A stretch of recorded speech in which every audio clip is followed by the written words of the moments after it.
we go over to their house and so forth. And how would you know what neighbors might need to be Depending told? on if there's a SAG stop close to them or whatever, we want them to know what's going on. I mean, if you're gonna have 400 signs around a couple days beforehand, I would think it would be really... It's about 2 days. 2 days before, it would be really good to let the Oh, town of know course. that this is... Of course. So I would, well, you say of course, so how does that happen? How do you let the town of Dummerston know that there's gonna be this event? I can put it in the Dummerston, what is it called? Views. Front porch or what? The Dummerston Views. The Dummerston Views. Well, if it comes out at a time, I mean, that only comes This is out... in June. I mean, she can put one right in the one that Absolutely. he's putting out right now. And How often does that Well, come that out? comes out in March, and then didn't Roger say there was another one that comes in the spring? So that would be the one to, not the Yeah, the next next one, but the following That's a one. good idea. To put an Yeah. article in the Views, and Roger Turner's the one that you... Right. Yeah, Um, Roger again. I can also ask the town manager, that's what I was Right, thinking. and so the too. town clerk, The town Lori clerk, Frechette, yeah. Can send she that's should what I was know- thinking of, sending an email to Yeah. everyone to let them know. And we could, just like the census guy's doing, we could create a short blurb, ask that it be posted on the town website. So did you guys have to do anything like what did you do in Guilford, Marlborough, Halifax in terms of, you know, like putting 400 signs around 2 days before? Was that... Honestly, we just put them, nobody It said. wasn't an- No, it wasn't an issue. Mhm. And you come back the next day or the day after and pull them, or Monday.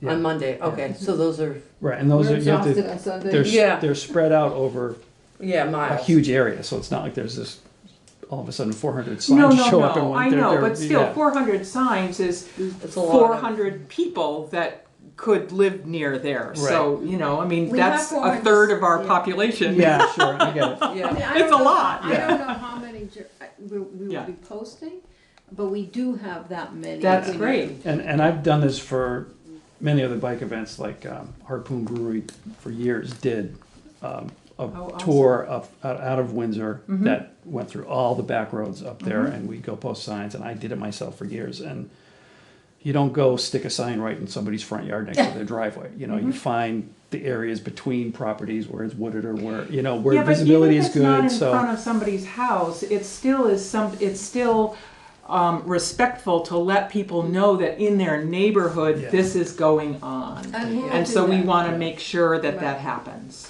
Yeah. Yeah. I think from my perspective too, it's just the coordination between Mark, Yeah. the board here, rescue, the fire Sure. department, and who'd I miss? town, Yes. the road. Highway And- department. And the highway department. Yep, And- we're gonna need that coordination. Yeah, and you So know, who my is- request. who is the point person for that?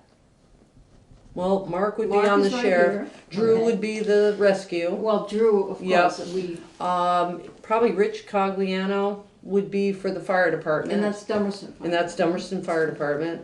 Lee Chamberlain is the road crew, and then it would be us, the board. Okay. Yeah, I mean, for me, we've supported the ride in many past years, so the route is significantly different. Ultimately, however we can enable you guys to have the ride, we'll support that.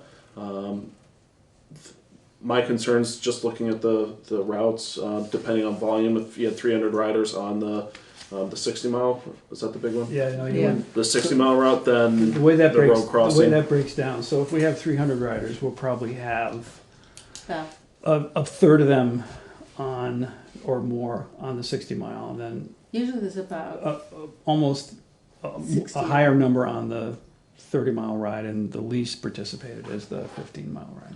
So like 100, 150, Yeah. 50. And we stagger those starts because the ride time on the 60 is literally more than double the ride time on the 30. So those people start earlier. So just the crossing of traffic, and I understand it's not a race and you're not going to have everybody neck and neck, but crossing Route 30 on a Sunday, Sure.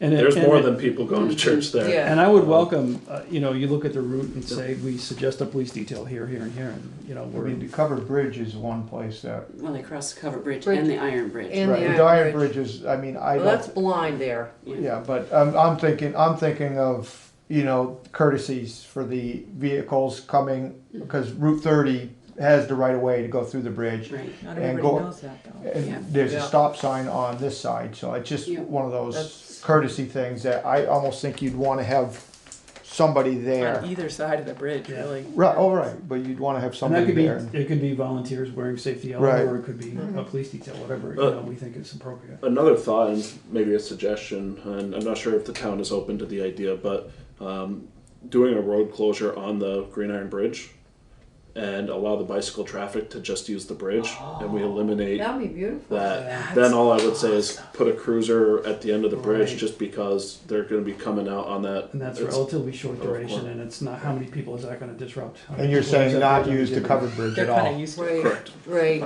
So then just- vehicle traffic's on the covered Right. bridge. They got and used to it. Cyclic traffic is off. Yeah. How many years was it closed? Right. And I can tell you that half the riders have Oh, got and walk their bikes across that bridge because people don't like riding bikes on those iron bridges. It's, I got my dog to cross that It's bridge. not fun. That was really cool.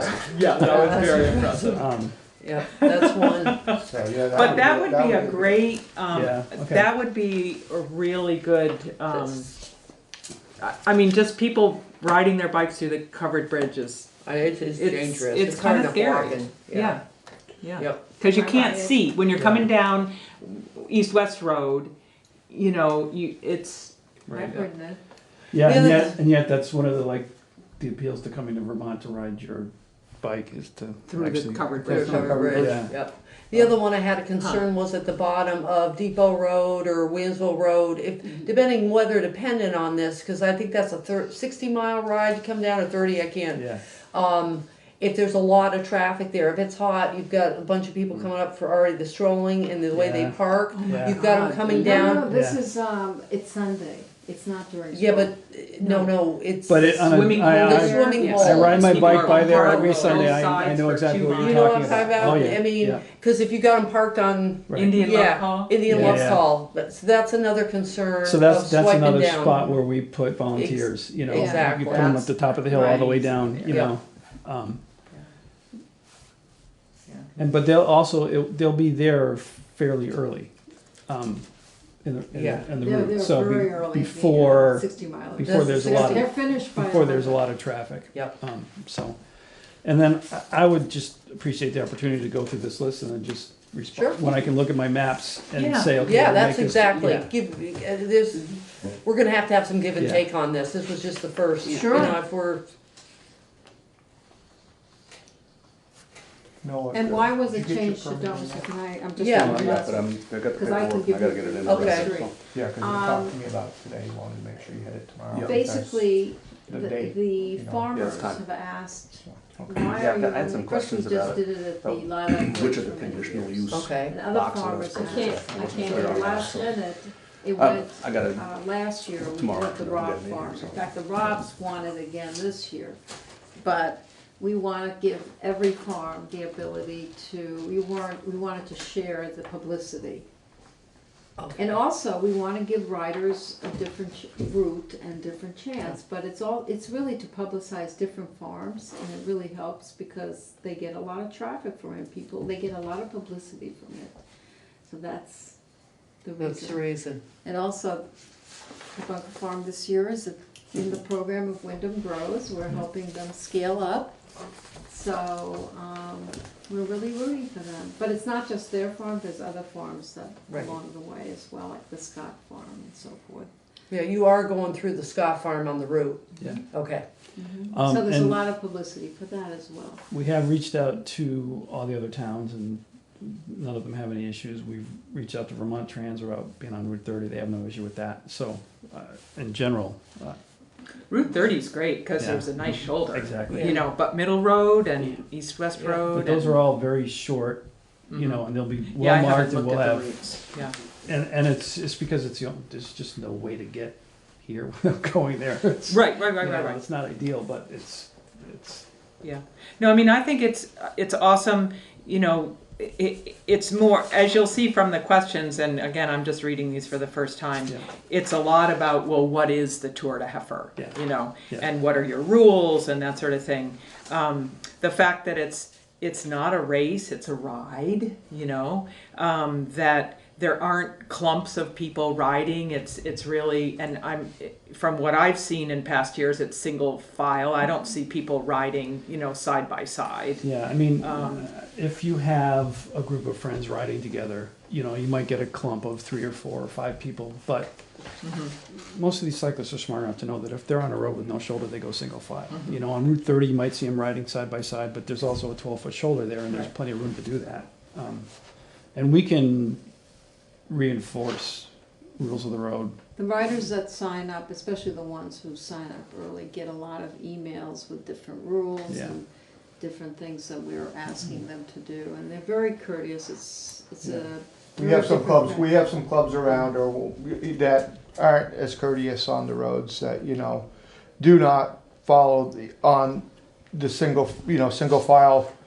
I mean, I don't care on a dirt road if they're going, as Right, long as they right, pull over with a right. car. But on the paved roads, I really think these bicyclists should all be doing single file and not be getting out in the middle of the road because, you know, It's dangerous. it is. But we, you know, like I said, I see it a lot. And, you know, there's groups that do that and don't stop at stop signs and it's Well, just. there's, you'll know, you know, there are, bicycle has the same rights and responsibility as a car. I know You that. know, and- so but there are also plenty of places where it's fully within their rights to ride two abreast. You know, but common sense says if the road's too narrow, you don't, but not all cyclists use common sense, you know. Oh, not everybody uses common sense. Right, and not all vehicle drivers do it either. Exactly. So- You've never seen that, Mark. No. Lack of common sense. No. So. I had a couple other questions, and I think they're on here. I understand that there's potential for an alcohol event. Yes. Are you expecting that to be a large event, or is it for participants of the As participants only. event? Okay. Yeah. And I assume you're pursuing the various permits for. Yeah. Well, The vendor will do that. The vendor Okay. does that, and it's, what's her name? Whetstone. Okay. Whetstone. And Sorry. so this is an event at Bunker Farm Correct. at the end of the Correct. Yeah. Yeah. So bike when ride, the riders which I've been finish, to. there's yeah. a beer vendor. We serve them Yeah. lunch. It's really And not fun. everybody Yeah. has a beer. Right. Very few. It's not an actually. alcohol event. It's not an event. alcohol. It's an event with alcohol. My bad. Yeah. And really, it's like, okay, are we looking at the Brattleboro Brewers Festival versus the you just rode 60 miles and have a beer? Yeah, Exactly. exactly. So, exactly. there's a difference in what we ask from a law enforcement perspective for Sure. different types of events and how Makes many sense. people will be And I there. can assure you, no one has more than one glass of beer. These are athletes. I understand. And then the other part for us is really just crash reduction, and that's really talking with both rescue and the fire department. That's really their perspective on this. I'd be happy to help coordinate a meeting with all of us, Okay. so that you don't have to make 15 phone calls. Sure. I have talked to the assistant chief, Rich, and it's Rich just Rich Cagliano. Cagliano. Here. Yes, the Okay. Dummerston Okay. Assistant Fire Chief. So again, it's a Sunday morning, it's a volunteer department, Rescue Inc., they're gonna be the response agency, so Yeah. no, we don't want anybody to get hit by a car, fall off the bike and require medical assistance, but at the same time, we do wanna be able to Gotta be plan ready, and yeah. want there to be a fair understanding of what everybody's bringing to the table. Sure. So if somebody, God forbid, does get injured, there's a clear expectation of how it's going to work. Yeah. And I've done events in the past where every rider gets a wristband, and the wristband has all of the emergency contact information on it. Wow. And That's it's a very simple thing to do, and it doesn't cost a lot of money. And I'll be personally responsible for whatever's going on that day. My number will be on there along with any other numbers that need to be on there. So Oh, are you saying that that wristband is something that People- do? Well, You're what considering it? What I've done is I've given them each, in the past, because we couldn't afford that, a little sticky, a mailer sticky, and they put it on their bikes with my phone number and all that. So and same emergency idea. number. They have Yeah. something with, That's everyone goes cool. with We've something always that had says, that. here's Yeah, and who's Rich who to call. Cagliano, he'll love that Yeah. idea. You know, that's just up his alley. And we don't charge that much for the ride Right. because we want locals to be able to do it, so we try to do it Yeah. as economically as possible. So, All right, any other questions? and we also have, just so you know, we put porta potties on the farm, and somewhere, we haven't figured out, somewhere within 30 miles where all of them intersect, there'll be also some porta potties, and we have to figure that out and get permission and so forth. So, So, Terry, what do you think we would like to see happen here? So Peter said he'd like to go through this, get a chance to answer Get the back. questions. Right. He'll reply to the select board. We'll get answers to these questions, and then what? Just that we get all, if this is where we're going, the direction we're going, that we're all coordinated between the select board, what's gonna happen with the sheriff's department, what Rich is gonna do, you know, have So available. we need another update. Right, we'll be needing Once- updates as this goes, yes. As they get their stuff together, we should be, I think we should be updated as the board should be updated. How often do you meet? Every other week, Every other week. every other It's Wednesday. gonna take me more than 2 weeks to get this That's fine. sorted out. That's fine. Oh, I mean, yeah. your ride's No, not. That's I think what the reality is we could probably, I could probably give you updates in late February or March that cover all this ground, Yeah. unless you need Yeah. something sooner than that. No. But No, that, it's really just me reviewing the routes, tweaking, setting up the west areas, and, Right. you know, like some of the roads I can't even drive right now, so. so Mark, did I hear you say that you're gonna coordinate a meeting? I mean, we work with rescue already. I have so- Peter's card, so what I'll do is connect through an email with the various partner organizations. The only one I don't have is Lee's email. Do you guys know what Lee's email? Lee Chamberlain. townclerk@dummerston.org. Perfect. Yeah, just through Lori, you can Yep. get to him. Who's this? That's Uh, the highway, highway. yeah, Oh, Your road foreman. your road, right, yeah. You guys take care of your own road. And So the only I'll issue with coordinate that that is that we just don't want the conversation. roads graded 2 days before Right. this Yeah. event, because it churns up rocks and it makes for a lot of flat tires. So it sounds to me like once Mark has sort of coordinated this group and they've met, then it would be time for a status update to us. Does that sound Right, reasonable? and I can go to, if I can go to the meeting with Mark and the group, so Yeah. that we can, yeah, And if we can cover that ground in that one meeting, fine. If I need to come back for another select board meeting, that's fine too. I mean, ultimately, out of it, I think with all the stakeholders there to say this is what we need or don't need, I think that we could present the board with hey, this is what's happening. Yeah. we Yeah. should Yeah. have an ambulance on hand versus, nah, they're 5 minutes away response time. They're Right. expecting a slow morning, so whatever. And what I'd like to see in terms of the communication to Dummerston residents is, we're really proud to have this Tour de Heifer in our town this year. And so I want to get to that point with the two groups so that when we do communicate to people in the town, letting them know that this is happening, we're doing it in a positive way. absolutely. And also, just so you know, the Bunker Farm is part of our farm tour on that day. And, the town can come and take tours of the Bunker Farm. I mean, it's really. But you can't drink beer. That's You what you were saying, gotta, right? You gotta bring, Yeah. you gotta bring your Yeah, own. I gotta drink more. Very, I knew there was gonna be a catch here for me. But it's really to celebrate the farm. Yeah, no, it's awesome. I mean, the whole reason for it's great. I think that, this was a surprise to us, and the select board's main job is the roads in Dummerston. Yeah. That's our charge. Yeah. No, And well, I so really appreciate you it- taking such care. Yeah. In the 12 years that we've done this. But you've done it in the same place with the same players and Right, the same. but and even it's- from year one, no one asked us any of this. So this is wonderful. I'm Okay. glad to see that you're taking such care, we just didn't know. So we were just following the protocol that we've had before. We didn't realize that it was necessary or important. Okay, So, great. All right.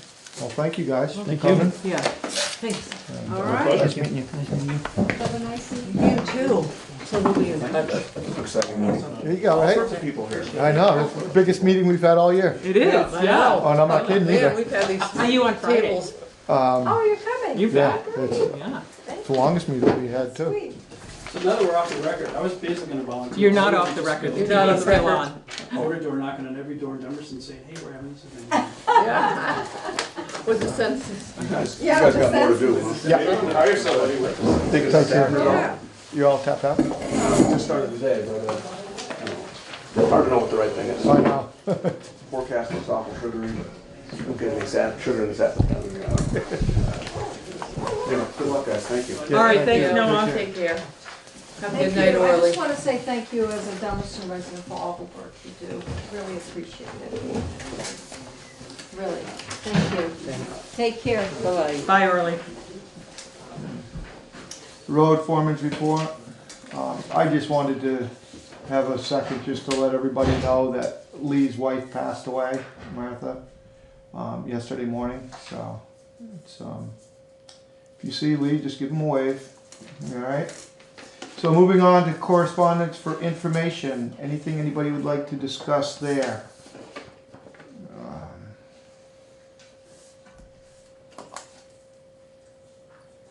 Nothing. Correspondence for discussion and or action. We have nothing under there. New business. We did the broadband already. Did everybody see that, signed the census for the, just the town borders? Borders. And it's a map of the borders. Okay. Um, Did it look good to you?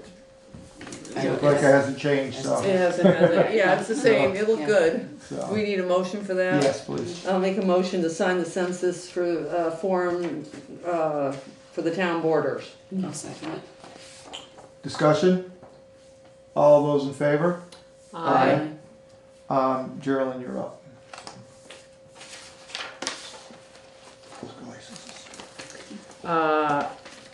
I'd like to move that we recess as the select board and convene as the liquor control board. I'll second that. Discussion? All those in favor? Aye. Aye. Okay. Anybody like to make a motion for the Sunoco? Sandry? Sanders. Yep. I'll make a motion that we approve the liquor license renewal request from Sanders on Route 5. I'll second that. Discussion? All those in favor? Aye. Is that it? That's it. So I'd like to move that we adjourn as the liquor control board and reconvene as the select board. I'll second that. Discussion? All those in favor? Aye. Aye. Okay. Any unfinished business anybody would like to discuss? Motion to adjourn? I'll make a motion, we adjourn. I'll second that. All those in favor? Aye.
Good morning, and welcome to another edition of Montpelier Connection. We're here at the State House this morning. The 2020 session has started, and so we're going to try and give you some regular reports from the State House. And I'm State Representative Mike Merwicki from the Wyndham 4 District of Putney, Dummerston, Westminster. And today's guest is Representative Sarah Coffey from Guilford and Vernon. And Wyndham 1. Wyndham 1. Yeah, good morning. So we are part of the Wyndham delegation from the Southeast Kingdom, the heart of Vermont, or the entry to Vermont. And we've gotten off to a good start here in the session. We have. It's been we're entering week 4, and I believe that we're really accomplishing some of the priorities that we set forth to make Vermont more affordable and a stronger economy that works for everyone. Yeah, we know that in some cases the economy is doing fine, but for a lot of people, it's a struggle. And I'm not complaining myself, but I tell people, between my wife and I, we work 5 jobs, and that's how we make ends meet. And again, I'm not complaining, but I'm just saying we're in the same position a lot of Vermonters are. They're working multiple jobs just to make ends meet, and we want to try and see what we can do to make that better, so in fact we have an economy that works for all. A couple of ways we're trying to do that are a couple of bills that we didn't quite finish at the end of the last session, but we've now passed and they're on the way to the governor. And one of them is, I think especially important to me, is paid family leave.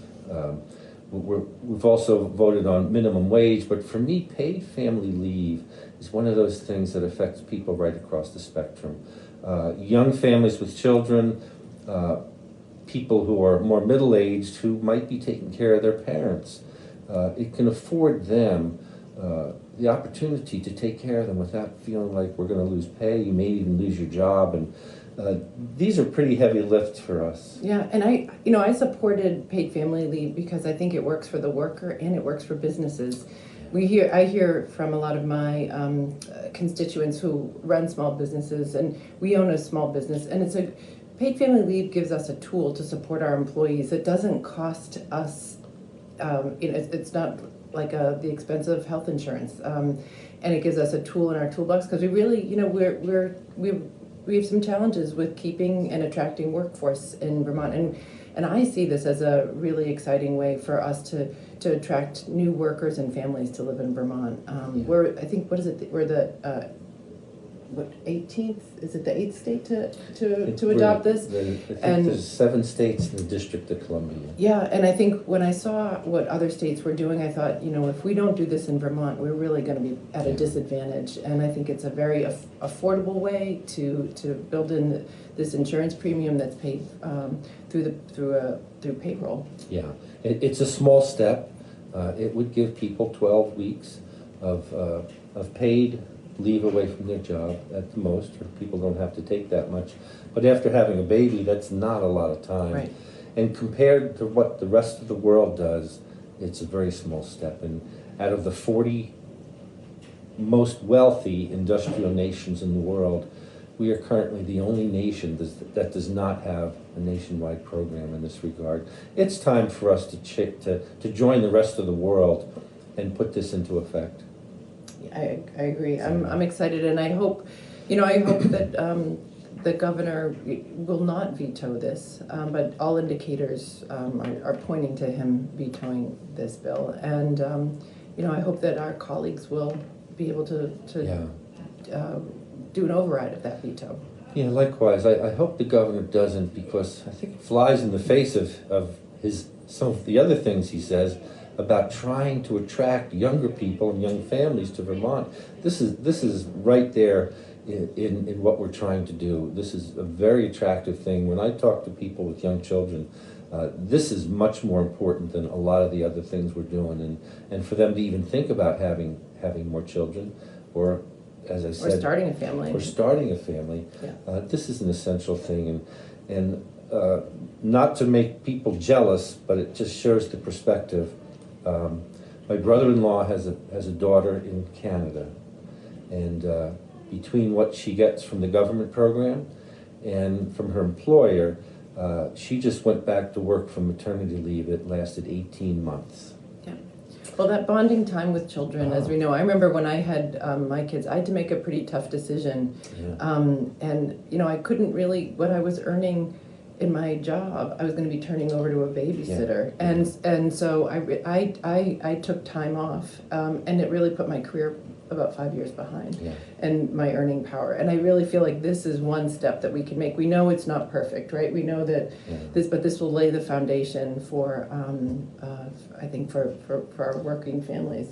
You made a good point there about how it's helpful to women too and mothers, and it's one of the challenges they face with trying to progress in the workforce, and leads me to look at the minimum wage bill, because what we found is that the majority of people who work minimum wage jobs in Vermont are women. Absolutely. You know, there's a terrific report. The Vermont Commission on Women is doing some great work, and this is the third year of a report that's come out. You know, because when we invest in women, we are investing in children, and when we look at poverty in our state, we know that that's where we can affect the most change. And so women disproportionately have these minimum wage jobs, and so we know that a single mother cannot, or a single parent cannot afford to live on minimum wage. So this is an important step. It's just an important step in the right direction, and we know we need to do more work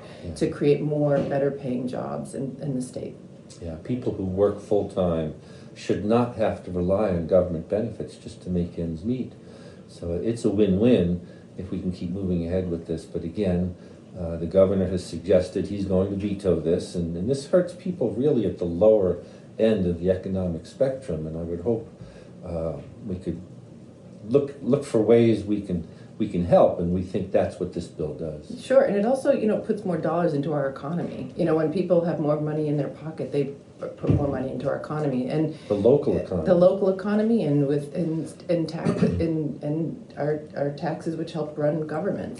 So I think it is something that I feel is very necessary, and especially us living on the borders of New Hampshire and Massachusetts. We know that people can make choices about where they live and where they can work, and so we want to keep them in Vermont. And the interesting thing is, if we raise the minimum wage, it gives us an advantage over New Hampshire. Many people often talk about how New Hampshire has some economic benefits, but New Hampshire's minimum wage is still pegged to the federal minimum wage of $7.25. Yeah. Can you imagine trying to live on $7.25 an hour? No, so that seems absurd in this day and age. So your committee has been pretty busy. We have been very busy, and I have to say I love this pace because the work that was done in the off session. I sit on House Corrections and Institutions, and it's both a money committee and a policy committee, and we work on the capital bill and the capital budget adjustment. But at the beginning, top of the session, we wait to dig into the budget after the governor gives his budget address. So in the first 3 weeks of the session, we have time to do our policy work. And we've talked about it before, though what's been going on during the off session is Justice Reinvestment 2. And this is been work that's been done by the council and state governments with our 3 branches of government. Incredible work looking at digging into the data and what is driving our corrections or people into our facilities, but also with the Department of Corrections is supervision of 8,000 people who are out on furlough, parole, and in our facilities. And it is been a very rigorous 5-month process, and they came to us last week and presented a really in-depth recommendations on policy and what we can do to change that. Because we've talked about this before, Mike, but back in 2007, we did Justice Reinvestment 1, and we were able to really divert lower risk, lower... we bent the curve. We bent the curve because we were looking at our incarceration, or folks in our facilities, that number got up to 2,500. So we're down to 1,800. We are at 138% capacity now, though, in our facilities, and we are sending people out of state. And we even though it is actually less expensive to house people out of state, our values are that we want people to be here. So it's a pretty in-depth report, and I'm excited to be working. The main push that we're going to be working on with our colleagues in the Senate are to look at statuses and community supervision. And I could certainly get into the weeds, but I think that the big recommendation was with furlough statuses that we are finding that between 60 and 70% of folks are reincarcerated because of a lack technical violations, most often because of a lack of adequate housing. And that to me is really a profound statement. I think what's happening is as the report stated, is that people coming out or going into our facilities have more complex needs, both mental health and substance abuse disorders. So coming out, we need to really readapt the kind of housing that we have. Currently we have a lot of sober housing and housing that doesn't allow for example, women with children. And so it's a real deep look at how can we work within the Agency of Human Services to better develop and reevaluate some of the housing and put money into that, not just invest in these upfront costs that will help bring these numbers down. So it's complex, and that on top of I just have to comment, we have there's a big upset within the Department of Corrections right now because of a story that came out in 7 Days in early December around sexual harassment in the women's prison. And so there's a new commissioner, Jim Baker, who is as an interim commissioner. He has a very strong reputation for turning around the police department in Rutland a number of years ago. There's an investigation going on. So, what we're hearing about is also there's a lot of stress going on within our facilities. It's a hard place to work, as you can imagine. And they're very understaffed. And they're really understaffed and it required overtime. And so I'm encouraged by what I'm hearing from the commissioner coming in and how we can do better recruitment and retention. And, people spend a lot of time at these facilities, and we need them to be better places to work and better conditions for everyone. So we're looking and trying to shift the culture within corrections. So we could go on. I could go on, as you can tell. It's a topic that I'm pretty passionate about. Yeah. Well, it's something a lot of people are interested in back home and across the state, because I think our sense of justice is that we want to make sure that all people are treated in a way that helps them be better. And right now our system has a lot of holes in it, and especially in regards to substance abuse and in relation to mental health, to trauma. What we know now is the research shows that the background of people having trauma, or I should say untreated trauma, shows up in behaviors that are antisocial and wind up getting people locked up. And so, these are in our facilities, we are needing to really have new kinds of training for our staff in there because of trauma. And I have to say, what we've been hearing for the last 3 weeks, a lot about the training, and also, a lot about a tough subject, the Prison Rape Elimination Act, which was passed in 2003. It's a federal law, and and it took them 9 years to develop the rules. And I'm really encouraged by the way that the training, but we need to do more. And I think that DOC staff know that we need to do more, and we need to give them, with justice reinvestment too, we see how we are underfunding corrections, and we need to,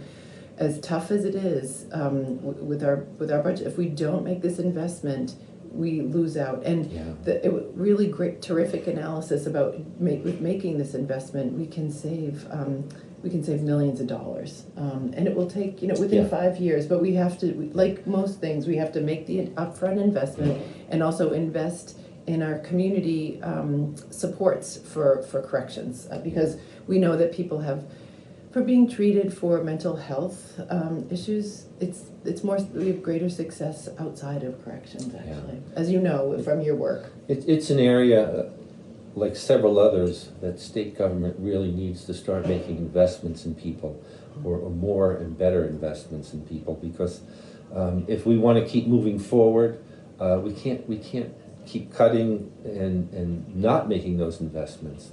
As anyone who's made any successful investments knows, you have to spend some money to make some. Yep. And I think in this regard, we're talking about the forgotten people, the people who don't get much attention. And from my perspective, we all benefit as a society when we can make accommodations for those, and it helps all of us. It adds to the quality of life, and there's carryover there.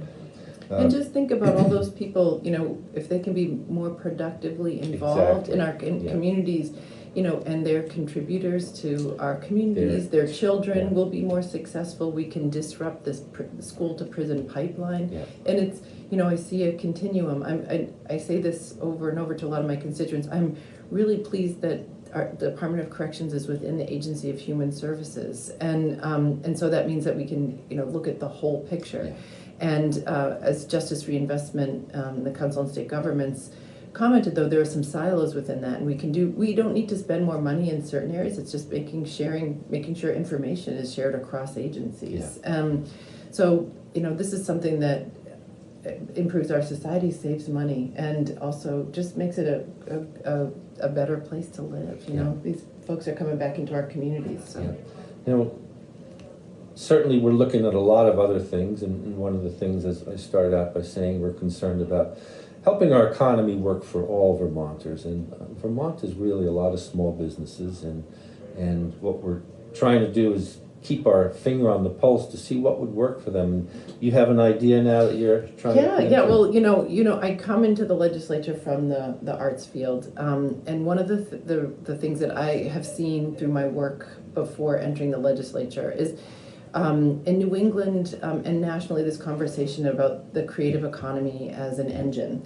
And in 2002, about a year ago, a report came out from the National Governors Association, which was about rural prosperity through the arts. And it is some really incredible examples of what's going on in other states. And Vermont hasn't actually done a lot to support the creative economy. And in a way, we're in a really exciting position to do more. So by tapping into, and this is not, when I say the creative economy, it's a really broad, you know, we often think about the creative economy as our nonprofit arts organizations, which are an important part of our creative economy, but it's also the folks who are making work that's, you know, for example, Vermont made handcrafted furniture that is sent to people all over the country. One of my constituents, the Vermont Wood Studio in Vernon, does this. They have a kind of national market, and it's because we have a strong Vermont brand that stands for quality and craftsmanship. And really, what we need, you know, so this idea that when we did our rural economy bus tour in the fall, we heard about the success of the Working Lands program, which was a program that invested in agriculture. You know, it was in response to the need, you know, a shifting economy in our and needing to support our working landscape and to diversify it. And we also heard about the strong impact that the arts and recreation sectors have, and they're often interconnected. So with a colleague of mine, Representative Zott, we came up with a piece of legislation that we introduced last week for a Working Hands program, which is modeled on the Working Lands program, which is a way to tap in some small resources to help our businesses, our creative businesses and entrepreneurs to expand, grow jobs, create, you know, through technical assistance and some investments to expand. So I'm excited about the legislation. We had 18 legislators sign on, and it's going to be introduced into House Commerce and Economic Development, and the vice chair there has been supportive of the idea. So, you know, I think it gives us another tool in our toolbox, and it also addresses the question of how do we attract young people to our state? You know, I hear this all the time. You know, we're lucky that we live in the greater Brattleboro and Putney, you know, area, because what's attractive to young people, I hear this, it's like, you know, they might not be artists, but also there's a scene, there's a vibrancy.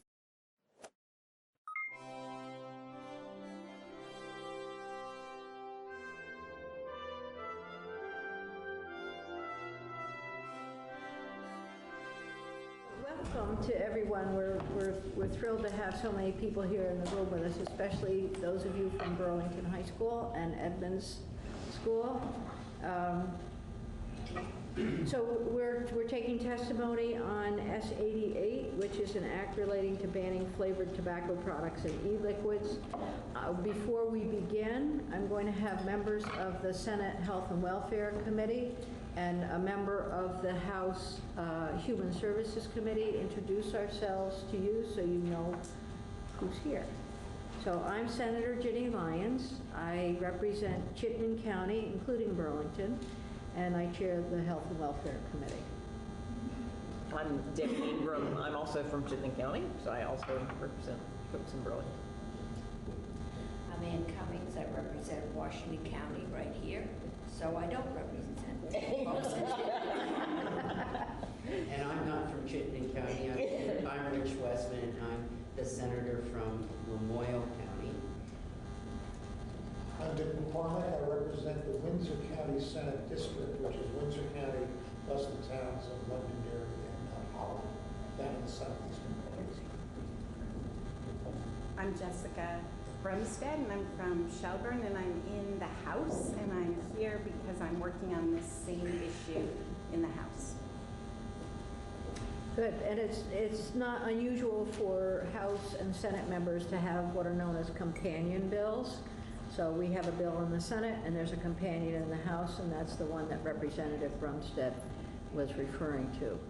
So the Senate will be taking testimony on this bill, and then within the next week or so, we'll be amending the bill as it was brought to us and sending it on its way to the full Senate and then to the House. So, good morning. We have representatives from the Burlington High School. Do you want to come up, bring your chairs up, or do you have a presentation? How do you want to do this? Yeah, we didn't need anything nothing from the presentation. We were just going to show the video to start things off. Big Tobacco's flavor game is not new. Big Tobacco has targeted minority communities with menthol products for decades. Menthol tobacco is easier to start, harder to quit, and just as deadly as non-flavored tobacco. I'm a Black Muslim woman. I face enough racism, sexism, and religious prejudices in my life. I see what Big Tobacco is doing, and I'm not falling for it. Because of Big Tobacco, my uncle is in a serious battle for his life. I need to speak out. These are our lives, our lungs, and our voices will bring an end to all flavored tobacco.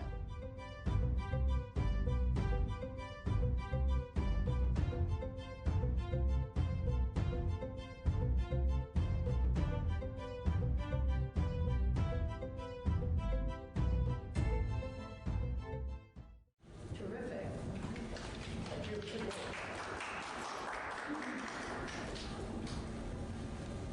Excellent.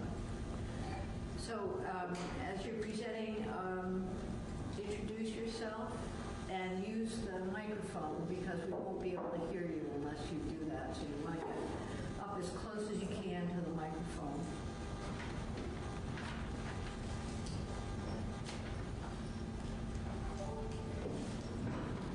Hello, my name is Sophia and I'm from Legs, Vermont. I'm an advocate at ATI-UTV about the illicit illegal substance abuse prevention research. We are concerned about flavored tobacco and the epidemic of youth flavored tobacco use. We are a diverse group and we are committed to making sure that all your voices are heard and that all people are protected. This is why we're really focused on menthol flavor. Big Tobacco targets minority communities and uses menthol products. These are some groups with the least power and voice in our society. Menthol is the only flavoring still allowed in cigarettes and is frequently left out in discussions about flavor programs. We are here to speak out against this injustice. We created a campaign called Our Lives, Our Lungs to raise awareness about these issues. We were inspired by the documentary and campaign Black Lives, Black Lungs. The Black Lives, Black Lungs campaign is all about raising awareness of the tobacco industry's successful infiltration into the Black community. The Our Lives, Our Lungs campaign created raises awareness about big tobacco's intentional targeting of important parts of our lives. Our friends, our family members, our community. We feel peers and community members about the harm of products. We are here to ask you all to take flavored tobacco seriously and protect our peers and our community. I am personally here because flavored tobacco has a huge impact on my life. My friends and family are using flavored tobacco and they started using it because they were unaware they were harming their bodies. My uncle and my father are immigrants and they both use flavored tobacco out of work in their lives. They didn't have the opportunity to get the education and were misinformed about the harm that tobacco has done. My uncle now has cancer. The next speaker from our group will tell you more about that. And we will hear from other group members who will share about what we see in our school. Our peers are being targeted and not fully thinking about the future impact of nicotine addiction. Thank you. Why don't we have stay here because we'll probably have questions afterwards, after you all testified. So share the microphone.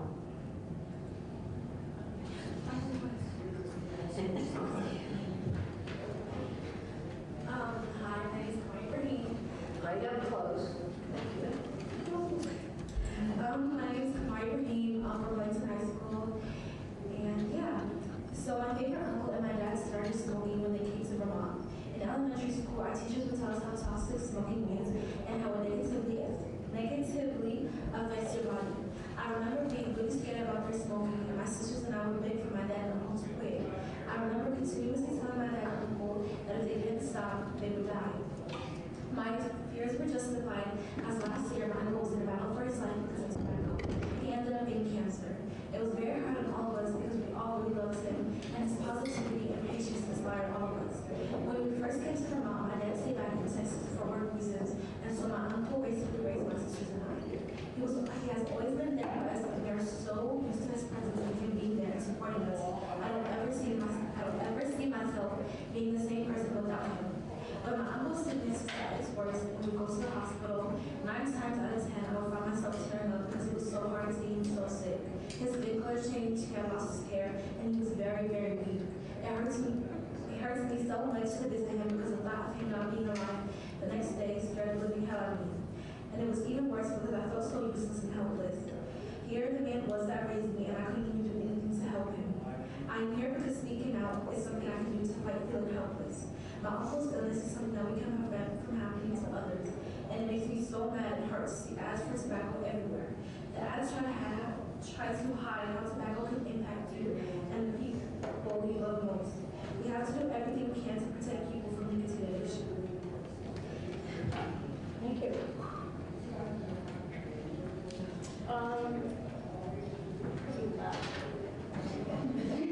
Hi, I'm Shamora, and I'm also a student at Burlington High School.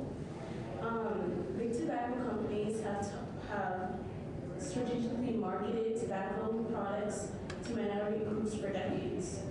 The most striking example is in menthol cigarettes. The use of menthol has made it easier to smoke and harder to quit.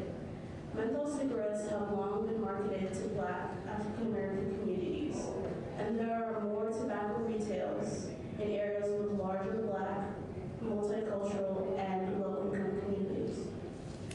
Big Tobacco has sponsored scholarships, cultural events, and have placed advertisements in public places that are popular to these kind of groups. These are all intentional efforts to forge ties with African American communities and build a misleading positive brand, while at the same time 94.9% of African Americans who smoke started using menthol cigarettes. But there are also 10 times more tobacco ads in African American neighborhoods than any other, and those numbers are no mistake. Big Tobacco has fed off of the addiction for decades and has taken the lives of so many in our community, and all for what? Money? What about the lives of the youth and adult that these products have taken? And what about the future of our generations? There's not enough money in the world Big Tobacco can give back to these communities to make up for the lives they have taken. As youth under the age of 18, we shouldn't have to be here asking for help to protect our lives and the lives of the people we love.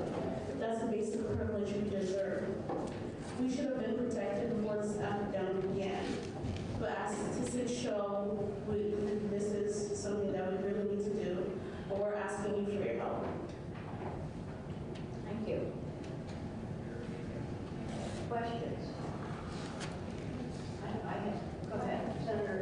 has a question. Hi, are there like specific ad campaigns that you feel are directed towards like people your age or directed towards immigrants or is it, do you feel like it's just, the flavor? I think that the biggest thing we see is that many of the ads, many of the ads, as you can see here, they have bright colors or they have like foods that kids would want to eat. And a lot of them feature African American couples or like people having fun. And I think that adults, the youth are more likely to look at these kind of pictures and think, wow, that must be cool.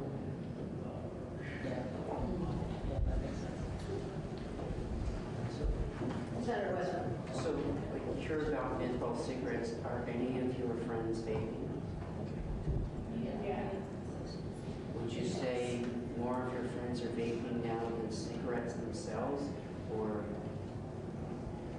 Definitely, I think they're definitely more than cigarettes. Yes, because, and I think that's mostly us feeling the fact that there isn't as much stigma on vapes than there are in actual cigarettes. And there are a lot of advertisements around vaping that you see, or is it mostly peer pressure that's pushing people towards vaping? I think it's okay. And also, a lot of them don't take a harm. Do you mind using the mic? I'm sorry to do this to you. If you can hold it over. I think it's a bit of both. A lot of them get pressure from like their other friends and maybe that they're gonna look some type of way if they do it. And it's also like you kind of see it everywhere, so you're kind of like curious as to it tastes like that kind of stuff. And I think that the reason most of them use it versus using cigarettes because there's so much like, or I feel like now more than ever, like people don't see cigarettes the same way as they used to. Whereas vaping, like people think it's fine, and most people don't even know like the harm that comes from using it. It's more like when you're smoking cigarettes, like there's like it's like gross and it's nasty, and like there's just that stigma behind cigarettes. When like vapes, like they're flavored and they have like they don't have that odor.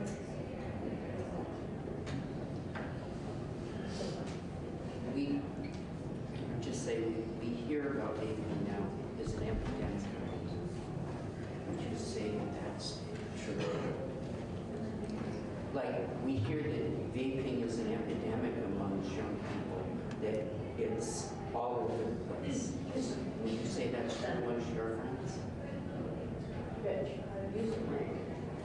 Can you not hear me? Because people can't hear you. I think it's a little. So, what can I say? We hear that vaping is everywhere amongst young people now. Is that your experience? Yeah, it's basically everywhere. You see it on school and other stuff, where you more young people doing it inside rooms, it's even on social media, even like I was saying young adults doing it too, like when the girls bus stop, I always see people doing it. It's just kind of like a norm for people to do it. Thank you. Other questions? Representative Brunson. Are you finding that your teachers and health folks are educating at the school on why vaping is a problem? I feel like our school is more favorable educating about like tobacco and cigarettes, where most people don't use those kinds of substances. So I feel as if they should educate us more about e-cigarettes and juuls and marijuana, because that's the big challenge. Also, health education on these kind of topics is very limited, because at our school we only have to take health class for one semester, our entire high school experience. So after that, that was the only opportunity for us to discuss these kind of topics in school. And besides that, we're just learning English and math and science. Yeah, right. No, that's I appreciate hearing that. I'm really curious. We changed the age of how old you had to be to buy these cigarettes, which is 21 now. And I'm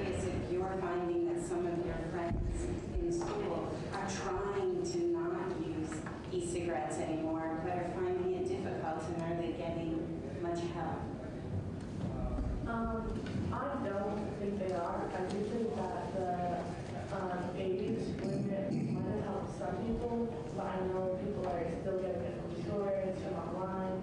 So I don't think people are oh, they changed the age restrictions, so I'm just gonna quit doing it. They're still finding ways to access it. Thank you. I feel like instead of kind of restricting the age of those conferences, I think that we should just get rid of it, period, because can you move closer? I think that's quite important. Thank you. I think that having just restricting that and that kind of thing will not do nothing, because at the end of the day, those people who are addicted, that are addicted to nicotine, they're gonna find a way to get it. Whether it's asking somebody to buy it for them that's older than them, whatever the case may be, they're still gonna find a way to get it. You know, and there's even little shops they have where somebody older will get it and they're kind of distributing it in between the community and they're selling that kind of stuff. And so I feel like just getting rid of it completely is gonna be, it's the solution to the problem, because restricting and adding restrictions and that kind of stuff isn't going anywhere. So, did you say that most of the ads that are out there are about cigarettes and not vaping? I feel as if they're more about cigarettes.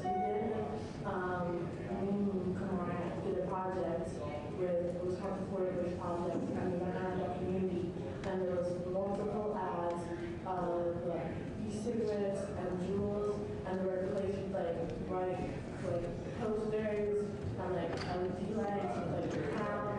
So it's that was that attraction to those advertisements. Senator McCormick, go ahead. First of all, thanks for your testimony. It was competent, persuasive. And I lost a parent to cancer, so I'm sympathetic. It's a nightmare. What is the cultural attitude among your peers at school about smoking and about vaping? And what I'm thinking about is this. When I was a kid coming up in the 50s and 60s, believe it or not, there were people around. And there was a man on my block who did not smoke.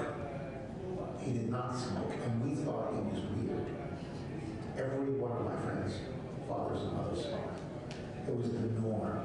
And to suggest that maybe you shouldn't was considered weird.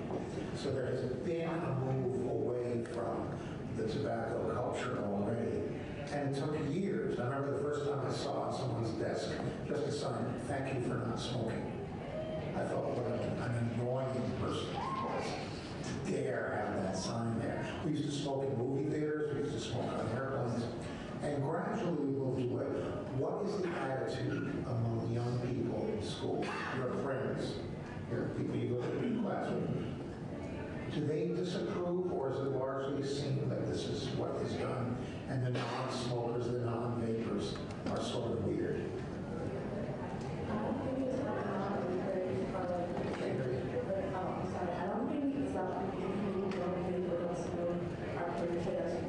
It's just that if you vape and you smoke, it's people think higher in your life.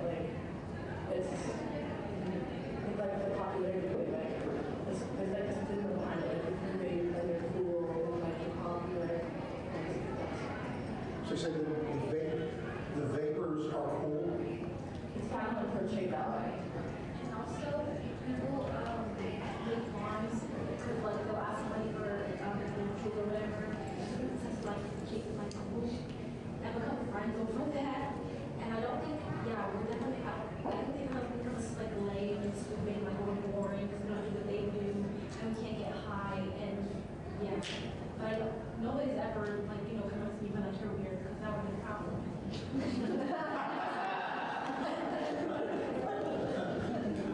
But you're double bored. Yeah, well, if it's any consolation, things have not changed. It was that way in the 50s and 60s as well. Other questions for me? So one of the issues that we have to address in this bill. We're obviously looking at flavored vape products, but also menthol tobacco and flavored tobacco products. And I'm wondering, you come out pretty strong against ending menthol and other flavored tobacco products. Is that a position? How did you come to that? Is that because you see kids around you using those products, or is it a result of your uncle's experience? What leads you guys to, or is it simply the information that's out there from scientific information that's out there? I know it's a hard question to answer. I think that for different, I feel like different people would answer this question differently. But for me, I also grew up around people who smoked. Like that was like the norm. And I feel like the only reason why I wouldn't do it is because like I chose to find ways to be educated. I didn't, like nobody said, oh, do you want to learn about this? It was kind of something that I found on my own. Didn't like it. Okay. I do, and I feel like for me, it was all of those. I was concerned about my community, my friends, and then like when my uncle lost cancer, that's when I guess like hit me like, this is affecting people's lives, this is, and that's what this one, I just looked at the exact conclusion. Yeah, I would say the same thing with her. That was also me. I think my uncle's experience and like how it like affected my life, even though it wasn't me going through what he was going through. I think that's when it kind of hit me. But I've also been doing a female before that, so I think it's also like realizing how it impacts me as like a Black Muslim female, and yeah, just realizing that after feeling targeted, I don't like feeling that way, and so yeah.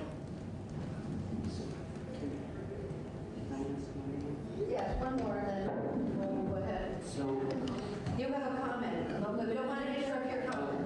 go ahead. Go ahead. I just wanted to like share something. So I feel like for me, even though I've been like learning about this stuff, it took me a few years for it to like actually hit me. Like literally this year, after I watched a certain video, I was really kind of disgusted because like when you think about it, for me it feels like there were people, years ago there were people, they sat around a table and they thought about how they could get youth and other people to use their products, knowing well that it would hurt their bodies.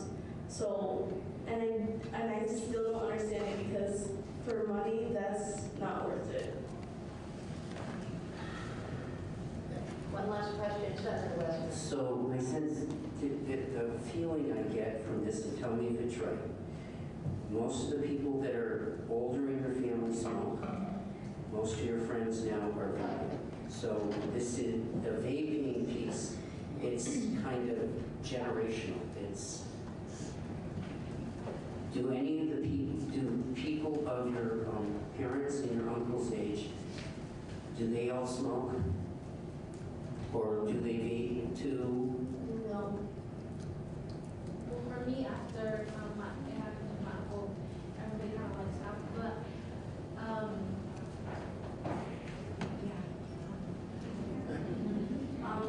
I only have two. Actually, my uncle smoked also, and he actually died because he got lung cancer.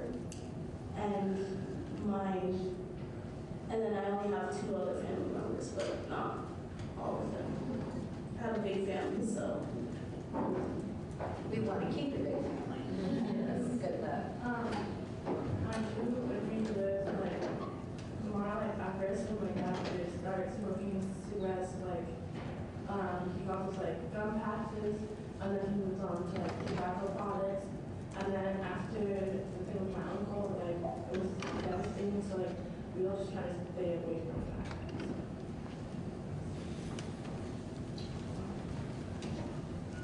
We can't thank you enough for being here today and all of your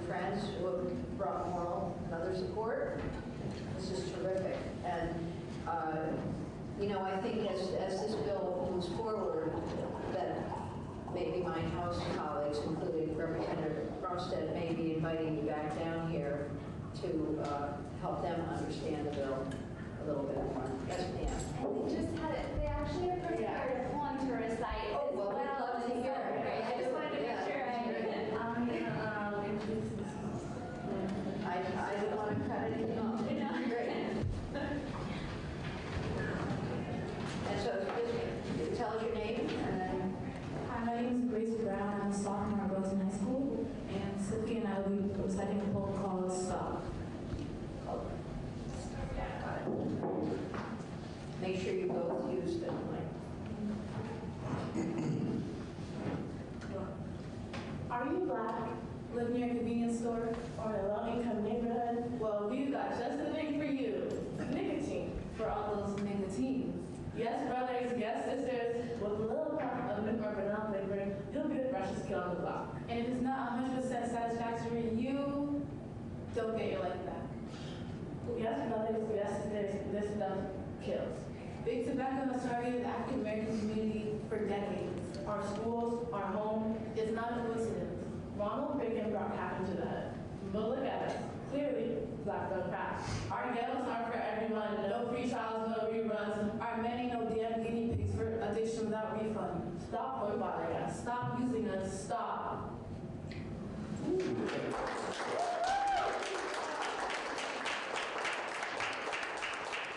How can we get a copy of that? That is awesome. Wow, it's a secret. No, that's beautiful. Did you write that?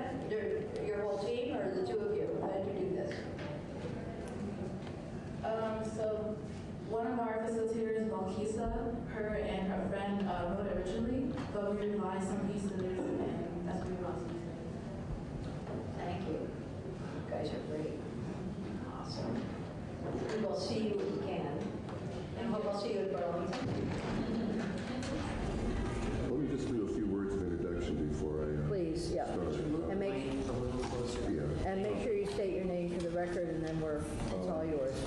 I'm Dr. Philip Gardner. I will go over my title later. I want to really thank the kids for their presentation. What's really great for me, I see that my message has been getting out on both the presentations yesterday and the presentations this morning. A lot of this has come out of the Black Lives, Black Lungs film. I don't know if many of you have seen it. It's only 15 minutes, but it's gotten around the country. And I also appreciate the questions on vaping. We're talking about nicotine in the 21st century, and it's flavored too, and it has menthol in it too. So we're going to have to deal with all of this, not to mention the THC and marijuana and all of this. But today we're going to focus on the menthol. And I'm going to do this. This way. Is this okay? Yes, any way you need to be, because we'll be looking over there as well. Okay. So I'm Dr. Philip Gardner. I'm a senior program officer at the University of California, also the president of Tobacco-Related Disease Research Program. I've been working there for the last 23 years. Next week is my last week of work. Even though I retired in 2014, they dragged me back. I'm going to really retire at the end of January. I'm also the co-chair of the African American Tobacco Control Leadership Council.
actually know what happened. We actually know that this went on in 2016. Where we are today, Should I just ask, is this because the tobacco industry spends so much money on lobbying and, I mean, this seems like just an incredible amount of influence. Is that? It's even, I don't want to say, truth is a very strong thing, Phil. I think it's even worse than that. We were able to identify in the Obama administration 16, and I don't want to say they were just lawyers, but 16 influential people, many of them were lawyers, in different parts of the government who work for the tobacco industry. Yes, they have inordinate power.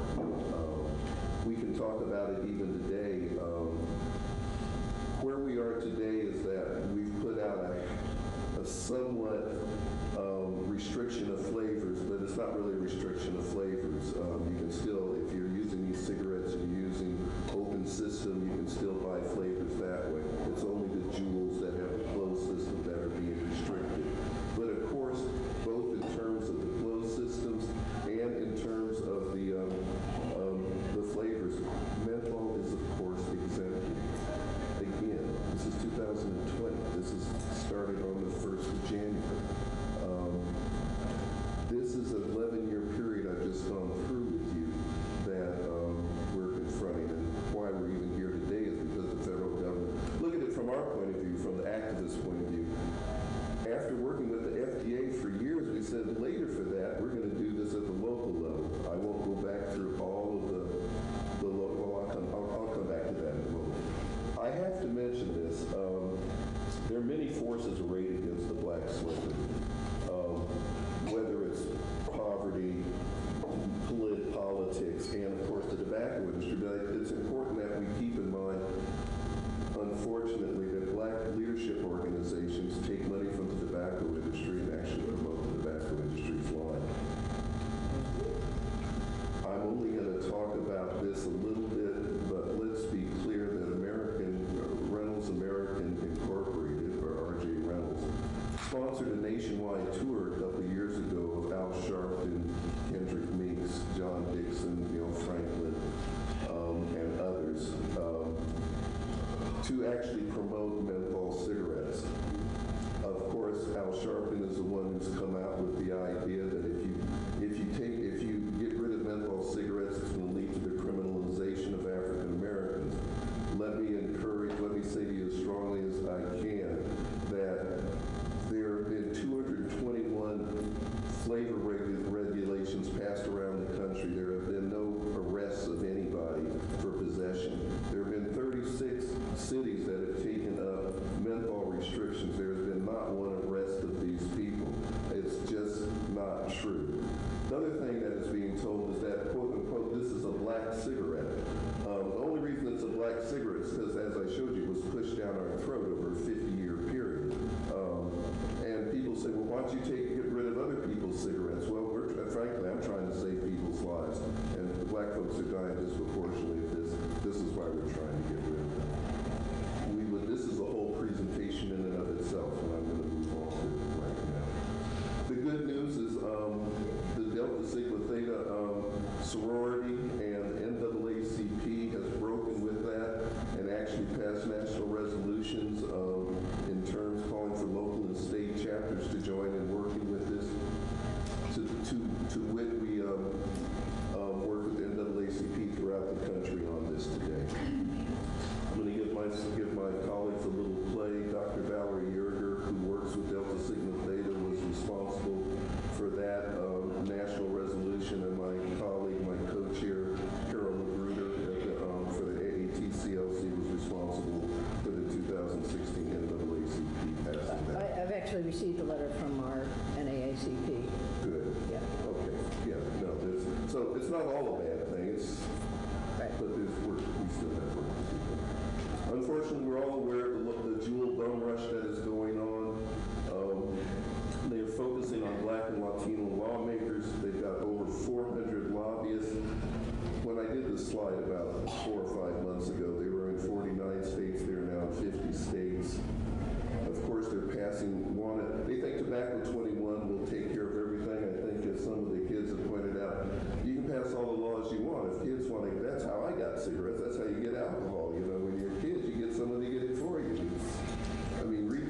some retailers are making bad decisions, but that's not how kids do things. Of course, kids know that. Be aware that Ben Jealous is running for, possibly running for mayor of Baltimore, has been hired by Jewel to lead their youth engagement section. It's outrageous. They've given a $7.5 million grant to Meharry, a historically black college and university. I actually spoke there in August about this. They already, this is an old slide. There's a support of FDA's push to menthol and e-juices. They're leading it in e-juices. And then the campaign in San Francisco, I'll talk about a little bit more. What you're going to see, I don't know if it, things have kind of really stalled for Jewel, but they were thinking of having Jewel stores where, like you go into an iPhone store and it'd be all slick and pretty. You could do that too. I'm coming toward the end here, folks. The fight to ban menthol. Let me just say the first city that we did this work in was Chicago. They put up a 500-foot barrier around schools to prevent the sale of these products.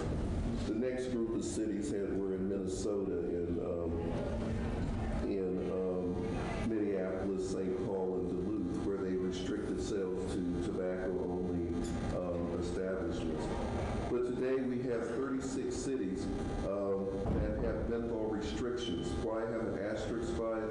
They're increasing as we speak. Last week, the city of Carson in Southern California passed menthol restrictions, and similarly, there are 221 locales around the country that have flavor restrictions, and that's growing every day too. There are 5 states why there's that have the emergency e-cigarette flavor restrictions. Asterisks by Massachusetts that we're able to work there this fall, and what we're encouraging Vermont to do is follow that lead and outlaw all flavors across the state, straight up. Tobacco industry referendum was soundly defeated in 2018. I won't go into all the details of that, but they put forward a proposal that would have made the selling of menthol just as legal as it used to be. In 2009, the Board of Supervisors in San Francisco passed e-cigarette restrictions until FDA they got FDA approval. There's a great slide. we all make mistakes. Of course, the Empire struck back. They put a ballot on the measure. They put a ballot measure for voters, what we call Prop C. It would overturn the cigarette moratorium, and it would overturn the flavor restrictions. They lost. So this is the take-home message. Menthol is a social justice issue. The disproportionate marketing and targeting of candy-flavored poison to African Americans and other specially oppressed sectors of our society is outright discriminatory and genocidal. The poorest, the folks that are least informed, the folks with the fewest resources, indeed, the definition of preying on the most vulnerable section of society is what's taking place here. If menthol were banned, this is a great study that was done a few years back. If menthol were banned, and only 30% of the people who were smoking cigarettes stopped smoking. Only 30%. The other 60%, I'm sure there's a lot going on. And the chart goes from 10 to 90. I'm just showing you this. 500,000 lives would be saved. 250,000 of them would be African Americans. What's at stake for Vermont and everybody else? It's our children and our future. This is a great picture. Here's a gentleman sitting on his skateboard, hat backwards, surrounded by tobacco imagery. This is what we're fighting against, and this is why I'm here today. With that, I'll stop. I want to thank you. This is how I can be contacted, at least on the top one for the next week. I need to change that. But I'll take any questions that you have at this time. Thank you. That's comprehensive, and I know that each slide, as you said, probably goes to another hour long. We're very appreciative of the thought that you brought to us. Senator McCormick. Is there any research that one of the motives for the tobacco industry to target people of color is that, like, for the last century, people of color have sort of defined what's cool. Young white people imitate the black, young white guys pick up on a style of something that was fashionable in the black community 2 or 3 years earlier. And then later on, the young white guys start turning their baseball caps backwards or whatever. But even, back to the 50s, rock and roll, it's black, young white people kind of want to be like the black guys. So we have tobacco documents that actually say exactly what you just said. Young African American men are trendsetters. Those are the terms used by the tobacco industry. And if we can get the trendsetters to use our product, that will help other people use their product. I should send you those things. They actually say that. So that's exactly right. Having said that, let's take it another step. In the 50s, this not only went on with rock and roll, but look at it this way. African Americans are moving from the South to the North in great numbers, but are in segregated situations. And there began a movement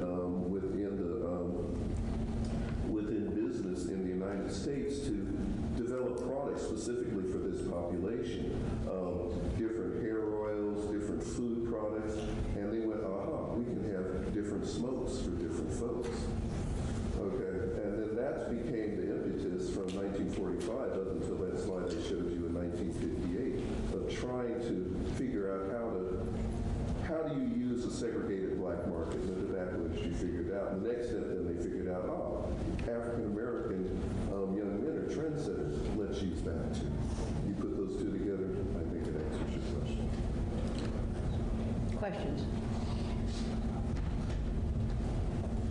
So I'm going to ask the question again. I think we asked it yesterday, and I think you answered it, but very briefly, because I know you need to get to a press conference. As do some other folks in the room.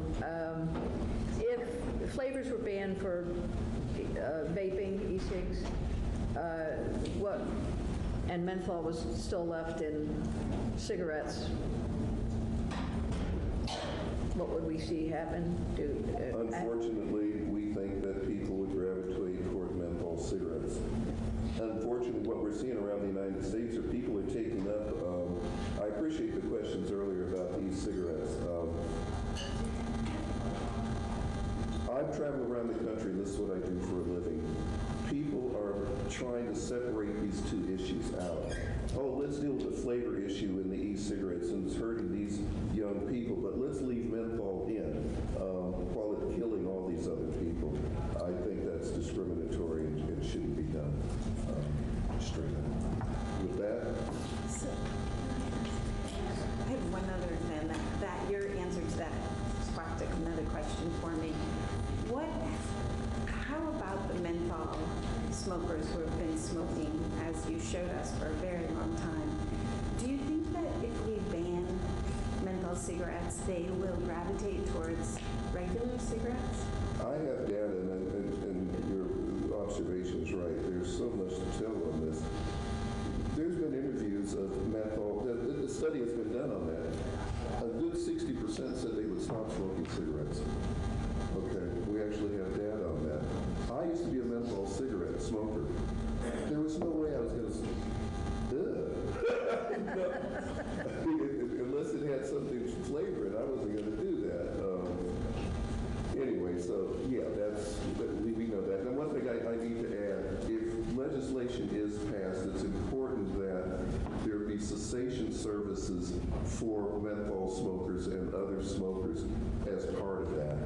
We can't take this big product away from somebody and then not give them help in dealing with it. So that's a good place to end this. So that is a good place, and we'll actually be taking some testimony about cessation services being covered without copay from our private carriers, so across Blue Shield. So that's something important, and thank you for bringing that up. Good. Thank you for having me. Terrific. Thank you.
Want to call to order the regular meeting of the Brattleboro Housing Partnerships on Monday, January 13th, 2020.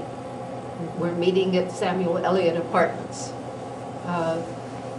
First order of business is to review and approve the minutes of the meeting of December 16th, 2019. Are there any revisions, any corrections, any comments? I'll move to approve them. Do I hear a second? Thank you. All those in favor, please say aye and shake your hand.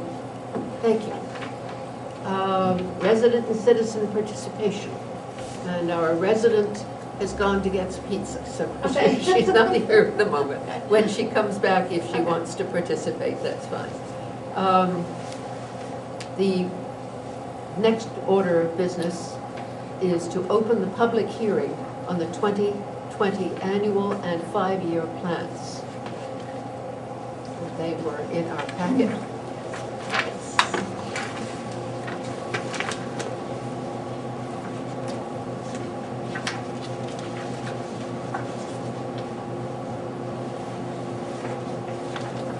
I'm wondering if it might be useful just to read the description of how the PHA is Public Housing Authority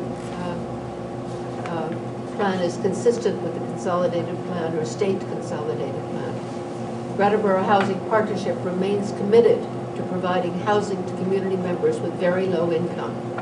In 2019, Brattleboro Housing Partnership converted to RAD, rental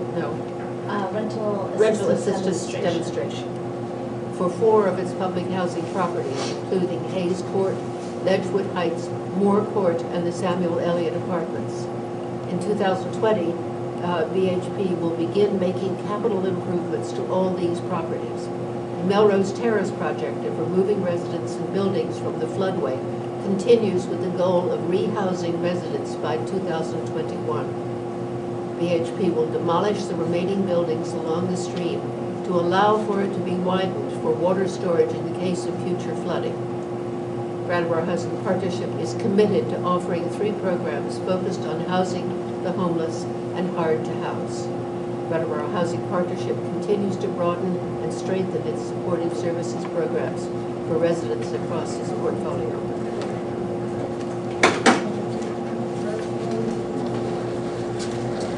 Additions, comments, questions? It is very extensive. Evening. Good evening, I missed it all. Have you missed anything? Yeah. Not much. Oh, good. Yeah, I'll just sit here. We're having a public hearing on our annual 2020 plan and the 5-year plan for work. Oh, okay. Where do you want to sit? I'm gonna sit right here. It's certainly very thorough and very well stated. Well, the reason I read aloud that very beginning was that it was a good capsule of who we are, where we are, and our intentions. And it's so hard to remember that Hayes Court, Ledgewood Heights, Moore Court, and Samuel Elliott's apartments are no longer public housing, but they're under the rental assistance demonstration project, which means we'll have the resources that we need to do the upgrades. That's right. Christine, any more comments, thoughts for us on this? No, this was the first official HUD document that I had to work on. Well, I was so just that was thinking, great. This is your and first so it was a great opportunity for me to do both the 1-year plan and the 5-year plan. And really, outside of the potential idea of moving to work, at this point, we're really avoiding any big projects. I mean, we already have our big project of Red Clover Commons 2 that's underway. But since we've gone to Bratt, we the staff has really decided we want to shelve anything and really just focus on the nuts and bolts of the organization and implementing RAD, implementing the capital needs assessment under the RAD program, and just continuing to offer all the supportive services that we have. And as chair, I am delinquent in not saying we really celebrate our new executive director Thank meeting you. with us, Christine. Thank you very much. Thanks. Any other comments, questions? Tom, it's been a while since you've been here, so any more thoughts on the plan? No, it looks fine to me. Then do I hear a motion to close the public hearing? This is moved to have a second? Second. All right, Tom, second. All those in favor of closing the public hearing, please say aye. Aye. Do I hear a motion to adopt the annual and 5-year plans as presented or with changes? We have no changes. Liz and Tom. All those in favor, please say aye. Aye. Opposed, Nice no? piece of work. It was quite a piece of work. That's why we'll have you at the end, just. Yes, it was very well written. Thank you, Yeah. thank you. And one piece as well is that we did send it to the Resident Advisory Communication Committee. Everybody received a copy of the letter and asking if they had any comments, we do not. So,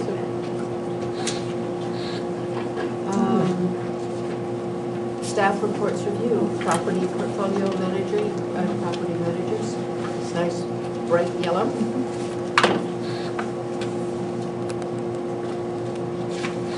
At some point, can I ask a couple of questions?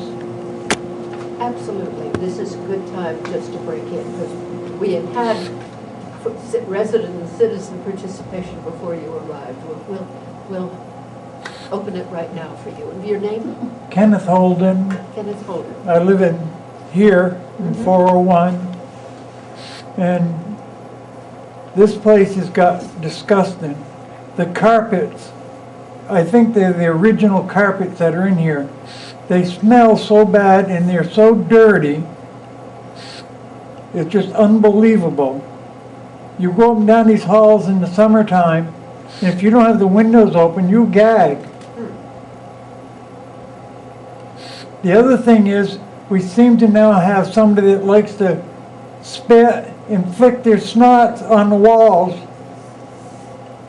And it's on the 4th floor. There's one place right across from the elevator. Looks like somebody got a big old snot in their mouth and spit it right on the wall. And 2 down by the garbage. One on the outside of the garbage on the 4th floor, and the bloody booger on the inside where somebody wiped their finger on it. And I talked to Courtney about these snot stuff a week ago, and she told me, oh, that's gross, I'll take right care of it. Well, it's been a week and nobody's taken care of it yet. And I would say that's pretty gross. Well, I know Christine is taking notes on that. And the other thing I could comment, which is not to be defend, but to say why it's so important that we made the change to the rental assistance or the RAD demonstration project. Because we'll have the funds to do the renovations that are needed in all of these buildings, because they're not, I mean, I may be 84 and they're younger than I am, but they are definitely showing the age when they were built. Yeah, I helped build this. Did you really? Yeah, I carried brick for 2 weeks, and that's all I could do with it. I quit. That was it. That was too much work for me. That's when you had to hand carry the bricks. But Thank you for bringing those things to our attention. And the other thing is, there was a real big thing last year or the year before about putting these new 8-foot sliding glass doors in. They were going to be so much more efficient that we weren't going to get the cold air through them like we did the other ones. These ones that we got in are no better than the ones that they took out. You go up there and in my apartment, you open those curtains and you can just feel the cold air just come blasting right at you. Is that something that Jack wanted to do? Yeah, we certainly can have Jack look into that again. I didn't know that, so thank you for bringing May it I to our say attention. something? Of course, yeah. Do you mind saying your name? Oh, Carolyn Novello, I live in 404.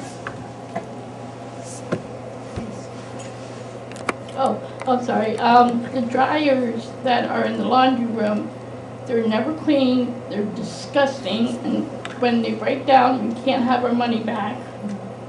And which is not our fault that the washers break down. And dryers. And the dryers. And the, sorry, I got a sore throat. The tube that goes out the dryer through the window, the heat, where you clean it, they never cleaned it. You have the vents for the dryer that goes out through the wall. Yes, uh-huh. Yeah. And the This mop place is- thing. And you can't even let your dogs or on the leash when they come out because the carpets are so bad. And you gotta be careful where you step because people drop little pins and stuff all over the place and stuff. And I think it's a good idea. It's up to you guys, but if we could have tile instead of the carpet, because this way it'll be more easy to, you know, like to mop up, and we also need more cleaning people here.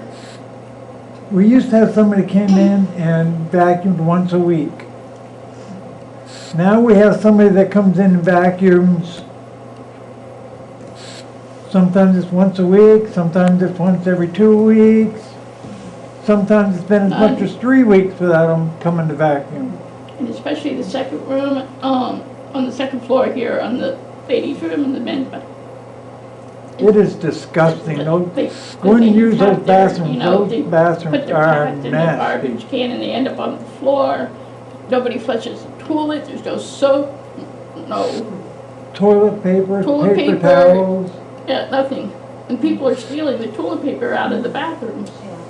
The urinal has a black ring around it. Well, I certainly will talk to them about cleaning and adding more cleaning. I'm guessing in the winter we probably need more cleaning because so many people have, you know, their shoes are dirty from outside as well. And I'll definitely talk to them about And that. we also have spiders all on the, what floor, our floor, right? Yeah, the fourth floor. The fourth floor, spiders. And Courtney said, oh, we'll take care of them, we'll take care of them. She never did. Well, you can't say she didn't try. I don't know what she did. Well, we But didn't, we haven't they seen haven't been anything. done yet. The spiders are still there.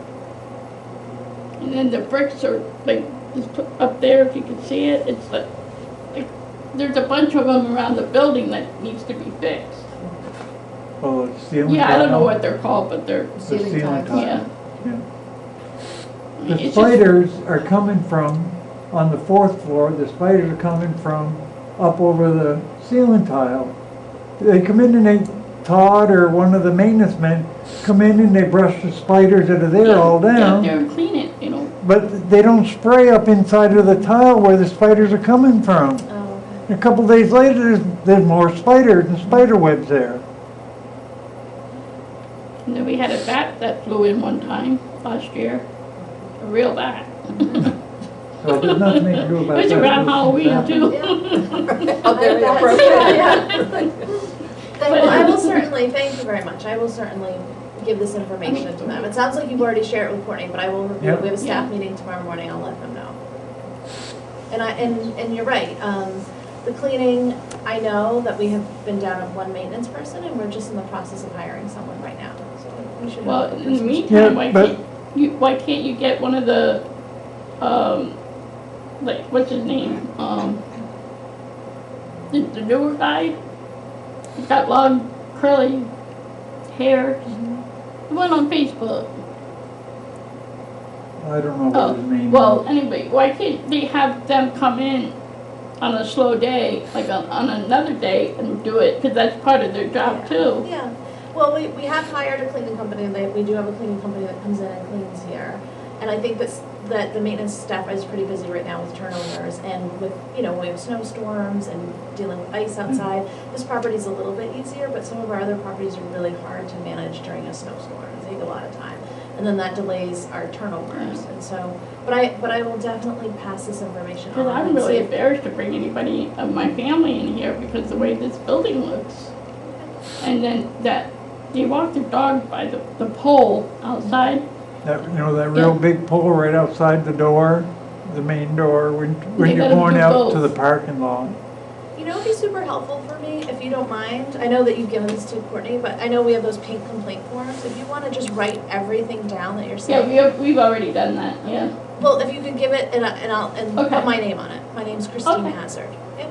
That would work. Yep, you can put it right in the office box and make sure I get it, okay? Thank you for coming. Yeah, thank you so Because much. our eyes don't see the things you live with, so this is very helpful. I'm sorry, I can't hear you.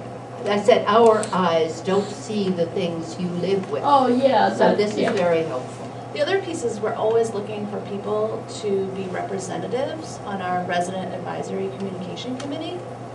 And that would be something that you would talk to Lorelei about, but we're always looking for people, especially at Sam Elliott, to come and represent their building. What did you say your name was? Christine, Yeah. my last name's Hazard, Hazzard.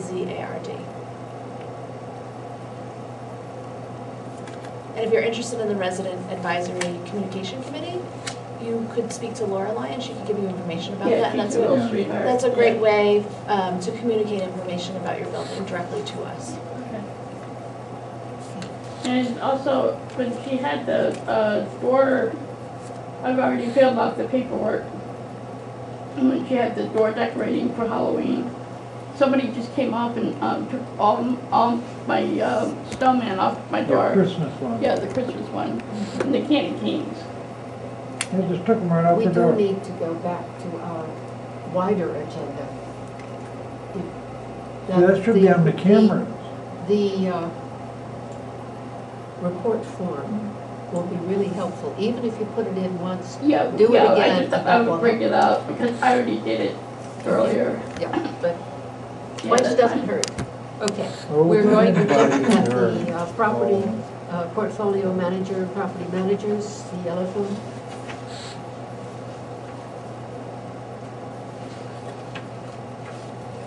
Comments, questions?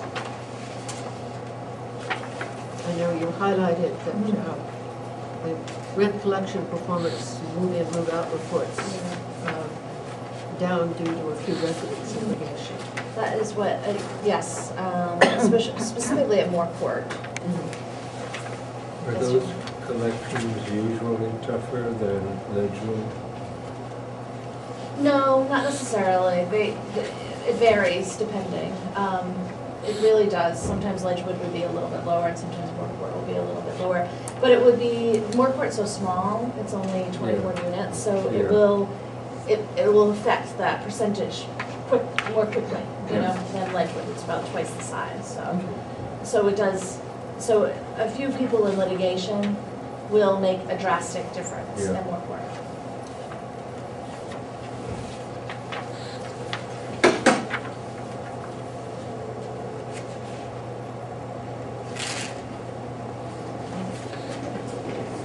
And the vacancies, 8 one-bedroom vacancies. Yes. 1 two-bedroom and 2 three-bedroom vacancies. Yes. And so we've had a lot of, we've had a substantial amount of turnovers, and so we have been trying to turn over the apartments as quickly as possible. And I know Courtney, they do have people online. The 0 are tough to fill, but I'm sure they will. I'm sure they will fill them eventually. But that is a big number, so it's a lot of turnovers at once. Excuse me, because of the noise back here, it's hard to hear. If you could. I'm trying to make. I know, just talk a little louder than you normally would. Okay. Okay, thank you. The resident wellness and services, family self-support, resident services coordinator, and SASH coordinators.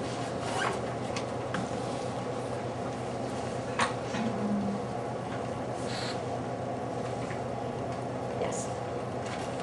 This is written by you in a different hat. Yes, different voice. So this was the last of my wellness and services manager duties, and I put together just a brief summary of some of the allocations that different staff changes. And so as I left my position, we broke my position up into several positions, and Lorelei Morissette received a promotion, so she will now be our wellness and services manager. Shona Baugh will now be leading the SASH program, and Ashley McHale was made a full-time SASH coordinator. Outside of that, Lorelai's report talked about a lot of the programs that she's been offering. The Art in the Neighborhood program is very successful. She also offers programs here. Your karaoke program was really fun. They had a great time. They had sparkling wine, not real wine, non-alcoholic wine, sparkling cider. They had a really good time. And then she's recently joined the BA, which is the Brattleboro Area Affordable Housing Board, which is wonderful. So it's very exciting. That's Myron knows that well. And Ross is, we are no longer able to apply for resident, Ross is resident Opportunities of self-sufficiency. And yes, unfortunately, that program is a HUD program, and so we are not allowed to apply for that grant any longer. And so that is not, once we were undergrad, we can no longer apply. So her role will stay within the supportive services program, but it will change somewhat. This is the trade-off of doing RAD. It is, yeah. And not public housing. I hope that our redoing these buildings will be seen as a very great advantage, because it sounds as if it would be very useful. I hope so, yeah, absolutely. And the FSS Family Self-Sufficiency Report. Yes, so we have received funding for an additional year, so that's wonderful, great news. And Lucy has a good amount. She's meeting her grant requirements. Given that we have such a small pool of people, I think she does a really great job. She really has been working well with the property managers, meeting and greeting new residents as they move into the housing sites. I'm impressed in the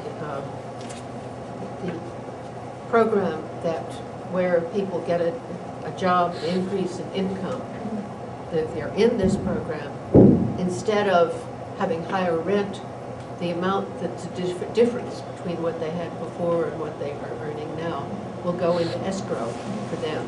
And we have somebody who has already $6,000 in escrow, which is really great. Yes, and we had 2 graduates last year with substantial amounts, which was great. And then for the SASH program, I don't think that Shauna listed it here. However, we have just, we have started a pilot project through SASH with the Department of Disease, Vermont Department of Disease, now I'm not going to remember what it is, but it's around hypertension, and we are getting funding to work with Hotel Pharmacy as a pilot project to incorporate the pharmacy into the SASH program. They come to some of our SASH meetings, and they work specifically with people who would like to work with them around hypertension.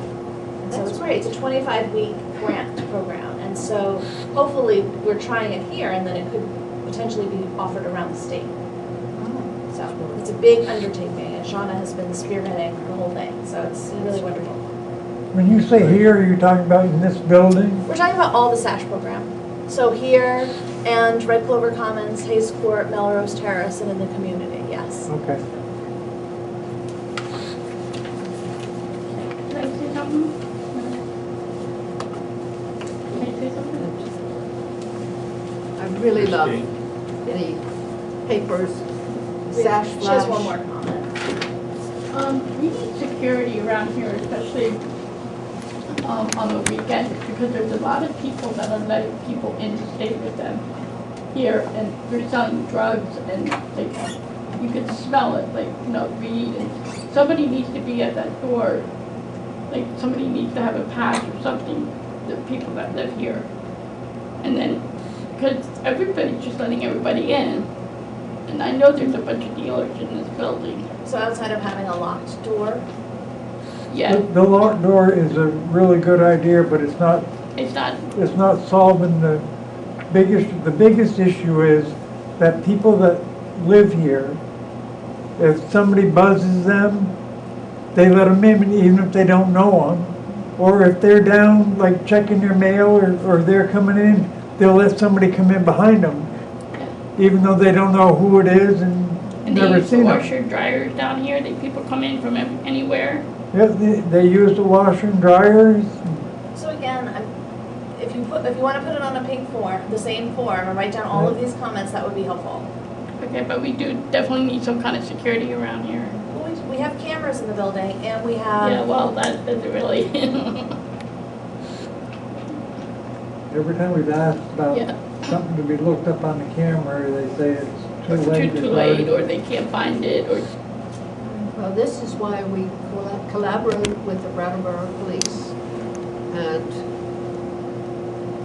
again, if it's helpful to have it in writing.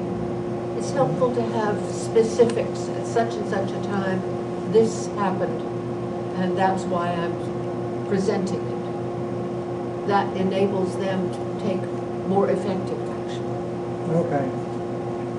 We're going to go on to section 8, shelter plus care and transitions to housing.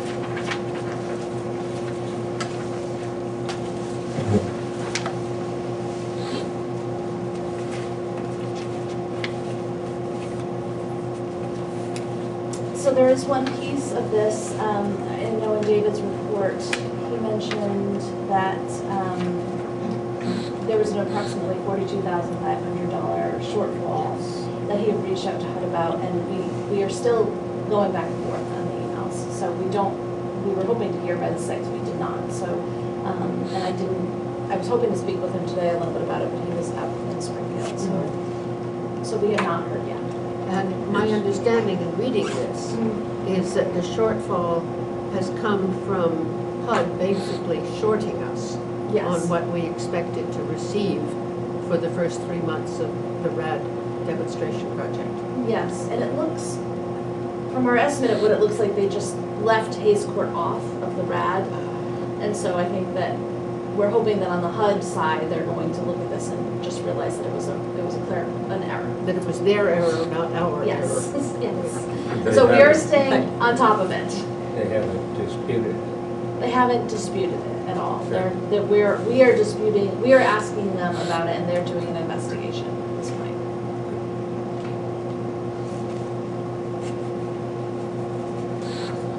Transitions to housing. We're now serving 8 once homeless families, an increase of 1 from last month.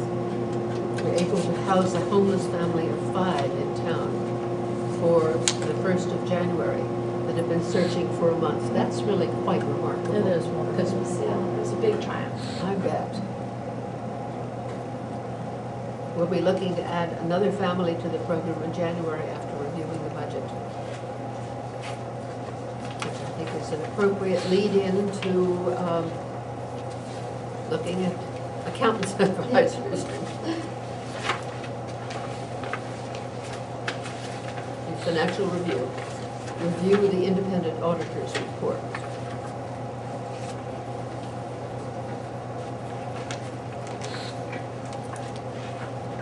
And I wondered why my purse was so heavy when I began to hold it out.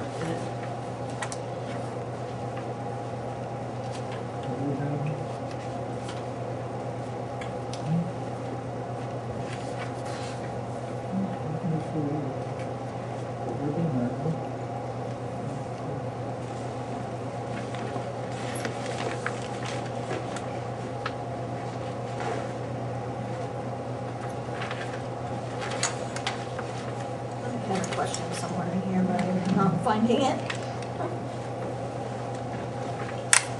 Well, if you excuse me, I did all the business I need to do. Okay, thank you for coming in. Thank you.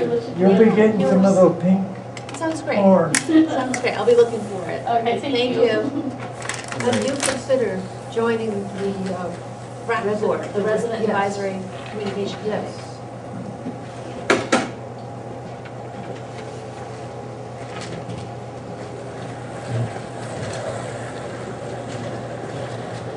I'll ask them about that, if I go.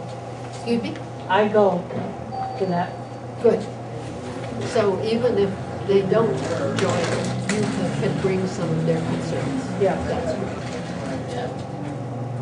I take it this is a new relationship with these accountants? A new relationship? I don't think so. I think that we've used them before. What makes you say that? Oh. Oh, no, that was the other piece. That's for our executive session. Okay. Yeah. I'm not sure if that's what he means or not.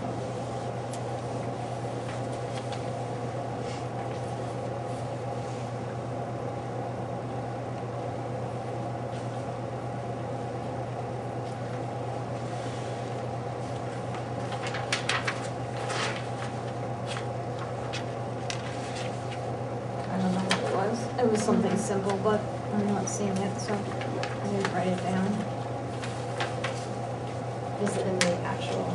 It was somewhere in the the auditor's report rather yeah, than it was the, just a simple question, but it's not coming to me. I was reading it without a pen.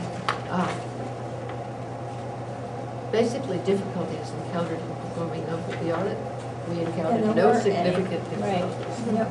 And throughout the report, they indicated that they did not see any problems. Pleased to report there are no such disagreements that arose during the course of our audit with management. And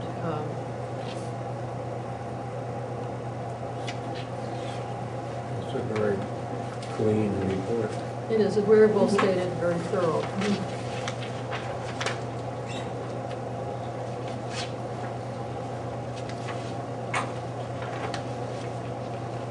And then the more extensive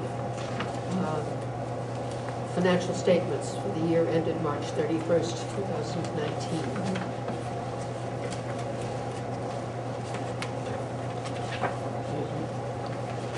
Can I ask what maybe a dumb question? Byron, can you speak up?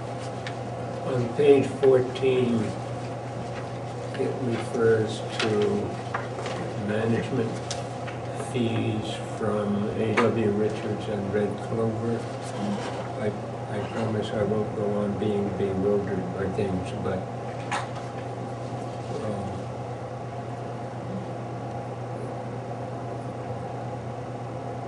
that's I understand a totally different relationship we have with those Yes. two properties. They are public-privately funded. The Red Clover Commons and the A.W. Richards building. So And we they are have a not. management contract. Yes. with them. And then we receive a management, we receive fees to manage those buildings. And so I think when they were looking at the, the grant-funded positions, those were also allocated in that we receive funds to offer those services. And so we receive funds to manage the Red Clover Commons and A.W. Richards building, which is different from our RAD. You're right, it's different from our RAD properties. We don't, that we get the subsidy off of the rent payment. This, we receive a set amount of money just to manage the buildings themselves. I'll get there. We'll do it together. I learned a lot from reading this, so this was very timely for me. This was helpful to read all of this as well.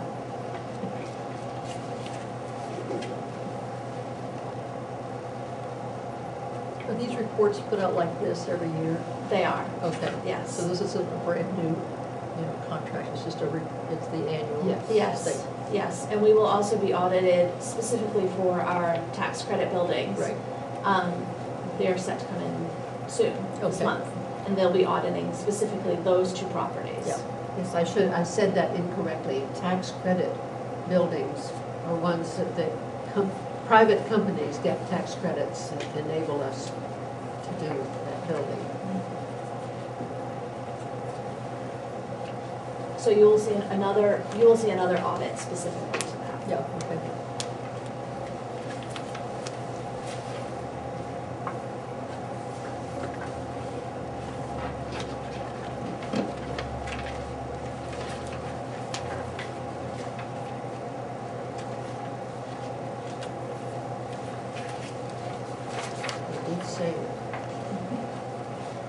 summary.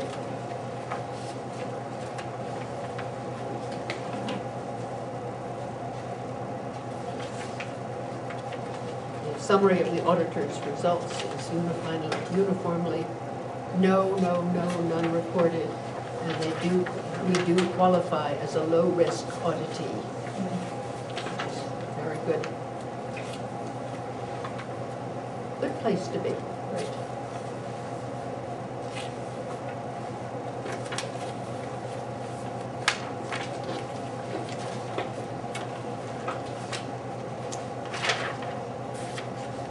There are two parts to a report like this, being thorough but also being clear.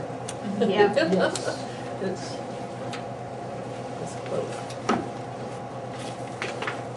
And then the last, if we, do we need to?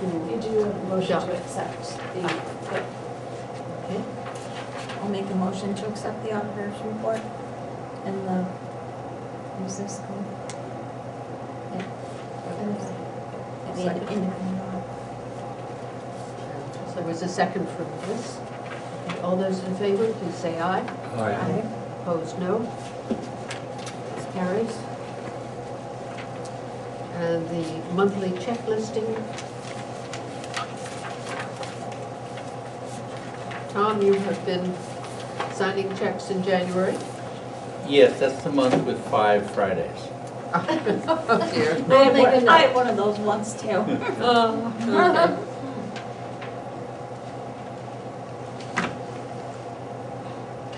do we have somebody for March? I wasn't sure if we had. We don't yet. I think it's gonna be me. I think it'll be me.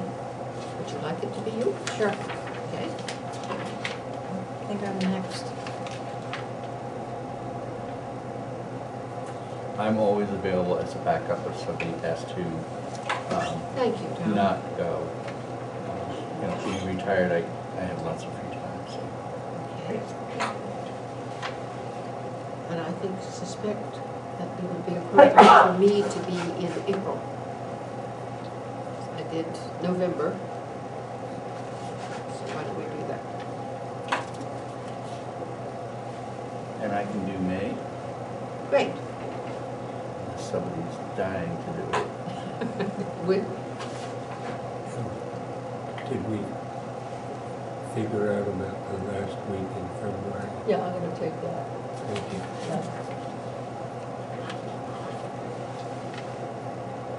Large projects in progress. So, I believe that next month we'll have a little bit more of a detailed report because Chris Hart will, she's now actively working in the development phase and she has already started working very hard, so it's great. So there's not much to report from what we had last month. That FEMA, FDMA, the 4 buildings have been removed down to the slab, and I know that Chris is just talking to community members. She's been continuing to talk to community members about projects around that property, and so they are going to be putting. She's going to be putting in Brattleboro Housing Partnership has been really thinking about the history of the land and bringing in community members to really think about the best use of that. And when you say community, is this mainly the West Brattleboro Association? Yes, the Vermont Historic Preservation, as well as I think that there are some local art groups that she's also talking with. But Chris, I'll be honest, I can't speak to 100%, so she would definitely be, next month she said that she would have something for us to review, so that would be great. Is the West Brattleboro Association involved? Yes, they are. Yes, absolutely. Very important for them to be involved. Red Clover 2. The permitting, the funding, and the design remain underway, and the DRB has been approved, and has been received. And so Chris is actively working on that piece. That's a big piece. And again, I think we'll have more to report next month. She just didn't have anything. Started. She didn't have anything.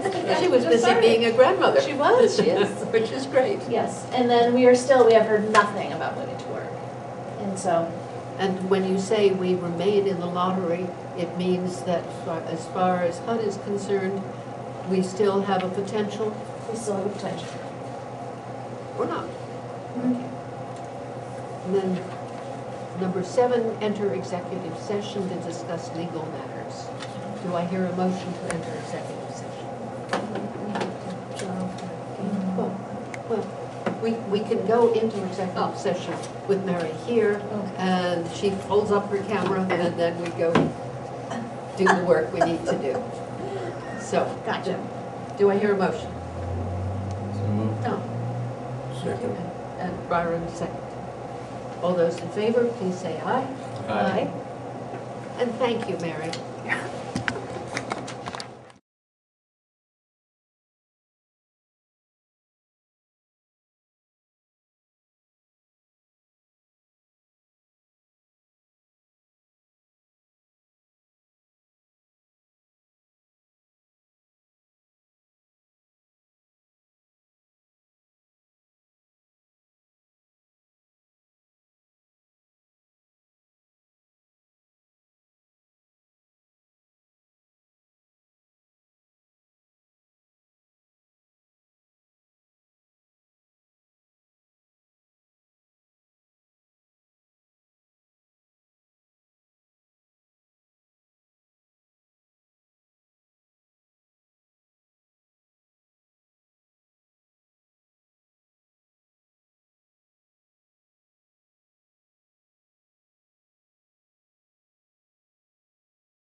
Karen, why don't we get going? I'm hopeful that Robin will join us shortly. Okay. But just as a kind of introduction, I'd reached out to Karen a few days ago, maybe it was a week ago. There are some specific parts of this bill that I think we're particularly interested in your feedback on. But you know, those in particular relate to how our municipalities and towns are you know, reacting from a resilience standpoint. And you know, are there things in here that you know, that you can speak to from your, obviously from your members' perspective? You know, I think one of the things that we're trying to address here is not only greenhouse gas emission reduction, but also issues related to resilience and how our towns and communities are dealing with these issues. Right. So, Right. but anyway, I appreciate you also being flexible on your time. We got off the floor a little earlier than I think we anticipated today. And we so, thought you would be on the floor for quite a while. yeah, so I think that's going to be tomorrow. Oh, okay, all right. Yeah. So thank you for joining us, Karen. Certainly, and thank you for the opportunity to testify about this issue. What I wanted to do was just set the stage for you a little bit. Anecdotally, those are two pictures of Moortown Village during Irene that my son took, so they're not copyrighted, at least for me.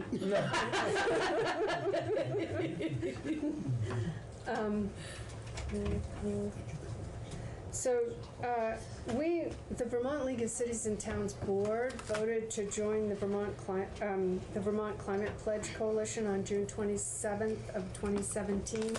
And I'm sorry, I'm gonna glasses on, glasses off, right? I had, let's see, and that's part of the America's Pledge. That this is a one-pager about America's Pledge from the organization that Mike Bloomberg and others put together. Moreau, Weinberger, and Vermont were early adopters of that pledge. Let's see if I can get back here. Okay. We are also affiliated with the National League of Cities, and our executive director, Maura Carroll, was on the board of the National League of Cities. Whoops, wrong one. Well, I lost that one. Oh, this one.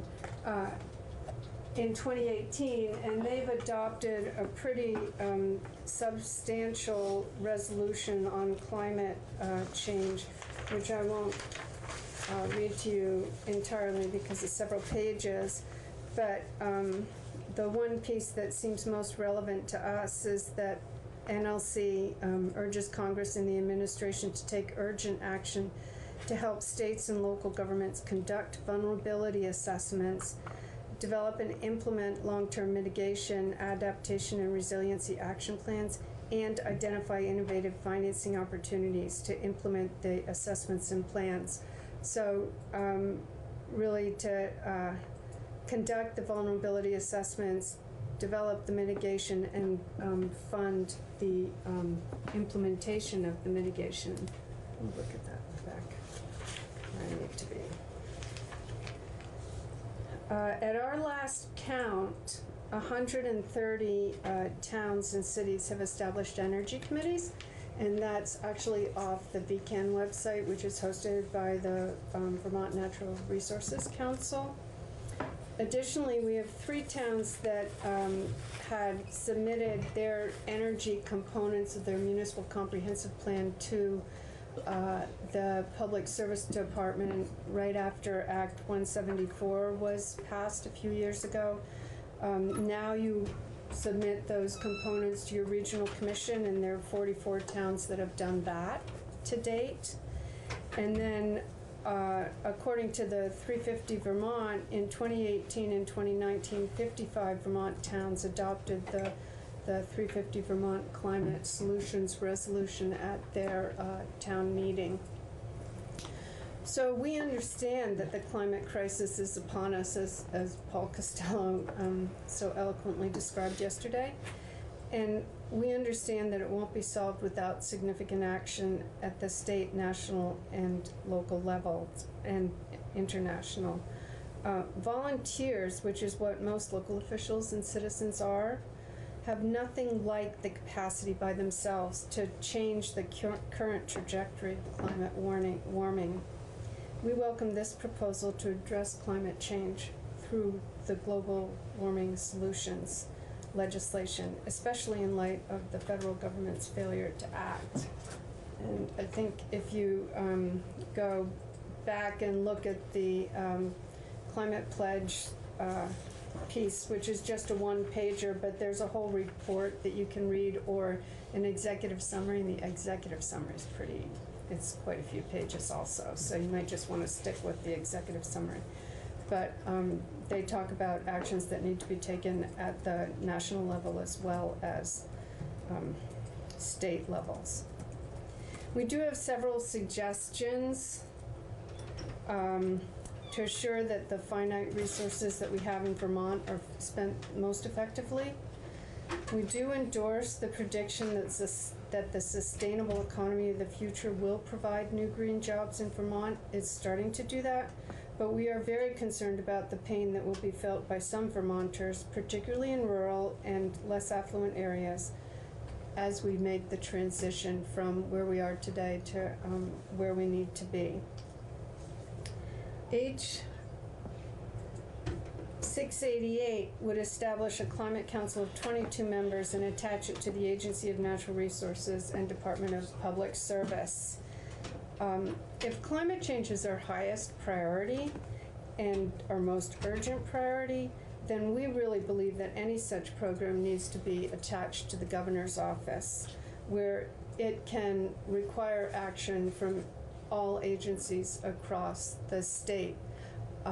We've had experience with Tropical Storm Irene where that was the case. You essentially had an Irene czar, and Neil Lunderville and then Sue Minter were very effective at getting projects completed because they had the authority and the backing of the governor. And so we believe that's really important. We've also been in situations where agencies go back and forth and negotiate for who's going to do what. And I think the municipal roads general permit actually is a good example of that in recent years. We suggest that the council representation include one member to represent rural communities and one to represent larger communities. Generally, larger communities in Vermont are more than 5,000 population. The average size of a municipality in Vermont is 1,200 population. I mean, we're really, really small. So I just point that out because the language at Section 4 in the bill is introduced is a little bit squirrely in the way it describes the municipal representation. Just so for my understanding, does VLCT represent one of those groups or the other? For example, is Burlington one of your members, or? Yeah. Moreau, the mayor, is the chair, the president of VLCT this year. We represent all 246 cities and towns. Okay. The incorporated villages, regional commissions, sheriff's offices are associate members, mostly so that they can get our liability insurance. We do not represent them, and we're quite specific about that. Okay. But to your point about representation of large municipalities and more commonly sized, those are all under the VLCT umbrella. Yes, they are. Yeah. Okay. Yeah. Just to repeat, your definition of large is over what population? Well, actually, it's not necessarily our definition. It's in the statute in a few places, but it's more than 5,000 population. The one you cited. Yeah, okay. 5,000. Thank you.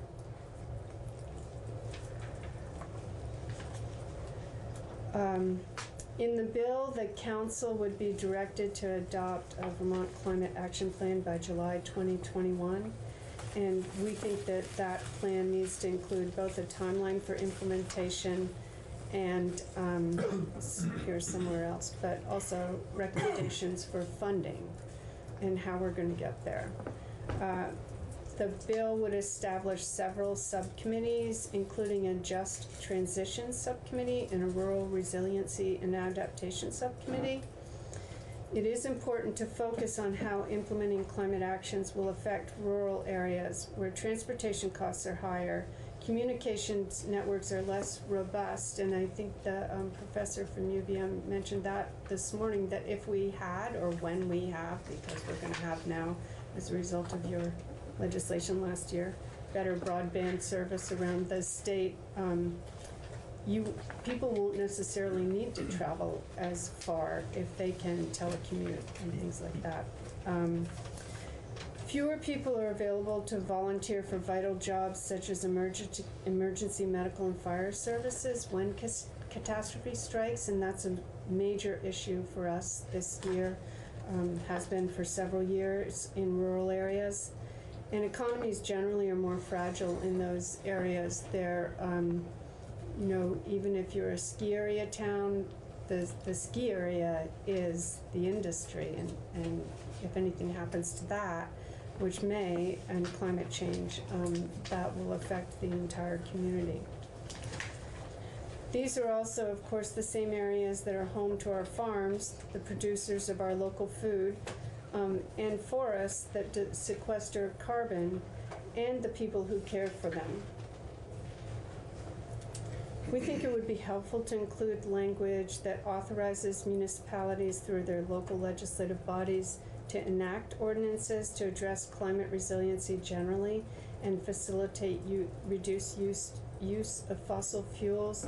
There is a bill that came over from the Senate last year, S-106, that talks about self-governance more generally and sets up a whole program, but we think that in instances where you're trying to address a particular issue and where municipalities can sometimes be innovators and leaders more easily than the state can, that you putting language in to allow that to happen would be helpful.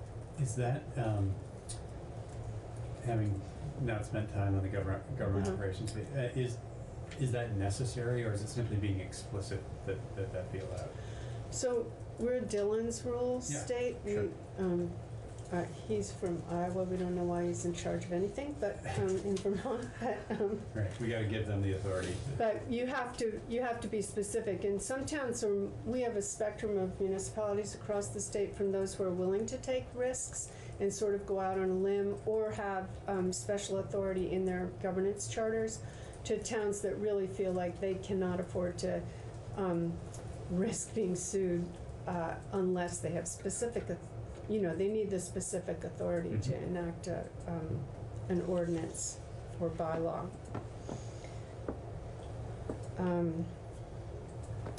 We are concerned about the requirement in H688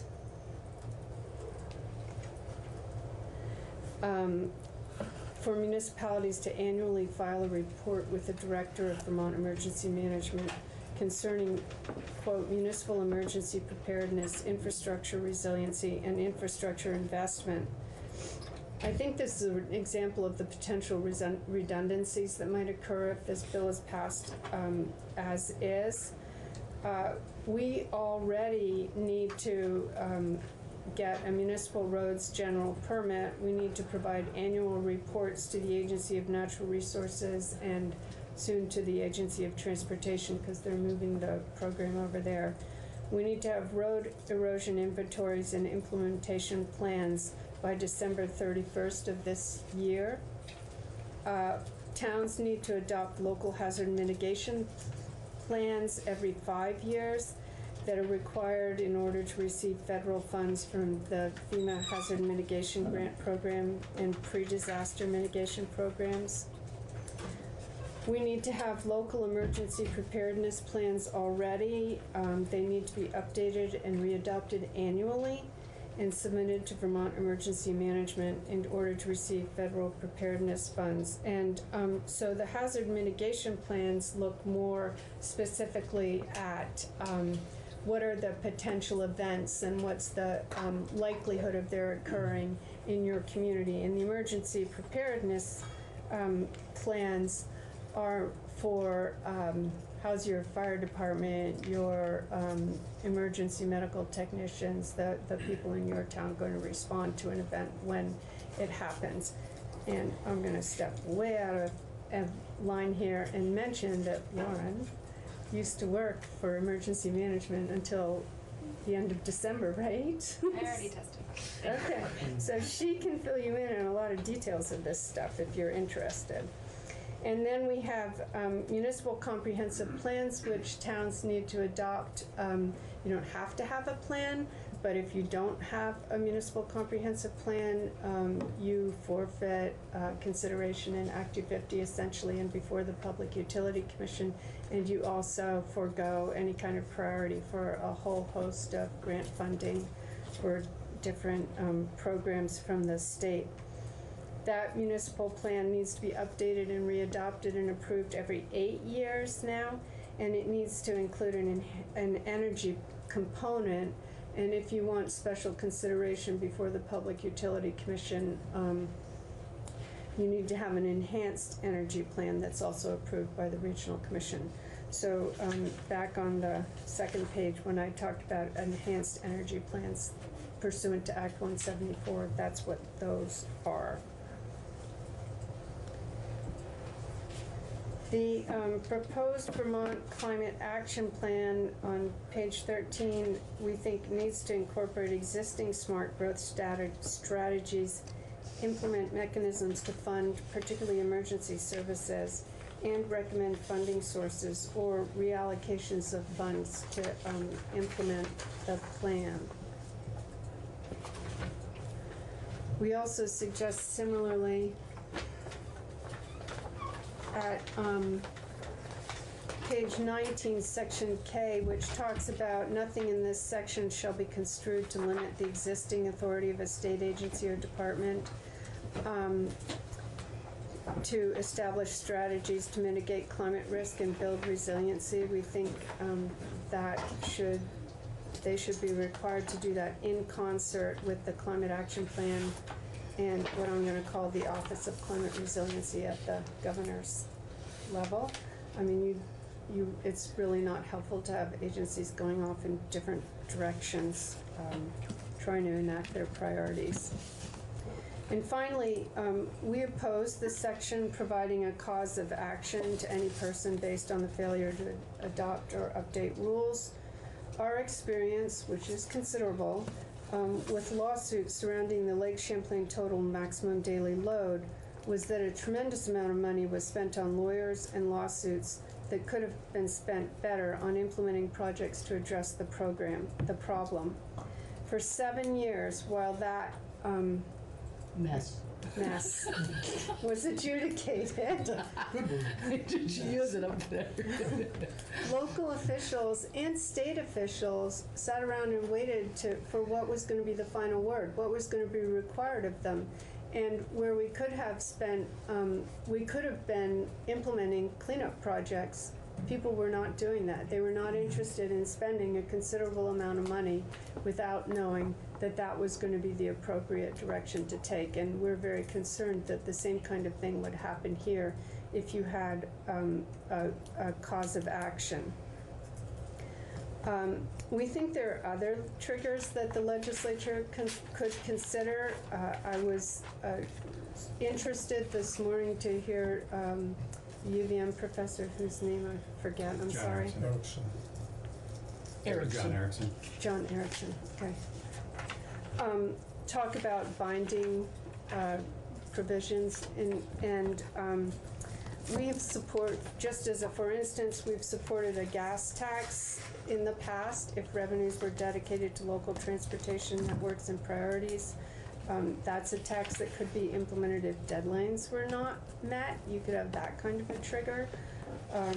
The administration could be required to return with draft rules to legislative committees of jurisdiction by a date certain before they're implemented, or if they, which would force them to come back and say why they're not doing what they're required to do.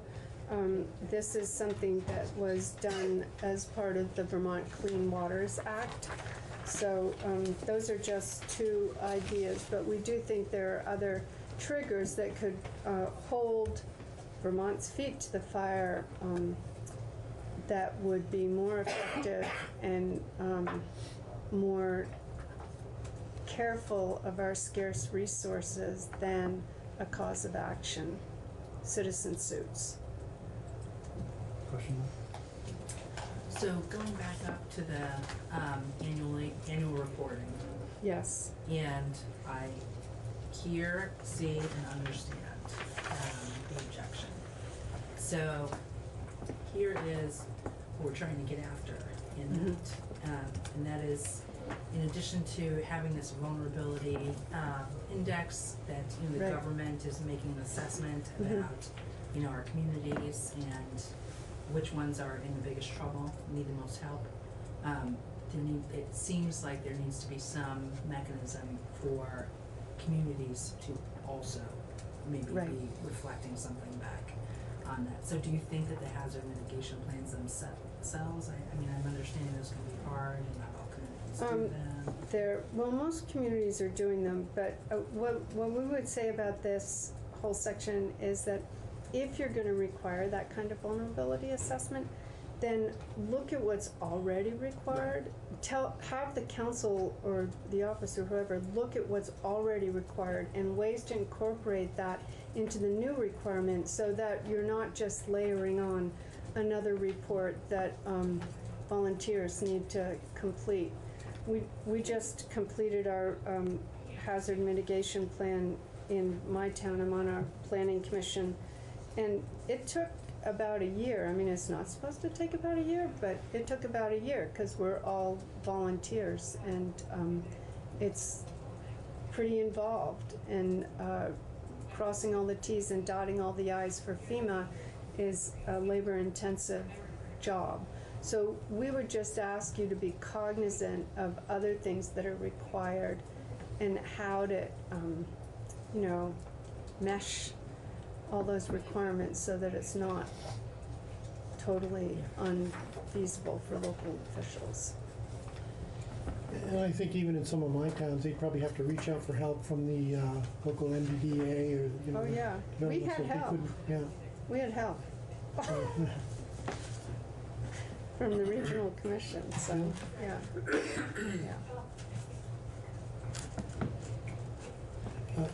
If I can too.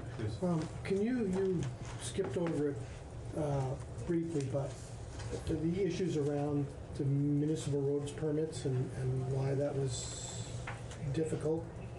Well, so the municipal road permit is something that was required for the first time in the Vermont Clean Water Act. And every town has to obtain a municipal roads, not really obtain, but they have to have a municipal roads permit from the, right now, the Agency of Natural Resources. And it's roads, so the Agency of Transportation is really sort of the expert on roads, but the Agency of Natural Resources is the expert on water quality, those kinds of things. So they've kind of gone back and forth for a while about what exactly is required of municipalities.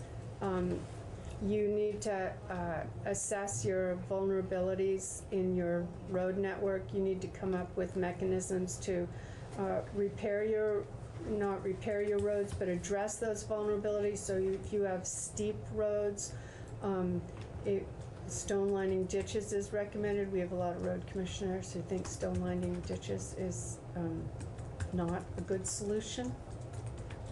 I don't want to get off on stone lining ditches. I'd like to just note for the record that I did a full day of ditch school in Wardsboro, Vermont. With one of our road Congratulations. A full day of ditch school. I know more about ditches Yeah. than ever character. Yeah, ditches and culverts and bottomless culverts and when they turn into bridges and all those kinds of things. It's very expensive to make those investments.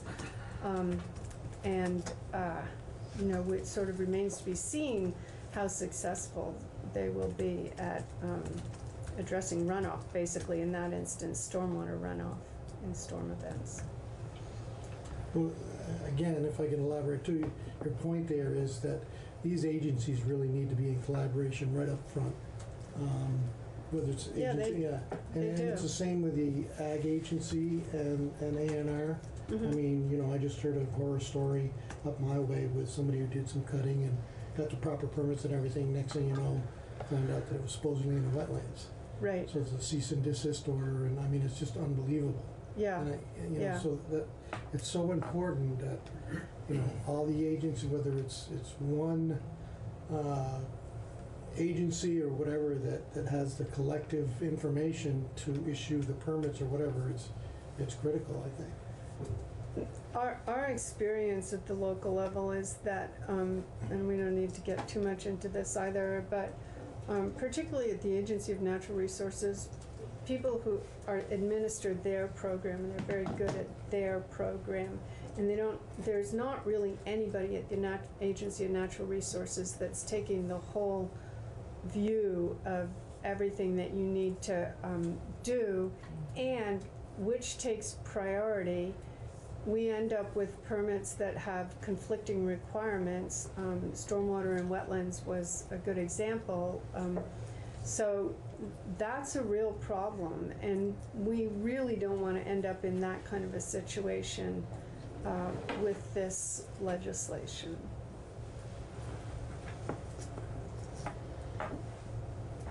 I had a question going back to your, what you said earlier on about you're thinking that this should be coming directed out of the governor's office rather than a particular agency.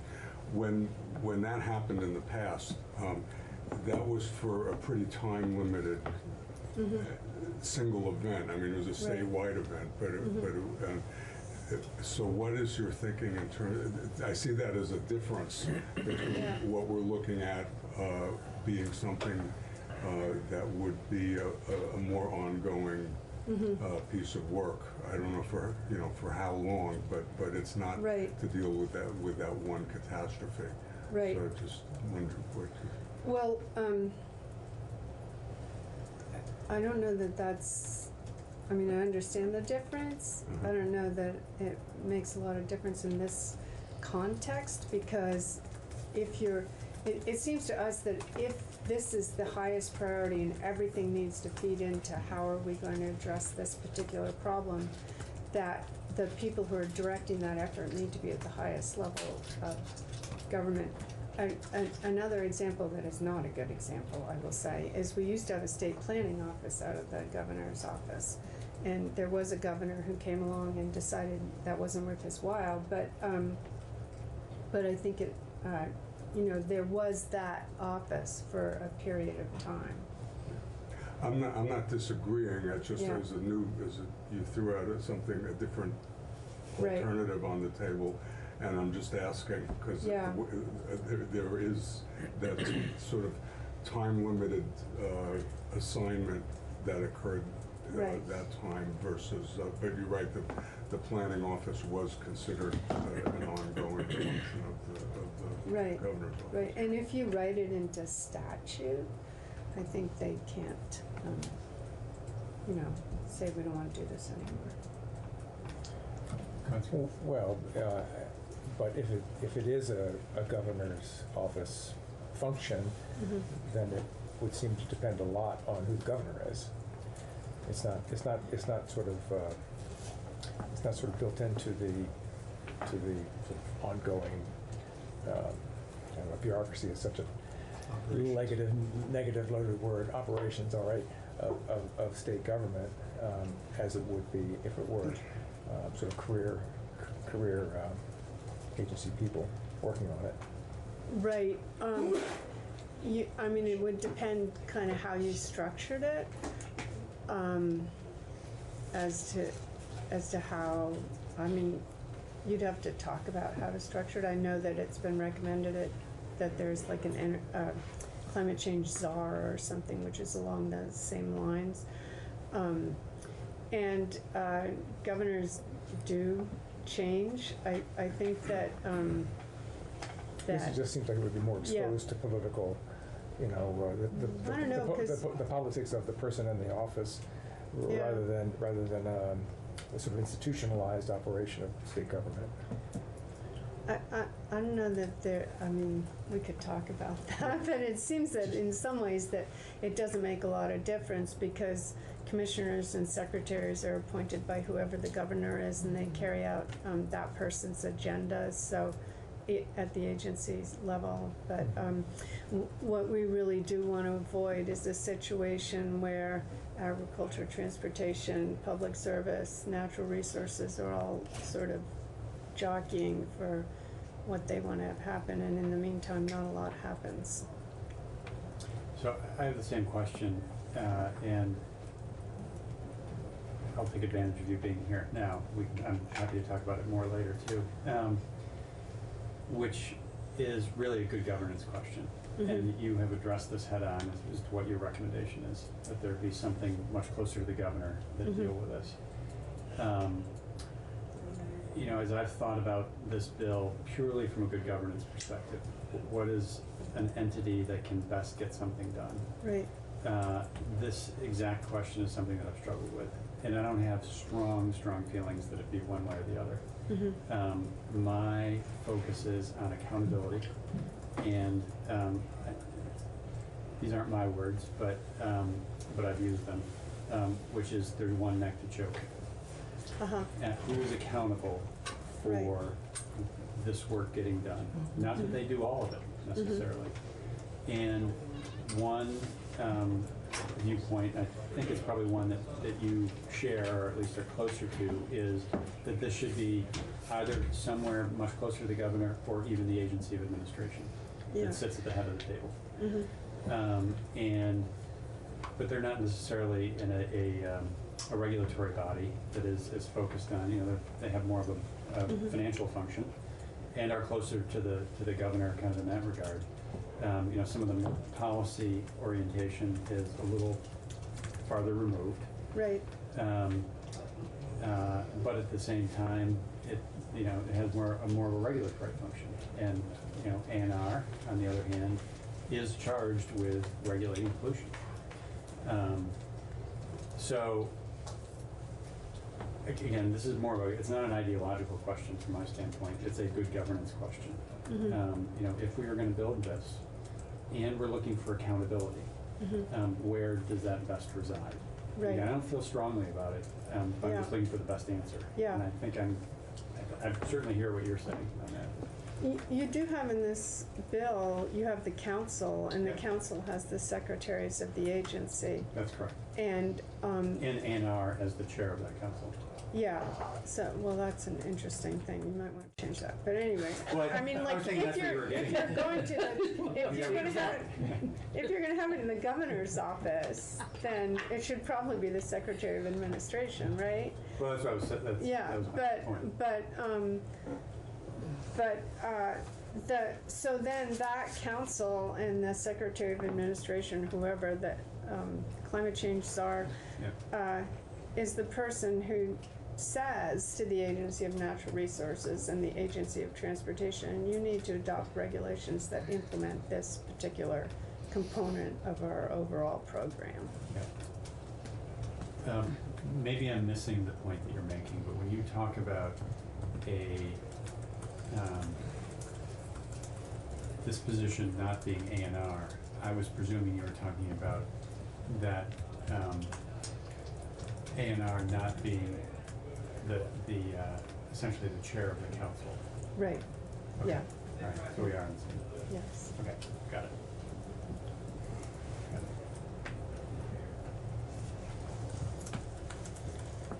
We're happy to talk to any of you about this more, or come back, or answer other questions whenever. Great. So. Thank you, and thank you for the detailed feedback. Did you have a question? Yeah, I do, Karen.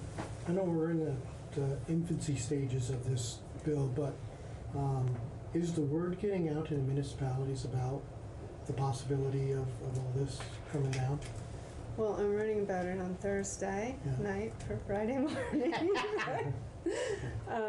Yeah, I mean, hopefully we are getting through to our members about this. We did have a climate conference 2018, I wanna say, that looked at a number of these issues. I mean, towns, even the smallest towns understand that, you know, we have to do something, we have to address these issues. I mean, up in Ludlow, they've had a couple of road collapses and from flooding events, that nobody's exempt from those kinds of natural events, and we're gonna have to address them. It's a matter of how can we do it effectively, and how can we sort of corral the interest that's already out there, and what people wanna do and what they actually need to have.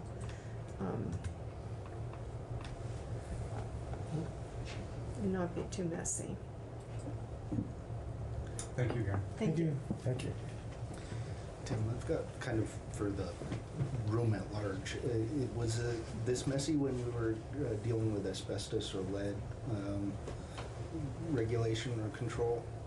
Does anybody know? I mean, if we're thinking of this as another pollutant like A&R would regulate, is there a corollary we could use as an example?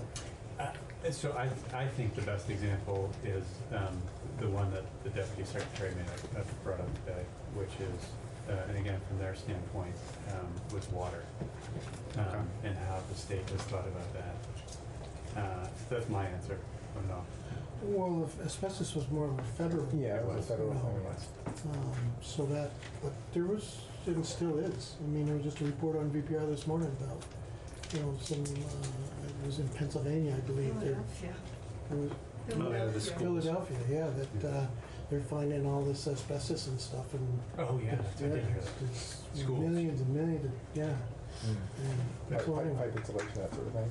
yeah, I guess ceiling tiles still. Ceiling tiles, yeah. I think what's unique about greenhouse gas emissions is there is no federal, water. Plenty of pressure we were getting on the water side was EPA and federally driven, as well as state driven. But greenhouse gas emissions, are referred to in state statute. But there's no federal guideline there. It's purely state. Okay. Hi. All right. Could you leave the door open for the time being? Just to let some oxygen in. Yeah. Really good idea.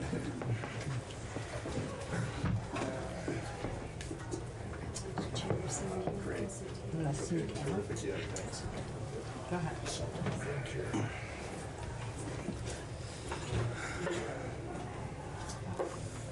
Is it okay if we have two chairs side by side? Yeah, Just absolutely. knowing that space is at a premium, but You want to sneak over here? You're welcome to. Or not, yeah. Whatever's easiest. Yeah, for you. Oh, this is fine. There's nothing easy. It's all about shoehorning here.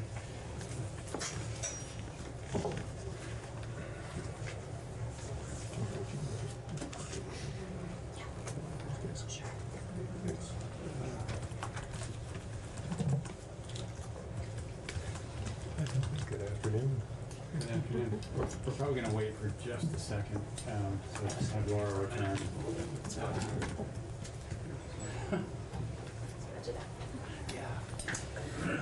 No room to jump in. no time for that.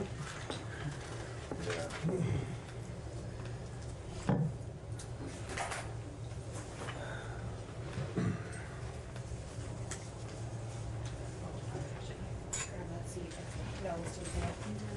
Each document is loaded up, so you can just toggle back and forth. Okay. Whichever one. And to advance up, just go up. Yeah, perfect. That's for each one. Great, thank you. That's the updated one. So, I'm sorry, thank you. It happens all the time, so I just overload that and just upload it all. Just to move the bags in case anyone feels Oh, I think you just put it on the corner. Okay, I wasn't sure if he was headed to testify. Is it okay if we just leave it on the line? He had 10:45 earlier today. I'm just going to put them on the video. You sure? Okay. Yeah. Yeah. You know what? This is your, why don't you get under the chair? You should have foot space. Thank you. Don't want crowding your space. And here comes some, I thought someone was going to come around. Just gonna prove your point. Not cooperating.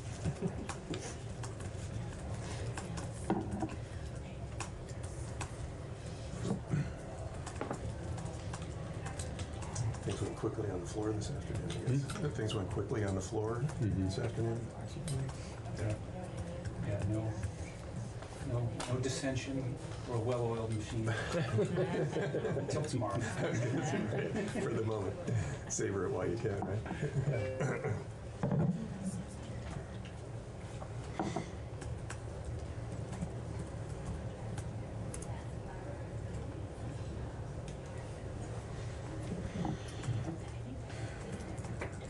When the Appropriations Committee has voted to recommend approval of the budget adjustment for the current fiscal year unanimously, then it usually is like, well, does anyone have any questions?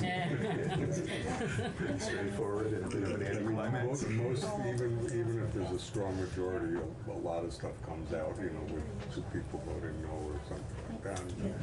And then you at least want to know a little bit about what some of the issues were.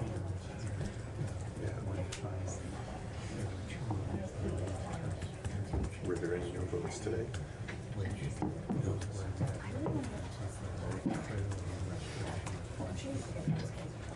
All is bliss and harmony, huh? No, I write a bi-weekly report to constituents, and the one that came out this week, I noted that we actually passed the very first bill. The first few weeks mostly were locked in our little committees, and then things start coming to the floor out of committee. The very first bill was a bill.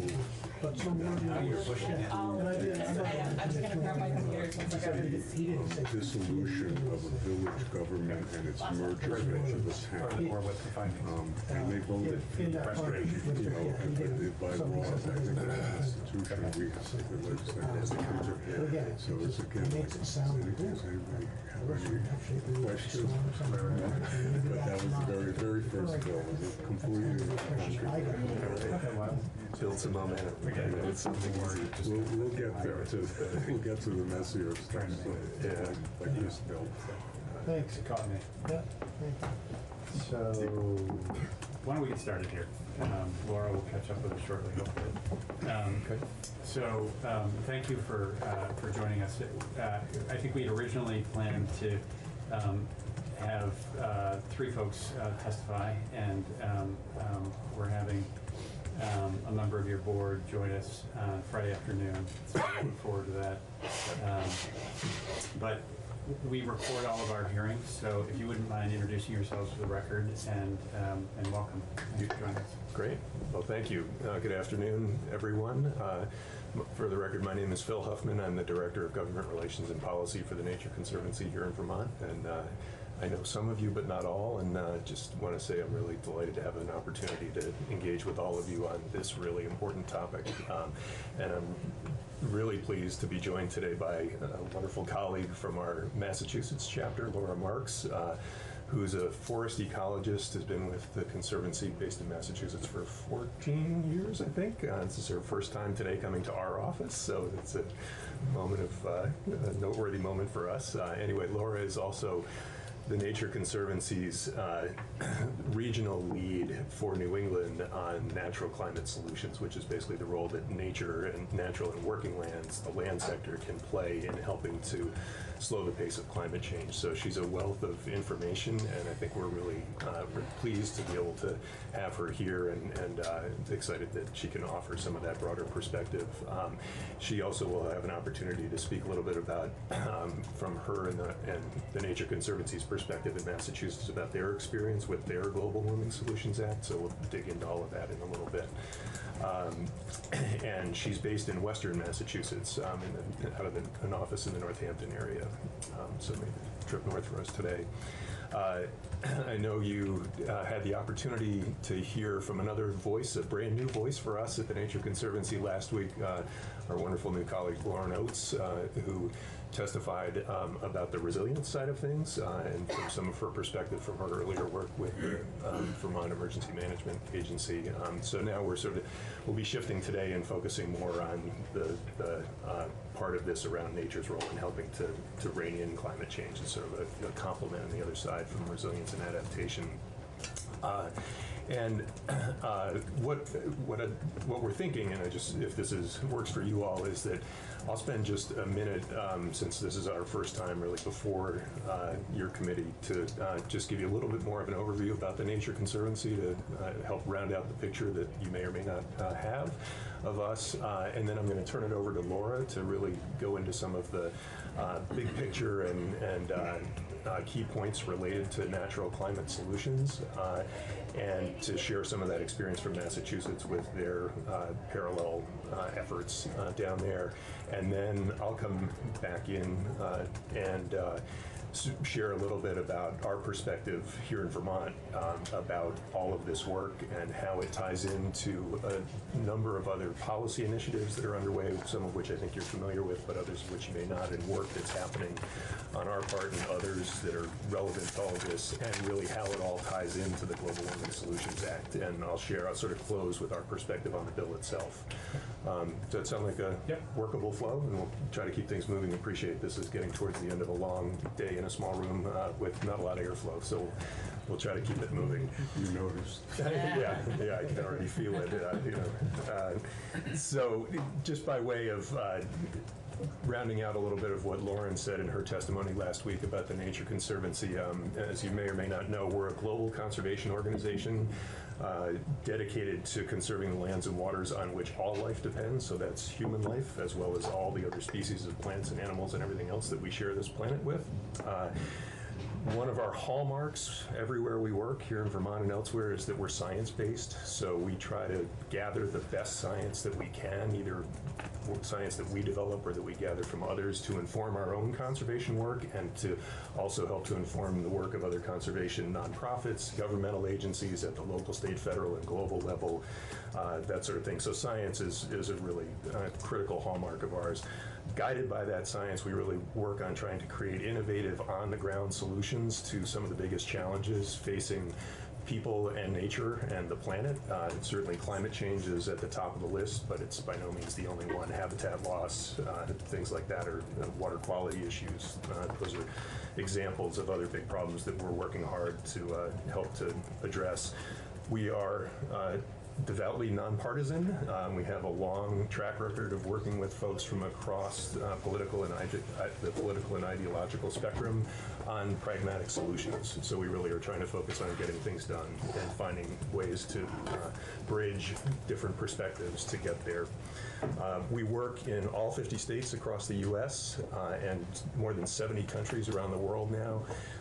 And here in Vermont, happy to say, we're celebrating our 60th anniversary this year, actually, now that it's 2020. So we've been at it for a while. And over the course of that time, we're really proud to say that we've been involved in helping to conserve more than 300,000 acres of land, permanently conserved, more than 300,000 acres of both natural and working lands around the state in all different corners, I think in most, if not all, of your districts. And about more than 1,200 miles of shorelines of our streams, rivers, and ponds and lakes. So some of our really key natural heritage, natural assets, we've had an important hand in helping to protect. We have more than 9,000 members statewide now. We actually are the biggest per capita membership of any TNC chapter in the country, we're proud to say. And just I think that's a reflection of the way in which Vermonters care about this work that is so relevant to all aspects of our lives. And we also, as part of our conservation work, we own and manage 56 natural areas scattered all across the state, again, in most, if not all, of your districts. So that's just a quick snapshot. I hope that helps to round out the picture a little bit of who we are and what we do. And happy to dig in more on that later if you'd like. So with that, why don't I hand it over to Laura, and she can dig in more on some of the content specifics on natural climate solutions. Great, thanks, Phil. And thank you to Committee Chair Briglin as well for the opportunity to speak to you today. As Phil mentioned, my name is Laura Marks, and I'm the forest ecologist for the Nature Conservancy in Massachusetts. My goal today is to share some of the boring outline that's going to go away soon, I promise. But I want to share some of TNC's experiences with Massachusetts Global Warming Solutions Act, and to focus in particular on the role of natural climate solutions in climate action. So, we know that climate change is already an economic, environmental, and humanitarian crisis, and that's the reason for that is not unknown, right? We've got fossil fuels making the earth too hot. But fortunately, we also know what to do about it. That's also not an unknown. First of all, we need to stop burning so many fossil fuels, but that alone isn't enough. So we also need to cool the earth. And that's where natural climate solutions come in. They're like these ice cubes, actually absorbing carbon that has been emitted in the air and absorbing heat from the planet. And then I would be remiss in ignoring the fact that climate change is already here, so we also have to adapt to climate change. So these three things have to happen simultaneously to take action to actually address a problem at the scale of climate change. And I and the rest of my TNC colleagues feel very fortunate to live in a state that is working really hard to reduce carbon emissions and adapt to climate change through our Global Warming Solutions Act. And I appreciate the opportunity to share some of my experiences and thoughts with you as you contemplate your own GWSA. As you consider the best way for Vermont to continue to lead on climate change action, I'd urge you to set bold goals for fossil fuel emissions reductions, and also to include a role for natural climate solutions, Vermont's forests, farms, and wetlands as well. Natural climate solutions are ways to protect, restore, and better manage forests, farms, and wetlands to avoid and or remove carbon emissions from the air. For example, avoided forest conversion is one natural climate solution. When we convert an acre of forest or another land use to development, we release a portion of the carbon that's stored in the soils and trees over decades or centuries as carbon emissions. And at the same time, we destroy the ability of that piece of land to sequester more carbon over future years. So avoided forest conversion, which is often a fancy way of saying land protection of forests, is a double win for carbon. And that's before we even begin to talk about the benefit of forests for our forest products economy, recreation economy, for wildlife, for water filtration, all those things that we depend on them for. Another natural climate solution that's relevant in Vermont is improved forest management. And this means a number of things. In some places, that means setting aside forests as reserves to store carbon in larger and older trees. In most places, that means doing careful timber harvesting that considers carbon and also that produces wood products that we can substitute for more carbon-intensive products like steel, concrete, heating oil, or just the same wood products from farther away. Using sustainably harvested New England wood reduces emissions by substituting a more sustainable resource for a more fossil fuel intensive one. So again, there's sort of a double benefit. A third way of using forests as a natural climate solution is to retain and perhaps even plant more trees. In Massachusetts, we're a very urban state, so tree planting is a surprisingly large strategy. We have hundreds of thousands of acres of suburban lawn in our state. In Vermont, it's a little bit different.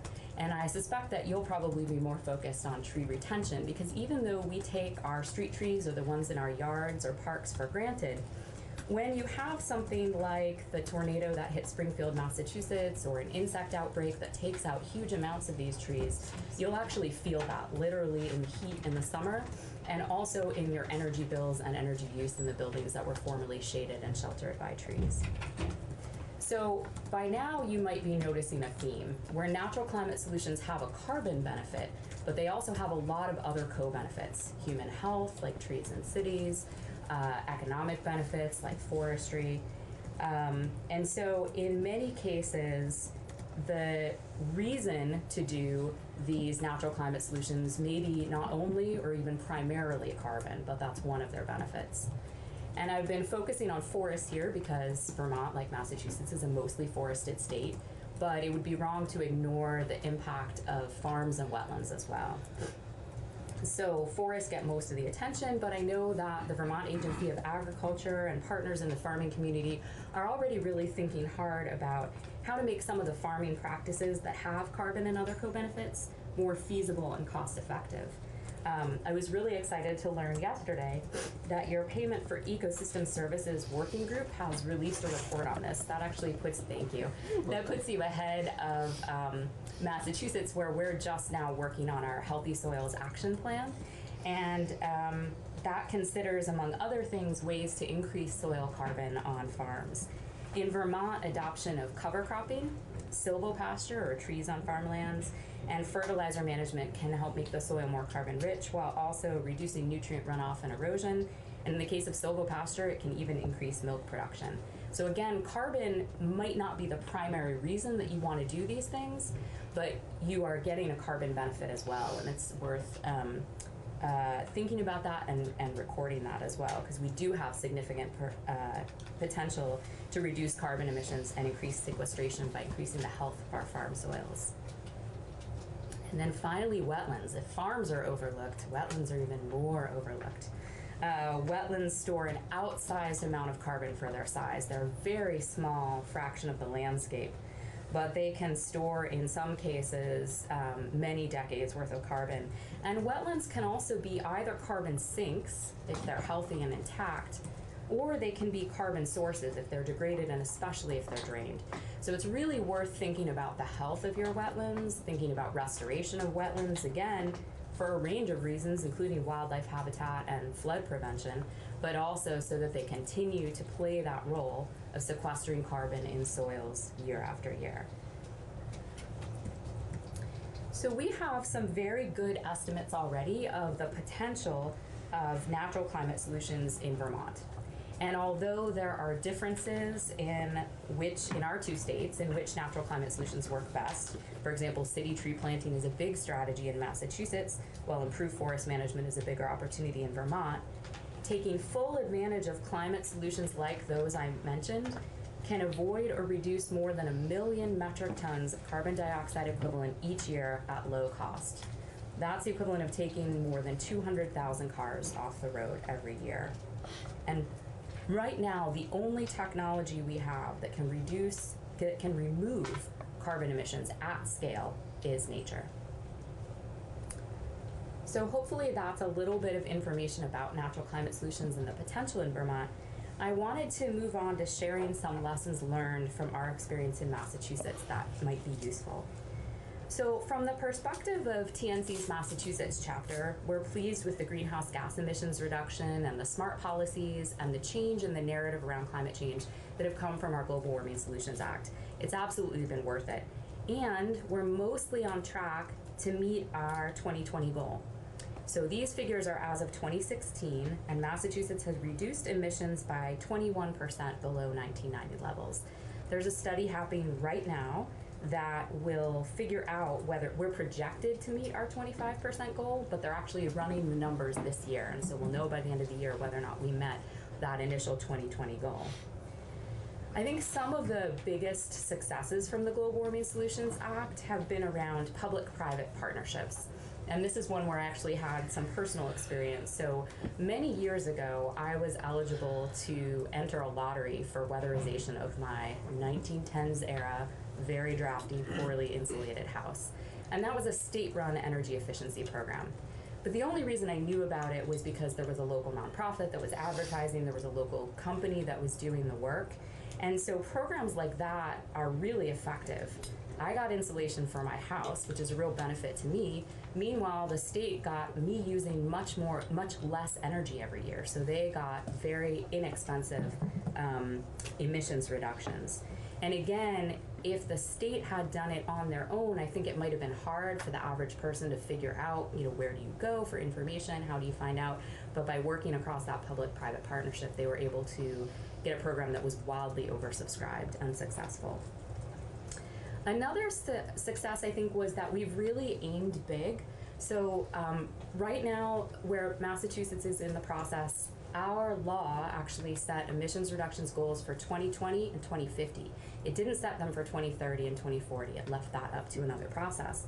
And we are in that process for 2030. There's a study right now that I think you'll probably hear more about from David Ismay and Han Chu, called the 80 by 50 study. It's essentially how do we get to 80% emissions reductions by 2050, and given that path, what's the right goal to set for 2030, and what policies do we need to get there. With more than 10 years of putting the Global Warming Solutions Act into practice, we're actually thinking potentially beyond that, looking at, can we get to more than 80% emissions reductions? I was really pleased to see that net zero is referenced in your Global Warming Solutions Act, and just last night, Governor Charlie Baker actually endorsed the idea of moving to net zero in Massachusetts. So maybe he read your bill and got jealous, but that just came out. And then finally, I think another big success was really including adaptation in the bill. We have an executive order, 569, that ensures that any action taken under the Global Warming Solutions Act can't be sort of maladaptive, especially for underserved communities. So it's a recognition that the impacts of climate change are already being felt, and they're being felt most immediately and most acutely by our communities that have perhaps the fewest resources. And there's also an adaptation plan that's part of the Global Warming Solutions Act. So there were a lot of efforts to really make sure that climate change mitigation, emissions reduction, and adaptation went hand in hand. So what's interesting is that I think we did adaptation really well, and that certainly has a role for nature-based solutions, using nature to solve problems like flooding and stormwater management. But despite that integration, I think one of the places we have the most distance to go is in fully incorporating the role of natural climate solutions in our Global Warming Solutions Act. And that's probably my biggest lesson learned to offer you from the experience in Massachusetts. After you pass your Global Warming Solutions Act, which has all the language you need, as your Climate Council begins to implement it, I would encourage you to think about lands as a sector. Lands are both a carbon source with actions that can be taken to reduce emissions, and they're a carbon sink with actions that can be taken to sequester even more carbon.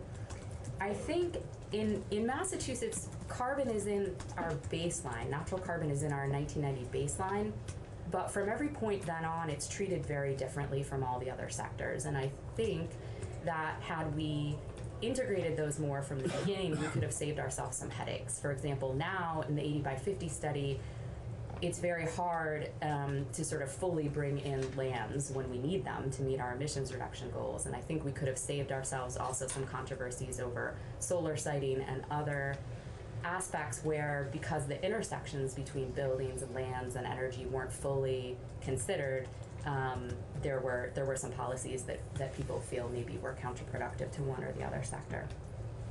So, to sum up, nature has a role to play. The biggest action we need to take is reducing fossil fuels, but natural climate solutions are a meaningful and necessary part of acting on climate change. And if you don't believe me and Phil saying that, you can read the IPCC report or the drawdown report. Like, every plausible path globally and at the US level to really addressing climate change includes going backwards in emissions. And that's what I have as number 3 here. There's also some really simple math. 415 parts per million carbon dioxide is about what we're at now. I looked, I think it's 417 now. It keeps going up, of course, but 415-ish plus 0 doesn't get you to 350. You really need both to reduce emissions and to go backwards. Another reason is because it's easier, I think, to do it now than later. Can work things in from the beginning as you decide how to implement your law and maybe save yourself some of the headaches that we've had. And also, you said you would, so did Massachusetts. So all of the U.S. Climate Alliance states pledged to each other in 2018 that they would accurately measure the carbon balance in their natural and working lands. They would set a numeric goal for making that number better, and then they would implement the plans to make that happen. And Phil and I went both to the US-wide learning lab, they called it, that the US Climate Alliance held in DC in 2018, and we just came back from the regional New England one in Rhode Island last month, and those pledges are coming due at the end of 2020. So as a collective across the US Climate Alliance, those states have sort of pledged to each other to move forward on this. And then finally, Vermont has an opportunity to be a leader on the US and the global stage. And when I was saying that, I was like, people are going to be like, really? It sounds like hyperbole, but it's not. And I'll give you a clear example of why it's not. So some of our TNC colleagues yesterday in Bogor, Indonesia, held a workshop where they are trying to figure out this very thing. How do they work natural climate solutions into their nationally defined contribution under the Paris Agreement? And in the complete absence of federal leadership, countries are really looking to the US states as the actors, not to the federal government. So whereas in the past, maybe that would have been a little bit of an exaggeration, there is no federal leadership that they're looking at and taking their cues from. They're looking at what Massachusetts is doing, at what Maine just did, at what you guys are contemplating doing, at New York, at California, at Maryland, at Pennsylvania, Illinois, and trying to look for examples of states which are much more analogous to them than the US right now, and take their cues from that. So I think it's really exciting that you guys are contemplating passing the Global Warming Solutions Act, and hopefully this has helped just a little bit in thinking about the role nature might play as you implement that. I'm going to hand things back over to Phil, but then we're happy to answer any questions that you guys have. Yeah, Thank you. Thanks, Laura. And I think we can pause before I resume if you want, if any of you have questions for Laura at this point. Just I have plenty, break the flow. So however you'd like to handle it is fine with us, I think is what I need to say. Go ahead and bring your presentation to a conclusion, and then we'll jump in, if that's okay with you. That sounds great, whatever works best for you all. Okay. Terrific. All right, well, thanks. And I think just have one more slide that I'll use just as the backdrop with a few key points that I want to hit on to round out our presentation. First, just a few kind of big picture, sort of overarching messages about natural climate solutions, building on what Laura has said. I think it's really important to emphasize that as much as we see the opportunity that natural climate solutions offer as part of tackling climate change, and feel it's absolutely imperative to try to take advantage of that opportunity, and it's woven into H688 right now, we recognize it's not a silver bullet, right? This is not going to solve the problem, as Laura said. We've got to turn off the gas that's heating up the planet while we also are doing things that are working to cool it down. It has to be a both and that as much as nature can help us, it's not the solution. So it's not a silver bullet, but I heard someone use this expression the other day, and I can't remember who it was, but we see it as a really essential part of the silver buckshot that we need to be thinking about collectively to tackle climate change. So it needs to be a lot of different things. I know I'm not telling you anything with that you don't already appreciate, but and just building on that, this it's really not a replacement for the deep cuts in carbon emissions and moving to a clean energy future as quickly as we possibly can. That is so imperative. That said, natural climate solutions we see are a really key cost-effective tool for taking carbon out of the air, and that can help us get from our current goals to net zero or beyond, actually, to net negative over time. And in doing that, we can secure a whole bunch of other benefits for our communities, for our economy, and for our environment that complement those needed emissions reductions and turning down the heat, essentially. And just to reiterate and sort of fill in a little bit more around those co-benefits, we really see it that by investing in conservation and restoration and sound stewardship of our natural and working lands, so in our land sector generally, we can capitalize on their potential to help slow climate change while we gain all these other benefits. And so things like jobs and economic development, water quality improvements, reduced vulnerability to flooding, places for outdoor recreation and all of the benefits that go along with that, health and well-being for being able to access the outdoors and feed our souls, quality of life, and the way that all of these things tie into the attractiveness of Vermont for people to live here, whether those of us who are already here or people who may be interested in coming, and for more of the sort of natural benefits around wildlife, biodiversity, sustaining our native plants and animals. So we see there's an opportunity really for sort of a virtuous circle in all of this, and whether you're coming at it from a carbon perspective or from a water quality perspective or some of those other perspectives, there's a way to be getting synergies from all of these that can be mutually reinforcing and addressing a number of big challenges that we have here in Vermont through the same sorts of actions of conservation, restoration, and sound stewardship of our lands. I wanted to spend just a minute again, building on what Laura said, but tying all of this and how it shows up in the Global Warming Solutions Act before you with other ongoing policy work here in Vermont and efforts that are underway beyond the policy realm. I think I'll start with one that Laura was just touching on, which is this reference to what the state committed to doing as part of its signing in to the U.S. Climate Alliance a couple of years ago. And there is one of the main streams of that effort on the part of the 25 states across the country that are part of the U.S. Climate Alliance relates to trying to better quantify and then also increase the absorption of carbon and storage of carbon in the land sector, natural and working land sector. It's something where we've been trying to work with and encourage the state to get more deeply involved in. I think there's an openness to doing that. We haven't seen a lot of action yet, but I'm hoping that over the course of this year we'll see more forward progress, and I think the timing of it woven in with this bill and other climate initiatives that are happening here in the legislature are hopefully will go hand in hand, and this is another part of that sort of silver buckshot.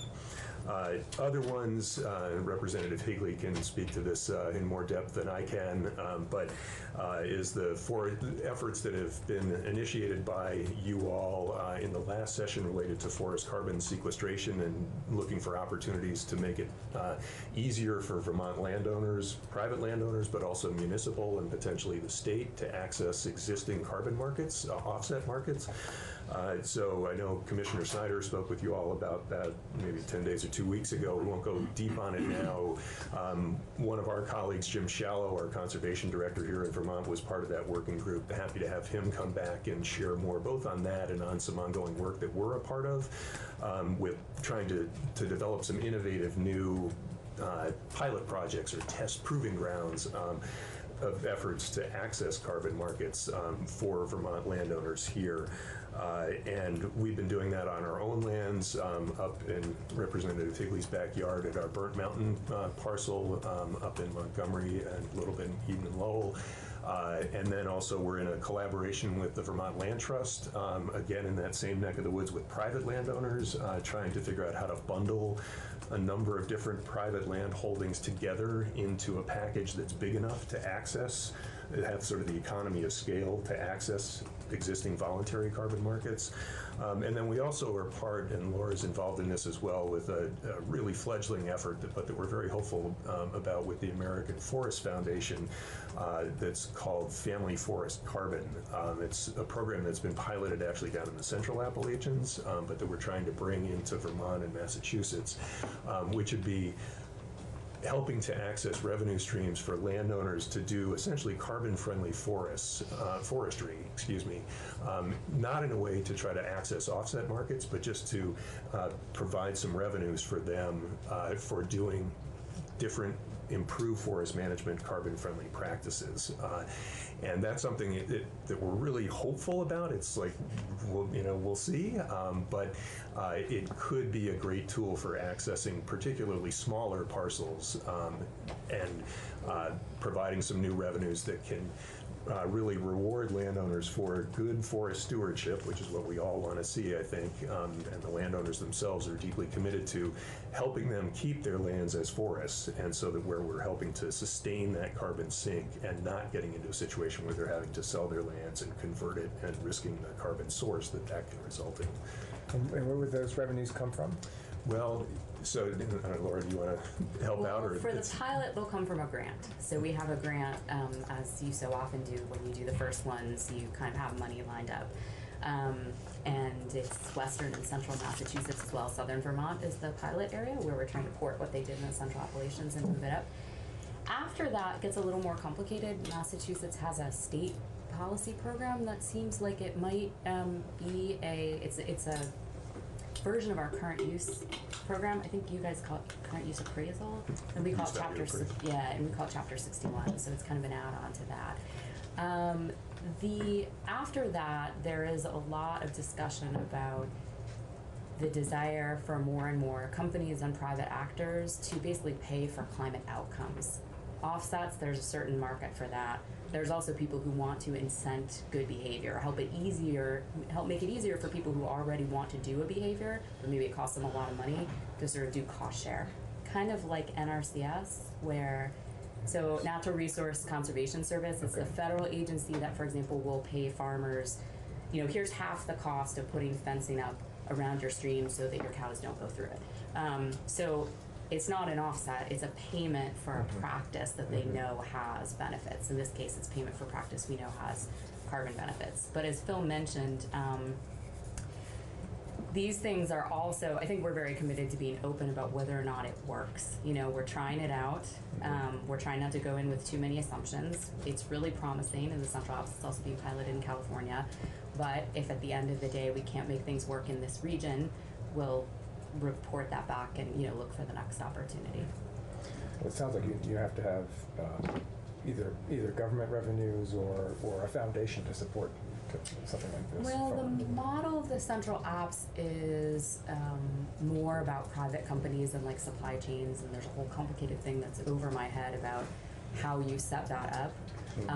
Some of the big tech companies have made enormously large pledges. Now, those are on paper. I don't know that they've translated yet. And our carbon here is actually really attractive because we don't have fire the way they do in some other parts of the country. And so when people pay for practices here, they're not quite as concerned that it's going to go up in smoke the next year. So again, there's economists with much different expertise than I am who have worked all the things out, and they show it to me and I'm like, that's great. We're really trying to be let's put it in practice on the ground, come up with the practices, see how much they cost, see who signs up, and figure out whether that sales pitch that they're doing in the central apps, works here. So yeah, it's not to belabor the point, but I mean, they're not getting the companies that would be fronting the money for this aren't getting anything. They're not getting carbon credits or anything. They are. They are getting climate. That's what I'm trying to get at. Yeah. So there are companies that are going for carbon offsets, where they're like, we want you to figure this out to the nth degree, and that's fine. And that's one set of markets. But there are other actors, including companies, including some of the big forestry companies, including things with big supply chains, that are basically saying, we want to take climate outcomes. We want to improve our supply chain. We want to show we're taking this seriously. We want the goodwill. We want the marketing. I mean, there are all sorts of things that they're getting, but what they aren't getting is, this is your carbon that you're allowed to emit. That's sort of the difference. It is also worth noting that we think that one or two of the practices we're developing here probably will work in that offset market. So for that one, the funding might come from offsets, but there will be others where it just doesn't fit, the market doesn't work very well often for those small private forest landowners, and that's just a different sort of thing. Again, these are also questions we're asking about how many of these companies and how long is their attention span and how much money and right. Exactly. Okay. So these are good questions for sure. Definitely. And I have a handout about this Family Forest Carbon program, high-level overview that I'm happy to pass out when we're done. It's also, Danielle has it for the record, that may help to answer this a little bit more. And also, this could be part of a follow-on conversation if you have the interest in a time later where we could get Jim Shallow in to dig deeper on this and on some of the carbon offset work that we are doing on our own and with Vermont Land Trust and others with the state and things. So, one other question on this, or is it similar to flight shaming? So there's an effort out there from a lot of people, whether it's they feel bad that they've taken an air flight, or there was even talk in our committee about, requiring vehicle sales places to have some form of a a program around that, but. Right. It's a feel-good thing in a sense. Yeah, that's a real. I'd have to think that one through. I mean, I think the pitch to companies would not be so much like you're doing bad stuff and so you should do this, but more here are these small landowners who know what to do and want to do it, and the numbers just don't work for them. And you have the opportunity to show that you're helping that, and you're taking climate change action, and you get the marketing and whatever other benefit, you know, you get to take people out to look at it. Like, it would probably be individual for each funder. But I know that in the central apps, it's much more it's being much more pitched as a, you said you took this seriously, here's one way you can act. It's a way that's carbon additional, so those offsets, it's not just being emitted somewhere else, it's a brand new thing that wouldn't happen without you.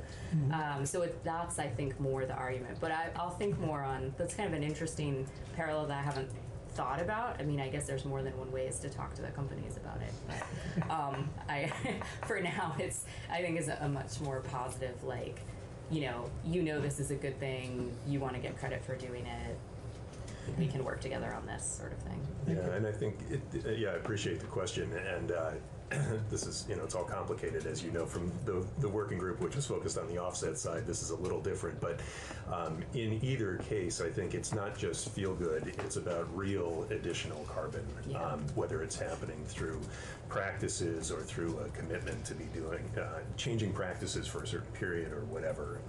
And so there is, again, some real carbon change that's a result of the payment that's happening, whether through an established offset market or through this fledgling idea that we're trying to see if it works, basically. And I suppose as one real life example, so yesterday Microsoft pledged not only to go to carbon neutrality, but to remove the carbon that they had emitted over their business practices. That's a little different than an offset. So something like, I mean, I don't know whether they have plans yet for how they're going to get there, or they just put the pledge out and they'll figure it out later. But something like this would actually be about removals of carbon from the atmosphere in a way that an offset wouldn't allow them to say that, because it's about the carbon they're emitting over here being absorbed over here. So again, it's such a rapidly shifting, it's one reason why I think the pilot did require a grant, because we need to have the money up front to sort of show, okay, we got this, we'll test it out. But those are the kinds of things that we'll be trying to think about as we move on in the pilot as potential funding sources. Thanks. Robin. So the forest carbon markets, their value is on the increased carbon storage, right? Between the current practice and future storage and sequestration. Is that right? Yes, so it's about that additional carbon. So it's that's where the payment is for that additional carbon over time, and with a commitment to sustain that carbon over the duration of the agreement. Well, but there are also offsets on the forest conversion side. So there's both. There's avoided loss, like this would have been converted from a forest and this carbon would have been emitted. And then you're exactly right, Phil, that sort of, this is additional carbon that's sequestered because you paid for some action to be taken. And so in your Massachusetts version, in calculating your greenhouse gas reductions, do all of those count? So in our Global Warming Solutions Act? Yes. So our baseline is set at 1990. So any forests that were there in 1990 are baseline. The carbon that's there is baseline. The sequestration that happened in 1990 is baseline.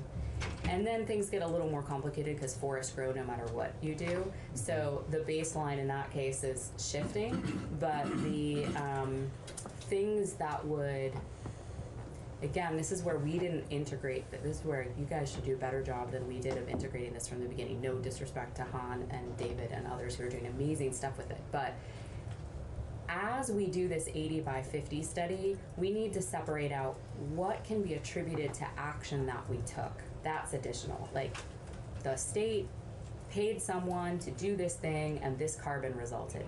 That's not baseline, that's additional. That is something that could count.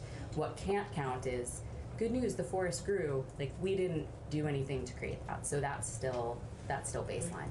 And as you can imagine, it gets a little bit challenging when you're actually measuring it, but the good thing is because we've measured forests for wood forever, we have really good data going back very far from the US Forest Service and lots of other sources, so it's possible to go back to a 1990 baseline, a 2005 baseline, or whatever you need, and then look at what's happening now. And one other question, then I'll wait for the next round.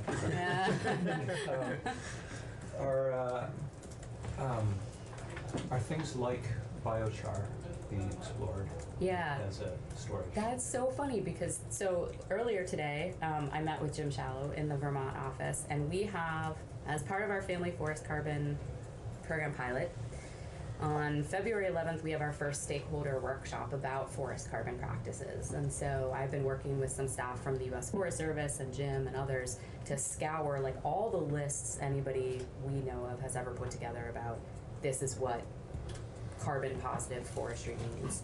And we're pulling that together into a hopefully much more understandable and shorter list that we'll put in front of stakeholders from Vermont and Massachusetts, so foresters and harvesters and state agency staff and academics and nonprofits, and try to get at which of these which of these are opportunities in our region. I mean, some of them are just, like mangroves, right? That's not even something we're putting on the list because it's pretty much not relevant. And which ones we think have potential here and which we don't, and sum up the evidence that we have for the carbon benefits, like where do the carbon benefits come from. So that is one of many policy practices that is on that list for sort of let's really get our heads around the evidence about this and see whether or not this is something that we think is a potential here. And we're really leaning on the stakeholders to do that. We didn't want it to be, a TNC list. The idea is hopefully it is this broad swath of stakeholders with the help of TNC, US Forest Service, New England Forestry Foundation, state, everybody, so that it comes out basically as solid and complete as we can. So I don't have a lot of expertise in that area, but it's definitely one of many things. The list is quite long that we'll be looking at and kind of looking to those stakeholders to help us ground truth and think through. Mike? Yeah, so as thinking about along the same lines, Vermont is 75% forested, plus or minus a couple percent. And so the idea of more reforestation is probably pretty impractical. Yeah. So any additional carbon sequestration might do will be incremental. I'm wondering if there are other ways of sequestering carbon with other types of crops, that sort of thing, that would produce carbon sequestration, yet take advantage of farms and other things like that. Yeah, that actually is a great tie-in to my next point on the list, so maybe I'll build off of that. On the forest side of things, I generally agree that we are largely forested, that our forests are generally well managed, and that but there are some opportunities for reforestation, particularly in riparian, riverine areas, floodplains. Historically, there were our floodplains were covered with floodplain forests, and much of that has been converted, and for important reasons, for agriculture in particular, among other things. But there are now, especially with the changing precipitation patterns that we're seeing and the increased frequency of larger floods, there are more low-laying ag lands that are becoming unproductive, and there's an opportunity for working with farmers to take the land that's now marginal or really no longer viable for sustained ag production and restore forests there for carbon benefits as well as water quality benefits, reduce flood vulnerability, habitat. It's this sort of whole suite of potential benefits. It's, again, this is not like going to be the big lever that's going to solve all our problems, but it's another important modest piece of the picture. On the ag side, what you're getting at, I think, is exactly in the wheelhouse of what Laura alluded to before, which is the what will be, I think, an ongoing effort of what's called the Payment for Ecosystem Services Working Group that was authorized in Act 83 last spring. It was sort of alongside the Forest Carbon Sequestration Working Group. So this is one that the Agency of Agriculture has been leading. Deputy Secretary Eastman has been chairing, and looking at ways to potentially create a framework wherein agricultural producers, farmers, could receive payments for enhanced environmental services that they're providing, with carbon potentially being one of those, along with water. Water quality was really the bigger driver of it, I think, but so water quality, absorbing rain and snow melt, carbon enhancing productivity, and that group is really, they came out with an initial report just last week. I'd encourage you to read it, and again, this might be a topic for further exploration as you go forward, but their focus is around soil health, and that essentially healthy agricultural soils can absorb more carbon and provide those other benefits, including increased productivity. And it does mean, or sort of tie into some changes in practices and crops and things like that. There are others who are much deeper, more deeply steeped than I am in the specifics of all of that, but that's sort of the concept. I think it points to how the ag sector is a really important one to keep very much in mind, again, as like another bit of the silver buckshot here. I'm not going to solve everything, but we can make some meaningful improvements for carbon as well as for all these other really important values. I just want to make one more point, and that's that I thank the Nature Conservancy for your part in preserving the Raven Ridge natural area in Charlotte, Pumpkin, and Heinsberg. Thank you. Beautiful area. Thank you. Yeah, it's one that we're really delighted to have been able to help in collaboration with the state and others to conserve permanently. There's some terrific wetlands as part of that, and other natural areas that are forests that are absorbing carbon, as well as providing really important habitat for native species and whatnot. So, thank you. Should I keep going, move through things quickly on a few other points? I'm sorry, I thought you were done. No, I'm not.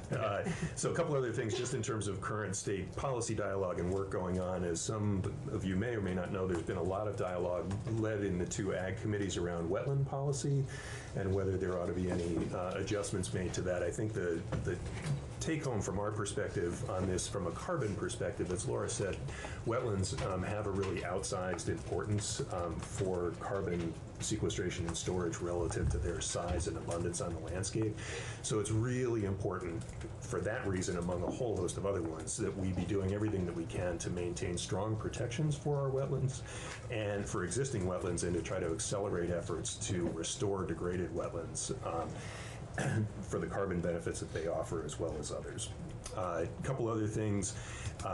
That state funding for conservation and restoration is critical for trying to optimize the opportunity that we have with natural climate solutions, forests, wetlands, ag lands. And those are the two big ones, I would say, are funding for VHCB and also water quality funding. And there's some important, significant levels of investment there, but there's never enough to do all the work that might be needed to really tackle those problems for a whole host of reasons, but carbon is an important layer to consider as we're thinking about the scale of those investments. And then the other that I'd touch on is, as you all know, I'm sure, that lots of effort underway to try to figure out how to modernize Act 250. And that relates, obviously, to our lands, forest land, ag land, wetlands, river corridors, the whole 9 yards. Important to think about those from a carbon side, as well as other aspects of climate resilience, adaptation, and other things. I know that your colleagues in the Natural Resources, Fish and Wildlife Committee are actively thinking about that dimension. But I guess I wanted just to lay all of those different things out to convey, I think we think about them all as building blocks or pieces of this the silver buckshot, to kind of beat that analogy a little bit, but that provide opportunities and synergies with where you're trying to get to, where the bill is trying to get to. as that moves forward, and that they tie right in not only to the mitigating climate change, but also helping with resilience and adaptation. So you get to weave all of these together through natural systems. Let me just wrap up quickly with a few quick points on our take on the bill itself. Our position. For starters, want to be clear that we strongly support H 688. We see it as a really important foundational framework for propelling the rapid progress and accountability that's needed for Vermont to be doing our part in reining in climate change. And it's an opportunity for Vermont to reclaim and reestablish leadership in this realm that we've been falling behind on in a broader than Vermont context. So it's not going to solve all of our problems either. I think that was coming up in the testimony this morning with Deputy Secretary Walk, and the questions or points that were raised about the Transportation and Climate Initiative and trying to, figure out a way to really rein in emissions from that sector. We need to be coming at this from a whole bunch of different directions, but from our perspective, we see Global Warming Solutions Act as one critical piece of that puzzle. I want to highlight and just appreciate the language that's in the bill right now that recognizes the role of natural systems for mitigation, so the natural climate solution side of things, and for resilience and adaptation. Thank you to those who've been involved in drafting the bill and sponsoring it for that. We support the provisions related to the alternative reduction mechanisms, as they're called, and offsets to achieve net zero emissions after 2050. So again, that ties right into what we've been talking about today. So glad to see that there's some good language in there, and it's beyond what was built into the Massachusetts example. We do have a few what I would characterize as just minor suggested revisions that I'd be happy to offer by red line or to talk with Ledge Council or whatever might be easiest. It's around things like consistent reference, where there's reference to lands, to have it consistently refer to natural and working lands as opposed to just natural lands or just working lands or some other combination of those, and to incorporate adaptation and resilience provisions at each step in the process. So in the development of the plan by the council and then by the agency as they're promulgating regulations. So it looked from our read, again, like that the adaptation and resilience provisions might not track through quite in all of those. So happy to talk about that. And then one last one is just also in the resilience and adaptation provisions, acknowledging the importance of really helping our natural systems to adapt and be more resilient to the change that's happening, along with helping our human communities adapt and be resilient to the climate change that's coming. So we're all in this together with the natural systems we depend on. And then I guess I'd just say, we would welcome an opportunity when the time comes to help out with the council's work. We have the potential with the Nature Conservancy to draw on our broader circle of colleagues outside of Vermont. Laura is one example of that, but there's a whole host of people that are working on these issues, mitigation, adaptation, resilience for nature and for people all across the country and the world. Happy to help bring that in to the extent it would be helpful for the committee and for the council and the state going forward. I'll wind it down there. I want to thank you all for giving us the opportunity to testify. We really appreciate it. We're really pleased that our incoming board chair, Wynn Smith, the president of Sugarbush, will be here on Friday to testify. He'll be speaking really, I think, from the business perspective. We've given you the TNC perspective, but he's here in part with his TNC board member and incoming chair hat on. And I have a couple of handouts, the one that I mentioned about the Family Forest Carbon Program, and then also just a little infographic about forests as natural climate solutions that helps to just kind of quickly capture what's a pretty complicated topic. So I can hand these around. And thank you again. Yeah, thank you. What I would ask you to do would be helpful, and we welcome as granular as you want to get input on change to the bill that you would recommend. Great. It would be helpful if you could pass that along to Danielle, just so we have kind of a transcribed version of what your suggestions are. Happy to do that. I'll get it to you by the end of the week. Would that be Sure. next? Okay. Yep, that's great. Great. A question I had that I wasn't quite clear on, Laura, that you had mentioned earlier, in terms of how the Massachusetts Global Warming Solutions policy works with regard to sequestered carbon. Yeah. And how that does or would potentially contribute to the targets Right. that are embedded in that law. Right now, it doesn't. Yeah, I So, wouldn't think so natural and working land, so let's use forest for an example, because we're mostly forested. So in the 1990 baseline document, we have a line that says, this is the amount of forest carbon sequestration in the year 1990. Yep. This is the amount of forest carbon stock in the year 1990. This is the amount of emissions from harvesting and development and any other thing that we can measure in the year 1990. And then those numbers show up in the Global Warming Solutions Act document.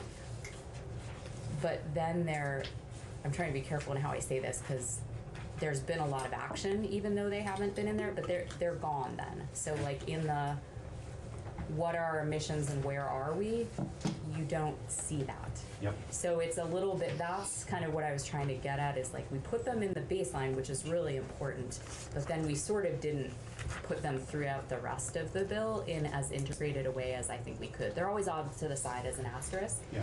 So right now, and again, we couldn't count the baseline, but if we took action to cluster development and convert fewer forests, that also is not included in, well, that one is because it's reduced emissions from conversion, but there are things that we probably could count, they'll be very small, like we've said, that aren't, I think, fully incorporated. And it's one of the things that I don't envy the job of my colleagues in the state agencies who are working on the 80 by 50 study, because they decided in that to really try to wrap everything together, and it's proving difficult to do when you didn't do it from the beginning. Wrap everything together in terms of how Lands. Okay, lands and this sequestration piece may fit into Right. that. So in the scope of the study, lands are now a sector. So there's a chapter on buildings, there's also a chapter on lands, and that's a shift from the way we did our original plan and documents. Okay. And just, I mean, as this isn't a question, but just as a sidelight, I was very interested to understand how New York approached this. Yes, And the work yeah. that they had done. Yep. And there seemed to be some flips and twists that they were doing to try and incorporate this. Yes, And Maine might be a better example. That was exactly my impression. Yeah. So. Yeah. Okay.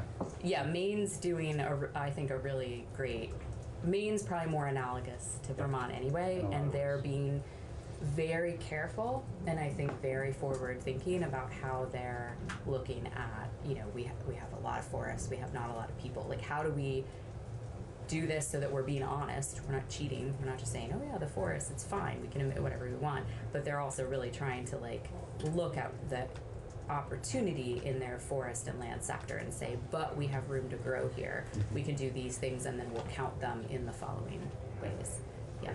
Thank you. Yeah. Scott and then Robbie. Well, I was just going to say that we didn't, the bill doesn't name drawdown specifically as a goal. So we have resilience, we have adaptation, and of course greenhouse gas emissions reduction, but we haven't named drawdown as a sort of by name. And so I guess I'm wondering whether you think that would be a valuable thing to do. I mean, I am not an expert on this bill. I read it to try to, and I'm not actually a policy person, so I read it as well as I could to prep for this. It looks really good. I mean, I think the elements you need are there. I think my message is more, it's all about the implementation. You know, when you get past that and you have the bill and it's the Climate Council, that's where I think some of the lessons from Maine, from Massachusetts could really help you. So again, I didn't, as a quick sort of layperson read of it, from this topic, it seemed like the bill's language is everything we need. Yeah, we Your could, reaction on I that? appreciate you raising this. I think my sense of reading it so far is similar to Laura's, that it's in there, and the idea of mitigation, as well as resilience and adaptation, can get at the drawdown concept. I think depending upon how it's interpreted and applied. But let me take a look back at it again. I guess I'm just wondering whether I don't know, clarity or specificity would be a good thing. Yeah, I think just building on what Laura said from the Massachusetts experience, this notion of treating the land sector as a sector yes, from sure. the get-go, and I'm not sure that needs to be spelled out in the bill, but that should be part of the way that the council is understanding its charge would be helpful, and that's thinking about both the emissions source aspect of the land sector as well as the emissions, the drawdown side of I guess I'm just wondering whether by naming drawdown, that's telling the council that it has to account for lands, and it has to account for opportunities to increase the sequestration and storage in ag and forestry. A question in my mind, that's all. Yep. I think it's a good way to be thinking about. I'm just curious whether, talk about land-based solutions, or is water, Massachusetts Bay figure into this? Oh, I took out all the ocean slides, all of them, because you guys don't have It's ocean. not relevant to us, but Yeah. I'm curious. That's funny. I actually pulled them. I was like, well, maybe I won't show this coastal. So blue carbon is actually a huge thing for Massachusetts, because we have this little strip of coastal wetlands, both on the land and then eelgrass beds in the near shore in the water, and those we call them blue carbon systems just because it's salt marshes, eelgrasses, and mangroves globally are referred to as blue carbon systems. And that's a really fascinating system because the plants sequester carbon each year, and then it goes into sediment that's underwater, so there's no oxygen. So it is there indefinitely. It's anaerobic. It doesn't really decay and emit, and it accretes over time. So under a blue carbon system, you could have 100 years worth of sequestered carbon. And you can imagine then, when we don't get our sewage systems quite right, and we dump a bunch of nutrients into those systems in a way that kills them, or we, worse, we sort of dewater them. There's a word for that. We expose them to air. All of that carbon can come roaring back. So in Massachusetts, that's actually a big, it's kind of like city trees. Maybe not relevant here, definitely something that's relevant there, and something that our Division of Ecological Restoration has developed, like a blue carbon calculator, and there's all sorts of references to it in our Global Warming Solutions Act.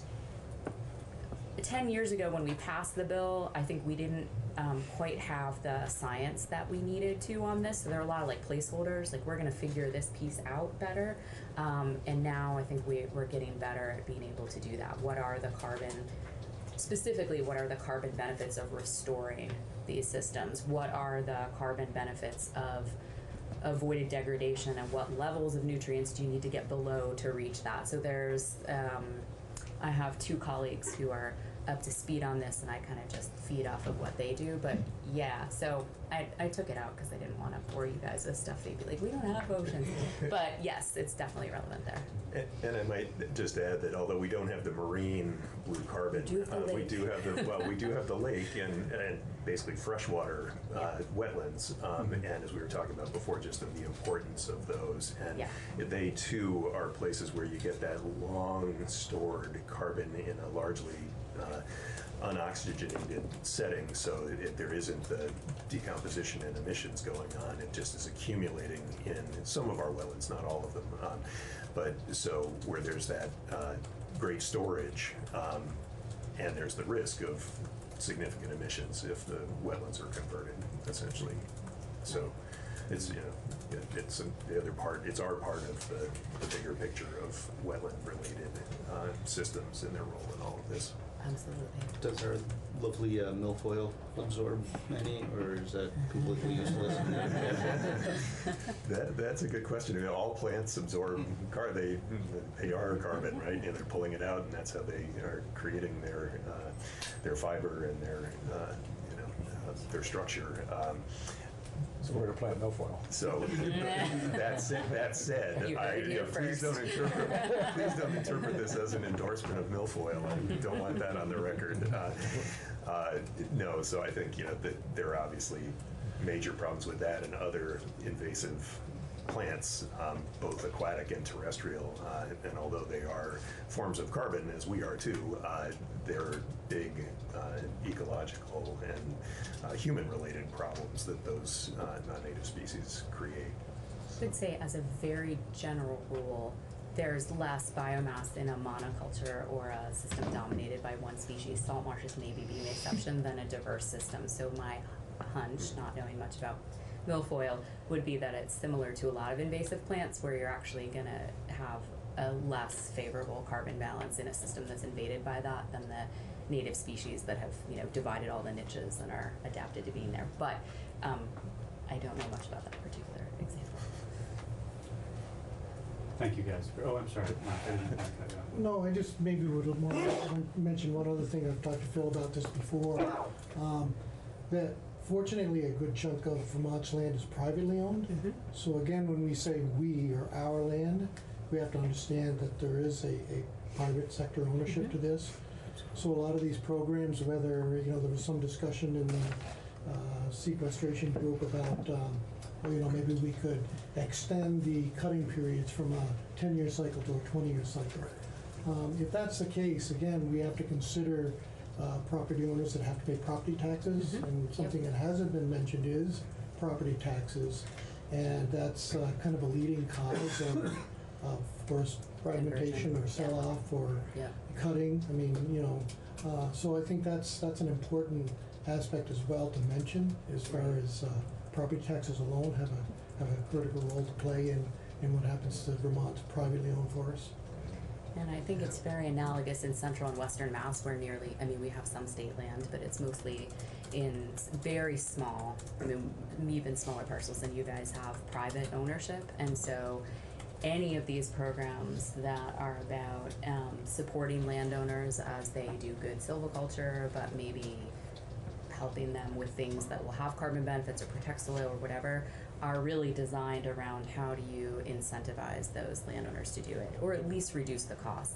There's an analog to farming in Massachusetts where the state is looking at buying cover cropping equipment because small farmers can't afford the equipment to do the practice. They might actually be able to afford, if they're selling some of the cover crop or it's increasing their yield, the practice itself, but not the equipment. So I think there are a lot of examples of that, of sort of recognizing it has to make sense for the landowner who similarly is struggling with really high rates of really high values of the land for development and really low values of the land as forest. So getting that balance right is relevant for us as well. Yeah, and I'll just add, I think the private lands are the predominance of the land ownership pattern in Vermont, forest land and otherwise, and I think it's critical to try to figure out how to make this work essentially in a way that's helping to support private landowners and what I think the vast majority of them want to do, which is to continue to own and steward their lands and help to figure out with incentives or with revenues that can be coming in from different sources, whether that's offset markets or whether it's some of the payment for practices kind of ideas that the Family Forest Carbon program is trying to get at. And these are our landowners are scattered all around the state, but many of them are in our rural parts of the state that are struggling economically, the vulnerability issues of individual landowners and of communities that are so critical. So if we get this right, there will be an opportunity to use this as one part of a broader package of solutions that can be helping to deal with some of those really persistent, pressing, critical challenges, along with efforts to deal with the resilience and reducing vulnerability, those sorts of things, again, in the role that our natural systems can play in helping to achieve that. Great. Terrific. Thank you guys. Thank you so much for your time in really a hot, appreciate stuffy this. room. Yeah. Yeah. This is really We're doing our own anaerobic. Yeah. That's right. And I guess I'll also just say thank you for the work that you're doing on this. realize like this is a lot of long days of hearing from a lot of people in a small stuffy room, but the work that you're doing is really important, and wherever this leads to, anyway, just want to thank you on our behalf for leaning in and for everything else that you do here on behalf of Vermont. So Thank you. Thanks. Thank you. Thank you.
it out that the sun shines down its power to all the world and makes the wind blow strong as it will. I wanna hope gentle rains can fall upon the land, so lovely earth can stay lovely still.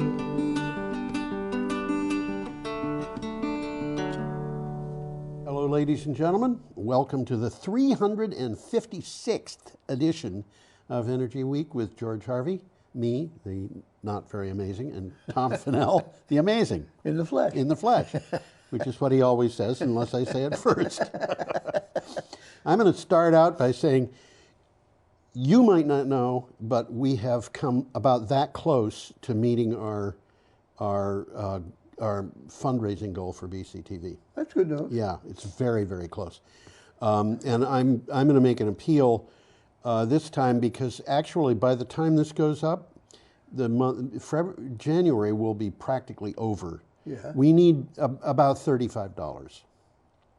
And, you know, I can arrange for that. But nevertheless, if people want to donate, BCTV is charging us, or is asking us to raise $480 a year for this show, which is not very much when you consider the cost of a TV show.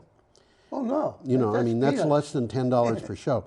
And what I want to do now is I want to tell people if they want to donate to BCTV to support Energy Week, this is something they can just continue doing. Go to brattleboro.tv.org and make a donation. And when you make the donation and fill in the amount, down a little bit below it on the screen is a place where you can put in a comment and you could say this is for Energy Week. But I want to point out, If we get enough money, George and I can go on a cruise. well, that's not quite true because we don't get the money. But the thing is, I want to appeal to everybody who is not watching this at BCTV and not online, getting it online, because a lot of people do those. There's a lot of people, there's a lot of stations That watch this that online. have this available, and it costs them money, even though they're not paying for the show. They have to. It costs them money to put anything Just to put up. it online, yeah. So you could make a donation for your local TV, a public access TV station, and make a note to them that this is to support Energy Week, or that you like Energy Week, or whatever you want. Because if they get feedback on the show that's positive, and of course, if you tell them you hate the show, it might not do anything in our favor. But if they get positive feedback, especially with donations, it means that that show will probably, or at least have a better chance to stay on where you are. So much for that. Energy Week is made up of snippets of news for over a week period, and they come from my blog, geoharvey.com, GeoHarvey. We're starting this week on January 23rd. If you hear about something that you like, that you're interested in seeing more of, you can go to the blog, geoharvey.com, and click on the date. We'll try to keep you up to date on which shows are on what dates, and then find the show, because there's only about 15 shows to choose Well, some from. of them are well worth looking at. If you got the time, it's time well spent. Yep. And I'll try and call your attention to some of the better ones. Yeah. Yep. Okay. Should we just charge Yeah, ahead? let's get started here. We got a picture coming up. We do. And who is this guy? It's Bonnie Prince Charlie. Bonnie Prince Charlie. It's Prince Charlie. I don't know how Bonnie is. Well, I wonder why he's got such red cheeks. A lot of British people do. I always thought of them sitting around a coal stove getting their faces warm. Yeah, well, when But I he's a was prince. when I was a kid, and princes don't necessarily get things any better than anybody else. When I was a kid and I lived in the UK, I remember my father telling me there's a reason why the English kids have rosy red cheeks. It's because the rooms they play in are 45 degrees. Well, we're sort of thinking in the same area. And you know, my parents in the UK knew one person who had central heating. Now, this is common today, but It in isn't those all days, that common still. it's much more much more than it common. used to be. But, yeah. But they knew one person with central heating, and he would brag that he could keep his entire house at 56. Okay, here is an article from CNN, January 23rd. What's the title? Prince Charles, we need a new economic model or the planet will burn. Wait a minute. Whoa. Only a revolution. This is a revolutionary prince. A very revolutionary interesting statement. Yeah, but he is a revolutionary prince. This is a very interesting concept. Only a revolution in the way global economy and financial markets work can save the planet. He's absolutely right. From the climate crisis and secure future prosperity, warned Prince Charles, a lifelong environmentalist. The heir to the British throne spoke in an interview with CNN, which is a pretty unusual thing. That picture, by the way, I'll get it up again. the background of that looks like he's probably talking at Davos, which is in Switzerland, at the economic thing there. Yeah, he was there. Yeah. So what do you got on that? Well, there's a 5.5-minute video link. Yeah. From this CNN site. Yeah. Which is the same link in the next one, which is also from CNN. Yep. But in this 5.5-minute video, you will see the prince talking. It's about him. Yeah. He's saying basically what we've already said. Only it's taken him 5.5 minutes to say it. You might say the prince is a little slow. Well, this is a little bit of what he has to say because he's on the money. We can't go on like this. With every month, another record in temperatures are being broken. If we leave it too long, as we have been doing, just growing things is going to become difficult. Yeah. Charles threw down a challenge to the global business and financial elites to lead to a paradigm shift. A paradigm. Paradigm shift. One that inspires action at revolutionary levels and pace to avert the approaching climate catastrophe. And we're going to visit that one in the very next article. One. This is also from CNN, and this is not exactly a response to the prince, but it's definitely related. I mean, it sure is, and it tells you part of the problem with dealing with this. I'm going to get rid of Charlie. Okay. Top U.S. bankers don't want to lead the climate fight. Yeah. Okay. While professing deep concern about global warming, top executives of the World Economic Forum, again in Davos, expressed reluctance to act as referees in financial markets to reduce greenhouse gas emissions. That, they said, is not their role, despite calls to stop funding climate-intensive industries. They're loaning money to coal burning for construction of coal burning power plants, and this from a reality standpoint, it doesn't make sense. No, but from the standpoint of making money for the people who own the resources, it makes a lot of sense. No, I disagree, because they should know that they are putting money into financing bonds for organizations that are going to go out of business, leaving them stranded assets. Yeah. In other words, those bonds, those stranded assets are going to sell off. And what are they going to sell for? They're going to go down. They're Exactly. lose money on it. Exactly. Yeah. They could lose a lot of money on this. It doesn't make sense. But they have this ingrained idea that their job is their job, and that's what their job is. And they have to meet their business plan, and the business plan says you do whatever you need to do to make money. Well, it's all short term. I mean, they look at the now, and the now stops tomorrow. And why is it that American banks are particularly vulnerable to this problem and European banks are not? Probably because they're investors. I don't know, but who invests in American banks? I don't know. In any case, in the previous article, we referred to a bunch of links to some videos. Yep. The same links are on this site because it's also CNN.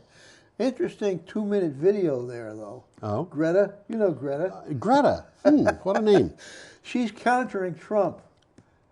Trump has made about 10 statements. She takes every one of these statements apart. And drills them. Yes. Greta Thunberg is not somebody I would want to contend with. She's a bulldog. Bulldog. She turned 17, by the way. Yeah, she just did. She still Well, looks Wall like Street, I got a little younger than takeaway that. here. Wall Street is coming around to the idea that the climate crisis is a huge financial risk, as you just tried to say. Yeah. But America's most powerful bankers don't want to lead the way in tackling it. Well- However, the world's largest asset manager, BlackRock, will ditch investments that it considers a risk to sustainability, including thermal coal producers. So he's marching to a different drummer. Yeah. Well, He's there going to are make out. The other yeah. guys are going to lose, Yeah. just as you said. BlackRock. Do you suppose that was named after coal? I don't think so, but it might have been. It might have been. Well, we have an American coal company called Black Diamond Yeah. or Black Jewel. Black Jewel. Black Jewel. Is it Black Jewel? I forget. Whatever. But it's, you know, Not doing too well. I think every major coal company in the United States has either stopped business altogether or is bankrupt. in bankrupt, yeah. Well, You know. I wonder why. Okay, we have an item with a another picture. picture coming up here. I'm getting bored of pictures of Teslas. I really am. You know, I go to Clean Technica every day, and I look at the articles they've put up, and it seems like half of them have something to do with Tesla. And Well, we'll be talking about that. we will, and this actually tells you a little bit of why. And this article came from the BBC. That one happens to be a Tesla Model 3, in case you don't know. Yeah. And that's the mass production model. Which isn't it? has, you'll notice on the left side rear, to the left of the license plate area, there are Chinese characters on that Tesla. Yes, there are. Yeah, I can see it up here. I can't see it on my screen. That first character looks like it might be middle, which would be of the term Middle Kingdom, which is China. You know a little bit of Chinese, huh? About, well, I'm not on TV, but if you put your finger about a millimeter Well, I'll give from you your a thumb shot, that TV. much, you know, that's about how much I know. Okay. Well, anyhow, after you've ogled the Model 3 there, Yeah. Tesla overtakes Volkswagen as its value hits $100 billion. And there's more on that. Tesla has displaced VW as the world's second most valuable car maker after dramatic rise in share price pushed the market value to more than $100 billion. Tesla shares rose 4% on Wednesday, making its valuation second only to Toyota. And today, in the news, it said there was a thing that said Tesla the value has gone up another $4.5 billion or something like that. So now they got GM, Ford, and Chrysler beat. Together. Together. It's worth more than GM, Ford, and Chrysler put together. But Toyota's still worth more. Toyota's worth more than the $230 billion. Yeah, they're worth. more than the four of them Yeah. put together. Toyota is a big company. It is quite big. Yeah. But let's move on here to Friday, January 24th. Okie dokie. And we got the New York Public Service Commission approves a measure to lower costs for clean energy. This is from the Natural Resources Defense Council. The Public Service Commission issued an order allowing New York State Energy Research and Development Authority, which is commonly called, and it actually is commonly called NYSERDA. NYSERDA, right. To offer a new contracting mechanism. The takeaway on this is that this change will make it cheaper and easier for New York to meet its clean energy goals. I read the article, and it's kind of complicated. Yeah, well, this is an economic thing. It basically says, okay, how expensive it's going to be has a lot to do with the economic way that you do it. Well, it seems from what I read the article, instead of guaranteeing a set return on your money for investment in renewable, they're putting in an index structure which adjusts for the market. Right. And it's expected to reduce financing costs for renewable energy projects. Right, yeah. So if you're making money, people are going to be more willing to invest in you, and financing costs are going to go down. Right. That seems to be what I read out of it. That's what As I got said, out of it. It's complicated. Yeah, it's complicated. And, you know, this is an area of life in which a tweak can change everything. And Oh, yeah, yeah, absolutely. It's a big deal. Let's move along. We got another We picture have a picture coming here. up. This is what the Irish call turf. Turf? Turf, yeah. And believe it or not, they actually eat it. They eat it. Well, it's not nourishment. It's kind of a way of cleaning out your insides. I don't know. No, they just take it's kind of a thing, you know. They don't eat enough. Is that why their hair is red? They don't eat enough of it to make a difference, but they do eat it. Well, what they're talking about here in Finland, Ireland does the same damn thing. They make energy from peat. Turf. Yeah. So carbon neutral in 15 years, the country with an ambitious plan, and they're talking about Finland. Yep, Finland has pledged to be carbon neutral by 2035. That is twice as fast as the UK government target, but to achieve this, they will have to make big changes, particularly in the peat industry. I don't think about a peat industry very much, do you? Well, I do because I've seen it in action in Ireland, where they make power out of peat. That industry currently provides energy, heating, and jobs, and that will make it a hard goal to achieve. This is from the BBC. Well, peat is a form, I'll put the picture up. It's almost like coal. Well, it's on its way to becoming coal. Yeah. I mean, peat is a dirty form of coal. decayed vegetation. Which it's is a swamp. Is okay? what basically, it's a swamp. Maybe that's what Donald Trump wanted to dig up in Washington. Well, when you what they do is they'll take this peat, which you'd find in any swamp here. It's just decayed vegetation. It's just decayed vegetation. And they dry it. Yeah. And then they burn it. Yeah. And they use it to heat their homes. And in Finland and in Ireland, they use it in commercial quantities to generate power. Right. Because neither country has coal. Yeah. Okay.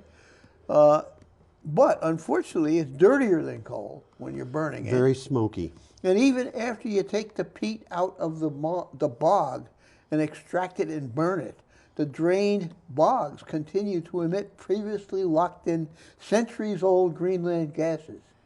This is greenhouse gases. Yeah. This is not a good idea. Well, it's all they had. Yeah. But if you're living in the 8th century and you have a house that's made out of wattle and daub.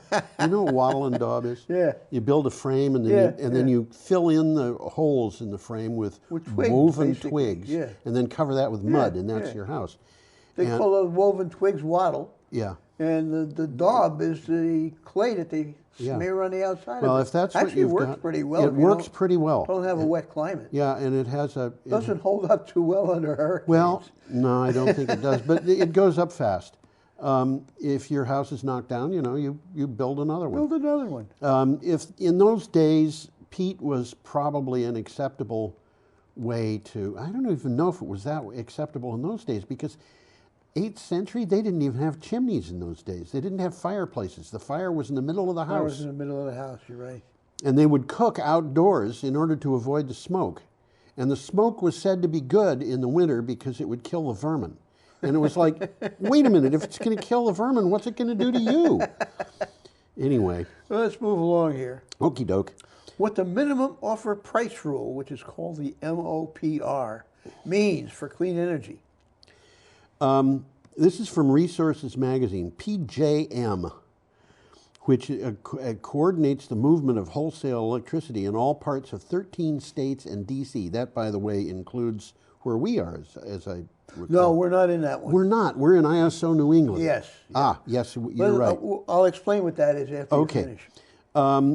Submitted a proposed MOPR, minimum order offer price rule, which in its last filing is required by the Federal Energy Regulatory Commission.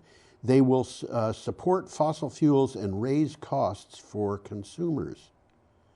Well, I'll explain a little bit here. PJM Yeah. comes from the words Pennsylvania, Jersey, Maryland. Oh, okay. Which was the original name of this system operator. Okay. Okay, it's now in 13 states, only parts of 13 states. Yes. Just a little smidgen of Michigan, for example. Does it include Illinois? Most of Illinois, yeah. But Yeah, it's that's the scattered one. throughout. We've got the system operator. They're all over America. Yeah. And Canada. Okay, Yeah. and they kind of how would you say it? They dispatch the power. Yes. Okay, they don't generate power. They don't make it or anything.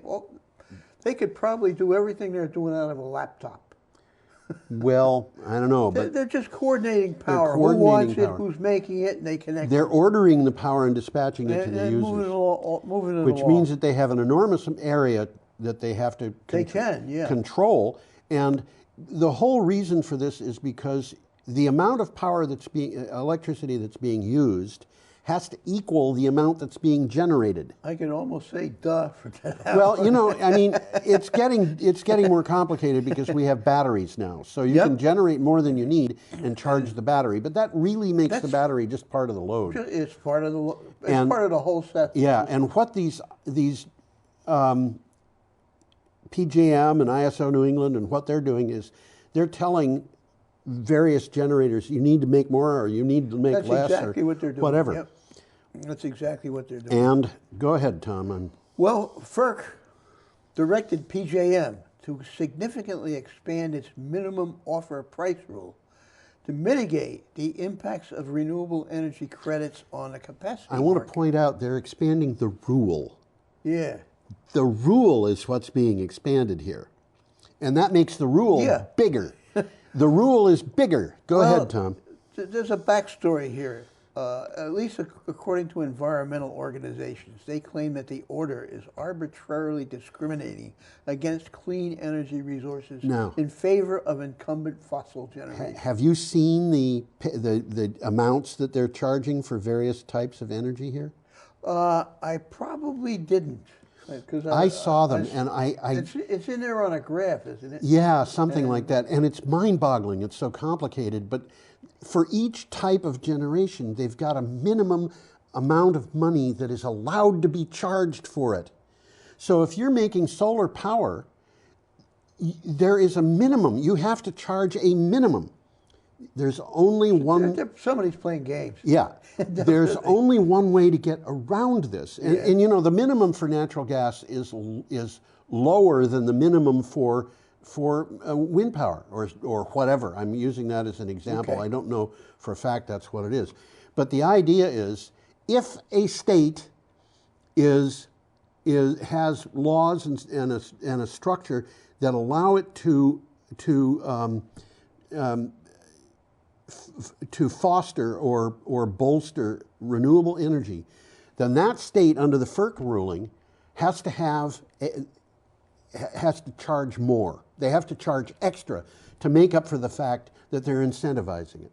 So, so... And it's the federal government... They're taking the incentive right out. That's exactly it. They want to destroy the incentives. And the federal government, and there were 3 people on FERC, and the law says there's supposed to be 5, but there have to be an even number as close as you can get to people from both major political parties. And this is supposed to be politics neutral. But there's not. The one person who is Democrat said, FERC here, and this is a person who voted against this, the other 2 voted for, she said, this is absolutely illegal. This is an illegal interference by the federal government in the state government's activities. And that, by the way, flies in the face of states' rights, which is a conservative thing. Absolutely. And the article talks about that. This is a long and interesting article. It's long, it's complicated. But if you got the time, it's worth looking at. This is the federal government actively involving itself in trying to prevent renewable energy from coming online. That's basically what's going on. Well, they're trying to protect coal. Okay. Yes, indeed. Let's protect clean coal. Let's get it protect straight. a Clean few coal. other things here. Look, we've got computers. What we should have is manual typewriters. Wait a minute. I'm sorry. We should add to that a few other things. But just consider this. A manual typewriter, an adding machine, and a slide rule is cheaper than a computer. It is, absolutely. But let's move along here. We got another picture coming up. Okay, we do. We have a picture of a wind farm. Well, it's not just a wind farm, it's an onshore wind farm. That's right. And by the way, we have moved to Saturday, January 25th. We have. And this is from Renews. Time flies when you're having fun. It sure does. This is from Renews. 50 Hertz, which is the name of a company, by the way. Yeah. To turn wind into heat in Rostock, which is a town in northern Germany. Yeah. So 50 hertz, by the way, is the, well, it's the utility that covers all of what used to be East Germany. Okay. Okay. Well, 50 hertz is the normal frequency they generate electricity at in Europe. We generate it at 60 hertz. At 60, but you know, they do it at 50, which is... Doesn't make any difference. You just have... American clocks don't work very well in Europe. With a 20-hour day. Oh my gosh. Let me read this. This is from Renews. Some wind energy generated in northern Germany can't be consumed or transported south. They haven't got transmission lines. They don't have the transmission lines, right. So, and they can't consume it. So this is the thing we were just talking about. The amount that's used has to equal the amount generated. So what they do is they tell the wind turbines to shut down. 50 hertz transmission is working with Stadtwerke Rostock to turn it into That's, heat. by the way, the equivalent of the Department of Public Works. Stadtwerke, yeah. To turn it into heat to be used by our utility. The two companies are building a 20 megawatt power to heat plant in Rostock's Mariana, I won't even try, district. I tried for a while to figure out how this heat was going to be used. And I didn't get it. But, you know, do you have anything on this? Yeah, they're going to, well, they call it a utility. The Department of Public Works is going to power its buildings with this heat. Okay. Department of Public Works is going to power its buildings with that Its heat. operations. Its operations, okay. I couldn't tell if this was going to be released to, you know, subscribers or what. No, it's not that much, it really isn't that much heat, you know. 20 megawatts would heat a bunch of buildings. It's going to heat a bunch of buildings, but, Yeah. you know, the Department of Public Works right here in Brattleboro has got a bunch of buildings. Yeah, it's true, yeah. Well, existing bottlenecks in the transmission network create surplus electricity. They can't get it where they need it because they don't have the lines. Right. Okay, so rather than shutting down the generators, they're utilizing the heat. Instead of buying diesel fuel or whatever, they're using the heat. If you don't have the demand and you can't transmit the power, what do? You create demand. And that demand takes other sources of energy out of the picture. Yeah, so instead of burning oil or gas or whatever, they're using the heat. So they're ahead of the game. Yeah. They could be storing it, but in this particular case, yeah, they're not. they could store it in batteries Batteries or as hydrogen or whatever. Okay. Well, we got another one coming up here. Is Spain closes 2019 with a nearly half renewable energy mix. They're ahead of the game. This is from Sour Energy. According to data furnished by the Red Eléctrica de España, the operator of the Spanish electricity grid. That's like the ISO. Yeah. Independent System Operator. Yeah. The same thing. Installed non-polluting power capacity in Spain grew by 10% during 2019, which I don't think is very much growth. That's not a huge amount of growth. But it brought Spain to the point where renewable energy now represents 49.3% of the total installed generation capacity in the country. Close to half, baby. It is, but people should understand this in context. The capacity of solar or wind, and particularly solar, even in a sunny place like so we're talking about like capacity Spain, here. Yeah, is not going to produce as much electricity as the same amount of capacity if it's nuclear or coal or even natural gas. Yeah, right, because the capacity is the maximum. Right, and we have capacity. If the wind doesn't blow, you can have all the capacity in the world. You're not generating any electricity. That's right. So they've added 5 new green gigawatts, though. And as I said before, gig means big. Big, that's right. Although I got to tell you, Tom, there was a story in the news today. They're talking about 600 and some odd or 700 and some odd. I don't remember Who was it who was projecting this?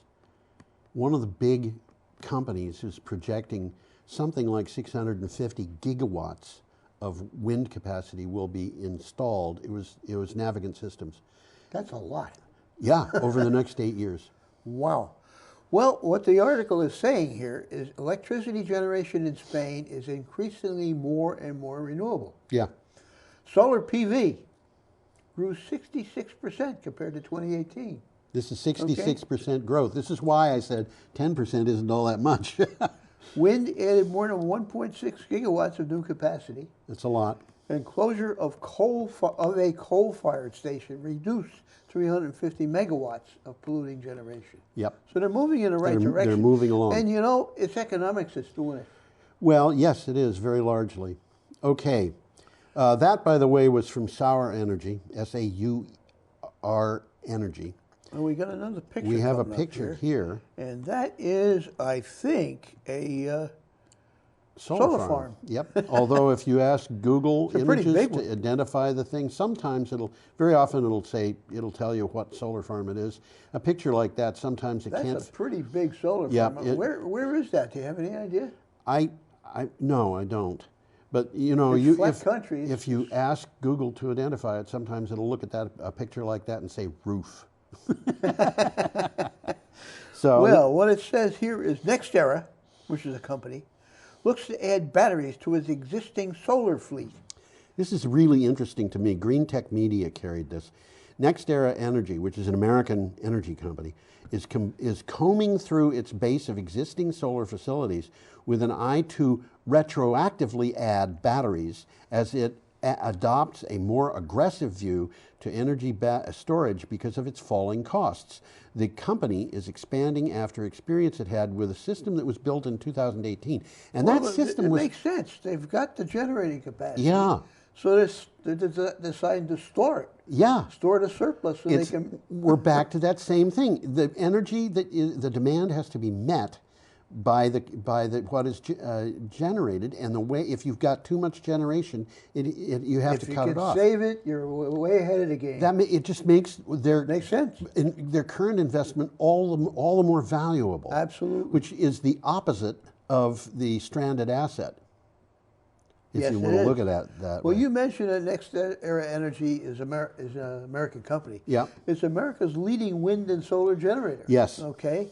They added 2.7 gigawatts, gigs is big, yes, of new renewables to its fleet in 2019. Yes. So they're growing. They're big and they're growing. They say, and this makes sense, they increasingly see storage as an important standalone business in its own right. Oh, absolutely. With batteries allowing for the supply of near-firm renewable power. And they tell us what near-firm means.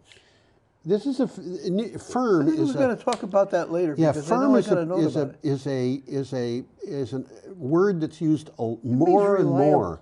If it's firm, that means that it's always there. It's kind of like baseload power, except that firm power is better because it can be used whenever you want it to meet demand on the grid. We're not just moving into a renewable electricity market. We're moving into a much more reliable energy market. Yes, you've got it. Well, a company, NextEra, is now working on more than 2 gigawatts, gig is big, of firm projects, combining wind, solar, and batteries. They're going to combine all three of them. That's right. Yep. Well, let's move along here. We're up to Sunday, January 26th, and this is an item from Clean Technica. It is that. The Nissan Leaf and the Uber tag team in London. It's an interesting story here. Uber is getting a partner to help it electrify its fleet in the London area, and Nissan is getting a partner to help it sell a bunch of Nissan Leafs. More specifically, 2,000 Nissan Leafs will enter Uber's London fleet. And these are like privately run taxi cabs. Yeah. These will have 40 kilowatt-hour batteries offering about 168 miles per range on a single charge. Doesn't sound like much, but the article goes into mention that it is. It's so you're talking about London. How much mileage are you going to put on? These things are going to be spending, I mean, a typical taxi spends half its time idling. Yeah. And that means to these guys using no energy. Shut it off. And, you know, how fast do they go? Do they go 70 miles an hour? No. And you know as well as I do, Tom, if as the speed goes up, the cost in terms of energy goes up exponentially. Yep. So, you know, there you are. Uber, as I mentioned, is a bunch of private taxi companies. Yeah. Okay. They got a clear air plan which aims to help the drivers upgrade to these electric vehicles. Okay, so Uber is going for it as well. They've added a clean air fee of 15 pence a mile. Okay. Which will help drivers with the cost of adopting an electric vehicle. They didn't want these guys to go electric. So they've thrown incentives at them. Company wants to have all of its cars in London to be fully electric by 2025. Which is not that far away. And Nissan is involved in them because they're buying Nissan cars. Absolutely. And Nissan estimates that the Uber driver could save 3,500 pounds a year. That's more than $4,000, I think. One of the things that I find interesting about this is that Japanese car companies have not been particularly interested in all-electric vehicles. Well, it's starting to get that way. They're looking at things much harder. China is eating their lunch over in Asia. Well, that's partly because Donald Trump, you know, put a trade war on China. And you know, as everything, it just seems. I'm not going to go there. Okay. We won't touch that. Okay. We got a picture coming. We up have here. a picture and an item from from CNN. There's a picture of a polluted river. Yeah. Well, I don't know if you'd call that pollution or not. It's farm runoff is what it is. Yeah, that can be completely polluting. I mean, the big problem with I'm thinking of chemicals, you know, when I think pollution. But farm that's runoff. pollution, yeah. Farm runoff is chemicals, and it's you know, damaging. It's damaging if you think about the problems with Lake Champlain. I was just thinking a lot about of the that. problems It's there coming is from phosphates. Farm yeah, runoff. absolutely. Well, Trump's dismantling of environmental regulations unwinds 50 years of protections. Trump's first 2 years in office, the EPA put its efforts into reversing regulations, and in the third year, other agencies took up the environmental regulation rollbacks. This even extends to some protections established under the 50-year-old Clean Air Act. This was stuff that was put into effect by Richard Nixon, who obviously is a socialist. Absolutely. It was put into effect by Ronald Reagan, who was a socialist. Man, I'll tell you, it really galls me. Interesting 2-minute video here of Donald Trump saying, energy-efficient light bulbs make me look orange. I'm sorry, He doesn't Donald. even know what he's talking about. He looks orange, but not because of energy-efficient light bulbs. He's orange. That's his As a matter of fact, the light bulbs that are making him look orange might be energy efficient because they might be. They're LEDs. LED, but they're UVs. But most of the LED light bulbs that are on the market today make you look bluish. Yeah. You see, this is an after effect. It's because he's exposing himself to these things in order to look tan. You can tell because he's got white areas around his eyes. Well, Trump has repeatedly vowed to ensure, that's in quotes, that the United States has, quote, cleanest air and cleanest water. But his administration's efforts to slash environmental regulations have been extensive. He wants the cleanest air and he wants the cleanest water, but he doesn't want any environmental regulations. Donald Trump is a kind of person who could say, but clean air always has NOx in it. Yeah. The NOx cleans the air. Carbon dioxide makes it possible to grow more vegetables. Well, he's got a whole bunch of rollbacks here, and it's early enough in the show, I think I got time to read them. He's going to withdraw from the Clean Power Plan. Well, he's already done that. He's going to scale back the requirements for storing and releasing waste from coal power. There you go. He's blocked stricter energy requirements for light bulbs. Well, I got news for him. Economics is going to take over. Why would anybody make incandescent lights? I mean, there was a time... Because they're still making slide rules. I don't know of anybody who's making slide rules. I don't think they are. And, you know, there are reasons why people should buy incandescent lights for specific applications, but not enough to carry them in hardware stores. Well, if you've got one that's in a closet that you turn on for about 15 minutes a year, it doesn't make sense to change that light bulb. If you happen to live in a an area where you're in a tropical rainforest, Yeah.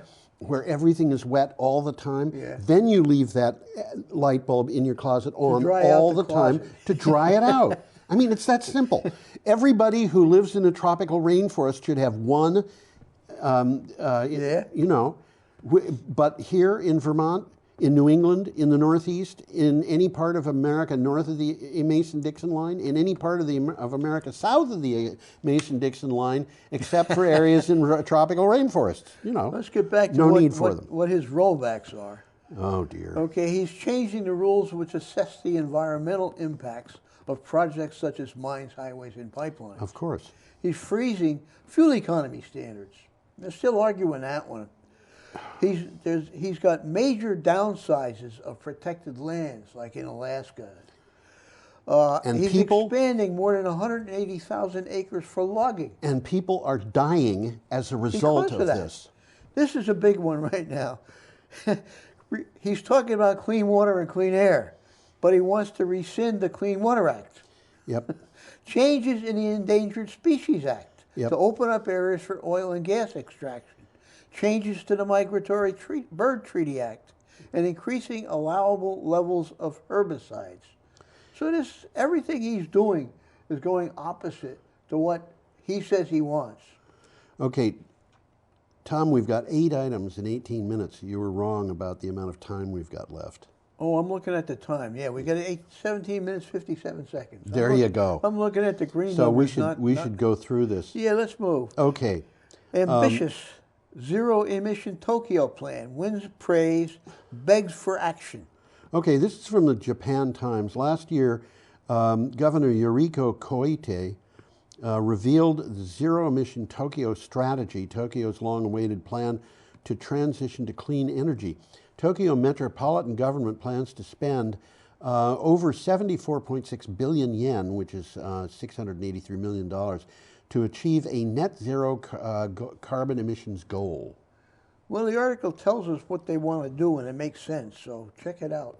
Yeah. Monday, January picture coming up 27th, here. we have a picture of an offshore wind farm and an item from Renews. Yeah, the other one was onshore. This one's offshore. There you go. Oh, this one's... Either that or it's in a blue field. Yeah, consortium plans Ostend Green Hydrogen Drive. A Belgian group is planning to construct a facility at the port of Ostend by 2025 to produce green hydrogen from offshore wind-generated electricity. According to 3 project partners, Highport will cut CO2 emissions in Flanders by about 500,000 to 1 million tons annually. Well, this is a new way of storing electricity, basically. Yeah, and they're again, making hydrogen, and they've figured out already how to sell that hydrogen. Oh, selling hydrogen should be easy. This is another example of balancing supply and demand. Yeah, that's what's you going know, on. if the wind turbines are not going to meet demand that They some can want, store it. they can. And this is make another way of hydrogen. storing it. Right. Sell it, turn it into hydrogen and sell hydrogen. Hydrogen can be sold as an alternative to natural gas. Yep. It can be used to power vehicles. It can be used to heat buildings. It can be used in chemicals. It's a lot of uses for to hydrogen. Okay. And we'll be hearing more about it because it's in many cases it makes a lot of sense. Yep. VICE has brought us this next item. Yeah, we got one here coming up, the climate change solution that climate deniers can get behind. Republicans and Democrats generally disagree about climate change, but they're likely to agree on renewable energy and clean energy.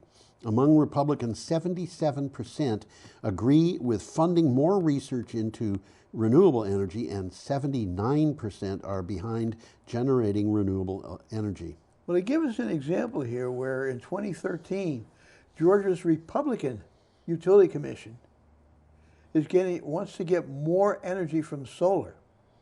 And the Sierra Club and the Tea Party group, the Tea Party, got together behind them. This is Debbie Dooley, who is the head of the Atlanta Green Tea Party, who has just been working and working and working. The Green Tea Party, right? The Green Tea Party. Right. She's been working and working and working Yep. to get solar energy more available to people in Georgia. And the reason for this is settled actually in libertarian ideas and Republican conservative ideas. The idea is we don't want monopolies, and the utilities are monopolies. We want to have solar power for everybody to have at home. And that's nice. where the whole I thing wouldn't have any starts. problem with that. Okay, We've got another Newsweek. picture coming up. We do indeed. And That's a glacier in Antarctica. looks like Mount Everest, but it's not. No, it's actually kind It's a of glacier. small compared to Mount Well, Everest. that's an Antarctic glacier. Yep. And I think it's the one this article is about. No, it's not. It's one Oh, I yeah? found because I couldn't get a good picture of the one that this article is about. You know, they said only 4 people had really been on this Waite Glacier to Yeah, the article investigate it says that, before yeah. that. And Thwaites Glacier is the size of the UK. So, you know, This is a big huge, glacier. Big It's a very glacier. interesting article. It is. 200 years since Antarctica was discovered, the continent faces irreversible global melting. On Well, that's true, but it's going to take a long time. It is. On January 27th, the 200th anniversary of the discovery of Antarctica, glaciologists say the continent is approaching a tipping point. I got news for you. I think it's well past the tipping It point. could very well be, and the article says that. Pass it, and nothing will prevent the glaciers from melting, even if we cut all of the greenhouse gas emissions overnight.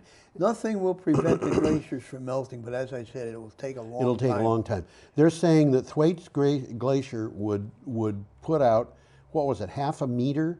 It would raise the sea levels 1/2 meter? I think it said something like that. And Yep. one of the things that's interesting about this is that Thwaites Glacier is not technically on land. No, it's floating in the ice. It's not floating. That's the deal. It's on the floor. resting on the floor of Yeah. the ocean, which means it might as well be on dry land. Well, there's a 3-minute video here that's worth looking at called Green Icebergs. Yep. Okay, and a quick takeaway is Antarctica's ice sheets account for the largest fraction of potential sea level rise, with the capacity to drown coastal cities. You know, I just They had got a frightening thought. Huh? I Yeah. had a frightening thought. Suppose that glacier started to feel like moving upwards in the water and lifted itself off the ocean floor. Yeah. All of a sudden, the weight of that glacier would be sea level rise. The whole thing. I'm thinking that we could see very rapid sea level rise as a result of that glacier. I don't think it would, though, because It probably wouldn't. floating ice, like ice cubes in your drink, as they melt, they don't give I you- know that. Yeah, It would have the effect of all the melting happening at the same at time. the same time. Anyway, it's not going to happen in the next few years because Well, the this is article a says big, maybe tall- millions of years, perhaps thousands of years at the absolute fastest. I don't think it's thousands of years, but they are talking about 20 inches of sea level Well, rise. that is not to say we by won't the- notice an impact. Yeah. Rising sea levels will be one of the most noticeable effects.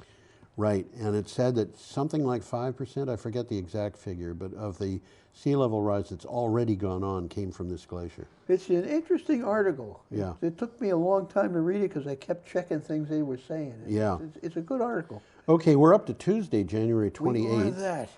and we have an item from PV Magazine Australia. New Tasmanian Premier to take on climate change with renewables.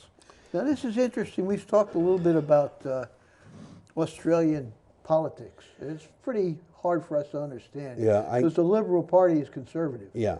I don't know how to pronounce this guy's name. I suspect it's Gutwein, but it sounds good it enough. might be Gutwein. It's a German derived Gutwein. name.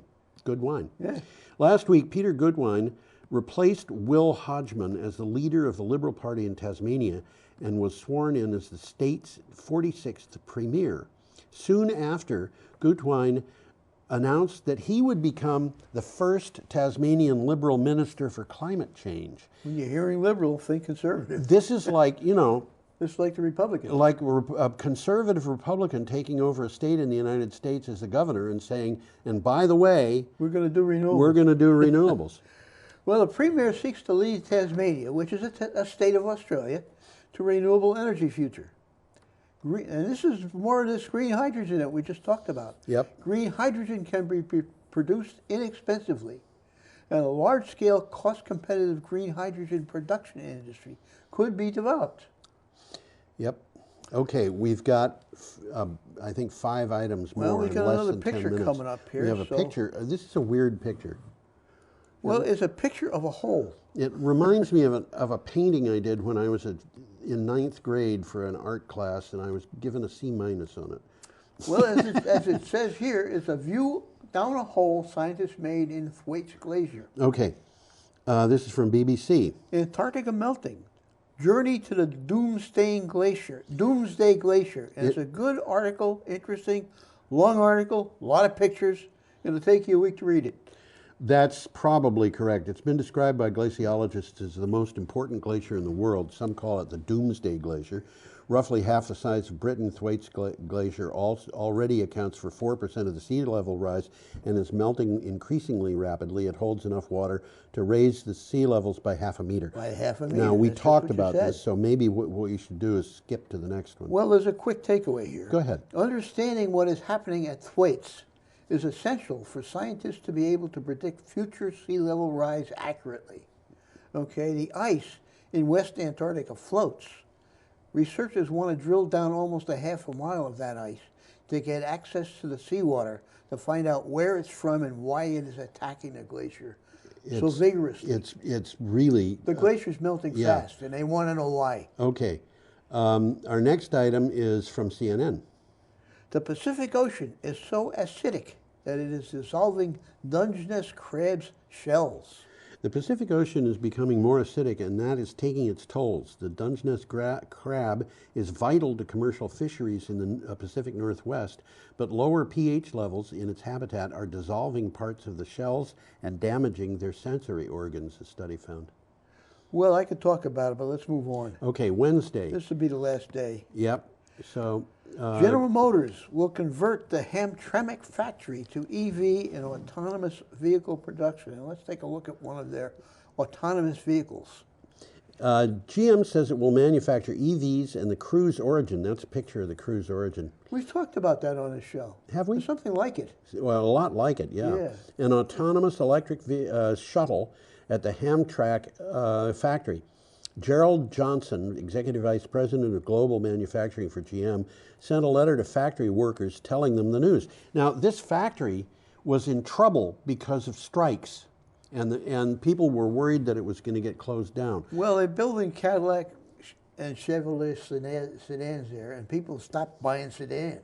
Yeah. Okay, so they've got surplus, and you're right. They were thinking about shutting it down. And what we're moving from is a position where local people were worried about their jobs to a position where now they've got thousands of jobs available. Or Well, yeah, coming up, not yet available. They've shifted gears big time. Yes. And they're getting ready for what's coming. GM's going to offer 20 new fully electric vehicles by 2030. That's the first I heard that. This is 20 new Brand new ones. Designs. They're going to have a Hummer electric pickup truck, and they're going to have a Cadillac electric SUV. Arnold Schwarzenegger wanted a Hummer electric pickup truck. Did he? No, he wanted a regular Hummer, but he wanted it all electric. Oh, okay. Well, he's going to have to wait a couple of years, but it's coming. It'll be there. Okay, our second to the last item is from Renew Economy.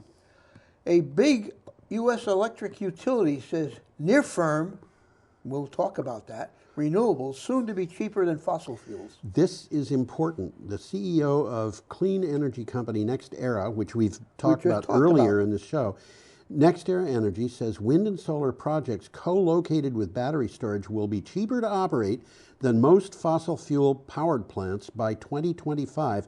He expects the levelized cost of electricity from wind farms to be $20 to $30 per megawatt hour, and that is from near firm wind farms. Well, they define that. Okay, near firm term means that wind and solar plants will be close to providing round-the-clock power. Exactly. Thanks to the backing of battery storage. Exactly. And this is, but the thing that's really interesting about this, Tom, is that what we're talking about is operating costs. So when the power plants are paid down, it's cheaper to run, to get power from a firm wind farm or even firm solar than from natural gas. And that means that natural gas plant has no reason to exist. Yeah. This is, we're not talking about building new plants here. No, we're talking about old plants. Old plants going to be going which offline.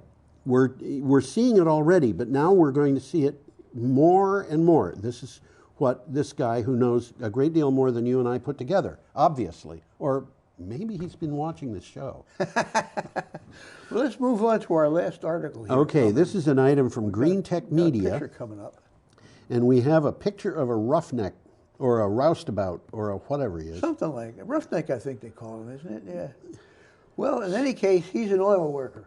Which my mother, you know, used to use the word roughneck to talk about bullies and bad guys. Yeah. Well, the article says Texas is the center of the global corporate renewable energy market. This one is almost mind-boggling. Texas accounted for more than a quarter of all corporate renewable energy deals it is almost mind-boggling. in the world. In the world.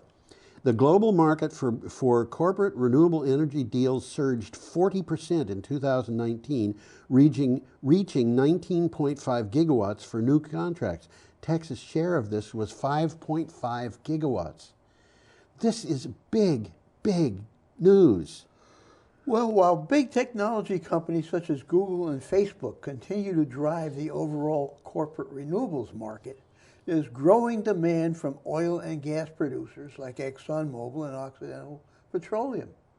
They're putting in power purchase agreements for renewable energy to supply fossil fuels. That's ironic. But that's exactly what's happening. If there's anything that you can talk about that shows you that the fossil fuel industry is in trouble, it's the fact that they're turning to renewable energy for operations. Well, it's also interesting because they're generating that renewable energy where they're using it. Well, in the Permian Basin. Yes. And this is another thing about renewable energy which is really, really important.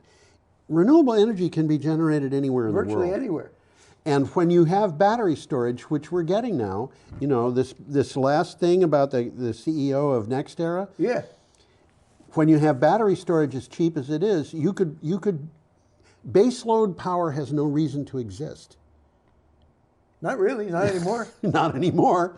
They're getting firm energy without They're getting firm energy without baseload power. There is no reason for us, and anybody who invests money in coal or natural gas or even nuclear, especially nuclear, We'll be looking at some stranded assets, I think. That's right. That is absolutely right. It's economics. It's economics, guys. Coal's getting more expensive. Wind and solar are getting less expensive. Batteries are getting much less expensive. And so the only question... there's other kinds of storage that they're... The only question that we've got about climate change and energy, atmospheric quality, you know, the air pollution and so forth, the only real question is, how much are you going to allow people to suffer? Because you're not going to save money by making them suffer. Yeah. So, what are you, basically, what are you doing here?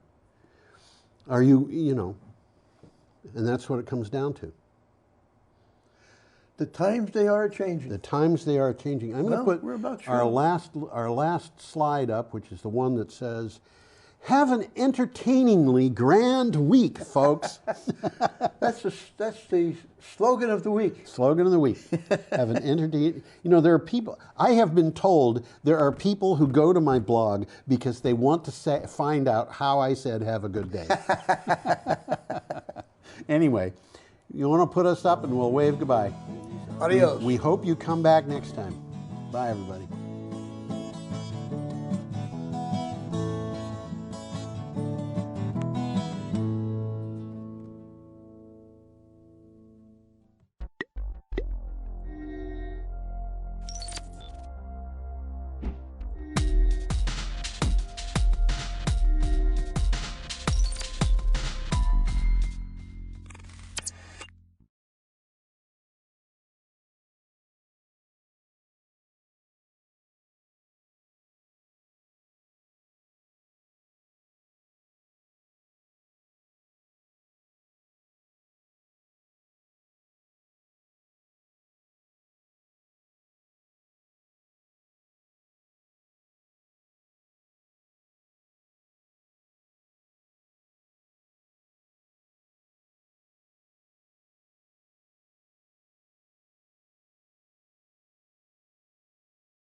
evening and welcome to the Tuesday, February 4th, 2020 Select Board meeting. Has the meeting been properly warned, Jan? Yes, it has. Excellent, thank you so much. I will start off this meeting by asking for a motion to approve the minutes from our January 14th meeting. So moved. All right, Tim has made that motion. All those in favor? Aye. Aye. Motion carries.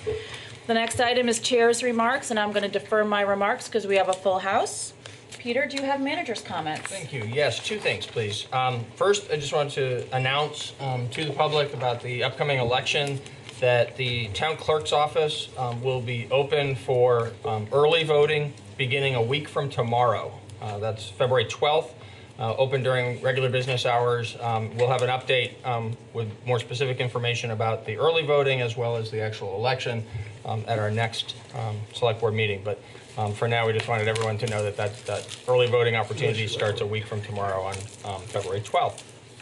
And then we also have a status report we'd like to offer briefly to the board regarding the Communications Union District work that Patrick's been representing the town on. And so take it away, please, Sounds Patrick. good. Thank you, Peter.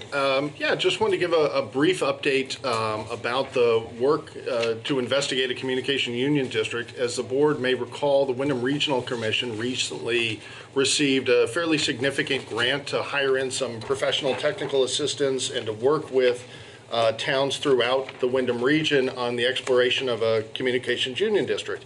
That work is going to take approximately 6 months. It just got underway about 2 weeks ago. The work is going to be broken down into two basic phases. The first phase being a feasibility study. So they're going to be looking at literally the physical plant around the region, the status of poles, the status of available internet backhaul in this region, and doing some assessment to establish how many communication union districts may be feasible. That could be just one, or it could be more than one. Don't really know where that goes, but we'll look forward to seeing how that works out. And if it proves feasible, the second phase will be to develop a business plan, establish pro forma, and to put together, articles of association and help to establish and form that communication union district. The principal responsibility of participating towns is to facilitate a sort of a market survey or to establish the potential take rate for a service to be offered by a future communication union district. And so each community is asked to roll up its sleeves and to facilitate the surveying of its citizens. And so we discussed this a little bit at a recent management meeting, and we talked about what we think we ought to be doing. There's going to be an online survey, and so we'll be pushing that out, obviously, on the town's website and also on social media. We'll be placing paper copies of the survey at offices throughout the municipal center, at the library, and at the Gibson-Aiken Center. And then our last plan is to actually send a postcard out to every residence in Brattleboro and indicate how they can take the survey online, or if they need a paper copy and would like to have one provided to them, to reach out to the town manager's office, and we'll be happy to take care of that. So we think those efforts will help to help us to assess the potential feasibility, and we'll be meeting again probably every couple of weeks, and I'll try and give you updates as things progress. Thank you very much, Patrick. That was a good and thorough update. I really appreciate it. Are there members of the select board that have comments, committee reports, or otherwise? I don't. No. Okay. So at this time, we are going to move to the part of the meeting that is public participation. This is an opportunity to discuss something that is not on tonight's agenda.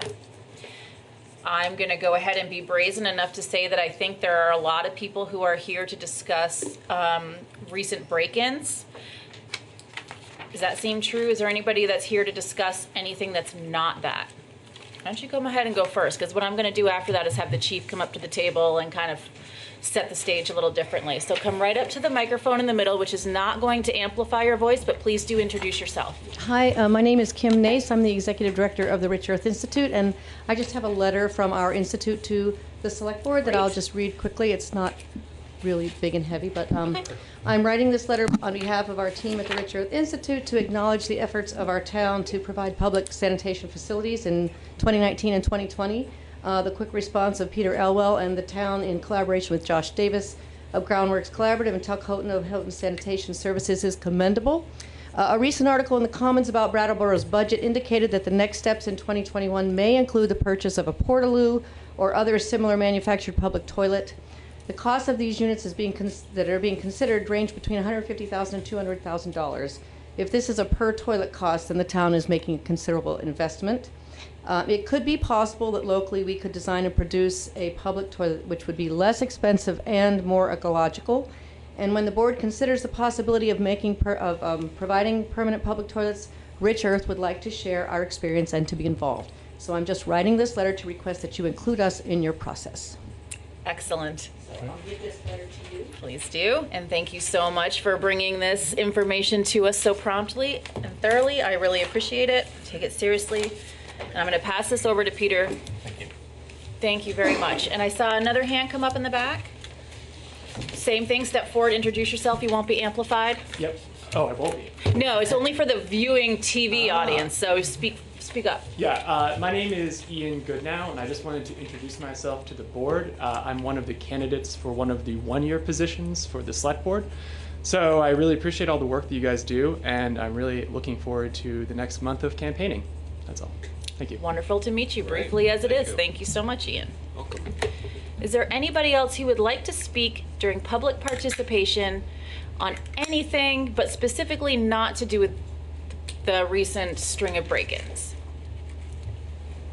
If not, I'm going to ask Chief if he would come up and sit at the table. And I will now open the floor to people who would like to speak on that topic. Is there anybody who's here to speak specifically on that tonight? Or would we rather start with an update from the table? Chief, is there an update you'd like to give? Maybe jumpstart people's Sure. feelings on speaking? First of all, I really appreciate all the conversations and the community neighborhood meetings that we have had and met with, I would venture to say 50 or plus individuals within our community, some individually and some in groups. So I really appreciate that. And the continued emails. One of the emails that inquired, have we seen any type of increase or reduction since this has come to light and we've had these meetings and things of that nature? Prior to, I looked at that, the weeks leading up to this, the vehicle larcenies and the break-ins, we were averaging anywhere from 1 to 6 per night reports. And recently, in the last 10 days, since we have discussed this in a very public forum, changed our tactics at the police department, we're now anywhere from 1 to 3. So we are having some effects. We have made some arrests.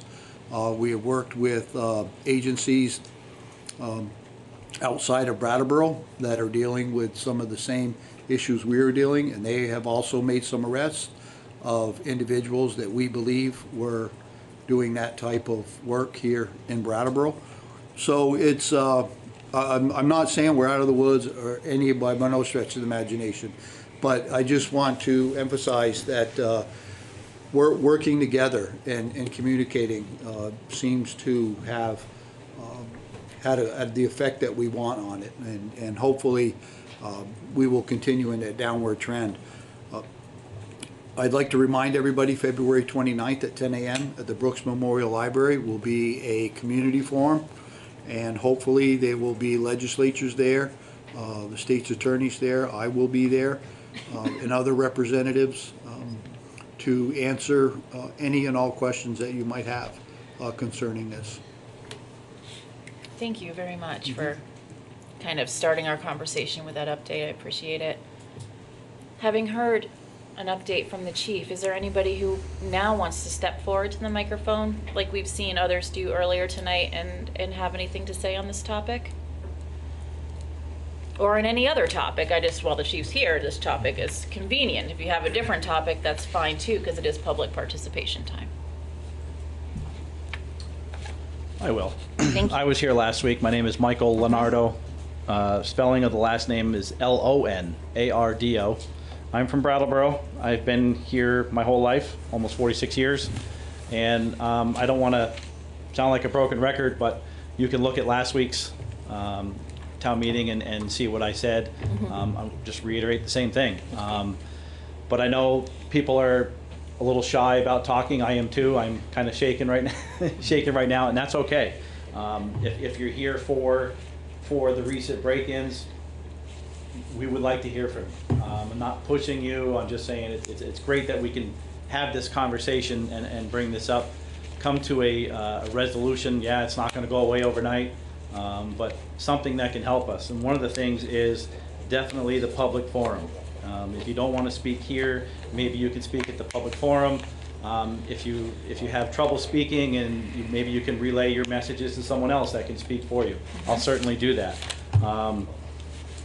But at the, I got an email today, if I can share it, Mr. Elwell, can I share Sure. I asked who was going to be attending the public forum, and the response was confirmed panelists so far. State's Attorney Tracy Shriver, from the Brattleboro Community Justice Center, Mel Motel. Yep. Okay. Police Chief Fitzgerald, one or more select board members, one or more legislators. Attending but not panelists, several additional legislators, several additional select board members, and Mr. Elwell, Town Manager Elwell. Something I'd like to see, or maybe other people would like to see, is BCTV to be there to broadcast it for those that can't make it. Maybe have someone there, a reporter from the Brattleboro Reformer, to also to do this, cover the story.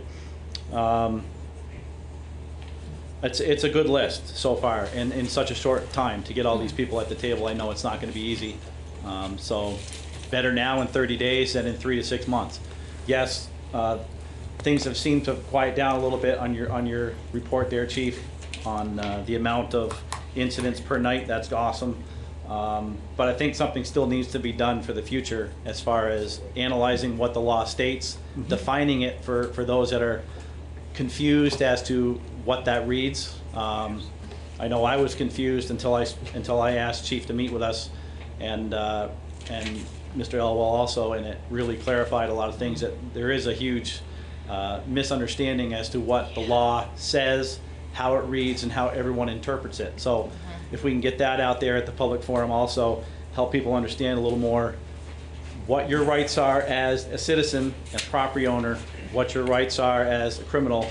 It seems like here's the scale, criminals up here and the citizens down here, and maybe we can get that reversed to try and help us out, because this is it's kind of unnerving. It really is. When I said last week that my children are scared, not only them, I am. And the reason I'm scared is, what am I going to do in the heat of that moment? Okay, and I know a lot of people share the same feeling. When you're in that heat of that moment, you don't know what you're going to do. You can't predict it. You have ideas that run through your mind, and hopefully you don't act on that. Okay, and one of the other things is we want to make sure that good people aren't getting arrested for doing stupid things. All right, one of those stupid things might be to take that out on that criminal. Okay, I don't want to see good people get arrested for that. Okay, make a better choice. Hopefully this will be it. Speak out, tell everybody how you feel, truly how you feel. You don't have to hold anything back. Tell them how you feel. It's the only way that change is going to happen. So I guess that's it. And again, if anybody wants me to relay their concerns, I'm willing to meet with you, talk to you about that, and maybe I can speak for you too. Thanks. Thank you. Tim, do you want to yield to the chief? I would just like to comment on that. I've attended forums where I believe we could probably accommodate that, where individuals, I understand, do not like getting up and speak in public. Maybe we could have cards and they could write the question down, and the moderator read the question, and that way they will feel more comfortable expressing on that. So That's a good idea, yeah, we'll definitely to work whatever we can to make sure everyone feels that they can sit up and speak. Another thing that I'm very excited about on the forum is not only to explain the law, because it can be confusing. I mean, we constantly look at it and read it, and we have the luxury of having advisors, if you will, by picking up the phone and calling them and saying, okay, exactly, you know, where, what, when, and how. But also, I think more importantly for the community as a whole, to find out in the judicial system who's in what lane and what their capabilities and limitations are, because they are very distinct capabilities and limitations, and you don't cross over. You know, what are the courts responsible for? You know, what is the defense and the prosecutors responsible for? What is the responsibilities of law enforcement? I mean, we all work together, but we all have very distinct and separate responsibilities, if you will, on what our capabilities and limitations are. And I think far too often that gets muddy or blurred, and people really don't realize, you know, what we can do and what we can't do. A lot of assumptions out there, but, you know, sometimes truth isn't the same as you want it to be. Very true. Thank you for that. Tim, I saw you wanting to speak. Yeah, do you mind if I just... Well, yeah, go right ahead. Yeah. Oh, you can go. Actually, why don't you go? Okay. You're gonna find it out. We talked about that in our meeting together about being in your lane, and I think that's a great point, and that's why it's important to have all of those different people at the head of the table that can answer those questions that the public is going to have, and they can respond to that hopefully quickly, right away. Are we going to have all the answers? No. Realistically, in a perfect world, it's not a perfect world. It's not going to happen. But hopefully we can get most of those questions answered and then get on the path to make corrections, make amendments, change the law, change the way it's written, write a new law, whatever we have to do to help try and protect ourselves and our rights as a citizen, property owner, taxpayer.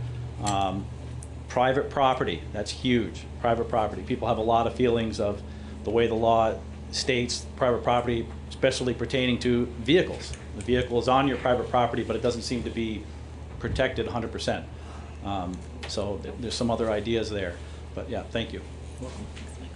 Is there anybody else here who would like to speak? Oh, Tim, go ahead. My Sorry. comment fits right in Go, with what do you it. said. Do your I was thing. just going to let people know, if you haven't heard, that Representative Nader Hashim has either is in the process of or has introduced a new piece of legislation to cover that strange hole in Vermont law where I assume, I think other states have it surrounding us to some extent. You can tell me if I'm wrong, that it is trespassing to go into a car. Evidently here, if you go into someone's car and you don't break any laws or steal anything, And it's not you with could an just have offense. your lunch or whatever, and it's not an offense. But this law would change that and make that technically trespassing or some sort of version of that. So just a hat tip to him, because he is also a former Vermont State Trooper, former or current on leave, I'm not sure. Former. Okay, thank you. And just to reiterate, to give the police a call, please. I'm all for First Amendment rights on social media, and it can be really helpful for people to hear things. But it's not the way to report it. The police really need to get a phone call. And I myself was the person who had some change stolen from my driveway. This was months ago from my car. And I didn't call the police because it was just change, and the perpetrator did not take something very expensive from the back seat. So I thought, wow, that was lucky that they didn't see that. So, but I should have called the police, because that could be a piece of a puzzle. You never know. It could lead them to an arrest or a ticket, misdemeanor, whatever is going to happen. So just encouraging people to pick up the phone for the police and don't rely on social media to get the word out.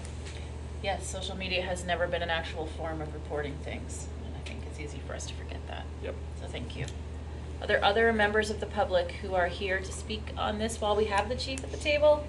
I have a question. Come right up to the microphone, please, and introduce yourself, where you're from, your name. My name is Cindy Gray, and I'm from Brattleboro, Vermont. Great. I live on the same street as Michael. Great. And is a well-known street for people entering vehicles. But I want to know, I'm seeing trespassing signs posted on people's land, but then I heard this rumor that they mean nothing unless they're okayed by the town of Brattleboro. Could you clarify that? No trespassing signs? I am not aware of that. Oh. So if I went out and just bought a no trespassing And sign you right post it on your property, and it's in plain view, Yes. then it serves as a warning for individuals going on. It does not have to be registered with the town. Oh, okay. Does not have to be signed, dated. As the statute is written, if a no trespassing sign is placed in plain view, then it serves as a warning. Okay. See, thank you for Thank you. bringing up that question, because I bet it was on a lot of people's minds, and thank you for clarifying that. Is there anybody else who hasn't spoken yet that would like to come up while we have the chief? Thank you. You're welcome. Very much. David, yes? Yeah, I encourage people who came here because of this issue, please say something. Tell us what you're thinking, what's going on. Talking with Mike told me a lot more about the issues here and the importance of it than what I think is going on. We don't know, and we're really not in a position to do much about it, except to give you a place where we can hear your voices and give you a chance to warm up for the legislators on the 29th. They're the people that are going to make the difference, but Mike can go up and he'll speak really well, and if you give him your questions or your concerns, and he can tell all about it, but there's nothing like hearing from people what's really bothering them, what you're really worried about. And I just encourage you to, we don't bite. We're about as normal as a group of people as you'll ever run into. I don't know if I go with So normal. and people at home, they can't even talk back. So please, if this matters to you, get up and, tell us. Too late, slide.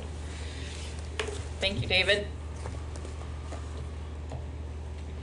Please remember to come to the Legislative Forum, which again is February 29th. That's a Saturday. It's 10 a.m. It's in the library.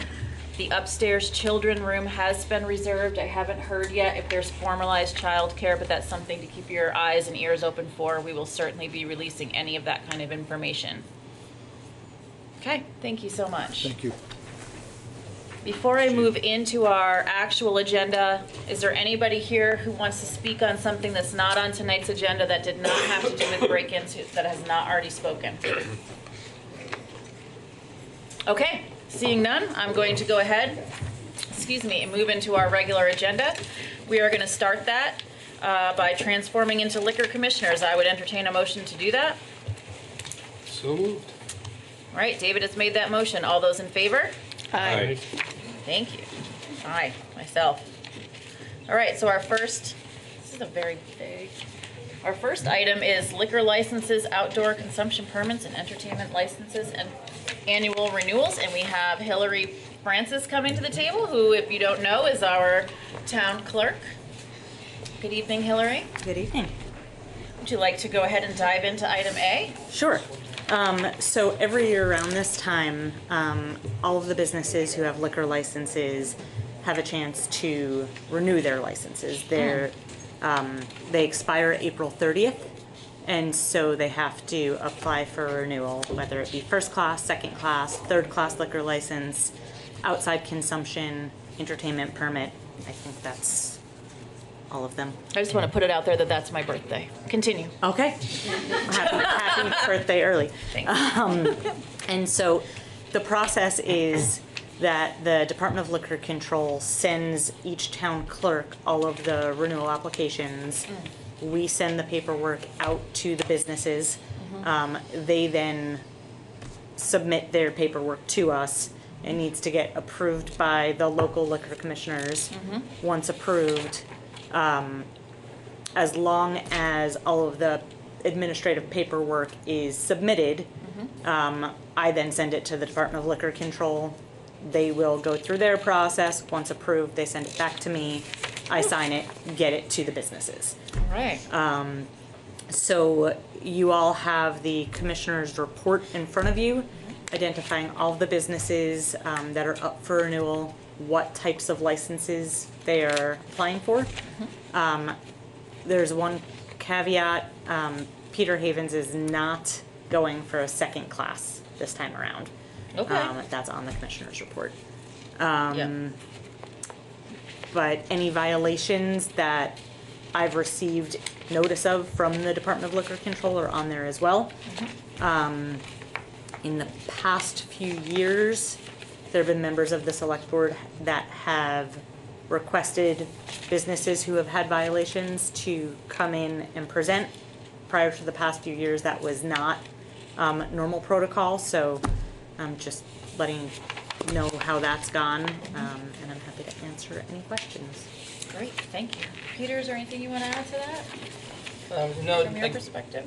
nothing substantively. I would just reinforce the point that there was a time when these were brought in batches to the select board, and we found that it's just because of the volume of permits and the fact that there very rarely was one that became contentious. It felt much more efficient to do it this way. This is probably about the 4th year or so that we've done them by bringing the whole list to you, asking for you to approve them subject to all of the review of the paperwork and making sure that everything is in order. And then if we encounter anything along the way that's unusual, that particular one would come back to you. But as Hillary indicated by describing the process, it's a long and relatively cumbersome process to get through to the actual issuance of the permit. And that's why we start this way by asking you to approve the slate. Can I add one more thing? I'm sorry. Please do. Prior to submitting the commissioner's report, it's important to note that I sent the same report out to the police department, the fire department. They both had no issues. There are no outstanding business licenses, no delinquent money owed to the town. So we double check all of those aspects as well. That was a good addition. Thank you for that. You're welcome. Members of the board? I do have one I question. can see. Without naming the businesses, I just wanted to ask, a couple of them did have violations, and these are state violations when they do their tests. And one of them says 1-day suspension on 11/4/19. I assume that happened, was imposed by the state itself. It comes from the state, so I would also assume that that happened. I don't follow up on everything that the state does. But that's normally what that would mean, right? Yes. That one to me is clear. But another one that says second violation hyphen $300 administrative penalty or 3-day suspension of license.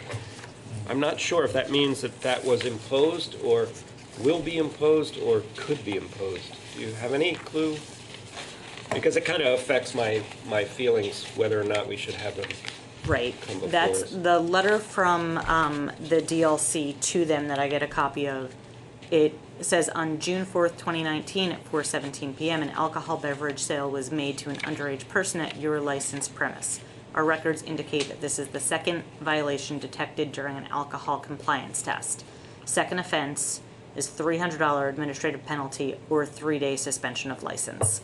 That's, I mean, it says more to it, but that's the bulk of it. And so I don't know, I think that they might give them the choice, but I'm not positive as to how that works. I don't know if, Okay. I was saying, 1 second, Ivan. Yeah, I'm done. Yeah. Is there anybody else on the board? First, Ivan, hold on Yeah. 1 sec. David? Yeah,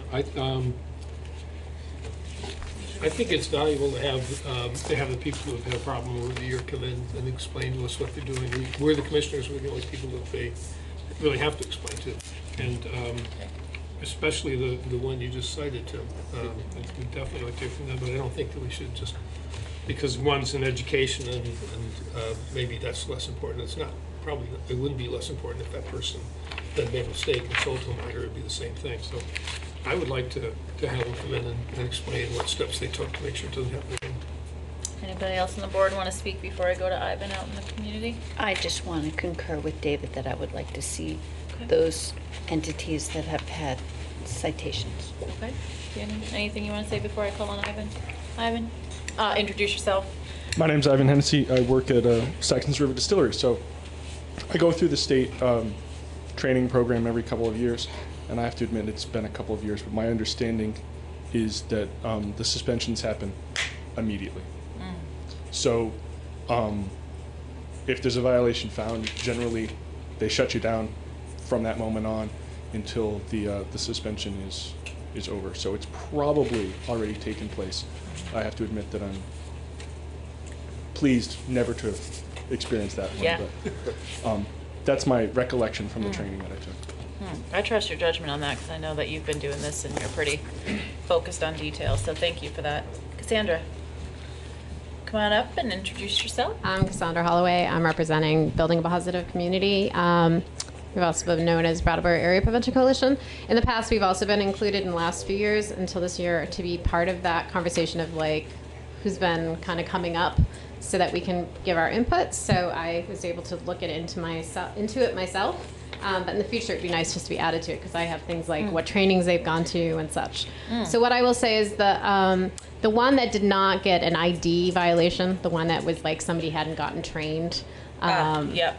They had 5 people come to an on-site training that we had with the DLC. So the other 3 that had violations, none of them came to the training. They did do online training. I don't know if all their staff did or the staff who violated, who didn't check the ID was able to do it. I don't know who it was, but I know that they at least did the online training. Okay. But it would be really useful for them to do a on-site training, and I have a couple here.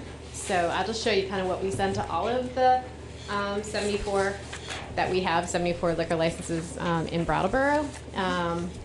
So it does cost $25, but it costs $25 to do it online too.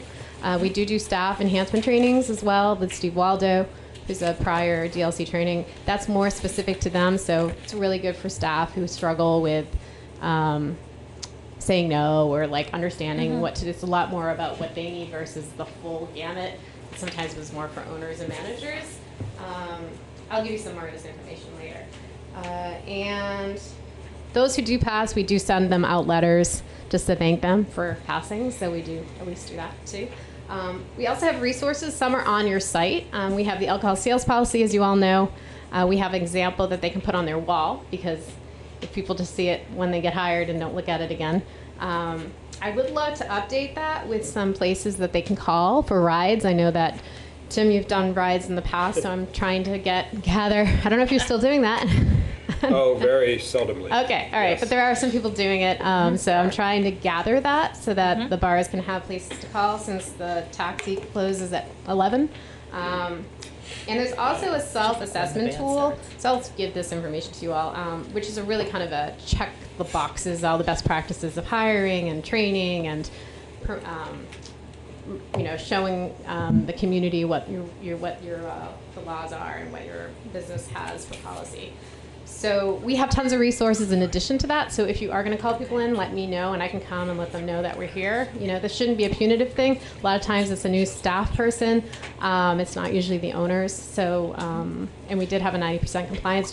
34 out of 40, 34 passed of the last year's compliance checks. So we're doing pretty good as a town. But let's support the ones who need it, and we're here to do that. So. Send you this information. If anybody has any questions, I'm happy to answer them. I have a question. Yeah, go ahead. So, your group administers the state bartending test and training? So the DLC does trainings throughout the state, and we coordinate them. So we provide food, and we promote them, and we provide space. It's in partnership with the other prevention coalitions in the county. So, yeah, we do it twice a year. This one has a weird one because there was a snow day, so it's got 3. We usually do one in the spring and then one in the late fall. Okay, thank you. Thank you. While Cassandra's up, do you have a question? Yeah, do you still do trainings for select board members, for the liquor commissioners? I would love to. It's not automatic anymore? No, I mean, Steve Waldo was doing them, and then he retired, and I think I'll let you, the DLC is going, their services, their resources are getting less and less as far as supporting people. I think that's the other thing to know is that we used to have 50 people coming to to these trainings. Now we've got maybe 10 because people used to not have to pay. The state decided to charge people to learn what they're supposed to be doing. So people do it online mostly, but that's just a quick check, answer the questions. The tests aren't hard. It's not really about the test. You probably could just come in and probably pass without even doing the training. To be honest, there's not a lot. I shouldn't say that, but it's pretty. I don't think I've ever seen anybody fail in the 5 years I've been doing it. It's really about that one-on-one, and so I highly encourage it. But especially if somebody's got staff that's struggling, and that's why the one that did bring their 5 people, they're extraordinary in what they try to do. So let's not look at it as like, oh, they're, not a good licensee. It just happens. But what do they do in response to it is really what we want to be looking at. Thank you for that.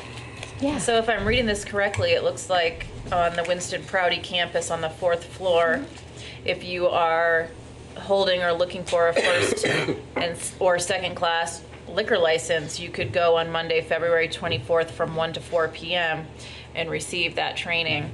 For $25, you can pay ahead, or you should pay ahead in advance, and light refreshments are served. So it's worth it. One more question. Yes, Liz. I recently had an event where I needed a licensed bartender, and I wondered, do you provide a list of trained and licensed bartenders? No, I do not, but that's something we could, look into. I know a lot of times it's pretty much the same. People who get called is usually like larger, like the Whetstone and Hermit Brush. And, so private, just people doing it on their own. We don't, but I will say sometimes people come to trainings and they're not associated with a workplace. So they're looking for a job and they want to make sure that they have that license. So they're paying out of pocket, just a citizen in the community. So, so then they would, they'd be trained. Yeah, what I found was that there are bartenders who also do freelance work. Yeah. And if you had a list of them, that would be nice. Yeah, thank you. Sure. Yeah. Thanks, Cassandra. Okay, thank you. Awesome. Okay, board members, so, the options that we have as far as the formal motions is to make the motion that you already see in your packet, or Peter has already created a modified motion that assumes based on what has been heard at this table, that we want to ask people to come into the meeting, specifically the 3 that were noted as violations. I personally don't feel that education violations are too bad, but I don't want to fight over it if everyone wants to see everybody. Maybe everyone doesn't, I don't know. I mean, I kind of felt like the education violation may have just been explained a little bit. I didn't have the additional information that Cassandra just gave us about the way they, I did talk to the prior manager. Sorry, I did talk to the prior manager. They hired somebody who had worked at another place, so they assumed they had just started. They assumed that they had continued having the license because they were selling alcohol at the previous place. And when they came in, it was just that one person. They looked at everybody who sells alcohol. It was just that one person who had just started. So, I'm sure it just lapsed, and the workplace didn't tell them because they had left that workplace. So, and they got quickly hired, along with 4 other people came, if not more. Okay. Thank you very much. That was actually very helpful I information. think that's a reasonable exception. Yeah. Just the 2 with the So I think, sale to you don't mind doing a 3rd modification, No problem. or 2nd modification. Sure. So by deletion. if somebody wants to make the motion, which is going to have the 2 who are not education violations, a request for them to come in, let us know that you'd like to make that motion, and Peter will hand you the motion. Or I can Or you can read read it. it and then somebody can say so moved. if Oh, that's easier for you. now that's always my favorite thing. I don't want to push that on anybody. So your motion will be to approve the renewal of all existing liquor licenses, outdoor consumption permits, and entertainment licenses effective May 1st, 2020, subject to each existing license or permit holder submitting the required paperwork. Exceptions to this blanket approval are McNeil's Brewery and One Stop on Canal Street, each of which will be invited to attend the February 18th Select Board meeting. Okay, board members, you've heard that motion. Is anybody wanting to make that their formal motion? So moved. Liz has made that motion that Peter read. All those in favor? Aye. Motion carries unanimously. It's strange for Peter to read motions. I know, and yet it was done so smoothly. I'm just gonna go with it. Okay, excellent. So that was item A, and now we're gonna move into item B, still as liquor commissioners. This is a festival permit for the Winston Prouty Center for Children and Family Development, and it is the Par for the Cause Festival. Hillary, thank you so much for your joining of us for item A. And Chloe, if you'd switch places with Hillary. Chloe Leary is coming to the table from Winston Prouty, along with somebody whose face I know, and it's too late because it's live and I can't pull it all the way out. Willie Gusson. Willie, yes. Now I remember. I'm the one at Winston Prouty who completed the training. Excellent. But I'm the I'm the payroll coordinator and community-based services supervisor at Winston Prouty. Perfect. Well, thank you very much for joining us tonight, and whoever wants to launch into kind of talking a little bit about this festival and all of the good things. Give you a chance to address the television audience of thousands. I'm trying not to say that. Doing that. Sure. So we do a spring fundraiser every year. And several years ago, we started a mini golf indoor fundraiser. It's called Par for the Cause. And we have it catered, and we've hired bartenders, Hazel, other places to do the alcohol portion. And this year, we had staff investigate the option of doing this sort of one-time license as a way to increase our revenue and make it easier for us to run the event. So here we are trying it out. And so Willie gamely did the training, and we would just like permission to give it a try and see how it goes. Okay. Lily, do you want to add anything before I bring it back to this table for deliberation and comments and such? Nope, I don't think so. Okay. Board members, anything you'd like to say about the idea of, instead of bringing somebody in, having Willie go to training so that basically they could probably keep more of the money to go to things? Well, that's up to Willie. Oh, that's awkward. I've been to the event. It's great. I encourage everyone to check it out. It's fun, and I think it's a great idea. I just have two questions. Yes, Liz. We've been asking people who are having, these kind of events, there is also opportunity for non-alcoholic beverages. That are tasty, that go beyond just sparkling water. Yeah. Right. And the other thing, I understand this is a fundraiser, and I know friends of mine have been talking about wanting to donate to your organization, and how can they do that? Well, there are several ways to donate to the Winston Prouty Center. You can do it online. There's a PayPal button on our website. You can send a check to the Winston Prouty Center to 209 Austin Drive, and it will be acknowledged. So. And maybe you'd like to tell us a little about your mission, so people might want to do that. Thanks, Liz. This is going great. I didn't know we were going to be pitching.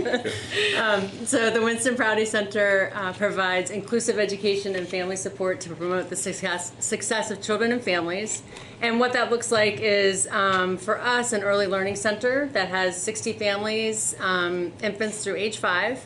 And we also, what a lot of people don't know, is that we provide services in the community to hundreds of families.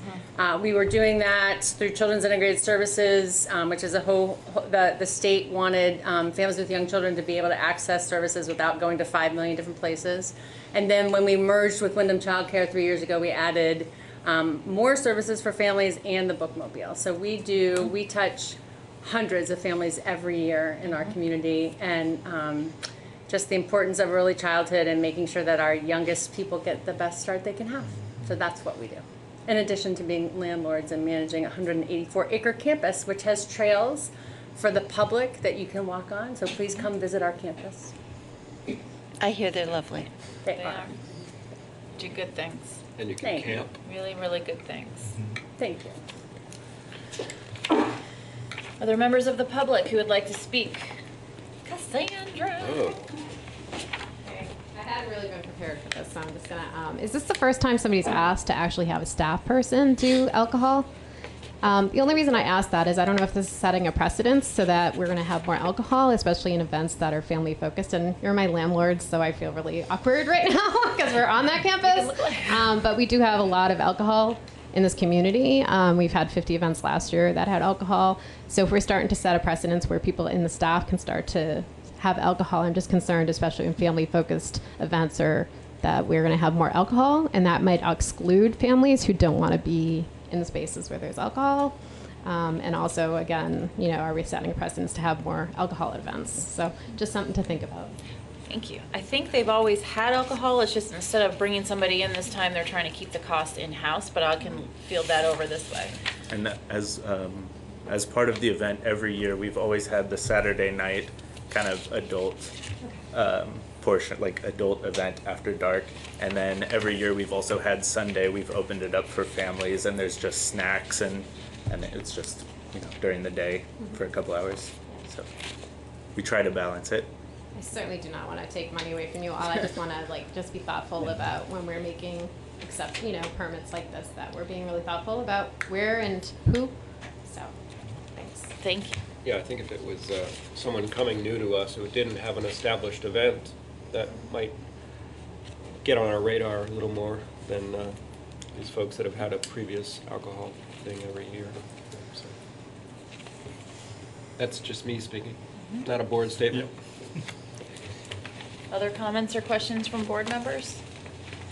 Other comments or questions from community members? Okay, then I would entertain a motion. Great. Whichever. I'll make a motion. Okay. To approve a festival permit for the Winston Prouty Center for Child Development's Par for the Cause event to be held on March 28th, 2020 from 5 p.m. until 8 p.m. at 209 Austin Drive.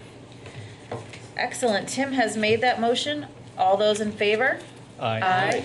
Motion carries unanimously, and I think I would just take this opportunity to say we are only approving this part as liquor commissioners. So this was the part for March 28th, 2020, from 5 to 8 p.m. That's a Saturday, but I think we just heard that there is a family-friendly event that I'm going to assume is Sunday, March 29th, which is non-alcohol with family stuff and treats, and that starts at what time on March 29th? Sorry, I was trying to... I'm pretty sure it's 11 to 1. It's from 11 to 1. Okay. Well, when you go to the website to donate, you can check. And you should. Donate and check. Thank you. Thank you so Alright. much for joining us tonight. Thank you so much. Excellent. Thanks to you both. Okay, I would entertain a motion to adjourn as liquor commissioners. So moved.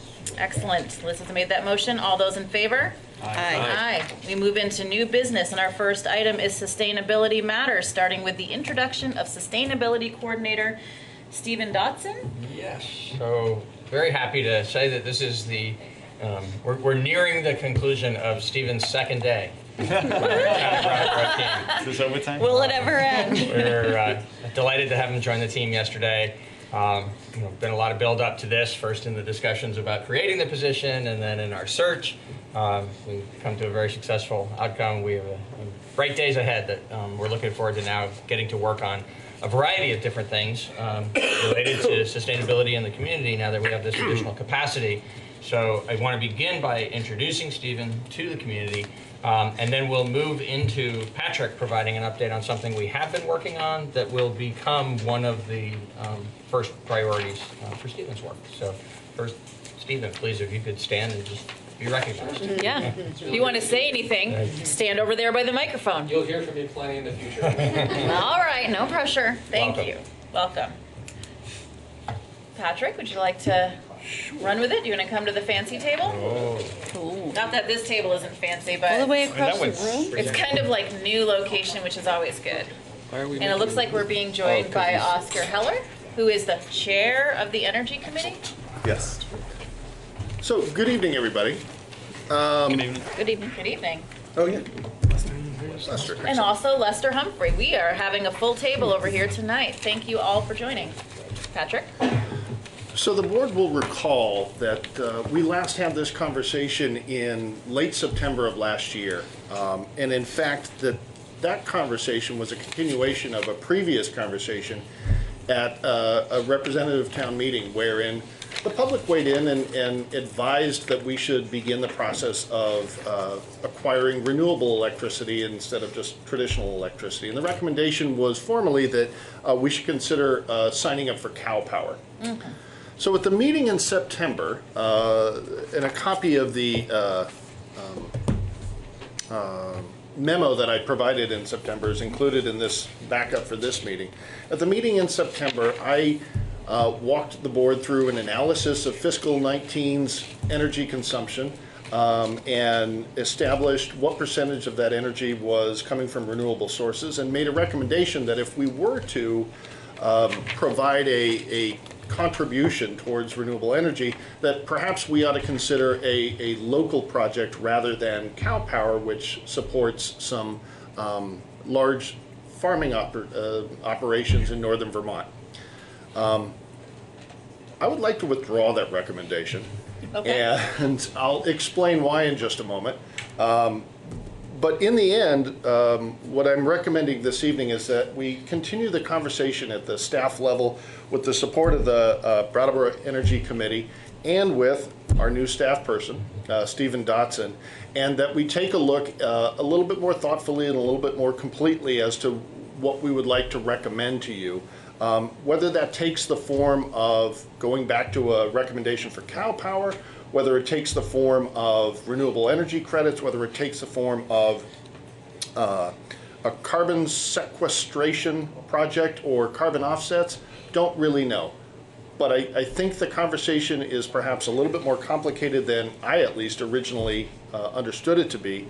And I'd like to explain what happened after that meeting in September. So not long after that, Lester and Oscar reached out to me, and we started having some meetings.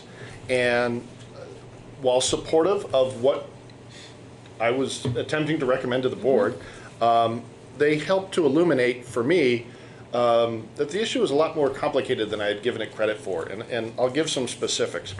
I equated in my analysis of our energy consumption net metering credits with renewable energy.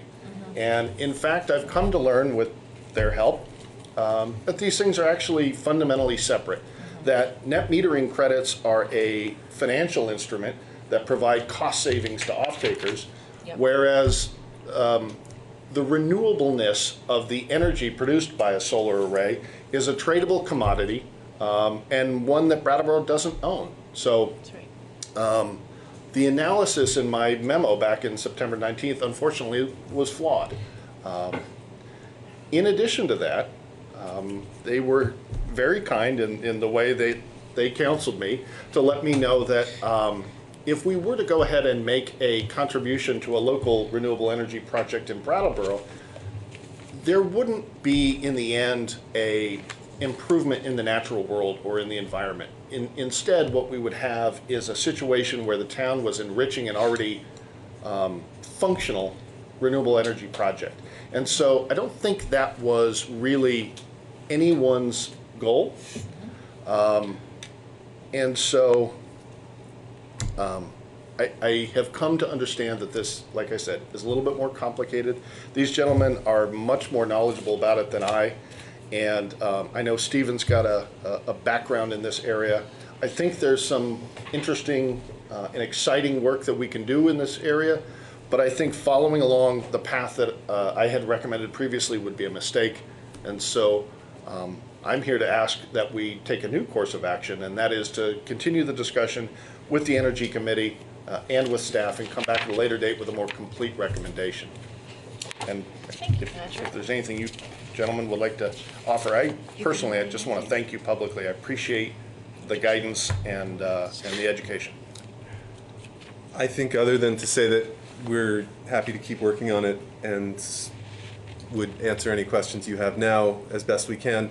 And also, I guess that as we talked about it, we ended up coming back around to the fact that the original idea of cow power might actually end up being one of the options that we might recommend. So it's not like it was ever that far off course, I think. I'm gonna be, go ahead, Lester. Yeah, I wanted to thank you for meeting with us. I think the discussions were really good. You know, the goals are all the same. Cow power, there's some new information that we're still working on with cow power. There's possibility of smaller farms being able to utilize that program, which could mean something more local.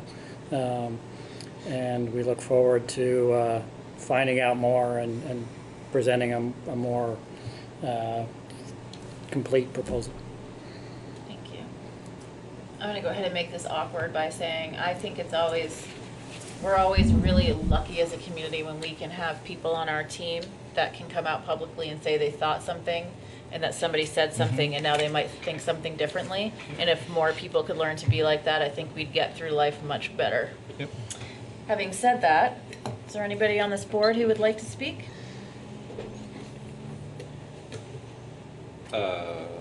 Well, Timothy? no. You want to think about that a little bit longer? Timothy with my eyebrow raised so Seems much. like you have to have something. Oh, no. Brandy, I do. I'll fill the air if no one's speaking, but Well, the air doesn't have to be filled. That's because this one wants to The go on the end. the only thing I want to point out is that, or the only concern I have is it mentions here about allowing the sustainability coordinator with support from the staff to continue dialogue with the committee, which is perfectly fine, and we need to be working on all these things at once. I just want to point out that we really, well, I should say staff, but certainly with a lot of input from all of us, developed a really careful plan and parameters and job description for the sustainability coordinator. And I think the first part of that is to get a handle on what's happening in the community and where the emphasis of his efforts need to go. And I would not want that to be distracted. Not that there's not interrelated, but there's already work underway, and I'm not sure which. I would rather he stick pretty close, that we not lose sight of the larger goal of this and just start putting out fires. And I know it's a bad way to phrase it, but I think you know what I mean. I can speak to that if that's all right. Yes. That we completely agree. There will be other tasks and small projects like this that we'll be working on while that larger undertaking of kind of surveying how to best approach this work and how to best work with the community around this, around these goals. And so that's absolutely intended. This won't take our eye off the ball. And one of the expectations of the position is that it also would provide staff support to the Energy Committee on an ongoing basis along with the broader mission. And so we see this as actually a really nice fit. Okay, great. Thank you, Peter. Liz, you had something you'd like to say? Yeah, I think we're all probably on the same page with this analysis in terms of having a project that is as local as possible and as meaningful as possible and as real as possible, rather than writing a check to make us feel better. And I'm sure we're all on that same page. Daniel, do you have anything? Just only because it went Peter and then Liz. Yeah, and there sure. you are. I kind of want to sort of double down on what you said about the humility that it takes to walk back, a recommendation. I think it's really great that, we have that humility and we're willing to do it in public on the record, because that makes for a better town. Liz is talking about something local, something meaningful, and something real. And, this memo here, which is, really helpful, as they always are, says renewable electricity versus carbon neutrality. And I guess I would like to kind of question that binary. I think that there's more than just that. The resolution that was adopted during other business at town meeting was then like a springboard for looking into this cow power proposal, which wasn't, a bad proposal. And then we figured that maybe there was a better use for that investment that benefited the people of Brattleboro. And so I want to kind of stay away from just the binary of we have to invest this $16,000 in a renewable energy project, or we have to invest $16,000 in getting towards some sort of carbon neutrality in some, way or another. And make it local, make it meaningful, and make it real. I think that the way in which the Town Arts Fund has functioned as a way for local artists to, to create projects that benefit the people of Brattleboro, or that, add some kind of value to our life here, is maybe a model for some kind of local, meaningful, real fund that helps people in Brattleboro engage with energy efficiency, sustainability, renewable energy. I also think, and this is where my humility comes in, right? I get excited about an idea like that because it's about equity and it's about justice. But there's also like, what about the taxpayers, right? Like, why should the taxpayers' money fund your, buying an electric bicycle? But I would love to at least keep thinking about that. So, just kind of moving away from that binary. This conversation is all the good stuff. Yes. This is all the good stuff. This has made me really happy tonight. One more little question. Yes, Just- David. And I don't know if, I don't want to be here till 10. No, we're not going to do that. But- No worries. I mean, we could. You're welcome too, David. I wonder if we might want to broaden the mandate a little bit to not necessarily just focus on renewable energy, but what would be the most impactful way to use that money to reduce carbon. And I just read in the, I don't know what it was, I think probably Bloomberg or one of those online sources, that Japan just announced that they're going to build 26 coal-fired power plants, which will produce as much carbon, the equal amount of carbon as all of our cars do in the entire United States. And they don't have any choice. Go Their big or go home, I nuclear guess. plants are underwater and hazardous, and they need electricity, so they're going to do that.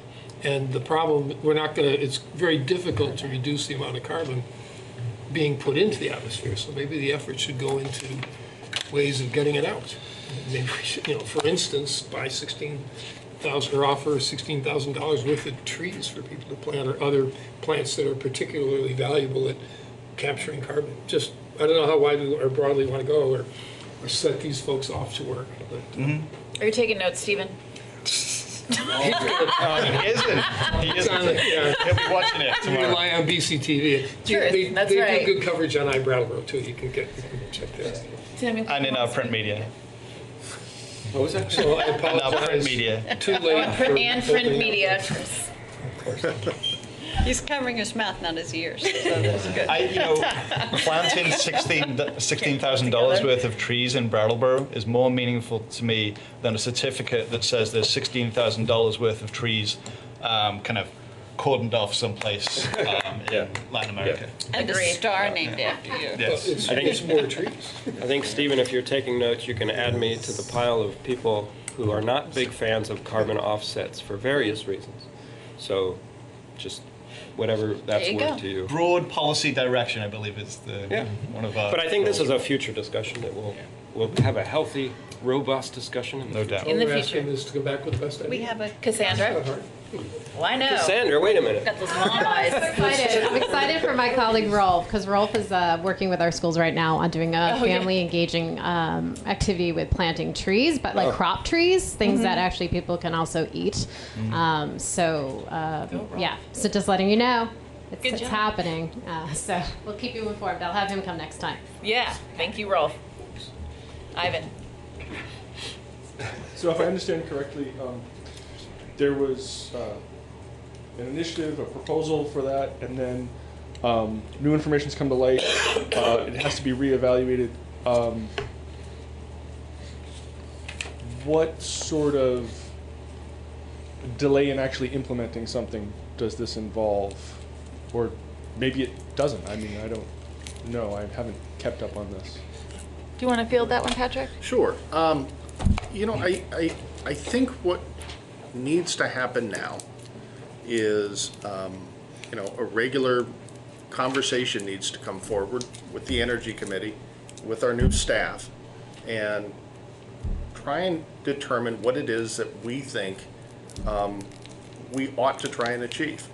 And then I can't tell you exactly how long that conversation is going to take. I can tell you I have found these matters to be more complicated than they appear at first glance. But, wouldn't it be wonderful if we got to a point where volunteer members of the Energy Committee, the town's sustainability coordinator, and management staff were able to come back together and say, this is what we think we ought to try and achieve. And exactly how long that's going to take, I don't know, but I think in some ways, that ought to be the goal. It's a very good question. Town meeting could chime in. Yeah. Yeah, they didn't give us a deadline. I was going to say, I don't know that there's a Didn't expect technical action delay here. because there wasn't a technical deadline, but now there's going to be more people involved. But it's the people that should be involved from the beginning anyways. Not to put you on the spot, but we've only had them for 2 days, so. Okay, is there further discussion on sustainability matters? We've already introduced Stephen, you're off the hook, and the topic of carbon offsets versus renewable sources of energy. There is no action required. Thank you very much for joining us tonight. Welcome again, Stephen. We're going to try to just keep it gentle. We have a lot of excitement, but Peter's going to keep us tempered with that excitement, aren't you, Peter? Best I can. Excellent. So we're going to move to item B under new business, and that is the proposed handicapped parking space on Canal Street adjacent to the co-op's community meeting room. Peter? Thank you.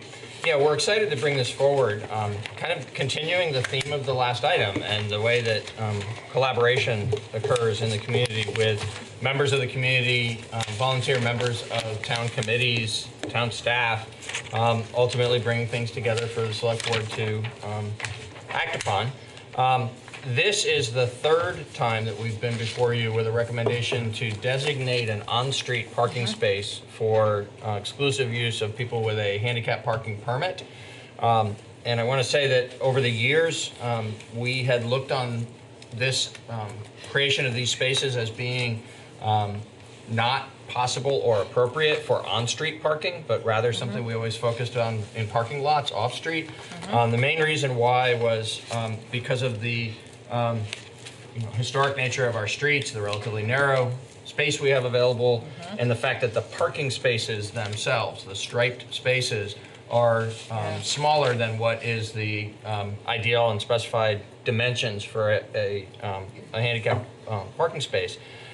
In the course of looking at something the ADA committee had asked us to look at a year or a year and a half ago, Patrick learned from some experts around accessibility issues, I believe down in Massachusetts someplace, that it is proper for a community to designate a space that doesn't have all the ideal dimensions. You put the proper signage on it and you advise folks who might be using it that it isn't a fully van accessible space, but yet by taking the act of making what you have available in appropriate quantities for folks who have mobility issues and need to be in particular locations. So for instance, at the beginning of a stretch of spaces or at the end of a stretch of spaces where it's easier to maneuver in and out of the space, that it's entirely appropriate to do that. And that just opened up a whole possibility for us. So a year ago, we were asking the select board to approve the designation of our first on-street handicap parking space, which the select board did approve, and that's been implemented. It's on the east side of Main Street, not far from the River Garden. And then just in the last few months, the ADA committee again asked if there could be one on the west side of Main Street, almost directly across the street from that spot. In the first spot on the west side south of High Street. And the select board has approved that. Then the co-op actually made this request to the town to designate the space that is before you this evening, recognizing that there are folks who need this space to be designated for exclusive use by folks who have a permit, both who are coming to use the community room at the co-op, which is adjacent to this space, and by folks who are residents at the Wyndham and Windsor Housing Trust's part of that building, which has several specifically accessible designated units. So it's a ideal location. This one came to us not from the committee, but actually from the community. We went to the ADA committee with the idea, they loved it. We went to the traffic safety committee with the idea and they loved it. And so together with those two committees, town staff is happy to recommend to you this evening that you authorize us to proceed with designating this space. If you say yes to this in the next few minutes, we will incorporate this space and the space in front of Duo into a single ordinance and bring that back to you for formal approval. Is this a space right directly north of the crosswalk? It Okay, is. that's a great spot. Yeah. Pull in there all the time. It's perfect. Yeah, and there's actually, it's either 4 or 6 metered spaces Yep. there, and this would be the first one That's of what I those. thought. Okay, good. We'll Good. remove the meter head and designate the space. Perfect. Liz, did I see your hand go up for a sec? That was also the site of a recent accident. Yes, it was. That in that spot? In the crosswalk. In the crosswalk. Oh, in the crosswalk. Yeah, that is true. Further discussion on the board? Everybody feel like they know exactly where that space is? Yes. Great idea. I've parked in it many times. I know, it's really smart. I think it's a really good idea. Yeah, I'm gonna miss that Not space. anymore. Whatever. It's Can't fine. give it up. I really appreciate the work that the Traffic Safety Committee and the ADA Committee is doing.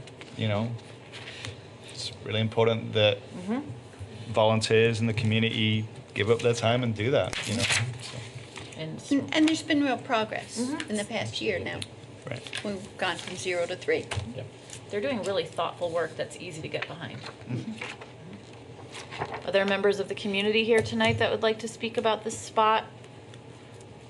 First spot north of the crosswalk on Canal Street. So the crosswalk that goes from South Main to the co-op. You're thinking about that, and it's the first one after that. Okay, then I would entertain a motion.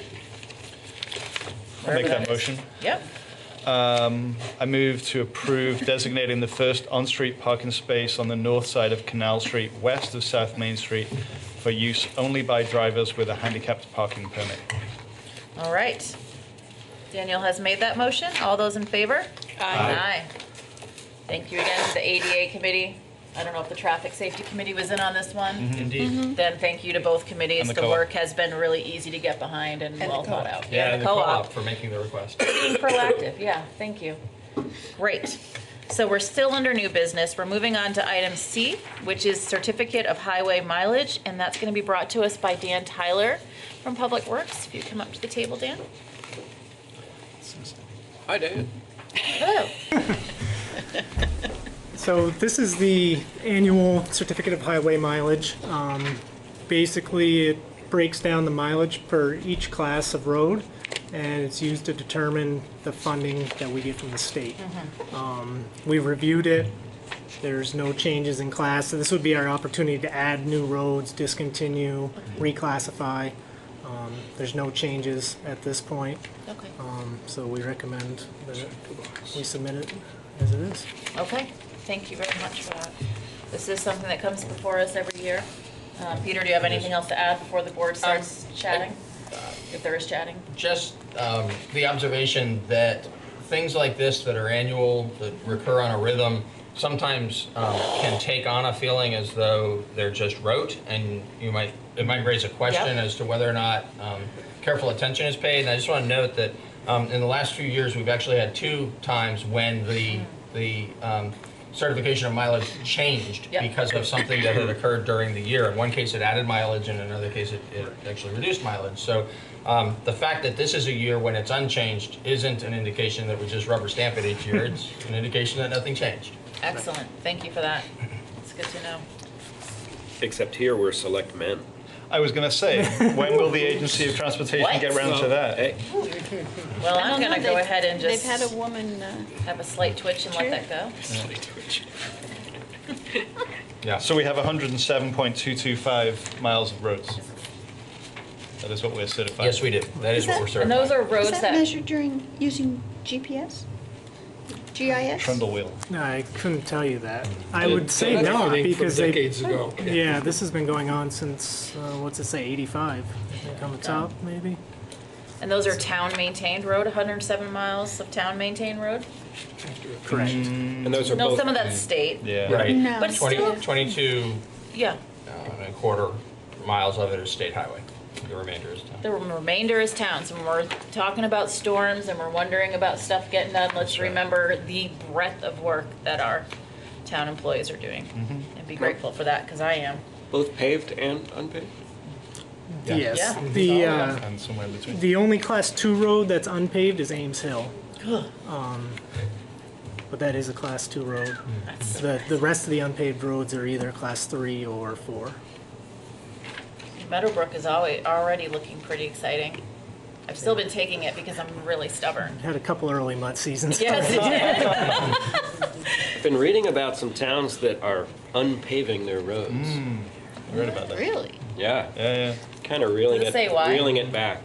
Well, actually, they're just not fixing them anymore. They're allowing them to become dirt roads. No, I think a lot of them are using the reclaimer and then putting down good old-fashioned dirt roads instead. Huh. Because they end up in the long term, they're cheaper in the town.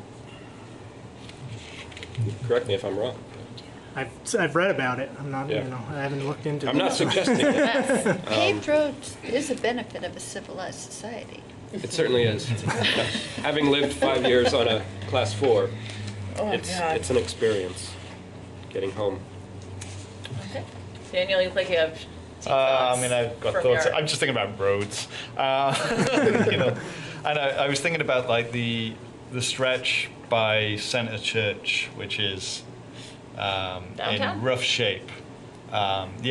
Between Brown and Roberts and the library, going north on that road is some nasty potholes there, and I guess I was kind of wondering about like how that's being handled this winter and whether there's a long-term plan to repave that stretch of road. You know the bit I'm talking about, like between Key Bank and TD Bank. Dan can speak to this So- in greater detail in terms of what they have to cope with out there, but recently we had some warmer weather. We had about 3 or 4 days of warmer weather, and the highway Did some crews patching. did a tremendous amount of patching. We had some pretty good sized potholes that had appeared during the very, very cold weather we had. Yeah, and they've been And there was a lot of filling done consistently- recently. They've been consistently patching the Route 9, the disaster zone up there. We've had a lot of freeze thaw already Yeah. this year, and then the rain, and it's just popping them apart. We're out patching them whenever we can. Yeah. That stretch of road is Class 1. We would maintain it, but typically wait for the state to come in to do a repaving. Right. And It's I Route don't- 5, technically, right? Correct. Right. Yeah. I'm always trying to remind people of that. Not you, but I'm like, Yeah. Route 5, Route 9. Yeah. West Brattleboro and Putney Road. I'm like, Route 5, Route 9, not just West Brattleboro and Putney Road. And Route 9 out through West Brattleboro is not a properly constructed road. There's a concrete road that sits underneath the asphalt road, which really is why that interesting. deteriorates so quickly. Every time they come through and do a nice resurfacing, 2 or 3 years later, we have the pothole problem cracks. again. But what we saw this winter because of the weather pattern we've had is, that did reappear, but we also had some pretty substantial potholes appearing elsewhere. A lot all over town that the crews have needed to pay attention to. And as I said, for a while it was hard because it stayed cold. They weren't able to fill them as readily as they were able to in the recent warm weather. Yeah, they're out whenever they can. Yeah. Yeah, oh yeah, see 'em.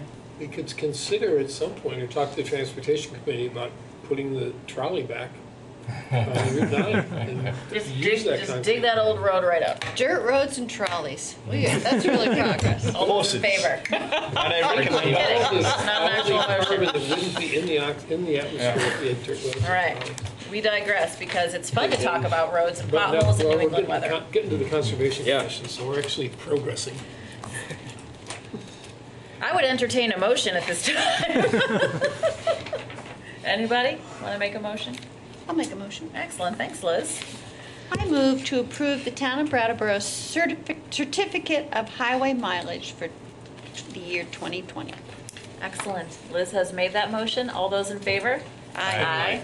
Motion carries unanimously. Thanks, Dan. Thanks for your work, Dan.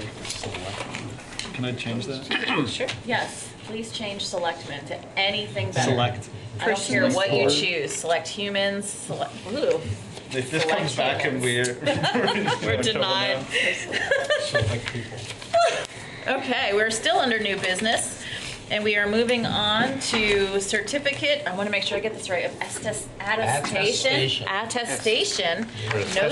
No appeal or suit pending, 2018 and 2019 grand list, and we have Jen Burnell here with us, who's already at the table. She's all over it. Hi, Jen. Hi. So I have a dry annual request. This year is going to be 2 years of certificate of no appeal. In 2018, we had 2 parties that had taken their appeal to beyond the Board of Civil Authority to the state hearing officer, and January 9th, the decision was handed down by the state hearing officer on those 2 appeals. So I'm asking that the select board sign off on 2018 and 2019. We have no appeals going beyond the Board of Civil Authority for the 2019 grand list year. Excellent. Thank you very much. You're welcome. Questions or comments from board members? Is it your excellent negotiating skills? Absolutely. I know it is. We have That's not even a question. Negotiate with the Agency of Transportation to upgrade this certificate. That's really disgusting. I was wondering how you would take this matter to a level of humor. Anybody else? Peter, did you, I didn't ask you this time if you had anything you wanted to All add? set. or- Thank you. Seems cut and dry. Okay. All right. Looks like I would entertain a motion. I move that we approve the certificate of attestation, no appeal or suit pending forms for the 2018 and 2019 grad lists. Excellent. Thank you very much. David has made that motion. All those in favor? Aye. Aye. Aye. Thank you, Jennifer. Thank you. Thank you. Okay. We are still under new business, and we are on our last item, which is committee appointments. And it looks like we have 1 committee with 2 vacancies and 1 appointment. David, I'm seeing you raise your hand. Yeah, I would like to nominate my friend and neighbor Ashlyn Bissell to be on the Conservation Commission. Excellent. So David has gone ahead and nominated Ashlyn Bristol to be on the Conservation Commission. It's the only nomination, and there's 2 open seats. All those in favor? Aye. Aye. Thank you very much, Ashlyn, for stepping up for this, and you are approved for that seat. I have a comment about the application. Yes, Daniel. Voted for by the Board of Selectmen. There's a little typo. That's our own and- application? In our own Yeah, form. yeah. If that- I've noticed that it needs to get before, changed. and it usually, it's so late in the evening that I don't feel like adding. Thank you for calling it out. But it's We'll early. get it correct. Jan's got the pencil. And maybe we can change selectmen to Select people. Select board. select board members. or Yeah. I just- The Board of whatever it Select is. Board. Since you Board of act as a Select Boards. board, Yes. it's actually simplest and clearest to just say select board. Very good. Yeah, I like when you're, select when humans you're an better. individual writing a letter or something, you're a select board member, but each actions that you take are the select board. And Select Board I is never how many read those. words, Chris? One. One. One word. In this town, it is 1 word, and I'll hear nothing of it. There you go. From anybody else. Also, I prefer select humans, but I'm going to get outvoted on that. Select person. Select humans. So, folks, there is no more business this evening. What is Believe it or not, it's very strange, so I feel weird doing this, but I'm going to go ahead at whatever time it is, 7:36, and entertain a motion to adjourn. So moved. Daniel has made a motion to adjourn. All those in favor? Aye. Aye. Meeting adjourned at 7:36. It should be noted that we will now be going back to bi-weekly meetings. Is that true? Since people have gotten really used to it, so it's looking to me like it's going to be February 18th at 6:15 p.m. So do not come here next week. We will not be here for the first time since the fall. Wow. Thank you. Yay. Yeah, dentist instead. Where's Lisa? I just to check it. Did we vote? Yeah. Okay. David, you. I was signing, so I just. All right, you voted. Who won the Iowa Leslie. caucus?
Okay, it's 7 o'clock. It is the 27th of January, 2020. This is the Jamaica Select Board meeting.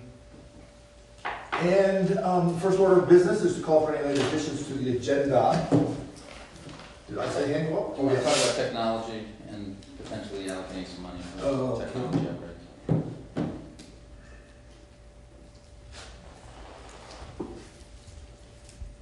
Alrighty.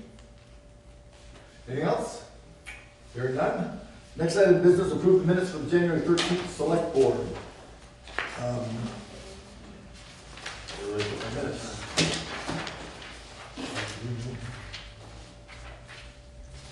There we go.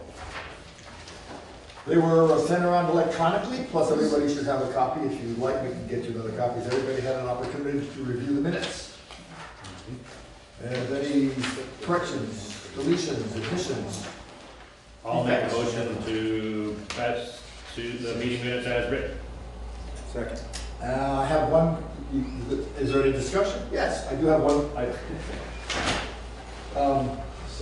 Actually, I have two little items. Can you, let's talk about number 5. In the last line, it says Judy made a motion to approve the request to make improvement to Town Trail number 8.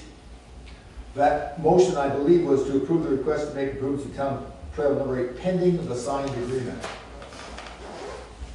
If you recall, there's an agreement that needs to be signed before we go forward with it. Remember that? Yeah. So is it okay to amend that item? Yes. Okay, and the only other item is on the top of the second page, Andre Ansedin Allen. I think it starts out on the previous page. Joel met with Andre and told us she is willing to help with coordinating. This isn't a correction, just a question. Andre is from where? Where is she and how does she connect to this? I have the card right here. Her link's right there too. Where? Oh, from. Is that, I mean, I don't know who she is or what she I is. can't remember. She's from Brattleboro, USDA. USDA. You see the USDA officer in Brattleboro? Yes. Okay, so let's just put in from the USDA office in Brattleboro.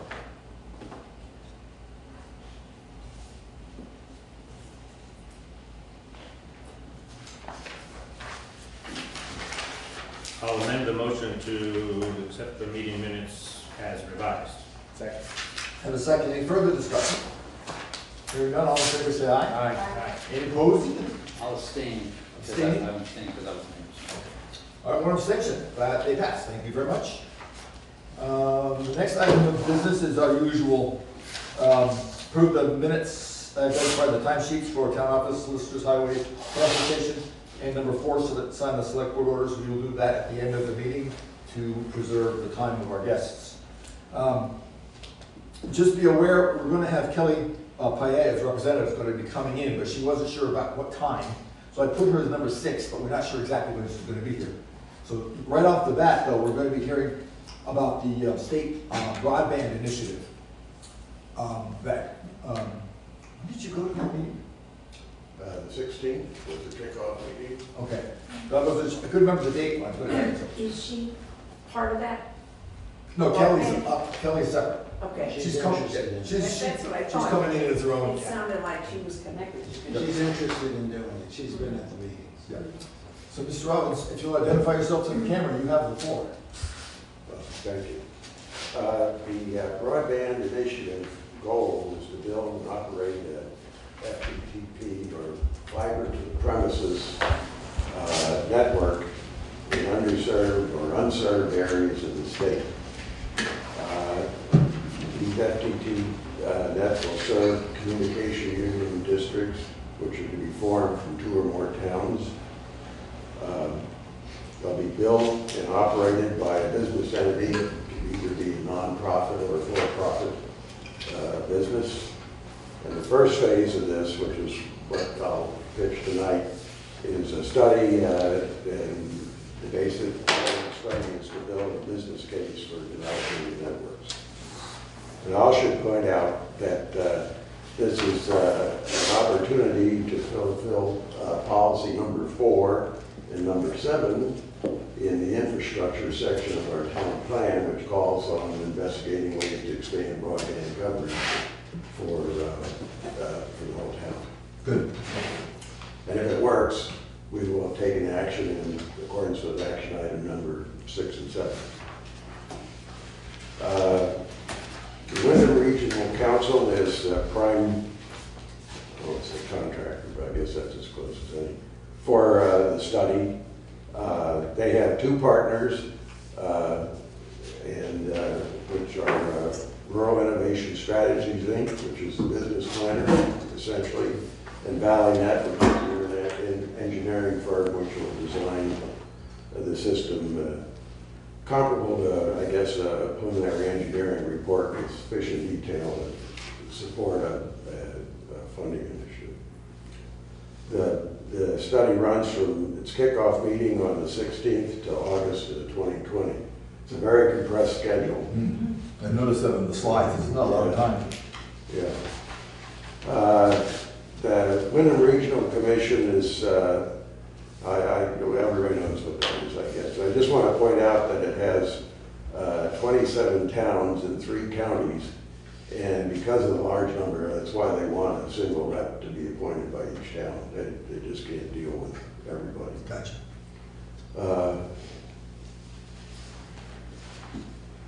Rural Innovation Strategies, Inc. is a sister organization of the Center for Rural Innovation. Their goal is to spread the digital economy into rural areas. And their basic responsibility is to develop the business case for capitalization of these fiber networks, which include defining the communication union district or the market, an engineering design to support the development costs, and operating budget sufficient to determine what the return on investment would be for potential investors. ValleyNet is, as I said, is an engineering firm which will design and possibly operate the system. They have designed and built one up north in east central Vermont, and they're currently working on a second one. Is there, I don't want to interrupt you, but how many of them are in progress in Vermont right now? Just the first one? Just the 2. Okay. Yeah. That I know of. The ultimate goal of this is to build a business plan and a feasibility study or a business case which will be sufficient to support development either from revenue bonds, grants, private investment, or a combination of all 3 necessary to capitalize building the network. The elements of this feasibility study, first and foremost, are a take rate survey. And this is a survey of how many people will sign up initially. They need to get 30%. These are basically the early adopters and they figure if they get 30% up front, then another 30% will follow once the networks. Now you're talking 30% of the community or 30% of the whole communication district? They weren't clear, but they mean 30% of the town, I think, right now. Okay. I'm getting a little bit ahead of myself, but sorry. This is kind of a challenge for us because of the disproportionate number of vacation homeowners. Yeah. They need to know the location by home, and they need to know how much bandwidth individual homeowners would want. You can have up to 100 megabits per second is what they cite in this presentation, but I'm pretty sure I heard a gigahertz at the meeting, so that's an issue. Over fiber, you could definitely get that. Huh? Eventually, you could get that over fiber. It's all based on the equipment that's being that. Yes, yeah, the fiber will support it, so. Yeah. But there's a conflict between what they said and what's in here. They need to know what the customer's potential customers would be willing to pay, and they need what they call a vertical asset inventory, which means how many telephone poles. They're going to string these on existing poles. So if you have a connection to the electrical grid, a utility pole you're connected to, you can be connected to this. Would they be using the power poles or the telephone poles? It didn't say.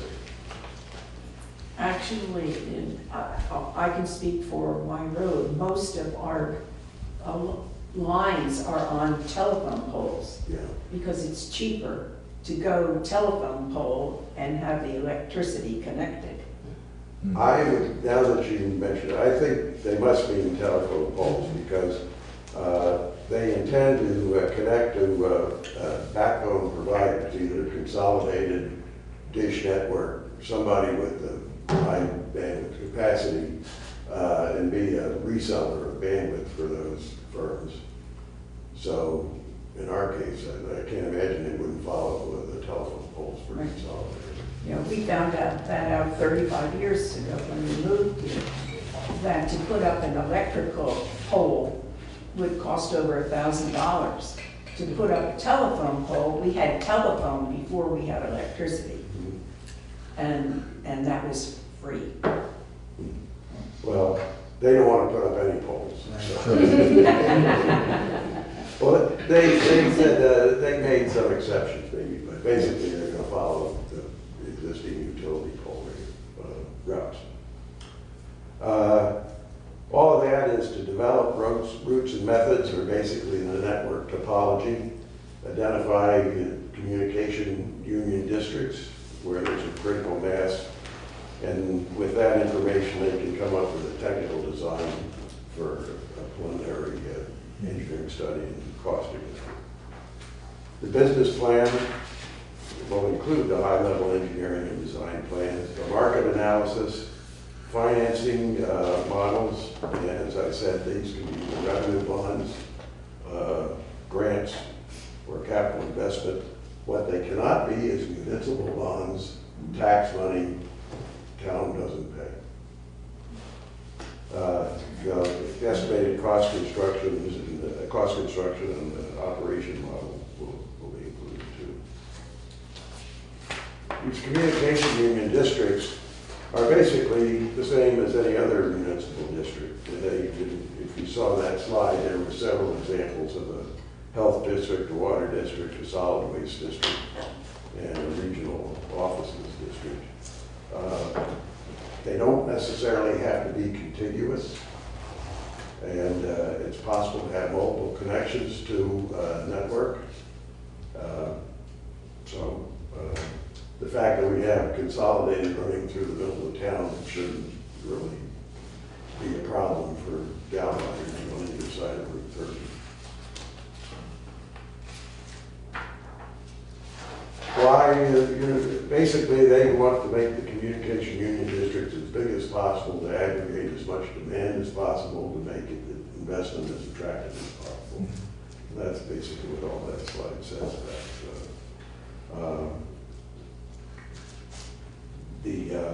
They will have to be big enough, this is my aside, to generate a return on investment. Even if it's a nonprofit, they have to have an operating profit or else they'll fold. So they're going to have to generate enough income to return the capital investment and operate the network. There can be, as I said, there must be at least two, but the ones that they illustrated had on the order of 15 in them. So 15 towns? Towns, yeah. So they're looking to make them pretty big. The town boundaries are irrelevant.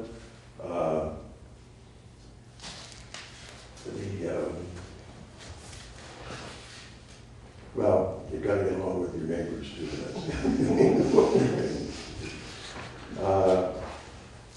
Again, the cost to the taxpayer in the town is zero. The town is not on the hook for anything. And if it goes belly up, we're still not on the hook. Although the assets of whatever entity it is can be seized if there's bankruptcy proceedings. There's two ways to join Either we can vote to join at the town meeting, and this is part of an initial communication union district is formed, or after one is formed, the select board can choose to join it by the select board. They gave sample language of a resolution here, and I won't belabor that, but should we join, we can, copy this and be perfectly. So, the first thing, here's what we have to do. The first thing to do is for the select board to decide if you want to participate. And if you do, you have to pass a simple resolution to say so. You have to designate an official point of contact, which means you can either confirm me or appoint somebody else. And again, I'll say again, my feelings won't be hurt if somebody on the select board wants to be the rep instead of me. It's okay, but somebody. And then after you do that, you have to inform Sue West at the WRC. The next step is a tutorial on February 6th on how to conduct the survey. No, there's only one official rep. It's an open meeting, so anybody that's interested can go. This take rate survey underpins the whole thing, really.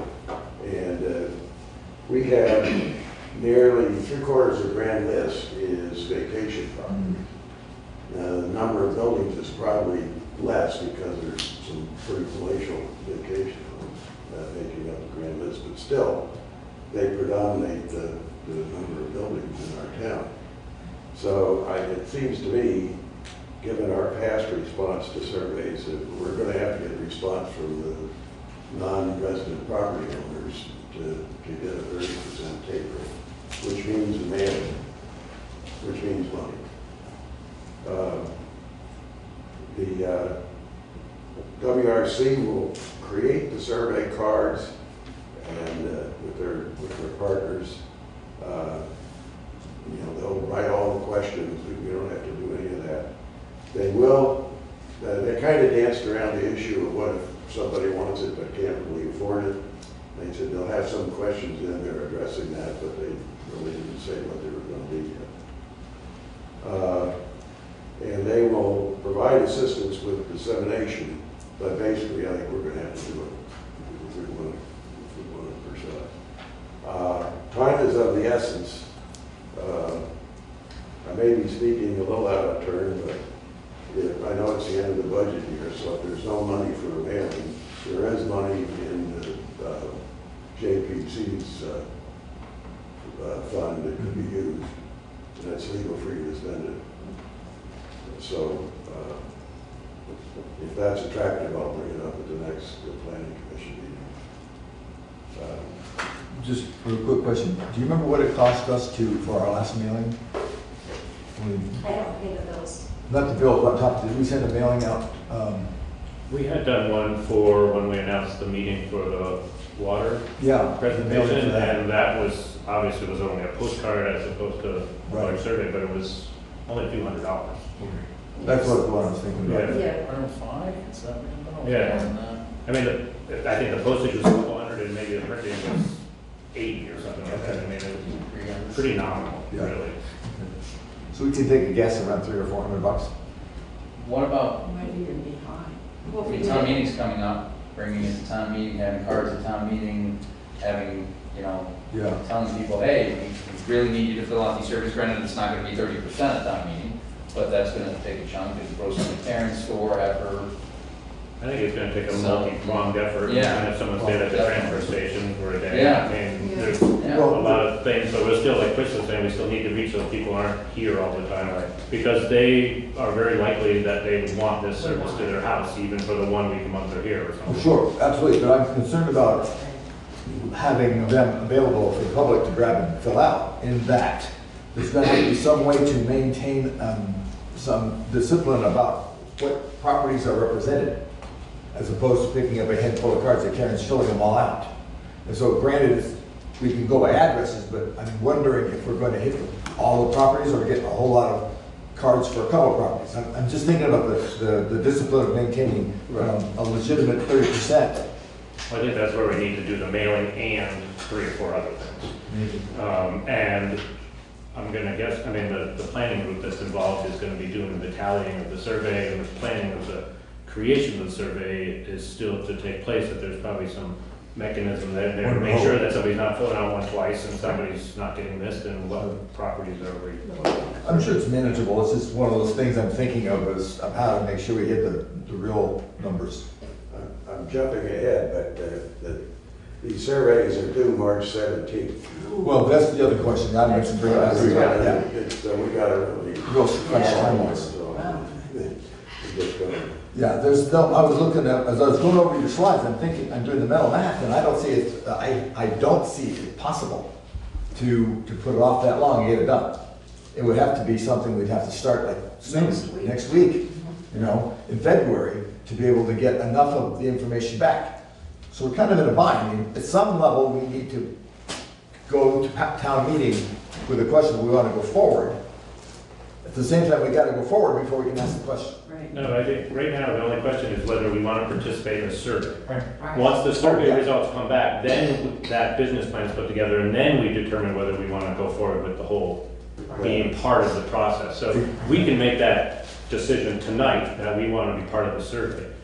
And move forward with the survey. Go forward with the survey, and then it's down the road a month or 2 or 3 before. Not too many months or 2 or 3. Before, well, they will then come back with a business plan to say this is feasible and do we want in. If we do that, then we're going to have another town meeting, because that's going to be way after our town meeting time. Oh, right, for sure. Unless a group is formed and you opt and we opt in, and opt-in can happen just after the select board. We can decide that as a board. Somebody, is there anybody in the offing? Say that again? Is there anybody on the cusp of starting one? Is there I think where it's too early, right, to say that there's, right. We need to decide to make a resolution tonight, right, to get involved. Right, to undertake. After you get done with your, is this like the most important part of your presentation is what we're talking about now, or? I'm almost done. No, I was just curious.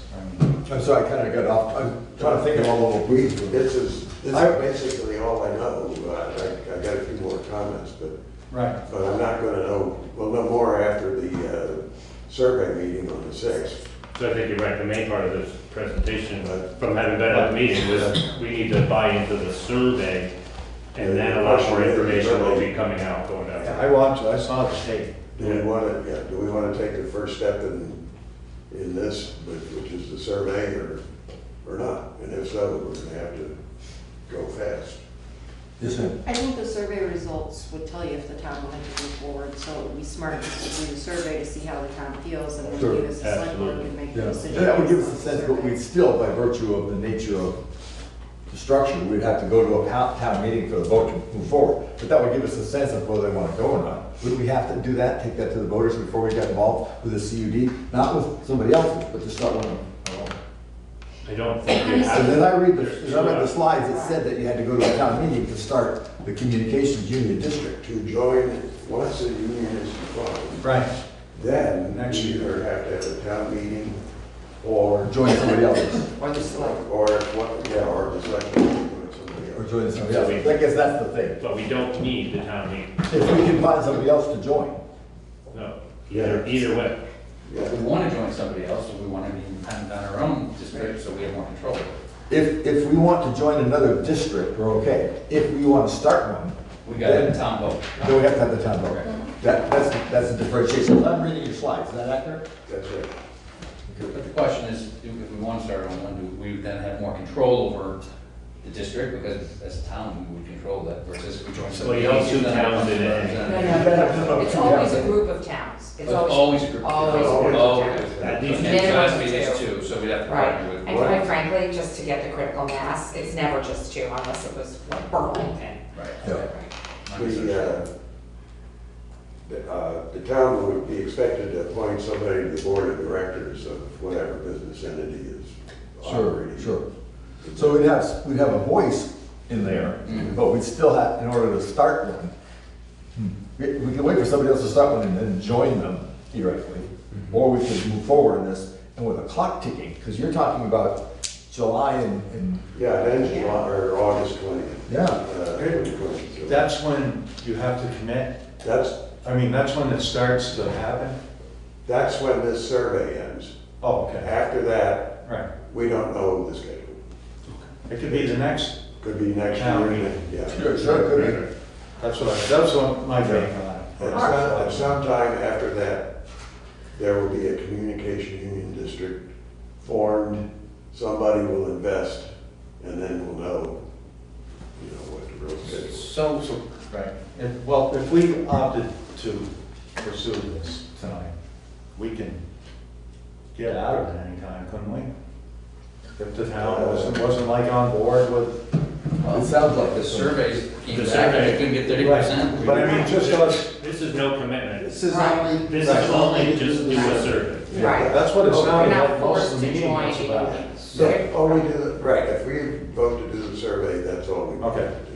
Is there a reason why it is such a short period of time that they have decided on getting the survey done? Yeah, well, Chris Campany was very apologetic for this, but they're not allowed to start work until the grant's awarded, which was, I guess. A couple of weeks ago. And they have a The grant state. from the state. Yeah. Oh, okay, so they've got to State start legislature because of voted. the. Would have been nice if they said this was coming. Or given a vision. Yeah, So, okay, so that makes sense. can you explain the difference between, you said the August date, the August 20th date, and the March 17th date? March 17th is when the survey is due. Start, After that. So we have to send it out by then? Or we have to have? No, it that's back We by have then? to have it back by then. Okay, and then they're gonna process them all. Someone's gonna take 4 months to process all that? They're gonna take, But process and formulate a business plan. April, May, June. I didn't get Yeah, that. it's I about thought 4 he was months. saying, he said at one point the survey ends. Oh, by certain, he means the period during which that period which is the collection of the data, the analysis of the data, and the spitting out of the results. Okay. And And then from there, there'll be a business plan on the 20th of August? Or there'll be the data on the 20th of August that they will build the business plan off of? It's the my survey, here's the schedule. The surveys must be received by March 17th. Okay. The feasibility study will be completed by the end of April. Okay, so we're gonna digest the survey. Okay, so about a month, okay, that's fine. Then they'll develop a business plan for 2 or 3 months, following the Vermont Department of Public Service approval of their feasibility study. And all that's supposed to end by August of 2020. So by August of 2020, there will And be, that can lead there will be into- a plan, at least a preliminary plan? Yes. Okay, And so you have all the information you need in order to develop these districts. got it. Do they have any sense, the people who are onchoing this, that there are enough people, enough towns that want to go through with this? I would say Or they is do. it- The you think so? kickoff meeting was extremely well attended. Okay. There was only 5 towns not represented. Oh, okay. In Wyndham County? So there's a lot of interest. Oh, yes. And that doesn't mean they weren't interested, they just no one there at that meeting. Okay. I'll just make a couple of points that are left. The WRC will provide an internet-based survey tool for people who respond on the internet if they want to, or they can respond in paper and we'll collect it. They're going back to the service they offer. They plan on offering several tiers of service, different levels of bandwidth, which you can change arbitrarily any time you want. I raised the issue with Sue Westville, whether there'd be a plan oriented toward vacation homeowners where they could turn it on and off, or offer something like consumer cellular plan where you pay a connection charge, which isn't all that significant, and then it goes up from there by how much you use. She didn't know the answer. But I would think for this particular part of the state, that's a real important question. Yes, it is. So I'll keep asking it. And with the families who really couldn't afford paying, let's say, a big amount of money. There was some talk about providing for lower income people, because it will become a very important source for school children. Yeah. So the question, that brings up another issue in my mind as I was reading those slides, my brain shifted. We're talking now about a combination of individual personal use and business, or is business going to be funded separately? No, business can buy into it, right? buy into it too. So a family is going to be paying the same rate as somebody who's got a business, online business next door. But the family will have a lower, not necessarily the same amount of use. Consumption. So it's going to be a you can consumption. you can get one rate for 100 up, 100 down. You can get a lower rate for 25 up, 25 down. You can choose. You can choose the bandwidth that you want. All right. So it's flexible in those regards. And it's also location neutral, which means wherever somebody lives, they would be paying the same geographical rate. Although if you live a mile off the road in a long driveway, you'd have to supply the connection for the driveway. So If it's you on didn't, your if there wasn't property. already a Right. connection to your house. Right. Right. One final point. The reason why this is fulfilling our infrastructure policy is we're trying to, the state and I guess the town is trying to attract remote workers. You know, working in a collaborative environment, especially if you're using large files like AutoCAD files, takes enormous amount of bandwidth. So we could make it very attractive for them to live out in the woods and under trees and be online. We can't have water, at least we can have broadband. What is the mood of the board? Well, are you done presenting, Chris? Yes, that's it. Thank you. Yeah, by the way, thank you very much for doing that for us. Thank you very, very much. That's I'll make a motion to, I have a motion that's fairly well scripted. Why don't you do With that? the help of the planning commission for drafting this for me. I can pass it out to everybody. Look at this. Everybody can read it in advance, or I will read it out loud too. Here. And so you're not surprised, Chris, your name is mentioned in here as being our appointee. So, all right. If you're well. Yes, yes. So, okay. You want to see what this motion is going to He be? wrote it. See what she bought into? I move that the select board authorize Jamaica's participation in the Wyndham Regional Commission's broadband feasibility study, and that Chris Robbins be appointed to serve as the town's official designated representative to that project. This action does not constitute a commitment to participate in a communications union district or to expend any public funds except for the cost of distributing a survey questionnaire to each Jamaica property owner. Well said. I'll second. I have a second. Do I have any further discussion on this well said and seconded motion? Hearing none, all in favor say aye. Aye. Any opposed? It sounds unanimous. You pass. Thank you, Chris. Serving, sir. Chris. Yes, excellent. I'm really glad you're going to take this on because it's something you've been involved with and you really enjoy it. Yeah, I don't know why you enjoy it. We've got to talk about that. I wrote that section of the town plan, so. So you really know what's going on. Good, excellent. Very good, very good, very good. Any other questions for Chris? Comment besides another thank you? You were involved with that too, I gather. Tangentially. Tangentially. So, yeah. Nice to have an occasional tangent. Okay, well, moving on then, thank you again. We were scheduled to have a meeting with the representative, Kelly Paella, who is said about 7:30, but she said she's gonna be moving things to get here. So what we can do is cover some of the really kind of normal select board stuff until she gets here. Works for everybody? First item of business is the review of the overweight permit request. We have an overweight permit request from the Newport Sand and Gravel / Carroll Concrete out of Newport, New Hampshire.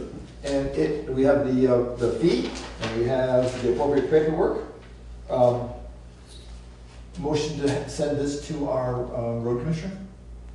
So moved, motion. Second. I have a second. Reviewing it, by the way, we're talking about something that's been done before, and I forgot to mention that the liability, certificate of liability is in here as well. So all in favor of sending this to the road commissioner, say aye. Aye. Any opposed? Good, thank you very much. It carries.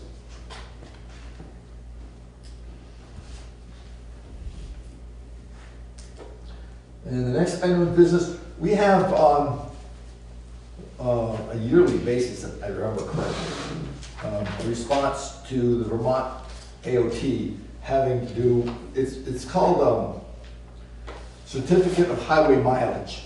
And what this is the forms and a package of things that have to be approved and signed by the select board, saying that our mileage is whatever our mileage happens to be.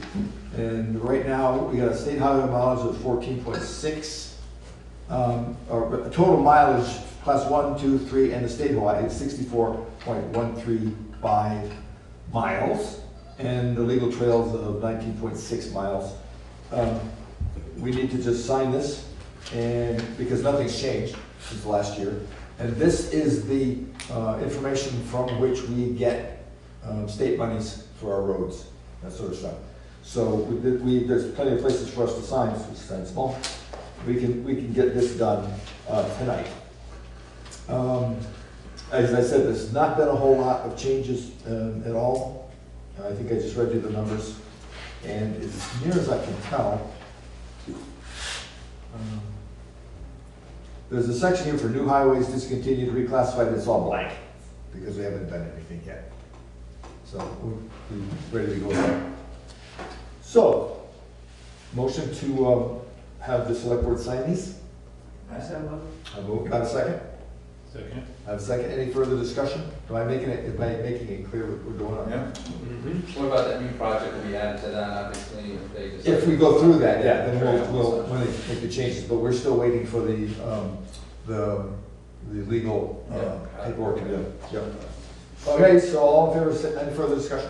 That's part of us abiding by the Orange Book. What's the real name of that book? Is that something to do with that? Well, the Orange Book tells us how to maintain all this stuff. Right. Yeah, this is To just be how, eligible for those monies? well, if we follow the Orange Book with this stuff, then we're in compliance. But this, we have to tell them how many miles, so they know how much money to send us. Which is part of that. Yeah, it's all intertwined beyond my ken, so. That sounded good the last time when we were talking about with FEMA to make sure we're all lined up for money. And by doing these things on a regular basis, everybody seems happy. Well, and we get funds. That makes us happier. Yes, makes us much happier. Hence the tax. Somebody did ask, just as I'm stalling for Kelly, somebody did ask what our miles we had.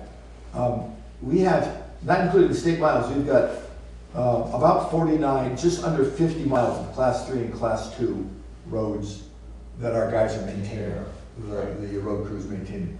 And then there's 14.6 of state highway. So, and we've got 19, less under 20 miles of legal trail, which we don't maintain, but we walk on. Any other questions? Hearing none, all in favor say aye. Aye. Any approve, it's after aye. All in favor, all against the nay. I don't know if you guys can tell, my eyes are pointed this way, but my ears pointed this way. Because Kelly's, all right. So let's move on with that. Oh, all in favor say aye, we said that. All right, everybody vote? My ears weren't here. Okay, thank you. All right, the next item we have on the business is the warning for the town March meeting. Now, the warning has been circulated. What this basically is telling us what's going to happen, as you all know, for the March meeting. You all have got a copy of that now, or you've had a chance to review it? Anybody has not had a chance to review the town meeting warning? This is the one that I have that is missing. Yeah, that's the one. Oh, okay, so you fixed it. Yeah. So, let's just read it to get two things done. Make sure everybody's on the same page and I'm not a dancer, but I'm tapping. I know Kelly's gonna come through that door in a second. All right, the legal voters of the town of Jamaica in the county of Wyndham in the state of Vermont are hereby notified and warned to meet at 10 a.m. at the town hall in said town of Jamaica on the first Tuesday of March 3rd, 2020, to transact the following business and act upon the following articles. Number one, Article 1, To elect a moderator for a term of 1 year. Article 2, to act on the town report. Article 3, to elect the following officers as required by law. We have a select person for a term of 3 years by ballot, select person for a term of 1, actually 2 select people for terms of 1 year each. We have a lister for a term of 3 years by ballot. The first constable and the second constable each have a term of 1 year. Town grand juror for a term of a year. Town agent for 1 year. Trustee of public funds for a year. Agent to deed land for a year. Library trustee for a term of 5 years. School director for the West River Modified Union Education District for 1 year of a 3-year term. And the school director for the West River Modified Union Education District for a 3-year term. Understand that these 2 positions are being folded into this warning for the town because there is not going to be a school meeting on that day. And this is the first year we haven't had a school meeting. So we had to bring these into this particular warning. Article 4 is to see what sum of money the voters will vote to pay the town's running expenses and how it will be collected. Article 5, to see if the voters will authorize the select board to borrow money in anticipation of taxes. Article 6, shall the voters authorize the select board to spend, quote, unanticipated funds such as grants, gifts, and or interest, unquote. Article 7, to set the time for the opening of the next annual town meeting to be held on the first Tuesday in March 2021. And the things that were changed are the ones that needed to be fixed. Article 8, to transact any other business that may legally come before the meeting.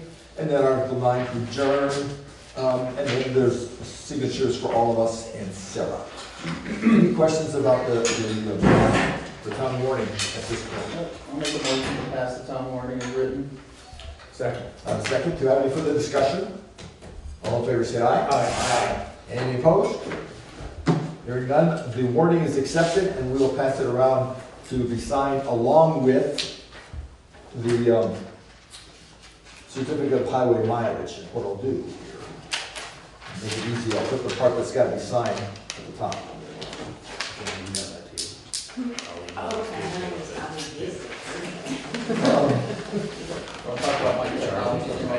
Yes, there's the item that Tom brought up was the technology. We're trying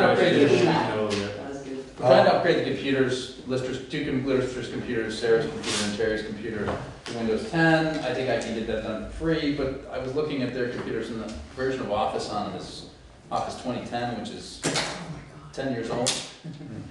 So I'm asking the board, I mean, do we want to invest money in upgrading the software? I would recommend doing that. It makes sense to keep it current. We'll probably have to switch over from a license-based model to a subscription-based model, which means there'll be ongoing costs. But generally, when you calculate it, if you got a new operating system every 3 years, it breaks even pretty much. We will get government rates, so I think it's $3 a month per person, so about $36. That's when I'm guessing that. I have to check on that, $3 or $4 a month. So, you know, it's about $50 a year per computer. I upgraded mine today. Good for you. 10 for $110. Okay. So Good. that's what. And we may have to do that too. I have to look at the licensing on these Windows 7s. We may be able to do that. Will that be like per computer? Per So computer. for the listers as well? So if we did all computer, yeah, so we're looking at, yeah, so. 6. Well, if they need Office, yes, so it'd be 4 computers. Well, And I don't know what Louis uses. Oh, and yeah, whatever 'cause he you got his uses as own well, one. yeah, Yeah, so we should find 6 out. computers, so, I mean, it could be $1,000, all told, if we, you know, Yeah, if we're getting $1,000. operating system, we have to pay for that, if we're getting Office. And then again, that's, as long as we have those licenses, it's a subscription model now, so you're gonna pay every year. Every year. Yeah, and usually we do a year. I would do a year subscription rather than monthly, because it's a little bit cheaper. I think so. Well, can we, if Tom's willing, are you willing? I'll do to the look work. at all I'll do the work, but I could get the money out of, we have money budgeted for Yeah. regular stuff, Yeah. regular expenses. I think that's a good idea. I hate to say, I had to go ahead and do mine as well, but the reality of the world is catching up to us. well, Windows 7 end of life last week, so there's no more support on that, no more security updates, so we're a little bit behind on that. Windows 10, You don't know what's going to happen. that's really old. So I would guess that end of life a little longer. Well, now let's differentiate, because I got confused. We're not talking Windows 10. We're Not talking Windows 10, Office 10. Office 10. 2010 versus Office 2010. Yeah, As opposed what to we would do Windows is now is go into Office 365, which is the subscription-based model, which basically you then download the software, and then it updates, and it keeps updated, and so you always have the newest, if you want to, you can always have the newest, latest and greatest software, If you don't, you can let it sit and, you know, But understand that these are two separate items. We're still talking about going from Windows 10 to Windows 7 to Windows 10. I will get the Windows 10 done. I'm working with Sarah, and I was looking at the computers before the meeting tonight, so I will get moving on that. At least get that done, and then the office would be something separate. All right. Yeah. Can you get a sense of what it cost us? Like, is there a way to find out? I can, well, yeah, I will determine all those funds, but I would say if we allocate $1,000, I probably wouldn't have to exceed that. Into that. Yes, so. Yeah, I would like to entertain a motion that that's a good idea. I will second No, I can't. I would. Oh, I move that we allocate $1,000 for the upgrade of our computer system here at the town. The desktop computers. Yes. It's not, this is, do I have a second? Second. Like a second, further discussion. Will that interfere with NEMRC or any other kinds of things? That's what I have to determine. That's why I didn't just go, well, let's upgrade. I'll work with them, I'll work with NEMRC, I'll work with ArcGIS and make sure that the software versions we have are compatible with Windows 10. Yeah, because I believe, NEMRC runs off the servers, but the ArcGIS seems to be a newer version of it, so probably does work on it. But we have to do something, and I should talk to Terry and find out if there's any special software. We kind of look through her computer.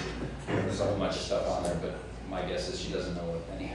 Well, luckily, you guys have people you can turn to. Right. Yeah, so we're working on it. And I started the conversation a couple weeks ago and sort of got put aside, and now I'm back on it. Just for the television audience, NEMRC is the software system that we use for our financial management and a lot of other stuff. Right. That's built into our servers and computers. And the ArcGIS is a ARC software, if you know what that is, geo-mapping, basically. Okay. Software, that's which is pretty important, listers and such. So I've got a motion and a second. All in favor say aye. Aye. Any opposed? None. So that carries. I will work with you then if I need to buy anything. Sure, yeah, we can make that work without a problem. Because again, we're government, so we should get Sure. best, government, nonprofit. My thinking is we gotta get ready to go into the future, especially if we're talking about bringing in some hot. Right. Well, Well, I decent think, amount. the biggest concern is security. Yeah. I mean, and Yes. if you're not, if your system, if your software and your operating systems fall behind, Sure. they don't do security patches anymore, the vulnerabilities, whatever vulnerabilities are there are left open, and we don't want to expose ourselves to that risk, so. That makes sense to me. All right, I've got Corey. Can I recommend like a 10-minute break and give Kelly some time to get here before we give up on her? Should we do public concerns? Oh, public concerns. Oh, I'm sorry. We have a public concern. You do that. No public concerns? Let's take take the back. It doesn't have to be formal, just one quick question. In connection with other goals of the energy plan, is supporting electric vehicles. So through a different route, through a family member, I learned that the state of Vermont is actually commissioning right now. They've sent out RFPs to a variety of firms that do and if anybody's aware of this, or I'm saying something everybody knows already, just stop me. But they're seeking RFPs from companies that install and maintain superchargers. Not through Tesla, which does it for free if they like your stuff. It turns out in that formal RFP from the state, there are a number of towns that are listed or locations that are listed as kind of ideal locations, so that when the proposal comes back, it's sensitive to where the state is likely to want superchargers, and Jamaica is one of them, which would be, I think, great on a variety of levels, but definitely it really serves to give us some accomplishments under our energy, forward-looking energy plan. So it's really just a discussion item. I wanted to see if anybody was aware of it and if there's an interest in us kind of pursuing what the state is thinking, and if there's any way we can kind of help them, pick Jamaica to do that. Wasn't there a grant we applied for last year that we didn't? We actually didn't. We never presented the application. There was actually a fair amount of legwork required to do site analysis and all that kind of stuff. And if there any fault, I think it was modified through part on my part. I think it was Rebecca put that forward to me. It was Volkswagen settlement money that Right. the state was distributing in order to There was a get second towns to chance fund. to apply. Right, Which I don't and think has happened yet. I had passed that along to Greg to look into it. Right. There's also USDA money available for What I became aware of is separate from, as I understand, I'm not an expert, but is separate from that. And there's different funding, a combination of federal and state funding, not from a private lawsuit or some other private funds. So it's really just to kind of maybe resuscitate this Can you share that examination. information if you have Yeah, with I will. Select Board and Planning Commission? Sure. Yeah. I discussed it with the planning commission. Oh, okay, yeah. But that was And I will go dig up that other application because I think there was a second wave of, grants. Yeah, that was the very first round. Yeah, right. Would, I guess a question for Joel serves on the Transportation Committee for Wyndham Regional. Would that be something that would come up? No, it came up in the Community Development Committee meeting. But I'm just saying, and I'm on that committee too, when I make it down there, that kind of thing doesn't show up in our scope of. Well, it could be brought up. It could be brought up. Because Wyndham Regional is, huge on. Right. Electric. Right. Yeah. But the person from USDA did say that there was funding available for that sort of thing, and their funding is not contingent on any other funding. And any other funding will not eliminate its use, and they'll even help coordinate the funding. Thank you. I can update a little bit on the town hall. Right now, two things are happening at the same time. Stuart Barker is working on the water by doing underground stuff. And the ceiling is supposed to be started like in 2 days. nice. Right. So, and I hope this is a good time. Yeah, I don't believe there's any What's going on? events until March. We just had the Martin Luther King event. The water pipes were not frozen for that like last year, so we managed to pull that off. So that was a good turnout for I that. checked the other day to see, because it was brutal, it was like 7 degrees, and I thought, oh, Yeah, boy. it survived, so whatever Stuart's doing, he's doing it right, so if he's done anything, so yeah, it's been good. We do have 2 events at the end of February. We have the town meeting too. Yeah, the Oh, town then we have the meeting. town meeting too, yeah. Our event's not And after I think town, Wyndham so Regional has an I don't event in think there. that February either. 20th? Is that one? No, that's something different. There's That's, another meeting. West River, it's a new group. Is that the mountain biking thing? Well, I have It's a alerted, regional meeting. I think they selected 2 locations Yeah, to but make it's- it. it's not- But it's late February. It's not Wyndham Regional. yeah, I No, have okay. alerted the 2 contractors that if there is something coming in, I'll alert them and they can move their stuff to the side. They're both within like the last few days of February. It's like Okay. Wednesday, Yeah, I either think they Thursday or should be Friday is finished. the other event. When are the scouts wanted? They had originally said Friday, but then they asked if Thursday was available, so I'm not really sure which. Thursday, Friday, One of what? those 2 dates the Cub Scouts When? needed. Which Thursday, Friday? That end of February. They're End one of of those 2 February. Oh, they're events. those, okay. Yeah. Okay. Alrighty then. You want to just take give her till 8? Yeah. Okay. We can sign things, okay. Yeah, Just- everybody can go clean my office. You did. Let's take a 10-minute Cleaning break. cleaning break, and we'll reconvene at 8 o'clock.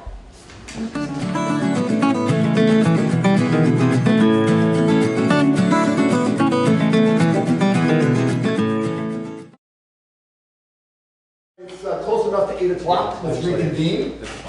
We have a guest arrived, Representative Kelly Paella. Thank you for coming. The floor is yours, ma'am.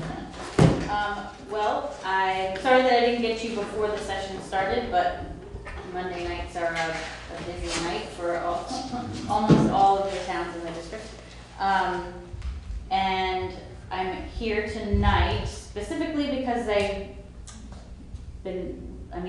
so even though you don't see my face, I'm always listening to what's going on. And your tax rate issue came to my attention, so I'm here partially because of that. And I figured you probably had some questions for me, so I'm here to be available to you as well. And I can either start with your questions, or I can start with what I know so far about your tax rate issue. That's probably where our questions are going to come from. What do you know about our tax rate? How do we get them lowered? Well, the unfortunate easy answer to that, and though it's not really an easy answer, is the budget will have to be lowered for your rate to be lowered. The mechanism that is making your rate jump so much higher than all of the other towns in your school district has to do with you hitting a target tax rate last year that made you ineligible for the 5% cap on the increase in your rate, which I think probably no one would have even been thinking about. And it really has to do with where you are starting from versus where the other towns are starting from and the amount that your rate's changing. And I haven't seen your local numbers yet, so I don't know what your CLA is going to do to your rate, but I know it's pretty close to 100. I don't know exactly what it is, but because you had just had a townwide reappraisal in the recent past. But so the mechanism that's driving your rate up so high is that not being eligible for that 5% cap. So that's something the school board could have seen and gone, oh, we shouldn't go above this level, else we're going to take a huge tax hit? Or is it something? I don't know that it's something that they would have been looking out for. Okay. Because it would have been something that they would have had to have been looking out for last year. Because it's really, it's really based on what happened last year versus what's about to happen this year. And it's based on the amount that you're increasing. So it's not necessarily, it has nothing to do with just the students that are in Jamaica. The students in the district overall went down. So that drives up your per pupil spending. So that affects everybody, but it's really about where you were starting from and where you're going to. And it's not, just because Jamaica's student count is lower. I watched that meeting, and they kept coming back, unless I forgot, I heard, they weren't really saying it was all the CLA or that, they kept saying it was this formula, and no one knew what the formula was. Yeah, it's not the CLA part of the formula. Right, but no one knew. Right, the CLA hasn't really been applied as of yet, because you actually don't have a finalized budget yet. So they haven't factored that in. It's so convoluted. It has to do with the state set a target tax rate that they said if you get to this rate, this is like, don't go above this rate essentially. And if you do, you will no longer be eligible for the 5% rate increase. That's one of the things that they were touting as a benefit to the consolidations, that your rate wouldn't go up more than 5% as a result of having consolidated your school district, except if you've already hit this target tax rate and then you go above it. So in Jamaica's case, you were dangerously close to that rate last year, and so this year you're going above it. Let me ask a question. Yes. Partly for me, because I don't understand a lick of what you just said. And partly for, I am sure there's at least another person on the other side of that camera who's sitting in the same boat I am. Would you use like whole sentences? What rate are you talking about that we missed the cap for, or however that works? Understand that right now we're looking at our municipal tax rate increase for the next fiscal year is 0.7. Right, and your education rate is 19.2. Yeah, somewhere It was 3 something. 16 and 19, right. That's patently absurd Yeah. from the perspective of those of us who are shelling it out. So what is it we didn't do last year that makes us now suffer? Well, at this point, it wasn't you. You're a part of a consolidated school district Yeah. now, so, it was the school district. If the school district didn't reach the cap, then why is the town of Jamaica paying for 19% and other towns aren't? Yeah. It's because of where Jamaica started and where you are going to, We started, where your rate was and where your rate is now going to.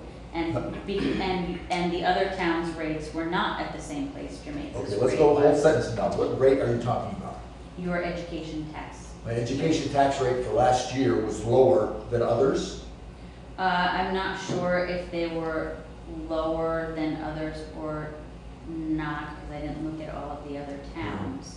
But it's not so much in comparison to the other towns, it's in comparison to this target tax rate that the state has said they want you to not go beyond. So it's not, you can't necessarily compare it to the other towns in the district. Okay, so let's go back to last year. There's a rate beyond which we were not supposed to go beyond that rate. We were not supposed to exceed some arbitrary rate of X. Yes. We went above it or we stayed below it? I believe you were a hair below it. So because last we year. stayed a hair below last year, we are now going to go up 19%?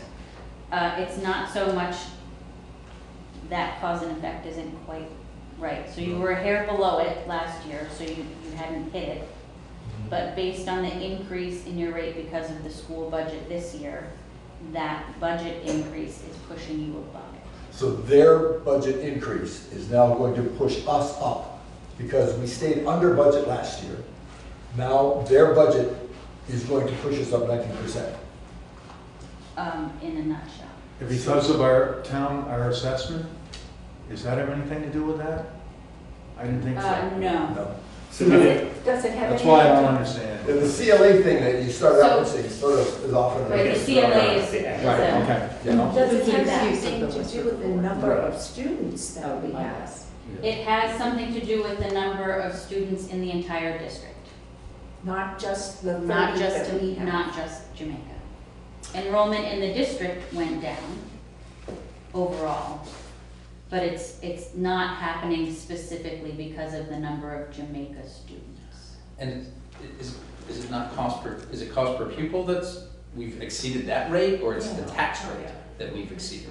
Well, you get to the tax rate based on what your cost Okay, per so that they- pupil Right, is. So the fact that your cost per pupil goes up right. because your student count goes down is one of the steps that gets you to the higher tax rate. Does Yeah, that make because sense? Part of what happened to us is that our 6th grade, or is it the 5th grade, is now not even in our school. Or is it? It's all in the same district. That's all within the Makes same no district, so, difference? no. Okay. One quick thing I'd like to insert, just to make to be fair. You are a brave woman. Even though it sounds like we're attacking you, we really are attacking you. No, I don't feel attacked. We're not done This yet. is very, it's complicated. I mean, I'm, It is complicated. Let me, I can speak to it in very general terms, Yeah. but if someone, sat me down with all the numbers, it's maddening. yeah. Well, speaking of all the numbers, 2 weeks ago, when did I send that letter? Which letter? The letter to the school district. A couple, yeah. A couple of weeks ago, I wrote a letter to the, what's it called? Supervisor union. Supervisor union. Oh, to the supervisory union. Yeah, I'm asking them to share with us, which is public information, the salaries of the people, overhead as well as the teachers. Because, we can absorb fairly large amounts, but when you start talking 19%, when you're talking about people who are already spending an awful lot of money on taxes, most of a huge portion of which goes to the school anyhow, and we're not seeing the results. And I don't see what we're paying the overhead. Having been in education a number of times in my life, I got a sense of how that works. And I'm not entirely sure and I'm guessing most of the people that I've talked to aren't terribly sure, that our money is being spent wisely enough for them to be able to impose a 19% increase arbitrarily and without any input from the community. Does that make sense? Not shooting at you, because Yeah, no, you're very nice for showing up. No, Well, we get to That vote. budget hasn't passed. That's it. We voted yet. Until we And voted in. they did rescind the Yes. vote to pass the budget, so Yes. that they can try to work on the budget. Yes. But Well, to finish my statement, Yes. I've heard nothing back, it's been 2 weeks. from the supervisory. Exactly, nothing. No phone calls, no letters, no messages, no, snowballs thrown at my front door, no response at all. So my concern is that, yes, we can, again, I have a little bit of education in this, we can negate the budget. That doesn't do anything unless it changes afterwards. Historically, we've said no to a budget, and then we come back with a budget that's off by 15 cents, and we're supposed to be happy about that. This is a serious amount of money. Yes. Yeah. I bet you if you look at that budget, it probably is pretty reasonable. The problem we're facing is a system that was designed to operate linearly for a much larger number of students than we have. Good point. Now what we have is this endless stream of factors and coefficients, Yes. which at the end you divide by the number of students. So it's basically proportional to the function of 1 divided by n. And when n gets small, the percent increase goes to the roof. And that's what. So that's- Now, so I'm gonna say one more thing. I understand that there are people from Wyndham and other towns that are going to the education agency and complaining loudly about the effects of this. And I think we ought to do it too. Yeah, I'm gonna segue off of that Okay. comment. So yes, Wyndham is doing that, as is Dover and Wilmington and, Reedsboro and there are more. Yeah, and that's all based on the weighting study that just was released in December. So last year, they finally, budgeted for doing a really comprehensive look at how they weight students and get to that per pupil spending number. So essentially, this is gonna be a huge oversimplification, but a perfect student who doesn't have any challenges in one way or another and is in elementary school counts as 1. A pre-K student counts as 0.46 of a student. A high school student is 1.13, I think.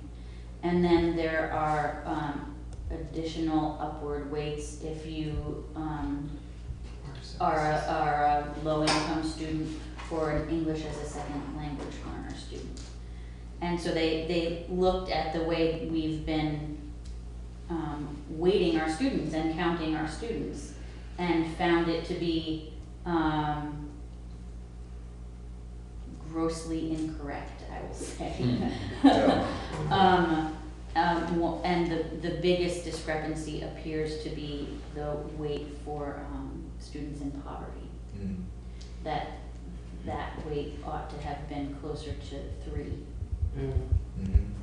So this group of people, and there are some other new weights that they're talking about, like geographic challenges and population density, and things that we know add to the cost of educating students, because you still have to educate them and give them a good education, but there are fewer of them.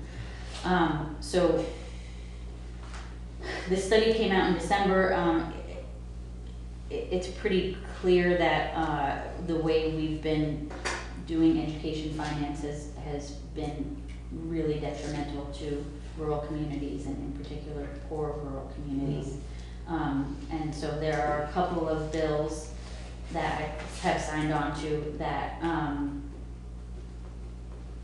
one demands a look back at what this, who have been the winners and losers, given that we now know that this equation has been off.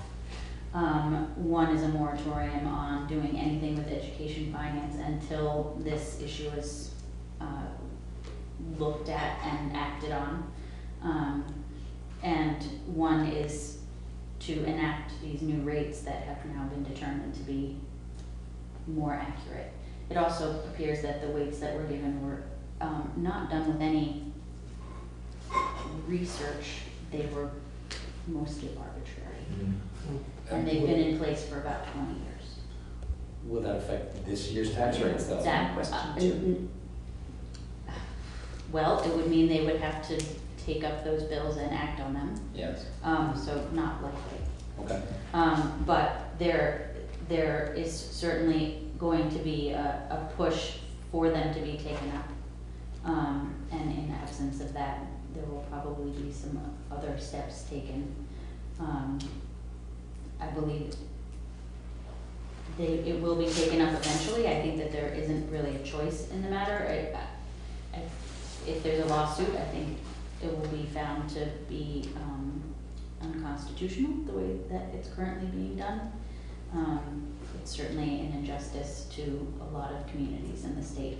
And I do believe that Jamaica is on the list of towns who would see a substantial change in their tax rate if these new weights were enacted. Substantial in a direction that would probably make everybody breathe a sigh of relief. I mean, our taxes have suffered since Act 60 was passed back in 2000. They've increased exponentially. Yes. It's crazy. Just a quick question. You mentioned a lot of other towns in Wynn County. Statewide, are other towns, have we heard of other towns experiencing this sort of 15-20% increases, or is it just localized to Northeast Kingdom and Southern Vermont and rural areas? I haven't looked at the list of everybody to know where everyone's percentages are. So if this examination is taking place, but it doesn't come in time for our tax bill to be paid, which is October 1, we end up paying the 19 point whatever percent? Unless there are cuts in the school district budget. So what's the chance? What's the chance that it will be looked at? Slim? Well, there's a bunch of us who are gonna try really hard to get it taken up this year. One of the reasons people are not taking it up immediately, even though it seems like it should be something that's taken up immediately, is that this is the second year of the biennium and we just don't have time, which is just inexcusable, I think. There's another word for that. It's a little bit, I think it's on target, but it may seem a little off to start. Is Jamaica a town that gives or receives in this giving-receiving kind of formula? Yeah. We give money away. Because you're above the excess spending In theory. threshold. So here's the bigger picture I would ask you. Right, so you're giving and you're being hurt at the same time. Exactly. Yes. We figured that part out. So here's the bigger picture. We in Jamaica have incurred a serious economic downturn with the, let's say, the localization of resources to Stratton. When Stratton was being built in the early years, we had restaurants, we had hotels, we had an infrastructure that was not completely based, but a big chunk of it came from Stratton. Right. Now we're a pass-through community. We're losing our restaurants. We have the hotels, they're just, we don't have the structure. We've got one left, we're losing one, we don't have the infrastructure, we don't have the community economic viability that we once had, simply because Stratton did a very, very good job of attracting people and then keeping them up there. And I suspect we're not the only community in that boat.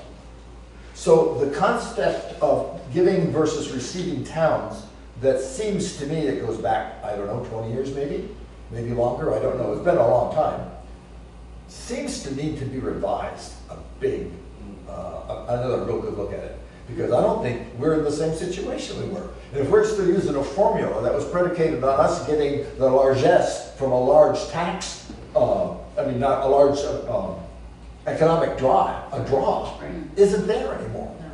And so as we struggle to maintain a community and a viable economic structure within that community, we're hurt by their success. And let's face it, we're advantaged to their success because our second homeowners, and there's a lot we get from Stratton. I'm not knocking that at all.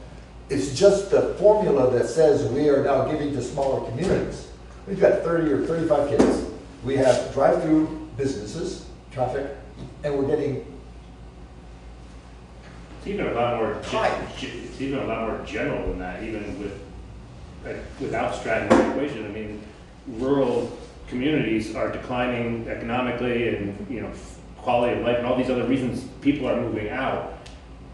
And then at the same time, the tax rate for schools are going up, so it's gonna really even just confirm the fact that these families and everybody wants to move out. I mean, it's like it's just kind of hitting it harder. And the state's desire to maintain the economies in the rural sense of these smaller towns is just you can't. I mean, this is not helping obviously at all, and really impacting and making it so much worse. It does seem an awful lot like one hand does not understand what the other hand is doing up there. I'm sorry. Back to the budget. I'm gonna ask, I don't believe it. I mean, this isn't my personal opinion, but it's like the Jamaica school getting pushed to close. I mean, is the supervisor union, whatever they call that, would it be better? I mean, I'm not saying that I'm not for or against it. Geez, I'm gonna get myself in trouble. But what people I'm hearing on the street is, that budget. We're sort of being forced to look at closing the school. Nobody's saying that, at the meetings or anything, but there's this elephant in the room. It's a hard question to ask. So would they consciously do that? Well, and it's really a question for the school board. Well, that's what I mean. That's what I'm saying. I'm not asking. That's right. We don't even have a school board. Yeah, we don't. Well, the board of the district. Well, that's what I'm at. That's what I want to say. That I feel is sort of happening. Is that to hell with Jamaica, that board. But that's what I kind of feel like watching, because I'm not answering any questions. But I think my union's charter says you can't close. You can't close without the town voting. Oh, I know. But if your tax rates are gonna go up 30%, 25%, then you're gonna say, another let's close question. your school. But will that matter? If the formula is the fewer number of people, the more money, when we're down to zero, we're gonna be really paying. Right. That's the way one over N works. Exactly. Well, just one other thing. What are the chances, is this just 1 year? Say we tried to pay the 19%. Are we looking at that again next year? Depends on, it depends on the school budget, and B, it depends on what we do in Montpelier. I mean, I do think that Jamaica would be positively impacted by the changing of how they weight students. So, are there any pressure points beside you that? Your senators? They're busy. That doesn't matter. I know. Everybody's busy.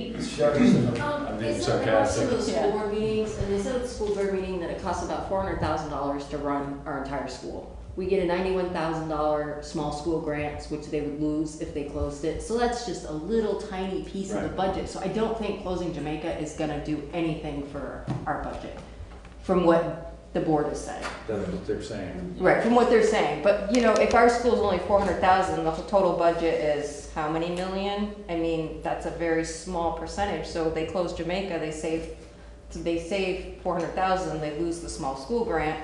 So are they really gonna do anything with that money? So I don't think that is the biggest concern. I think the biggest concern is the budget.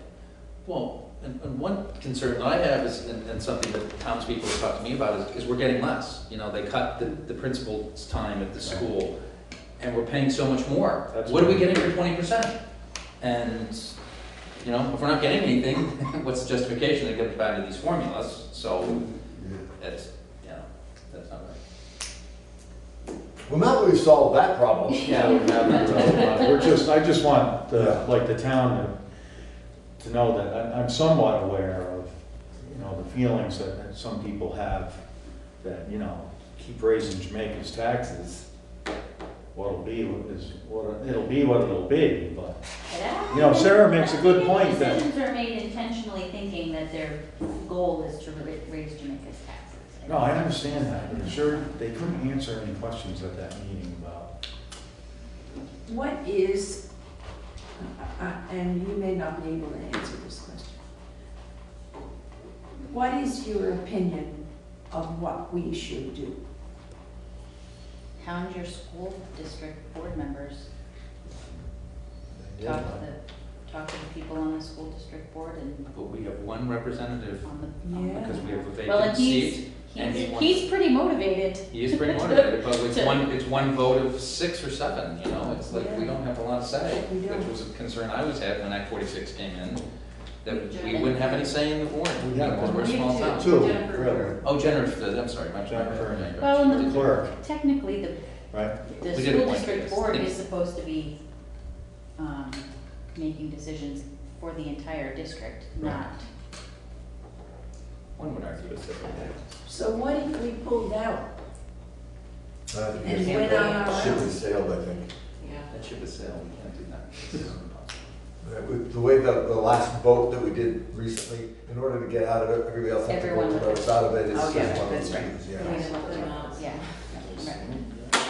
Thank you. But I would encourage you all to contact your senators about the weighting study, because that is going to take some. Could you spell that? What? W-E-I-G-H-E. Yes, Oh. weight, yes. How much weight they put on each sheet. Oh. Because we'll definitely need to apply some pressure. No, this is in case, for the, again, because that was confusing. The weighting study is how each student is weighed in the formula. And when you're talking about one student, and then it's a student and a half if they have a special needs or whatever. So it's the weight of a particular body in the system. Little kids are like, what'd you say, 3/4 or something? 5. 0.46. 0.46. Yeah, they're not even a half. And so that's what, when you said weighting system, we're not talking about just waiting for them to do more damage to us. We're talking about the weight of the individual student, yeah. We have almost 50% of our student body of the 30 who can't afford lunch. Which is why I think the change in the weights of the students would actually have a positive impact, because they, especially given that the biggest change would be to the weight of kids in poverty, those students one child would be counted as 3 children, which brings the number of pupils in the Higher formula than higher, 30. which brings your rate down. Yeah, because that's a big deal right now. Yes. Agreed. Well, aren't you glad you came? I am. We're No, glad I you know, came. like I said, even though you don't see my face, I am always listening, and when this came up, I was like, oh, yeah. Are there any other- Thinking on your part. Are there any other issues or any other initiatives in the body that they're going on right now that we can talk about? Just briefly. There's a lot of them. Act 250 is getting a lot of attention. Okay. We'll see where some of that gets to. There's a lot of negotiating going on. Some of the really detrimental things that they were talking about doing have shifted a little bit, so that gives me a little bit of hope that rural communities aren't going to be, not able to do any sort of development. It's a little loosening up. Is that I what you're experiencing? think streamlining is, they're trying to create some more uniform systems so that the process is a little bit more uniform and the law is applied a little bit more evenly across the state. There are definitely some pretty big discrepancies in different regions for how the process goes. But even things like changing the elevation at which development would automatically fall under Act 250. At one point, they talked about dropping it down to, I think it was 1,500, and it was like, how many towns in the state are their entire town would trigger it? Yep. Act 250. So there's been a lot of movement, and some of it has been helpful, and there's still a lot of negotiating going on. The tax and regulate bill is getting a lot of attention, and hopefully that will go somewhere. It's a little unclear as to how quickly that will materialize, but. One of the things that was on TV the other day was Governor Scott was talking about initiatives to make the state more attractive to some of the younger people, to bring them in.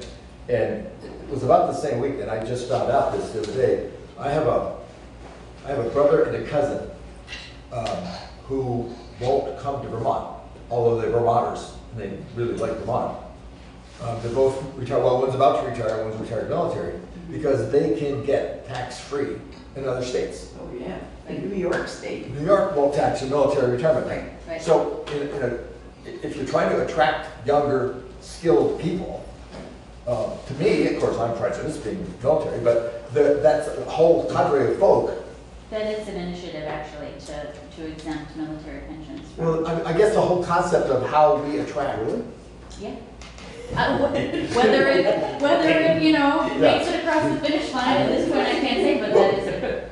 I guess what I'm saying is it's that kind of put us on. Yeah. But it's that kind of initiative that will, I think, be productive in bringing in. We got to have some younger families. We're desperately in need of getting some more blood in, especially in this town, because us old blood guys. The idea, though, is that would be a good idea, but that's again looking forward.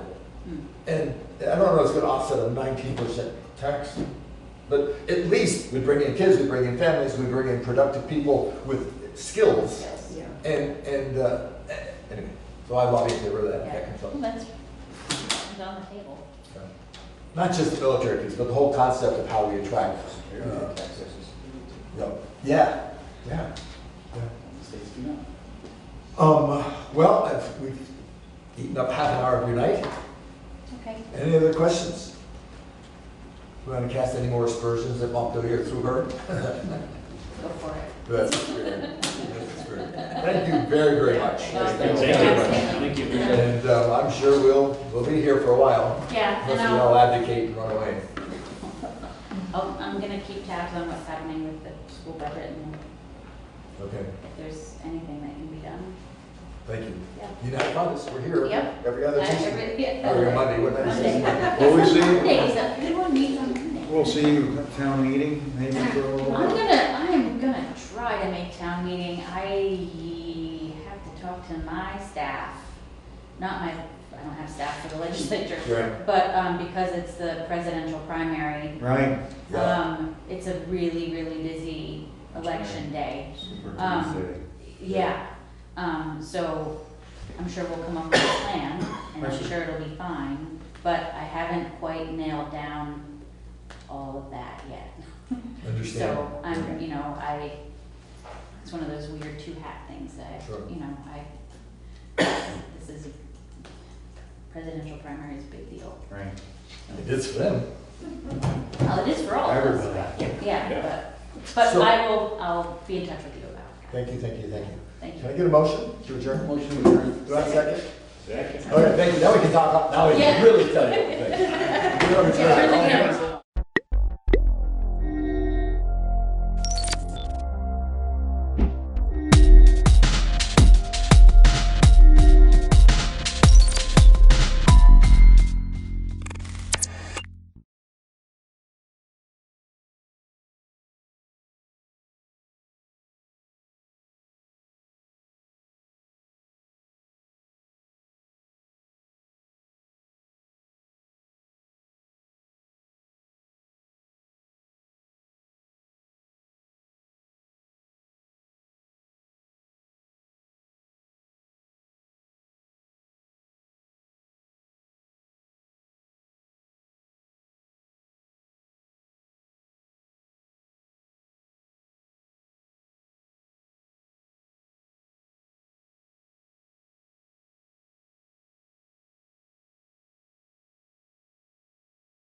Good morning, and welcome to another edition of Montpelier Connection. We're here at the State House this morning. The 2020 session has started, and so we're going to try and give you some regular reports from the State House. And I'm State Representative Mike Murwicki from the Wyndham 4 District of Putney, Dummerston, and Westminster. And today's guest is Representative Sarah Coffey from Guilford and Vernon. And Wyndham 1. Wyndham 1. Yeah, good morning. So we are part of the Wyndham delegation from the Southeast Kingdom, the heart of Vermont, or the entry to Vermont. And we've gotten off to a good start here in the session. We have. It's been we're entering week 4, and I believe that we're really accomplishing some of the priorities that we set forth to make Vermont more affordable and a stronger economy that works for everyone. Yeah, we know that in some cases the economy is doing fine, but for a lot of people, it's a struggle. And I'm not complaining myself, but I tell people, between my wife and I, we work 5 jobs, and that's how we make ends meet. And again, I'm not complaining, but I'm just saying we're in the same position a lot of Vermonters are. They're working multiple jobs just to make ends meet, and we want to try and see what we can do to make that better. So in fact, we have an economy that works for all. A couple of ways we're trying to do that are a couple of bills that we didn't quite finish at the end of the last session, but we've now passed and they're on the way to the governor. And one of them is, I think especially important to me, is paid family leave. We've also voted on minimum wage, but for me, paid family leave is one of those things that affects people right across the spectrum. Young families with children, people who are more middle-aged who might be taking care of their parents. It can afford them the opportunity to take care of them without feeling like we're going to lose pay. You may even lose your job, and these are pretty heavy lifts for us. Yeah, and I supported paid family leave because I think it works for the worker and it works for businesses. I hear from a lot of my constituents who run small businesses, and we own a small business, and paid family leave gives us a tool to support our employees. It doesn't cost us, it's not like the expense of health insurance, and it gives us a tool in our toolbox because we really, we have some challenges with keeping and attracting workforce in Vermont, and I see this as a really exciting way for us to attract new workers and families to live in Vermont. We're 18th? Is it the 8th state to adopt this? I think there's 7 states in the District of Columbia. Yeah, and I think when I saw what other states were doing, I thought, if we don't do this in Vermont, we're really going to be at a disadvantage. And I think it's a very affordable way to build in this insurance premium that's paid through payroll. Yeah, it's a small step. It would give people 12 weeks of paid leave away from their job at the most, or people don't have to take that much. But after having a baby, that's not a lot of time. Right. And compared to what the rest of the world does, it's a very small step. And out of the 40 most wealthy industrial nations in the world, we are currently the only nation that does not have a nationwide program in this regard. It's time for us to join the rest of the world and put this into effect. I agree. I'm excited, and I hope that the governor will not veto this. But all indicators are pointing to him vetoing this bill, and I hope that our colleagues will be able to do an override of that veto. Yeah, likewise. I hope the governor doesn't, because I think it flies in the face of some of the other things he says about trying to attract younger people and young families to Vermont. This is right there in what we're trying to do. This is a very attractive thing. When I talk to people with young children, this is much more important than a lot of the other things we're doing. And for them to even think about having more children, or as I said, or starting a family. Yeah. This is an essential thing, and not to make people jealous, but it just shows the perspective. My brother-in-law has a daughter in Canada, and between what she gets from the government program and from her employer, she just went back to work from maternity leave. It lasted 18 months. Yeah. Well, that bonding time with children, as we know, I remember when I had my kids, I had to make a pretty tough decision. And, you know, I couldn't really, what I was earning in my job, I was going to be turning over to a babysitter. And so I took time off, and it really put my career about 5 years behind and my earning power. And I really feel like this is one step that we can make. We know it's not perfect, right? We know that but this will lay the foundation for, I think, for our working families. You made a good point there about how it's helpful to women too and mothers, and it's one of the challenges they face with trying to progress in the workforce, and leads me to look at the minimum wage bill, because what we found is that the majority of people who work minimum wage jobs in Vermont are women. Absolutely. You know, there's a terrific report. The Vermont Commission on Women is doing some great work, and this is the third year of a report that's come out. You know, because when we invest in women, we are investing in children, and when we look at poverty in our state, we know that that's where we can affect the most change. And so women disproportionately have these minimum wage jobs, and so we know that a single mother cannot, or a single parent cannot afford to live on minimum wage. So this is an important step. It's just an important step in the right direction, and we know we need to do more work to create more better paying jobs in the state. Yeah, people who work full-time should not have to rely on government benefits just to make ends meet. So it's a win-win if we can keep moving ahead with this. But again, the governor has suggested he's going to veto this, and this hurts people really at the lower end of the economic spectrum. And I would hope we could look for ways we can help, and we think that's what this bill does. Sure, and it also, you know, puts more dollars into our economy. You know, when people have more money in their pocket, they put more money into our economy, and the local economy. The local economy, and tax and our taxes, which help run government. So I think it is something that I feel is very necessary, and especially us with living on the borders of New Hampshire and Massachusetts, we know that people can make choices about where they live and where they can work, and so we want to keep them in Vermont. And the interesting thing is, if we raise the minimum wage, it gives us an advantage over New Hampshire. Many people often talk about how New Hampshire has some economic benefits, but New Hampshire's minimum wage is still pegged to the federal minimum wage of $7.25. Yeah. Can you imagine trying to live on $7.25 an hour? No, so that seems absurd in this day and age.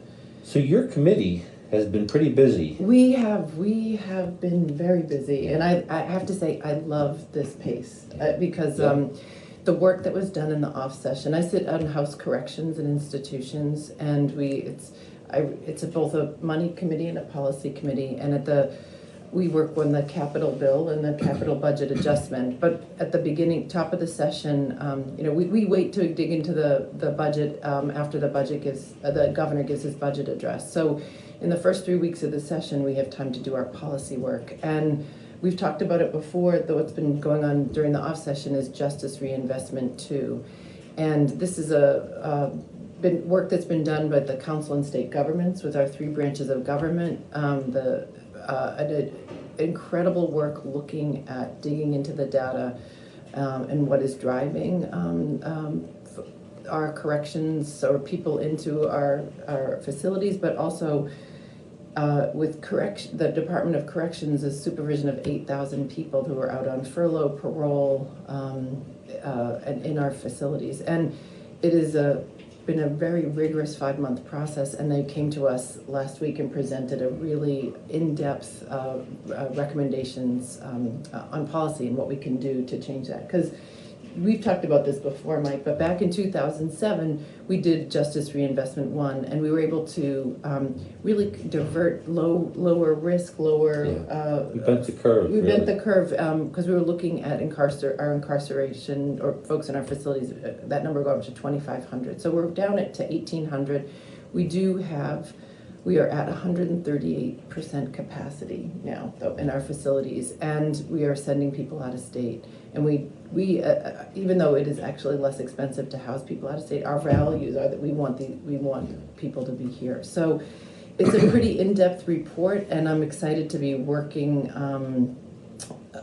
The main push that we're going to be working on with our colleagues in the Senate are to look at statuses and community supervision. And I could certainly get into the weeds, but I think the big recommendation was with furlough statuses that we are finding that between 60 and 70% of folks are re-incarcerated because of a lack on technical violations, most often because of a lack of adequate housing. And that to me is really a profound statement. I think what's happening is as the report stated, is that people coming out or going into our facilities have more complex needs, both mental health and substance abuse disorders. So coming out, we need to really readapt the kind of housing that we have. Currently we have a lot of sober housing and housing that doesn't allow for example, women with children. And so it's a real deep look at how can we work within the Agency of Human Services to better develop and reevaluate some of the housing and put money into that, not just invest in these upfront costs that will help bring these numbers down. So it's complex, and that on top of I just have to comment, we have there's a big upset within the Department of Corrections right now because of a story that came out in 7 Days in early December around sexual harassment in the women's prison. And so there's a new commissioner, Jim Baker, who is in as an interim commissioner. He has a very strong reputation for turning around the police department in Rutland a number of years ago.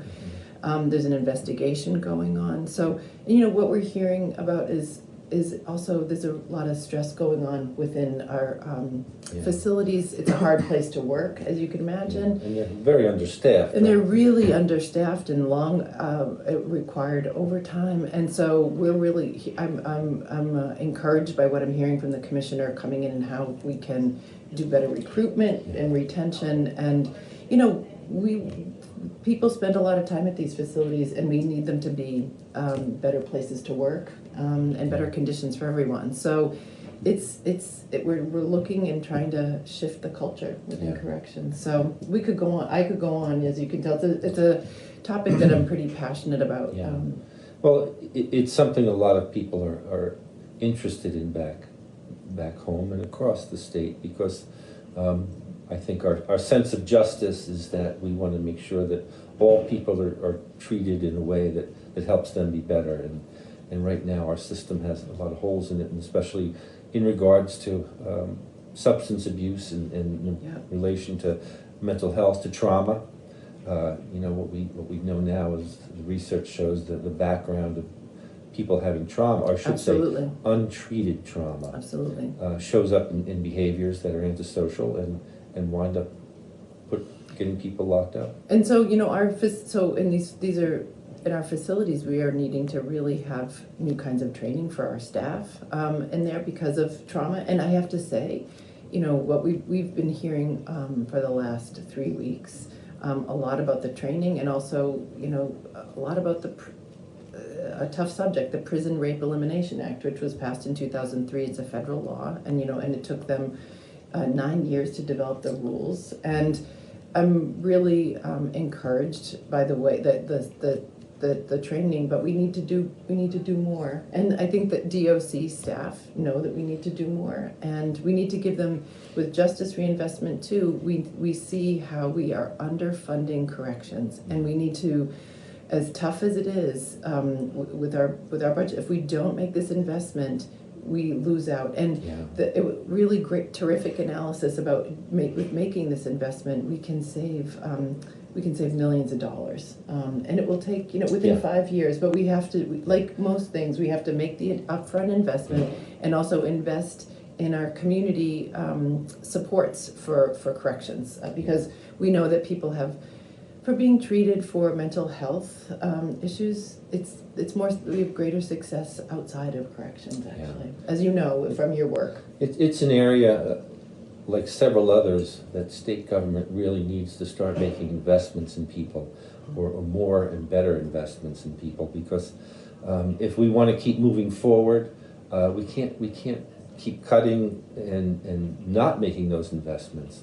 As anyone who's made any successful investments knows, you have to spend some money to make some. Yep. And I think in this regard, we're talking about the forgotten people, the people who don't get much attention. And from my perspective, we all benefit as a society when we can make accommodations for those. And it helps all of us. It adds to the quality of life, and there's carryover there.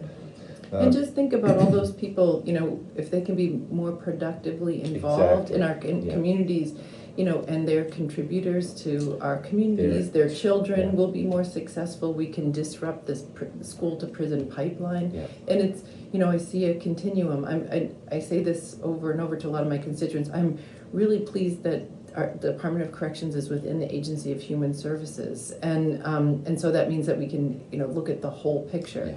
And as Justice Reinvestment, the Council on State Governments commented, though, there are some silos within that, and we don't need to spend more money in certain areas. It's just making sure information is shared across agencies.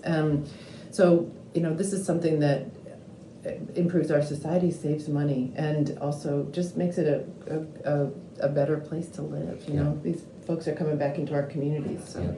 You know, certainly we're looking at a lot of other things, and one of the things, as I started out by saying, we're concerned about helping our economy work for all Vermonters. And Vermont is really a lot of small businesses, and what we're trying to do is keep our finger on the pulse to see what would work for them.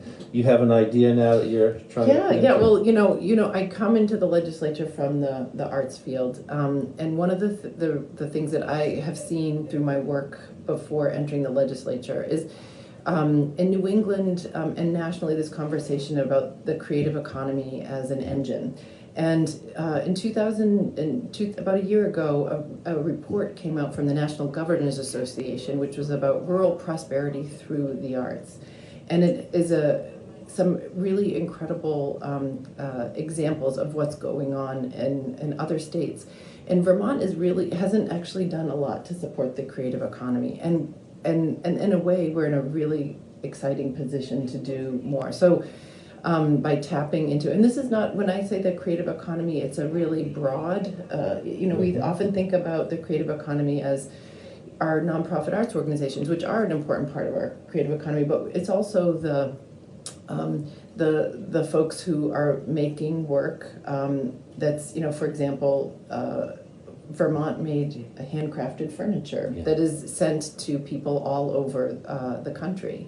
One of my constituents, the Vermont Wood Studio in Vernon, does this. They have a kind of national market, and it's because we have a strong Vermont brand that stands for quality and craftsmanship.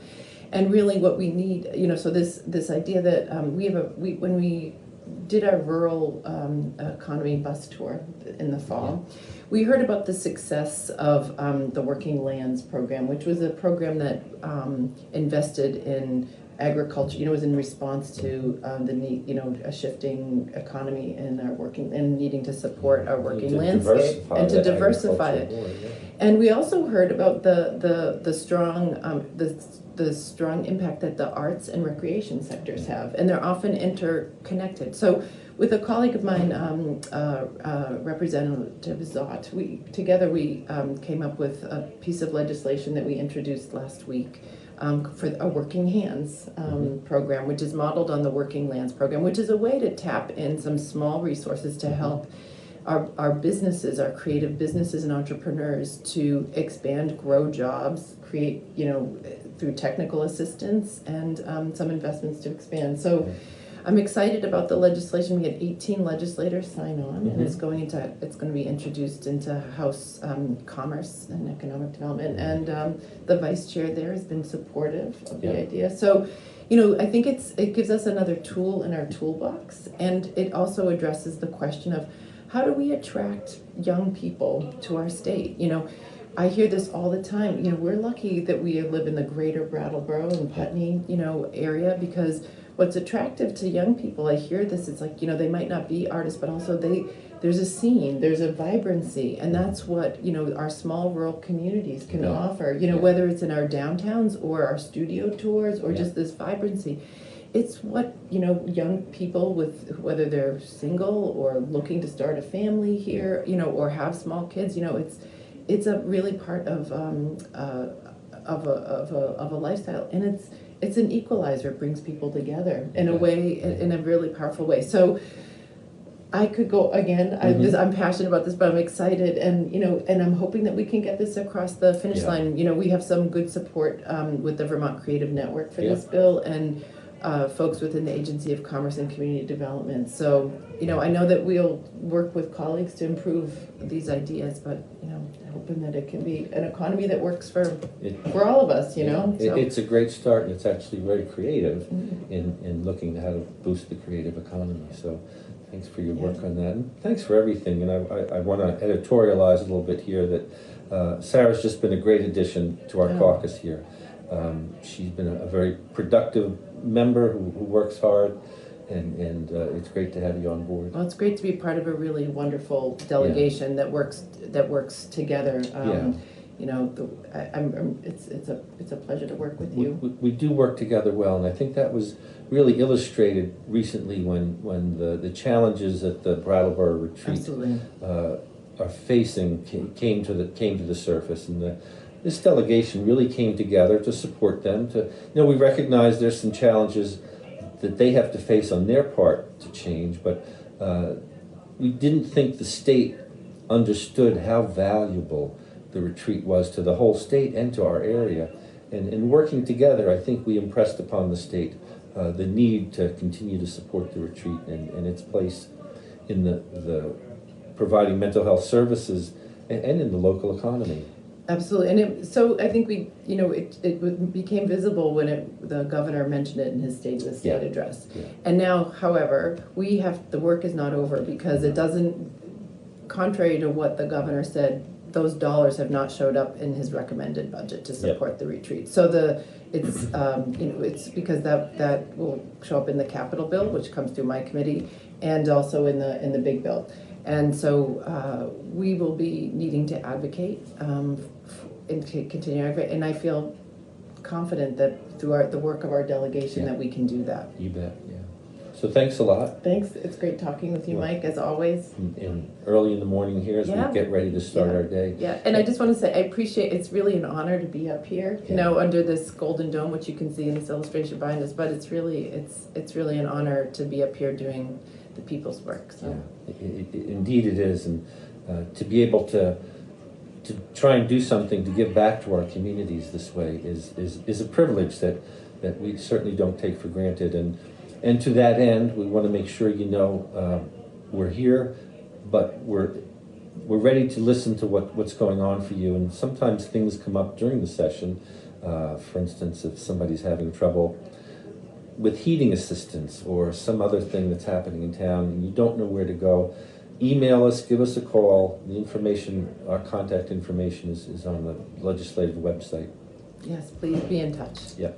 So thanks to the people back in Brattleboro at BCTV for helping bring our work. Take care.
It is 7:05, and I'm calling the meeting of the Development Review Board to order.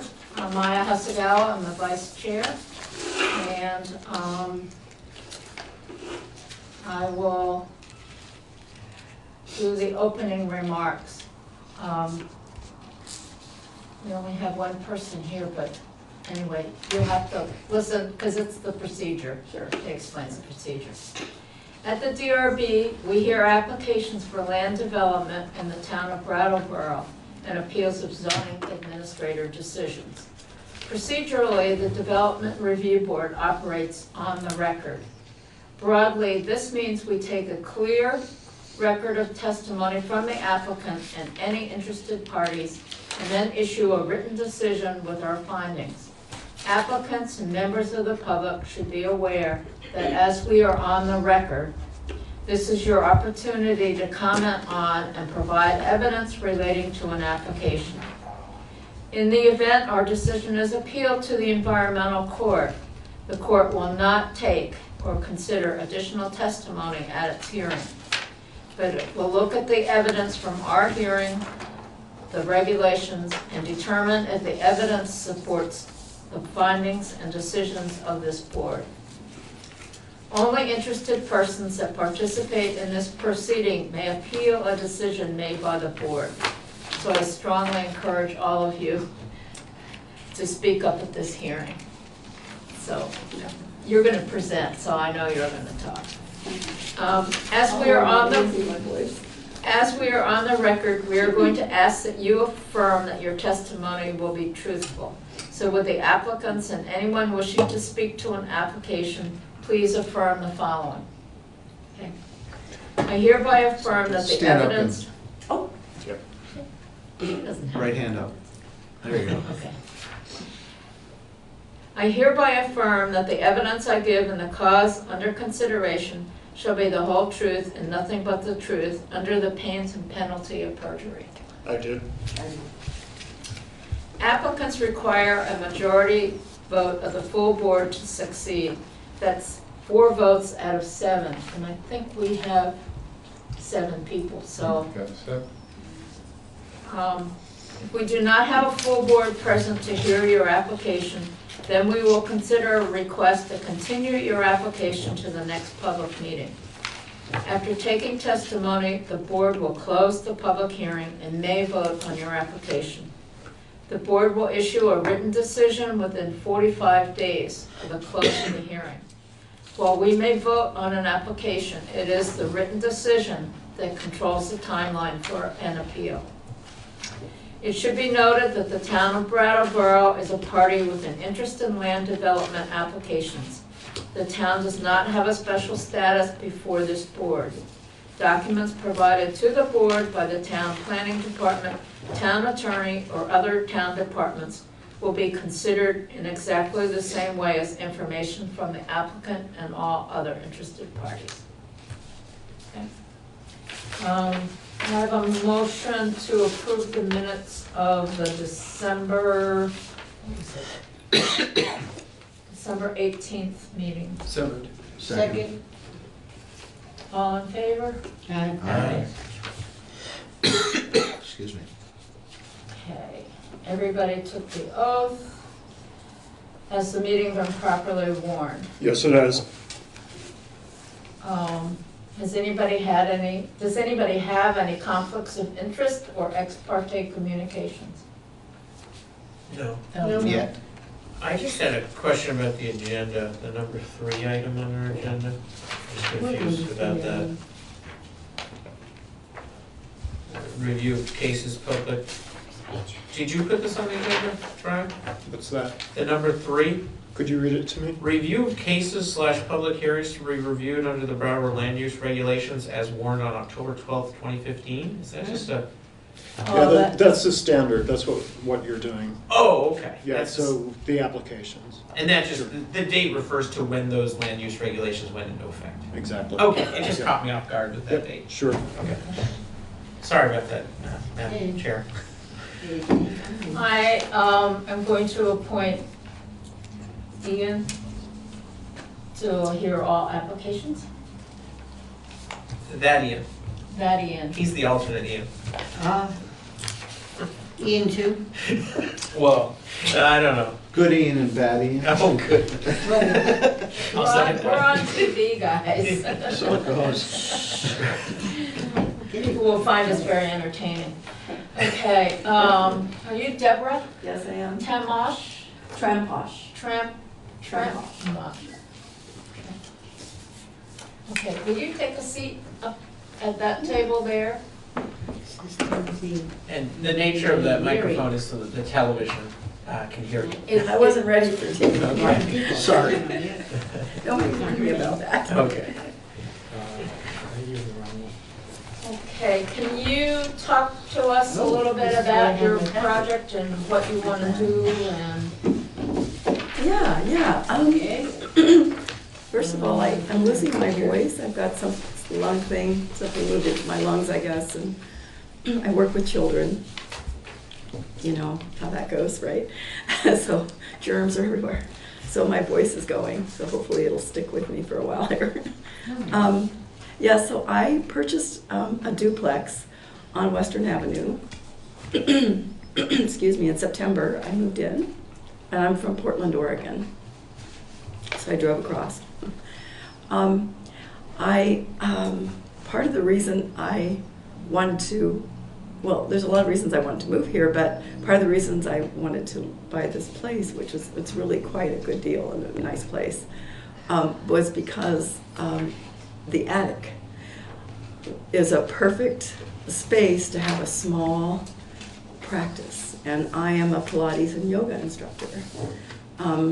Actually, currently getting certified in yoga, and I've been teaching Pilates for about 12 years or so, and also teaching yoga.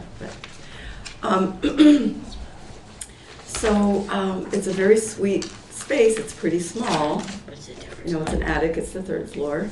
And I currently live on the 1st floor of the building, and an old elderly woman lives on the 2nd floor, but she's going to be leaving, and then I'll move to the 2nd floor and rent out the 1st floor.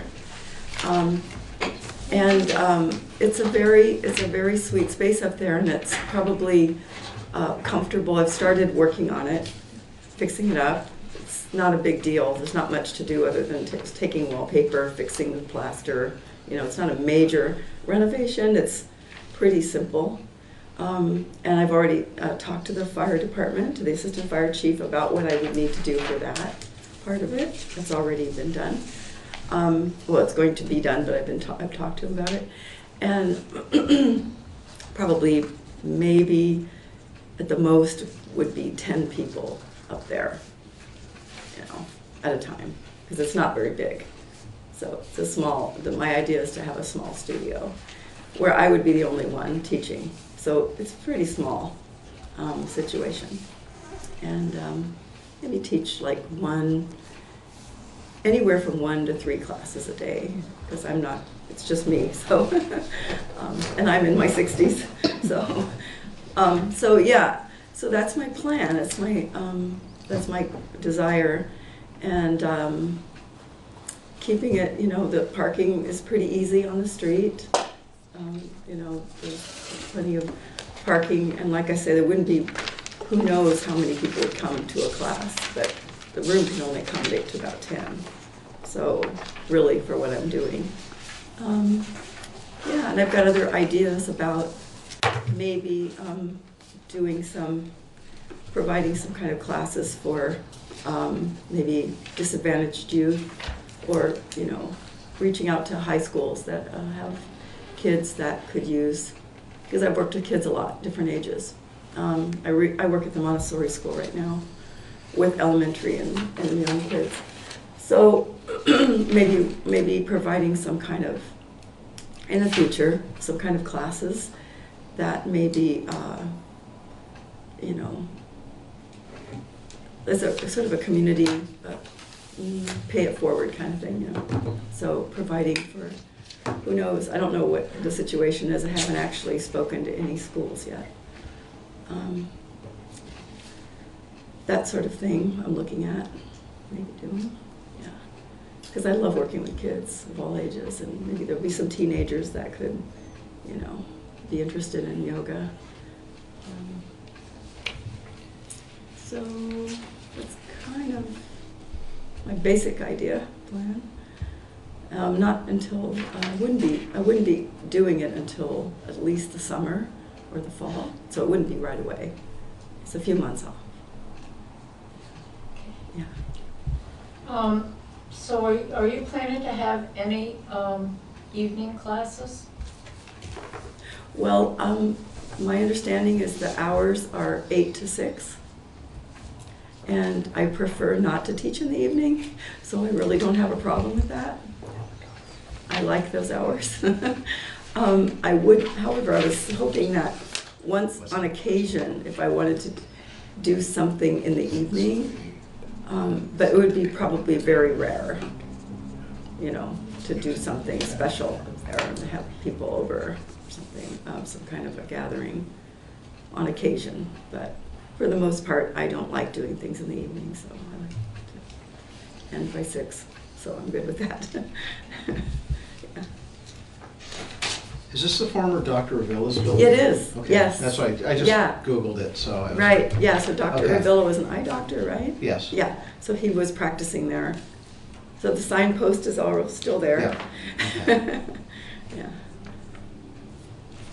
I'm glad you pointed that out. I was wondering exactly what we were talking about. Yeah. Yeah, when I Googled it, that's what I. And then I guess I'm going to direct a question to the zoning administrator. The way that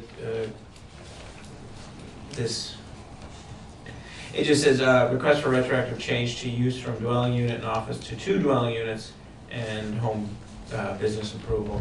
So that neighborhood, so to speak, that section Western Ave, that's there's a number of properties that are sort of combination residential Yeah. and office. Yes, yeah, I'm just definitely. asking him because he kind of deals Yeah. with that on a regular basis. Yeah. So.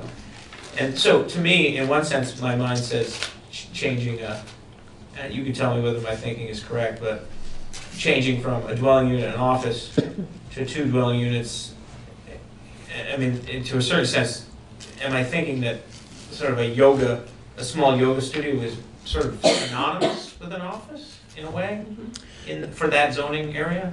Yeah, it's a smaller use, and it's kind of something that's protected by law as being a residential use, so it doesn't trigger some of the requirements that would come with a site plan approval. So, Okay. for instance, landscaping. Okay. So in a certain sense, you're saying under the regulations that I guess let's call it what it is, a yoga studio has, what did you say, is it less impact than an office? Home businesses have less impact, so they're Okay. smaller scale businesses conducted by somebody living in the home using a small portion of their home for it. Oh, okay. Yeah. Okay. Because I can just picture that stretch of Western Avenue, and in my mind, there's quite a number of combination office and living spaces. Sure, there are a lot of businesses. Fewer employees and stuff like that. I see. So an Well, office. she's not having any employees. No. I understand. Not planning on that. Yeah. Mm-mm. I'm just trying to get in my mind. But I'm saying like a doctor's office would Yes. have employees. Yeah, next door to and- me is a lawyer's office. Yes. Right next door. Yes, okay, I can now understand that. I just was curious as how they were related, office versus yoga studio. But you will have, instead of having an office on the first floor, you eventually will. It's the 3rd floor, yeah. You will eventually move to the 2nd floor, rent the 1st floor as a dwelling, Mm-hmm. and then do your yoga in the The attic 3rd floor. on the 3rd yeah. floor. And what changes did the fire chief want you to make as far as any external exits? Yeah, so what I'm going to be doing is putting a balcony off of the front of the building. On the 3rd floor? Yes. Okay. Yeah, so that the fire trucks would have access if they needed to come, and everybody would be able to fit on the balcony. So it's got to be like a 10 by 10 balcony. Okay. Which my next door neighbor Mitch is going to build. So, yeah, he's great. He's helpful. So yeah, I'm going to have this balcony there, and a door, a small doorway where it's already there as a window, and we're gonna turn it into a door kind of thing. And door window kind of thing. And so people can be able, so that the fire trucks can access that. And it's been approved by Leonard. And Yeah. is He said it was okay. Yeah, good. I talked to him. Yeah. The only other question, are you having any facilities up there on the third floor, a bathroom or anything like that? Right, so I don't want to do any, that kind of remodeling up there. I don't want to, take on that, I just want it to be the rooms. So my apartment, part of the reason I'm going to be living on the second floor, other than I want to, is it would only be one flight down from the third floor to the second floor, and there's a doorway right there at the top of the hallway that goes through a small room into the bathroom of that apartment. So all people would have to do if they need to use the bathroom would be to open that door, walk through a small room, and there's the bathroom. It's just very accessible. It'd be in my apartment, but I'd be fine with that. So that way there would be a bathroom available. No, that's yeah. Just, Yeah, no, that's a good question. Because I think it's important. Gotta go, you gotta go. I mean, Do you expect people to park in your driveway also? well, I'm personally fine with that, but I don't know, because it's a pretty big driveway and it Yeah. extends around the back. But because I don't know who's going to be living in the bottom floor yet. I don't know what their situation will be, is like how many cars there would be there already. So I would want to respect that. Like whoever's living there, they would need a certain amount of space. Right now, the woman that lives in my upstairs doesn't have a car. She's 93. And so it's not an issue. But yeah, so it would kind of depend. But the parking in the street is, hardly anybody parks in the street. There's plenty of Yeah, parking. seldom use that area. I know, so it's really kind of ideal. So, What provision do you have for snow removal from the driveway and the sidewalk and so people Yeah. have access? I'm going to be, I'm not currently plowing my driveway, having it plowed because I'm the only car. So I just park at the end. Because it gets expensive, can't really afford it. But next year, I will, especially if I rent the downstairs, of course, I'm taking care of that. And I shovel the walkway myself at this point. There's a hell of a bank behind the place. Oh, yeah. If I remember right. Yeah. Yeah, plenty of place for snow. It's down. I don't know if it's the purview of the board, but when you sit on this board, you get to ask questions because you're curious. And my experiences with attics in some houses is they can get quite hot in the summer. And again, I know there's the whole hot yoga, but do you have Which any? I'm not gonna do. Yeah, do you have any, apparently there's a type of yoga where they actually turn up the heat and then do the yoga. Is that? Yeah, I don't approve of that myself. But I know there is a hot yoga studio in town. Yeah. Yes. So what I was asking you, and again, it may not be pertaining to the land use regulations, but just curious about, do you have any provisions for, perhaps there might be ventilation? It may get Yes. quite hot in the summer. I'm just curious to Yes, hear so about that. I just had my place insulated. Okay. By Vermont Foam Insulators. So they insulated the attic and the basement, and now the house is much better insulated, so much better.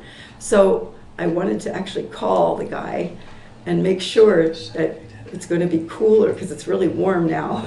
It's going to be cooler in the summer, like insulation is supposed to be, right? Yep. So I was going to call him and say, are you guaranteeing me this?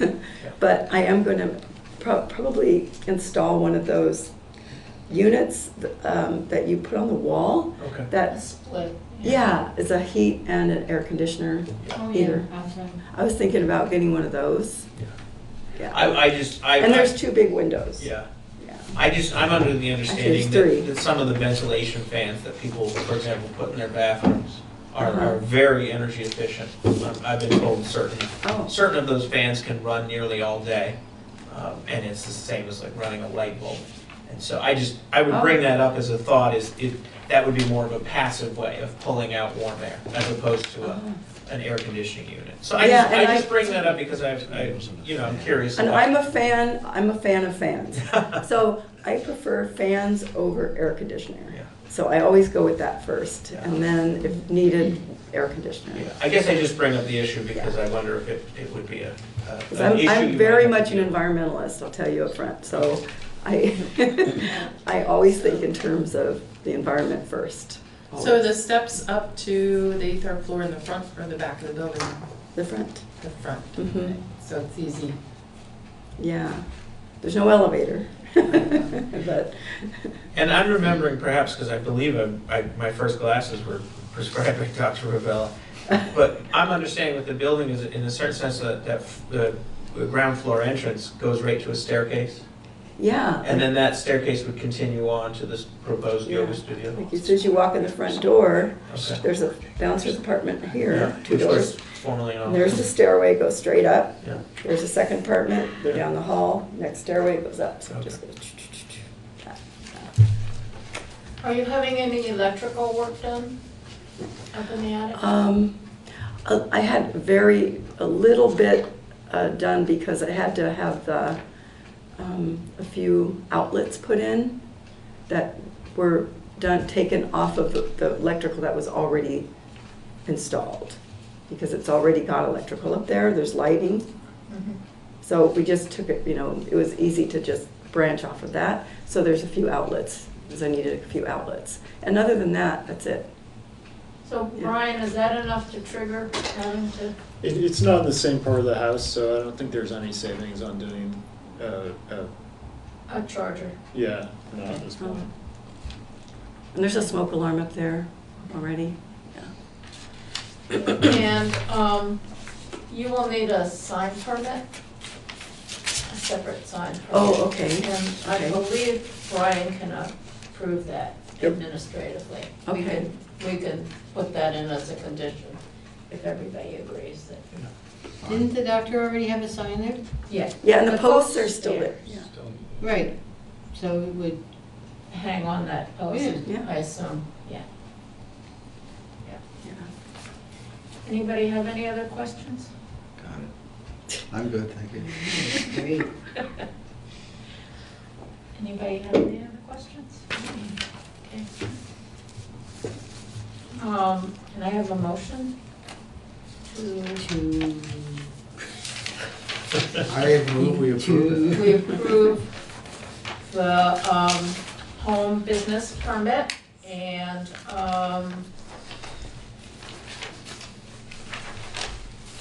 I think that's what we have to approve, right? Yeah, with the condition that a sign permit is required Oh. and strike the electric Yeah. or charger outlet. We should probably, I would say before we vote, we should mention to you that there is a provision in the land use regulations in Brattleboro, whereas some changes trigger us to require the property owner to install an outlet that can be dedicated to charge an electric vehicle. What's happened is your particular request hasn't triggered that requirement. Oh. But you mentioned you were an environmentalist, and it sounds like you may want to rent your property. So you could certainly talk to Brian, he can give you Yeah. information. But the idea is Brattleboro is trying to make sure that many buildings that have renters, that those renters have access to a dedicated, am I saying this right? They have access to a dedicated outlet. Well, so the they can. owner also. Yeah, so we just thought you'd be aware of that. Yeah. It's not being triggered in your case, but Okay. it may be something you might Yeah. want to do for your own sake. What if I want to get an electric car? For example. So I just thought I'd point that out to you. Yeah, if thank that's you. o- if But that's we're not okay with making the that rest. a condition. Yeah. Great. Of approval. The separate Good to know. sign permit, and we're approving the home business. And the change of use to And the two change- dwellings. and the change of use to 2 dwellings. With occasional events in the evening. Yeah. Oh, that's right, yes. Okay. Second. All in favor? Aye. We can all come and take a yoga class. That might be a Only if we conflict. do of interest. carryover. Okay, I have 2 two other pieces of business. Thank you. So do I get to go? Thank you. Thank you very much. Yeah. Brian will be in touch with you. You'll get something in the mail at some point, and within 45 days. Right. That's good, thank you. So there was a question about adding another condition for the, what was it, what were they named? Kavanaugh? Decision we made last month, and. Oh, was that actually, did we make that decision in December? Yes. Okay. So, can I have a motion that we go into deliberative session? So moved. Is there a second? Oh, second. Okay, can we go into deliberative session for, just, will probably be 5 minutes, So maybe this 10. is where we go off camera? No. Oh, Who knows? We can stay here, right, since there's nobody here. what's that? Do you have to vote? We have to vote. Oh, we haven't voted yet. Oh, yeah. I apologize. To go in. Yes, thank you. Should we Oh, I vote? forgot that. Yeah. All in favor? Aye. Thank you.